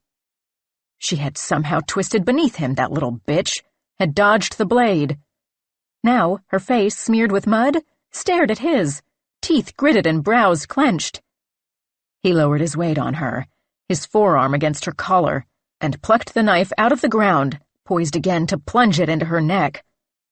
But her hand caught his wrist, her fingers strong and unbudging. They tussled in the dwindling ring, her climbing muscles fighting against his weight. This was supposed to be the easy part. The blade was so close to her neck.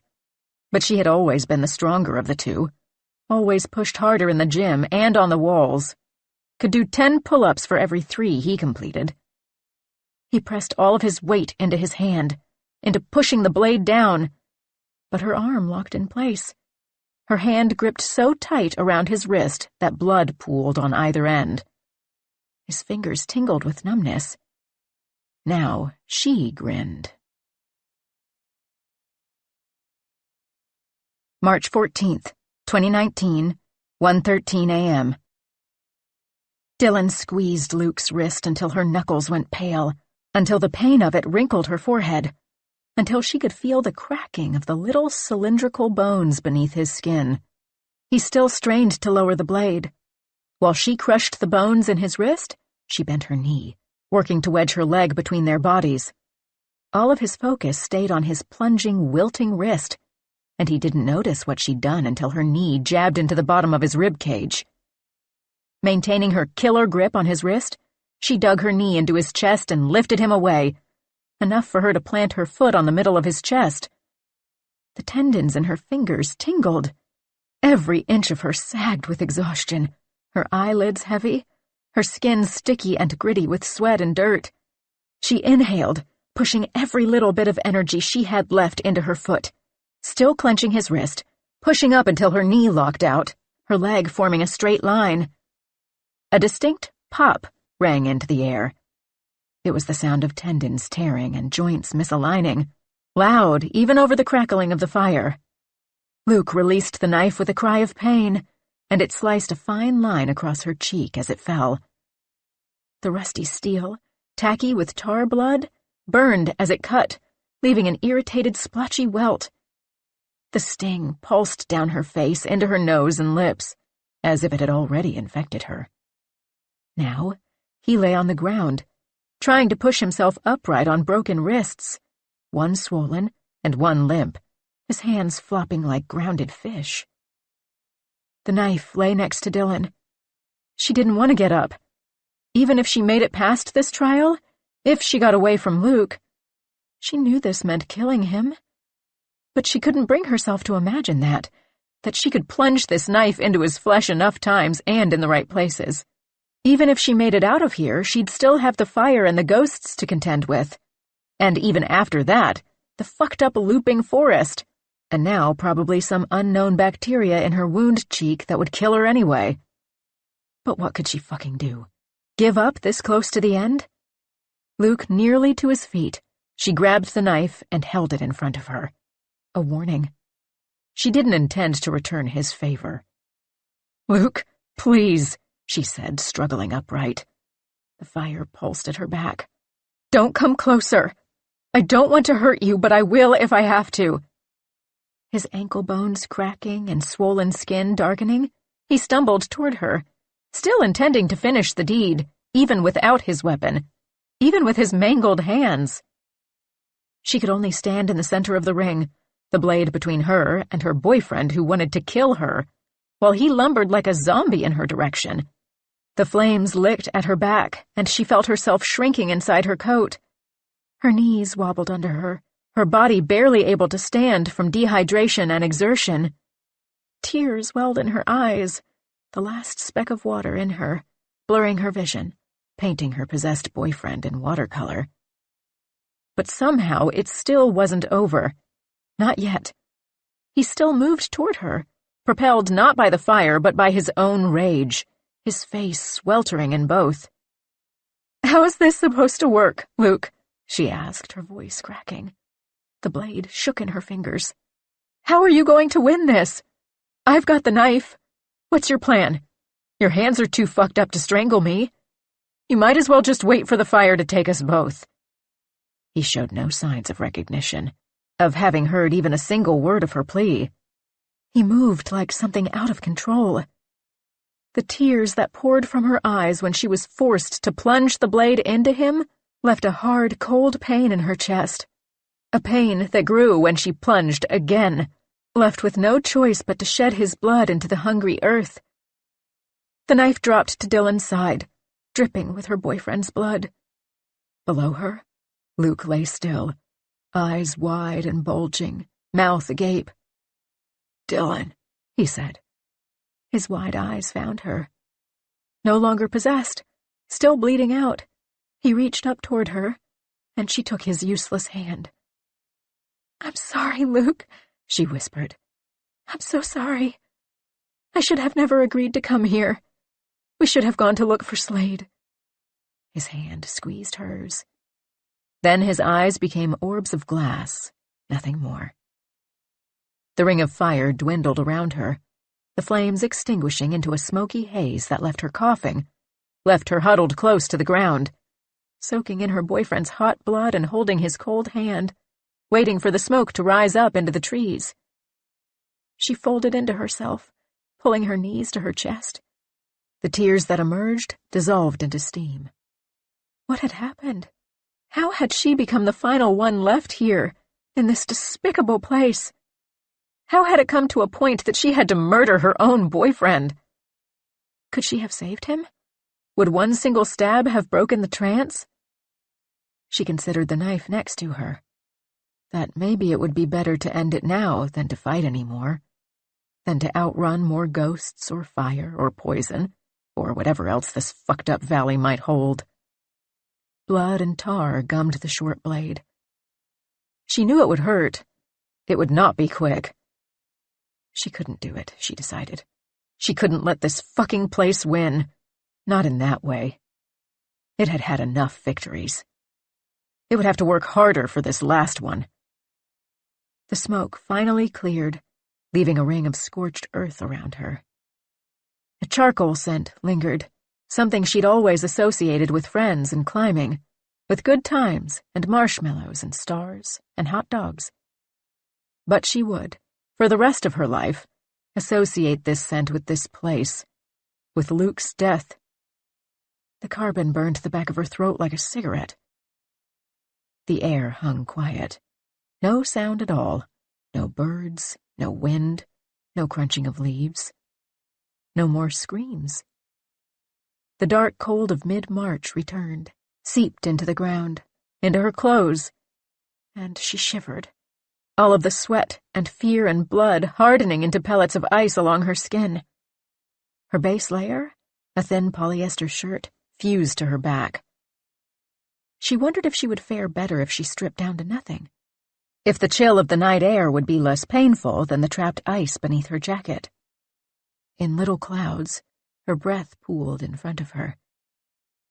She sat up, leaning against a tree, the sheet of ice cracking against the trunk. She didn't move for what felt like hours, a whole millennium. Her eyes glazed, squeezing out stray tears. She lolled her head against the bark, considering the knife again, waiting for the ghosts or demons or the elements to take her, for the earth to slurp her down whole, to peel her meat off her bones like it had done to Sylvia. "What are you fucking waiting for?" she screamed. How had everything gone so wrong? Just 5 days ago, she thought she was going to be a famous climber with Petzl making her their star. More brands clamoring at the chance to sign her, throwing increasing sums of money at her, plastering her face onto magazine covers and her voice onto podcasts. She was supposed to be the girl who developed a new crag, who conquered the rock first. So how did she end up here, next to the cooling corpse of her boyfriend? How did she end up the final girl, the last one breathing? Behind her in the trees, the ghosts gathered. Their yellow eyes glowed in the darkness. They licked their lips, considering Luke's body. They'd had a taste of his blood, already soaked into the hungry earth, into the valley to which they were chained, inexplicably and forever linked.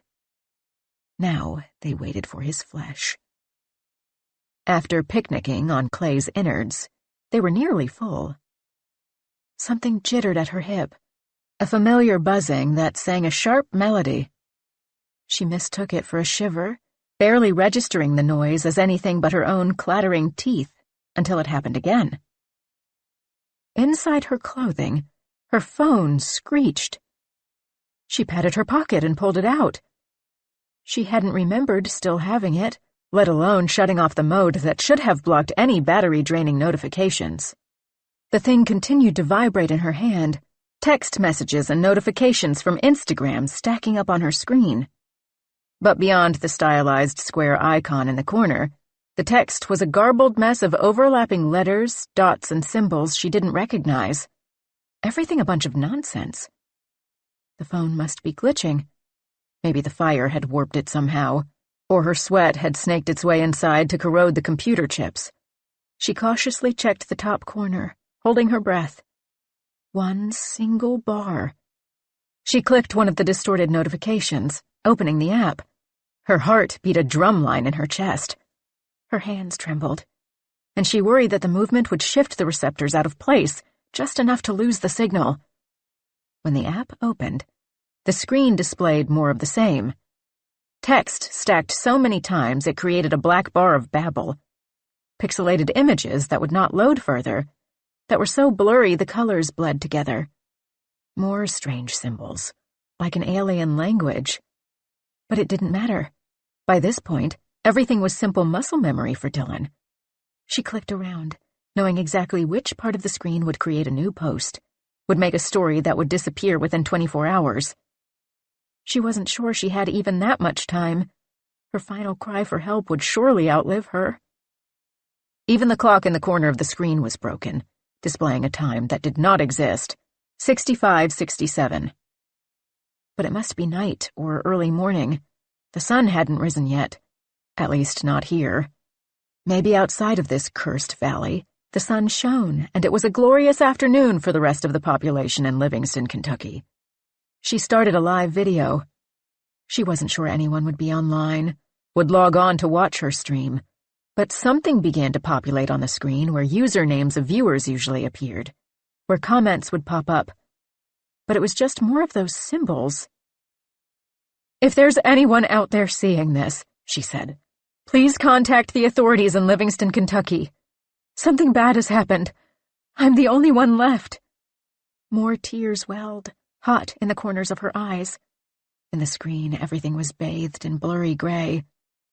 "I don't know exactly where we are. I don't know the specific coordinates or anything. Sylvia had those.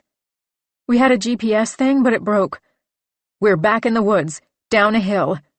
I think we came in off Route 490. I can't find the way out. I twisted my ankle. I need help. Please send help." Words fell out of her mouth like vomit, as if she needed only to say the correct set of them to get home. She rambled as more crazed symbols accumulated across the bottom of the screen. She clicked the button she knew would flip the camera. It had been pointing at the dark dirt in front of her. The sight of her own face, even muted in the darkness, stole the sentences from her throat. Dried blood dripped out of the scratch on her cheek, a raised welt. Snot pooled in her nostrils, caked her bottom lip. Even in the darkness, every little capillary inside her eyes was highlighted, redness obscuring the whites. Her hair plastered to her cheeks, curving and branching like veins, like bare trees. "Please," she said into the camera lens. "There's something here. Ghosts, I don't know. I know that sounds crazy. Maybe I am crazy, but I swear there's—" For the second time, her thoughts died in her mouth. In the corner of the screen, behind her own face, behind the tree she leaned against, there was another face. One with yellow eyes and dripping teeth. Holding the phone steady, she twisted her head backward, craning her neck to see around the trunk. She held her breath, not wanting the tiny clouds to conceal the view. She froze, blinking. She waited for her eyes to adjust from the brightness of the screen back to the darkness. But even when her pupils dilated, she found only the trunks of more trees behind her. Maybe I really am crazy. But back on the screen, it was there, and it was smiling. "Do you see that?" she asked, more rambling to fill the feed, a gut reaction to streaming live. "Do you see that face right there? Right over my shoulder? In the top right corner?" She turned her head backward again, swiveling it in slow motion, as if sudden movement would spook the ghost into action. Still, nothing sat in her line of sight but the dark silhouettes of trees. When she moved her head back to the screen, the ghost was right behind her. The man with the slate-gray jacket, regalia like a general. He set his hand on her shoulder. The cold weight of it settled there. The blackened fingertips and gray, rotting knuckles only registered on her screen. The flurry of comments picked up their pace, still unreadable. She recoiled, her entire body shrinking from his touch, nearly dropping the phone. Pain throbbed through her swelling ankle as she scrambled up and away, limping and much too slow. Dylan held the screen out in front of her, a lens into the other world. Behind her, more of them poured from the trees, descending on Luke.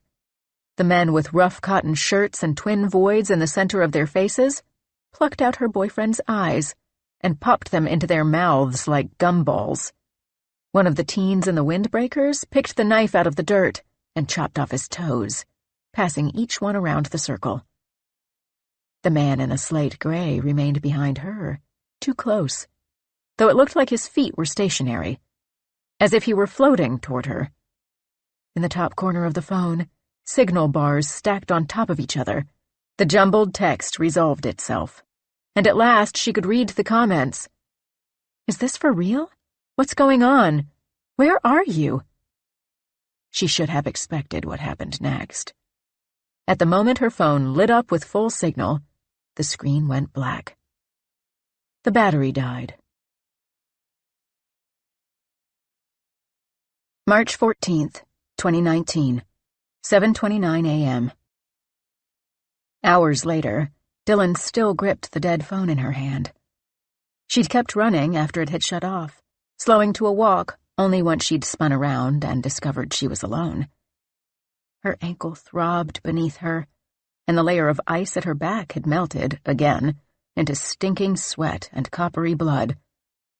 She'd wandered, directionless, through the woods for hours, until she simply dropped where she stood, massaging her ankle, ears perked for any more surprises this place might have in store. Now, the sky tinted orange. The sun eroded the dark, and for a second, her reflection in the phone's screen made her jump, thinking it had somehow turned back on. Before she could study the purple-gray pools of baggy skin underneath her eyes, or the splatter of Luke's blood against her chin, or the raised slash across her cheek, she launched the phone as far as she could into the woods. She screeched, a primal release, before the tears returned. The thin warmth of the new day's sunlight thawed her bones. For a moment, her chest unhitched, her muscles relaxed. Her heart beat at half speed. In all directions, the spaces between the trees filled with light. No more sneaky, crawling things could hide in the night. But she was still trapped here, in this damned valley, and now she was alone.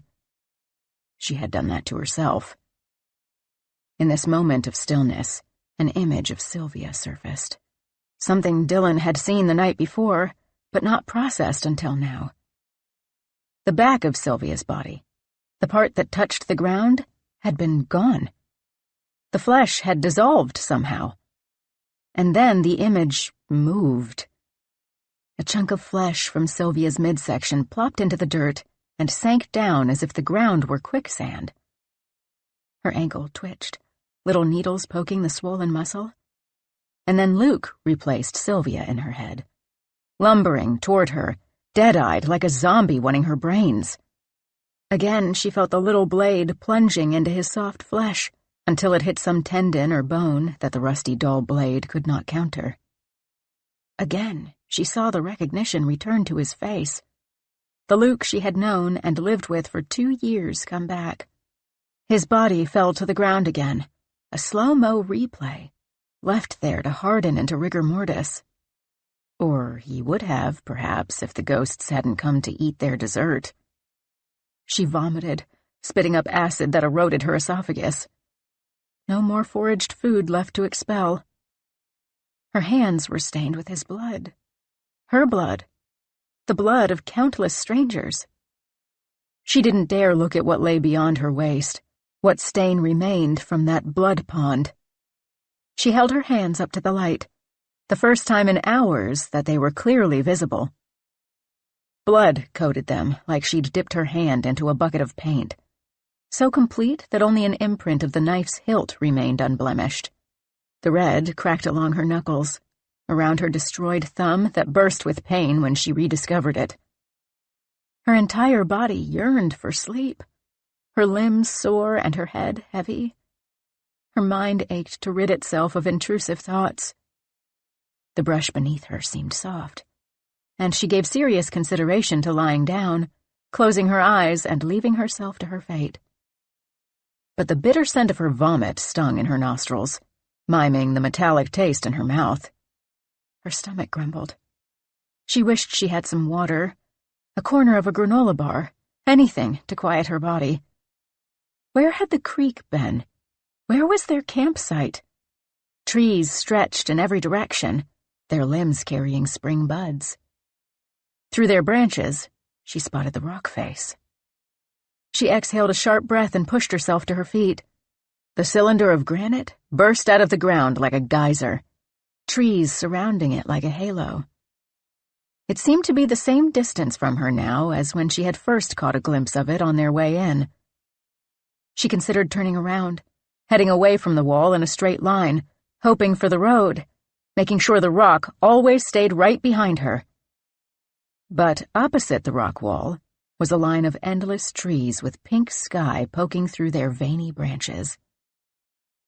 "Maybe I've ended up on the backside of the rock face," she said. Behind her could be trees for countless miles. Fuck it.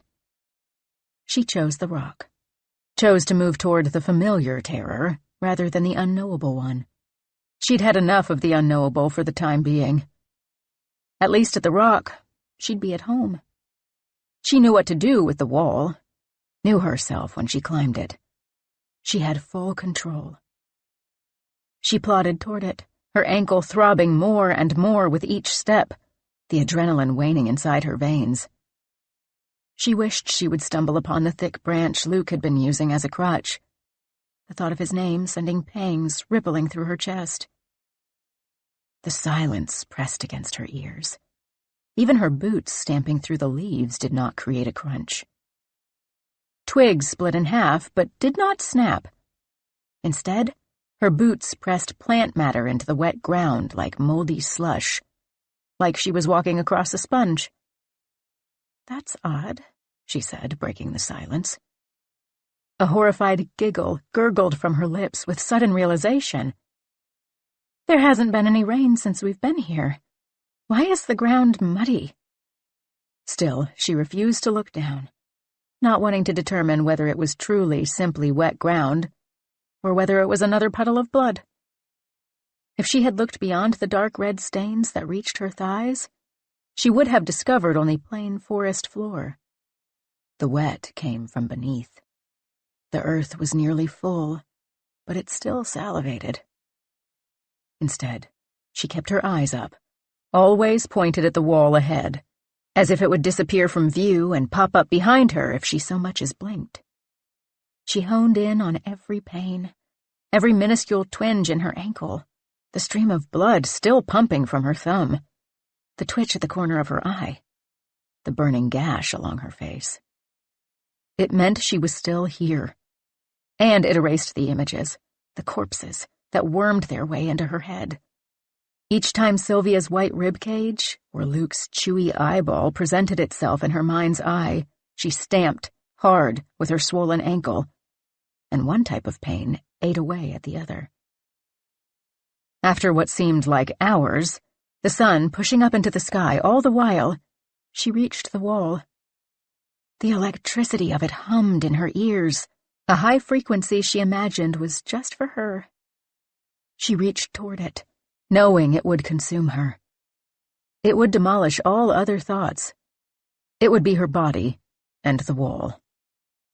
But she dropped her hand to her side, her fingernails slicing crescents into her unmarred palm. She knew she would not be able to let go once she touched it. It took all of her willpower to back up, to stay 3 full feet away from it. She followed the wall. Around the curve lay their campsite, where the tents still stood, 3 polyester pyramids in a row, visible once more. Their contents lay scattered, as if the tents had exploded, as if someone had been looking for something, or someone. The cabin was gone, the petrified wood foundation they had discovered days ago, glinting innocuously in the sunlight. She gave no response, felt no wide-eyed alarm. She merely picked through the debris for a new set of clothing that was not stained with blood or soaked in muck or sweat. Something clean and untouched. She peeled each layer from herself like a bandage, the fabric practically fused to her skin. She stripped in plain sight, too afraid to discover what might appear if she entered the liminal concealing space of the tent. But even the fresh pair of clothes could not remove the layer of dried, sticky sweat, or the blood on her hands. Nothing to do about that. Now what? She wondered. The valley lay in deep silence. Nothing moved. No yellow eyes or teeth lingered inside the tree line. No crazed husbands came for their wives. No resurrected teens waited to slice open skin with rusty beer can blades. Black ash spilled out of the fire pit and across the grass. The fire that had seemed to light the whole valley ablaze somehow extinguished. But if she perked her ears, if she closed her eyes and listened, she could hear the passing rush of rubber on asphalt. Or was that in her head? She sat at the fire pit, on top of a stray sweatshirt on one of the unripped camping chairs. It was one of Luke's, emblazoned with a cheesy, grinning cartoon man with flowing blonde hair from Miguel's, the pizza joint at Red River Gorge where they'd met. The same day she'd sent her first 513. The grinning cartoon broke her. Fat tears she couldn't afford to shed spilled from her eyes. Her hands trembled in her lap. She'd probably never see that place again, the place that held so much of her blood and calloused skin and sweat, the place where she had found herself. When her body could not expend another bead of water, the pangs of grief moved to her skeleton, every bone seeming to ache. The sun lifted in the sky, finally breaking past the tree barrier, and the air warmed. The heat loosened her muscles, countering the dull ache inside of her, a waning cocktail of adrenaline and swollen sore joints. The light caught something else, a glimmer against glass, a blinding glitter that wouldn't let her ignore it, like a laser pointed directly at her eye socket. "Fine," she said. "I'll do what you want. I'll go look at this thing. What else am I going to do?" She followed the glaring breadcrumbs to a phone. It must have been Sylvia's or Clay's, she reckoned, since the screen wasn't destroyed. Clicking it on, she scanned the corner. No bars, and it was password protected. For the hell of it, she clicked the emergency call option, but the call didn't connect. She launched the phone with her unhurt hand, sending it slamming into the rock wall. She did exactly what the valley wanted. It dragged her close enough to the wall to ensnare her, to send out its invisible tendrils to rope her in. Static spat out a spark that licked her finger when she reached to touch the rock. The spark jolted her, overriding the nagging thought in her head that said, "Do not climb this wall." But she touched it, and then it was over. She would climb. She started up the wall. Taut exhaustion filled every sinew, every muscle, every tendon, all stretched and ready to break. Her ankle throbbed with every movement, every toe hold, every time she pushed her weight onto it. Her destroyed thumb left the granite sticky. She didn't flinch when her toes pressed into the very tips of her boots. It felt like home. The wall was cool and dry. She worked the problem, ascending. She stuck her fingers into a tiny pocket, catching spider webs. Lucky that the ruined digit was her thumb, not much utilized in climbing.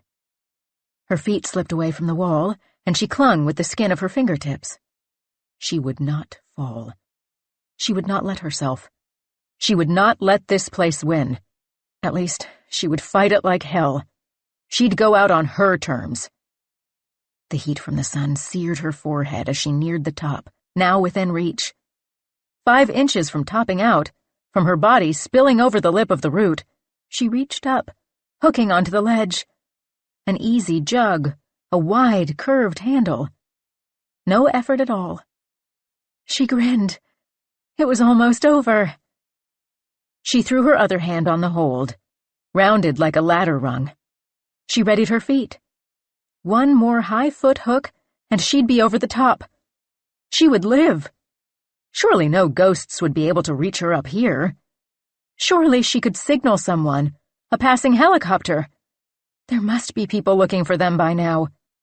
She exhaled, celebrated for 1 single second before hoisting her foot up to the next hold. From her vantage point, the stretches of Kentucky forest spread out around her, a sea of budding trees. She'd done something other climbers spent their entire careers training for. Not once, but twice. And with a swollen ankle and destroyed thumb, with a body empty of food and water, without even climbing shoes. Even if nobody else would ever know, this fucking valley couldn't take away the fact that she climbed this rock. Sent it on her first try, with no ropes, no safety.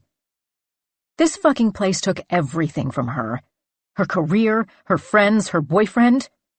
But it couldn't take this. One last throw to her hand over the top, and her fingers landed in grooves of skin. In someone else's hand. It squeezed hers. A warm, familiar squeeze she'd recognize even in complete darkness. Luke.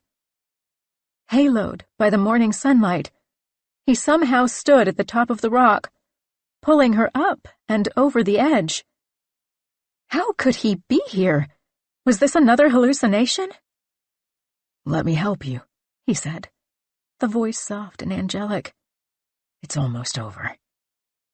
She squeezed back and pushed up with her toes. He'd been himself in his last moments. Maybe he had escaped. Maybe he wasn't dead after all. Maybe he'd made it up before her. He was a decent climber, too. No, it didn't make sense. It was a trick. Her head crested the ledge of the granite, and it became clear. She was never going to make it out alive. This place, whatever it was, had lured her up here. Just wanted to see her try. Make her hope. Behind Luke's face were all the others. The ghostly dinner party from the trees, the eyeless men, the soldiers, the teenagers in their garish coats, the woman and her dead baby. Even the dog Luke had thought was Slade. Clay and Sylvia were there, too. Flesh hung like ribbons away from Sylvia's bones, half her face missing. Clay's intestines spooled out the front of him, his rib cage open like a cabinet. No longer in silhouette, Luke was missing his eyes and toes, had blood pouring from his mouth. 2 stab wounds in his chest. She'd put them there. The hungry ghosts licked their lips. Luke. Not Luke. This is not the person I loved. Pulled again. Now squeezing so hard her fingers turned white, the bones in her wrist rattling beneath her skin. She braced her feet against the rock. She would not be pulled over the edge, to the top of the wall, just to be feasted upon. She'd heard Clay's agonized screams ringing through the woods. The aftermath of Sylvia's day-old rotten flesh was seared into her mind.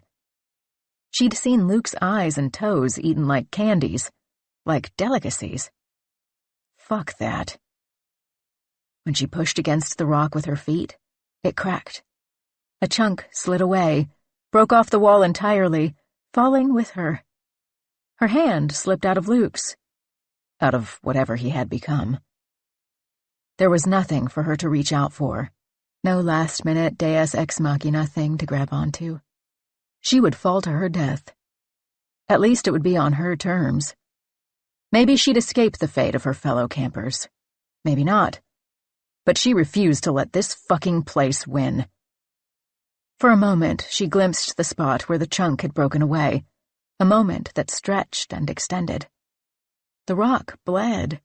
It gushed like a waterfall, as if she'd injured it. Good, she thought. She dropped through open air. Starting at the point of injury, the waterfall eroded the pillar around it, cracks extending like lightning across the structure. The entire thing collapsed, swallowed back into the earth, taking her with it. In the aftermath, the air hung still.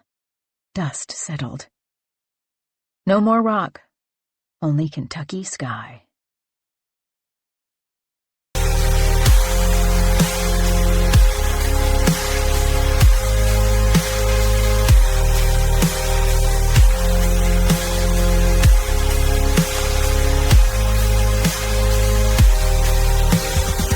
Welcome to the kingdom of the canopy, a city high above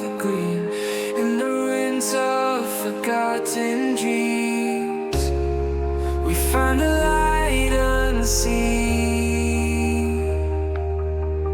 From the towers to the treetops, echoes fill the night.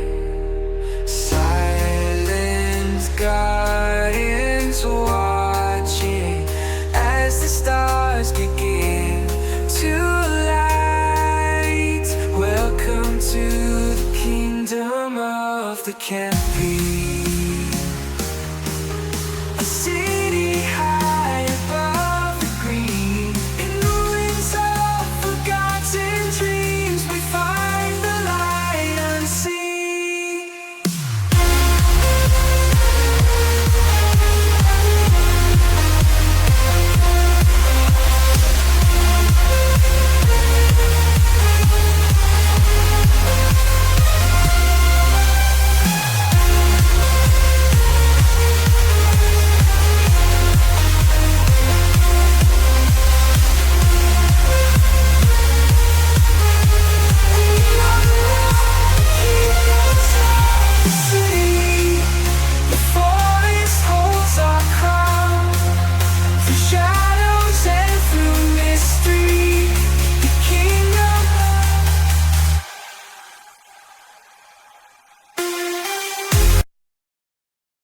April 2019.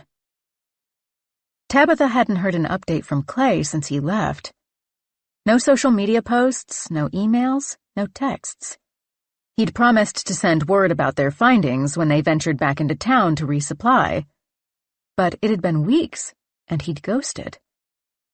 Maybe he'd gotten so caught up in the research that the group hadn't left the site yet, or had only sent out one person to retrieve more food and supplies. Maybe something went wrong with the study, and he hadn't been able to go, or it had been cut short, and he didn't text because he was embarrassed. She mulled over these flimsy excuses. But they didn't fit. Something nagged at her, like a hand pulling at her pant leg. Had she misremembered the date they were leaving? She tried texting him, but never received a reply. He'd gotten caught up in studies before, but he'd never gone this long without some type of response. She searched in her inbox for clues, uncovering an email from February with the coordinates. Subject line, "We found something." On a clear day, she flew back over the spot. By now, the trees had filled in, green and full, and the plane no longer had the LiDAR machine strapped to its belly to create a map of the scene. Why had she bothered? What could she possibly see from the sky? But still, when she reached the destination, the coordinates forming an imaginary X right below her, her heart paused, and her breath hitched in her chest. Something was different, and it wasn't simply that the foliage had grown in like hair where before there had been only stark, bare branches, or that the sky was blue instead of the cold, dreary gray it had been on the day they'd discovered the wall. She couldn't put her finger on the difference. Still, anxiety filled her chest. She zigged and zagged over the space, twisting the airplane around to pass back over as many times as she could, flying as low as she dared. It was not until hours later, after she had landed, driven home, cooked and eaten her dinner, and stood brushing her teeth, that the epiphany sprouted, that she realized she had missed the obvious. There had been no towering wall of rock in that spot. The valley had vanished. She twisted in her sleep, the question on the edge of her mind. Which had stretched higher on that February afternoon? The naked trees or the column of rock? The morning after Tabitha's flight, her eyes dry and red, she called the Livingston Police Department. She sipped her coffee while the voice on the other end droned on about these missing persons, as if bored by their absence. "We've been receiving some calls about a missing group of hikers in the area," the voice said, deadpan and bored. "Users from some app or something. Instacart? Instasnap? I don't know about those things. Let me see here. Hold on a second." The scratchy noise of rustling paper filled the earpiece. Tabitha felt a sinking feeling, like a heavy ball of lead had dropped into her stomach, splashing her coffee, which suddenly tasted bitter, the milk sour. How many missing hikers could there be in the woods near Livingston? "Ma'am, the calls we got were for someone named Dylan Prescott, who the user said was traveling with her boyfriend, Luke, and they think maybe a couple of other people. Do you recognize that name?" "I don't," she replied. She slipped her phone away from her face and opened Instagram while the officer babbled about social media and prank calls. She found Dylan's account, the bio reading, "Red River Gorge, always climbing, Petzl athlete." "We really don't have much to go on," the officer said. "I mean, we get all kinds of weird calls. But we're a small department. We can't go searching the woods every time some teenager wants to make a prank call." "Officer," Tabitha said, swallowing, "I think my friend Clay was with Dylan, the person you've been getting reports about. He went into the woods off Route 490 in mid-March, and I haven't heard from him since." She offered the coordinates to the officer and hung up. She scrolled down Dylan's feed. The top posts on her account were dark squares, off-brand from the rest of the photos gleaming with smiling faces, harnessed bodies, food or dogs. She clicked open the first photo, pinching to zoom in. She pieced together grainy outlines of leaves. In the top corner, 2 white specks stared back at her. When the Livingston department scouted at the edge of 490, they could not find anything but a skin-and-bones dog with a name tag reading Slade. The dog had its teeth clamped around a large bone. They did not discover the rust-colored Jeep nestled into the woods, nor did they stumble upon Luke's eyeless face, or Sylvia's skeleton, or Clay's spilled guts. They couldn't have. Not yet. The place was not finished with them. It was still digesting. It could not yet let the bones of its meal be uncovered. The ground hardened while it grew full on its flesh and blood dinner. The authorities input Tabitha's coordinates into their outdated equipment, which promptly malfunctioned, powered down, or took it upon itself to rearrange the numbers, leading them to a bare patch of woods, unearthing only rotten logs and a proliferation of mushrooms in rings, and trees and trees and trees. A few officers, however, came back with goosebumps and wide eyes, swearing they felt something out there in the woods, some weird presence none of them could really describe. Some swore they saw a woman in the distance, hiding behind trees, but she always disappeared when they tried to approach. After the story of the missing hikers started gaining media attention, bored adventurers said they saw the same woman after venturing into the woods. One managed to catch her on grainy footage that spread like a disease, much to the dismay of the tiny Livingston Police Department, who worried that their entire force would soon be dedicated to rescuing idiot teenagers from a patch of woods that had sat quietly on the side of 490 for decades. The video showed a dark silhouette peeking out from behind a tree, the voice of the person filming whispering, asking if anyone else sees it. But as they inched closer, the silhouette transformed into shrubbery. Still, it garnered millions of views and rebuttals, from people debunking it to people claiming the shadowy figure was one of the hikers hiding out in the woods after luring the others there to kill them. Later, the sleep-deprived investigators would replay the footage 1,000 times, trying to sharpen the blurry image. Inside the precinct, the phone rang after each dispatch like clockwork. The officers lifted the phone, knowing the voice on the other end would belong to Tabitha before she spoke. "Did you find anything?" she would ask. "Nothing but trees," they would answer. While the Livingston Police Department sent out officers to hunt for the same goose egg, threatening the assignment to anyone complaining of boredom, wasting money and time with their easily tricked GPS technology, the earth feasted. 4 months later, Sylvia had almost become her moniker. Nearly every last bit of skin, muscle, sinew, and organ sucked down into the earth.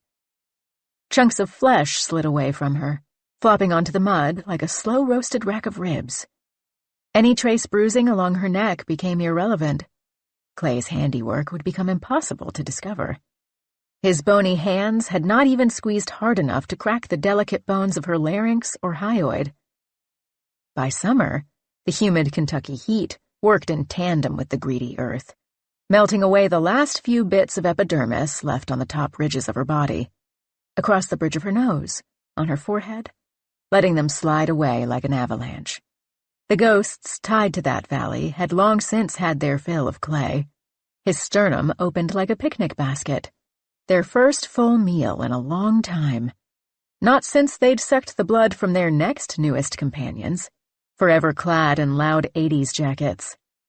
They'd slurped Clay's intestines like never-ending trails of spaghetti noodles, stabbed their teeth into his organs like they were fresh apples.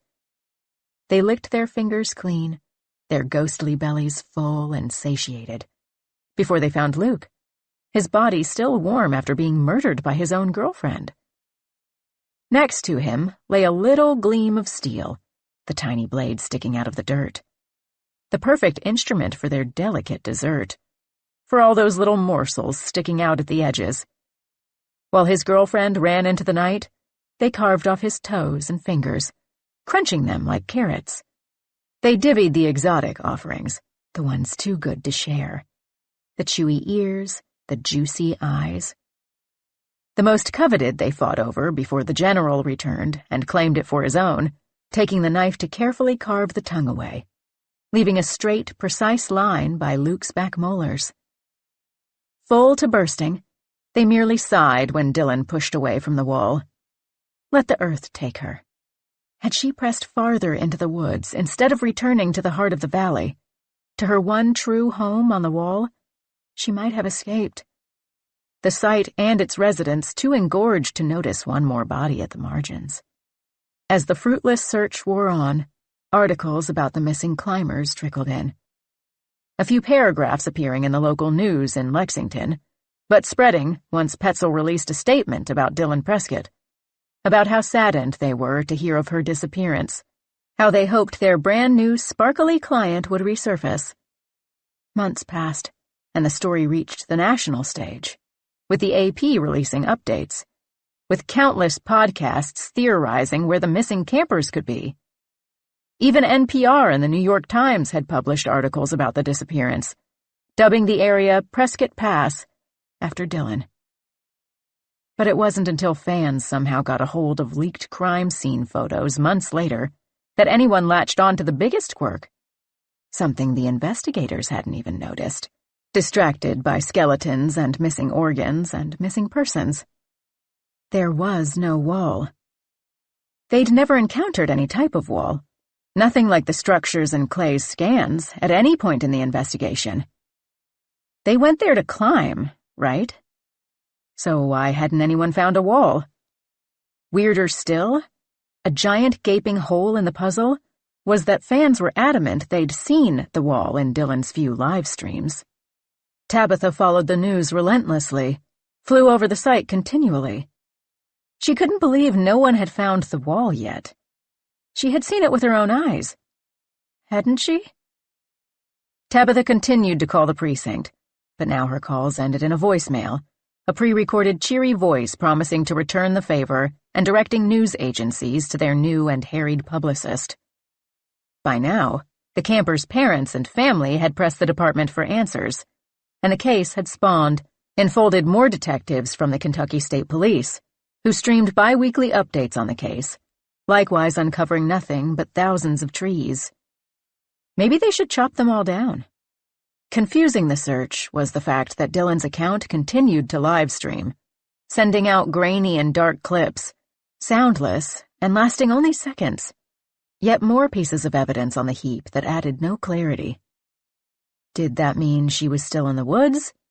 The streams would pop up on occasion, even years later, the itch of discovery returning with each one, reviving crazed, sleepless obsession across the nation.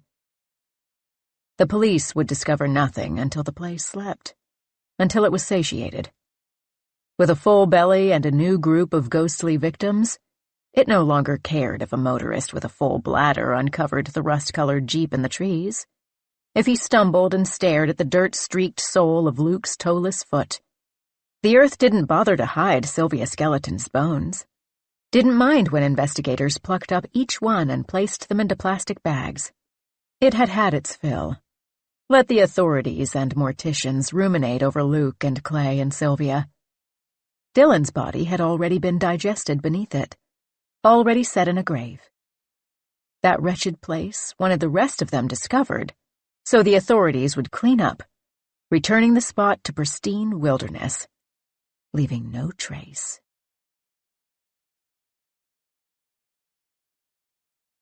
This concludes the reading of This Wretched Valley by Jenny Kiefer. Copyright 2024 by Jenny Kiefer. This book was read by Megan Tusing. This unabridged recording was published by arrangement with Quirk Books and was produced in 2024 by Blackstone Publishing, which holds the copyright. Neither this recording nor any portion of it may be reproduced or used for any purpose without prior written authorization from Blackstone Publishing. For a complete list of our titles, visit our website at www.downpour.com. Thank you.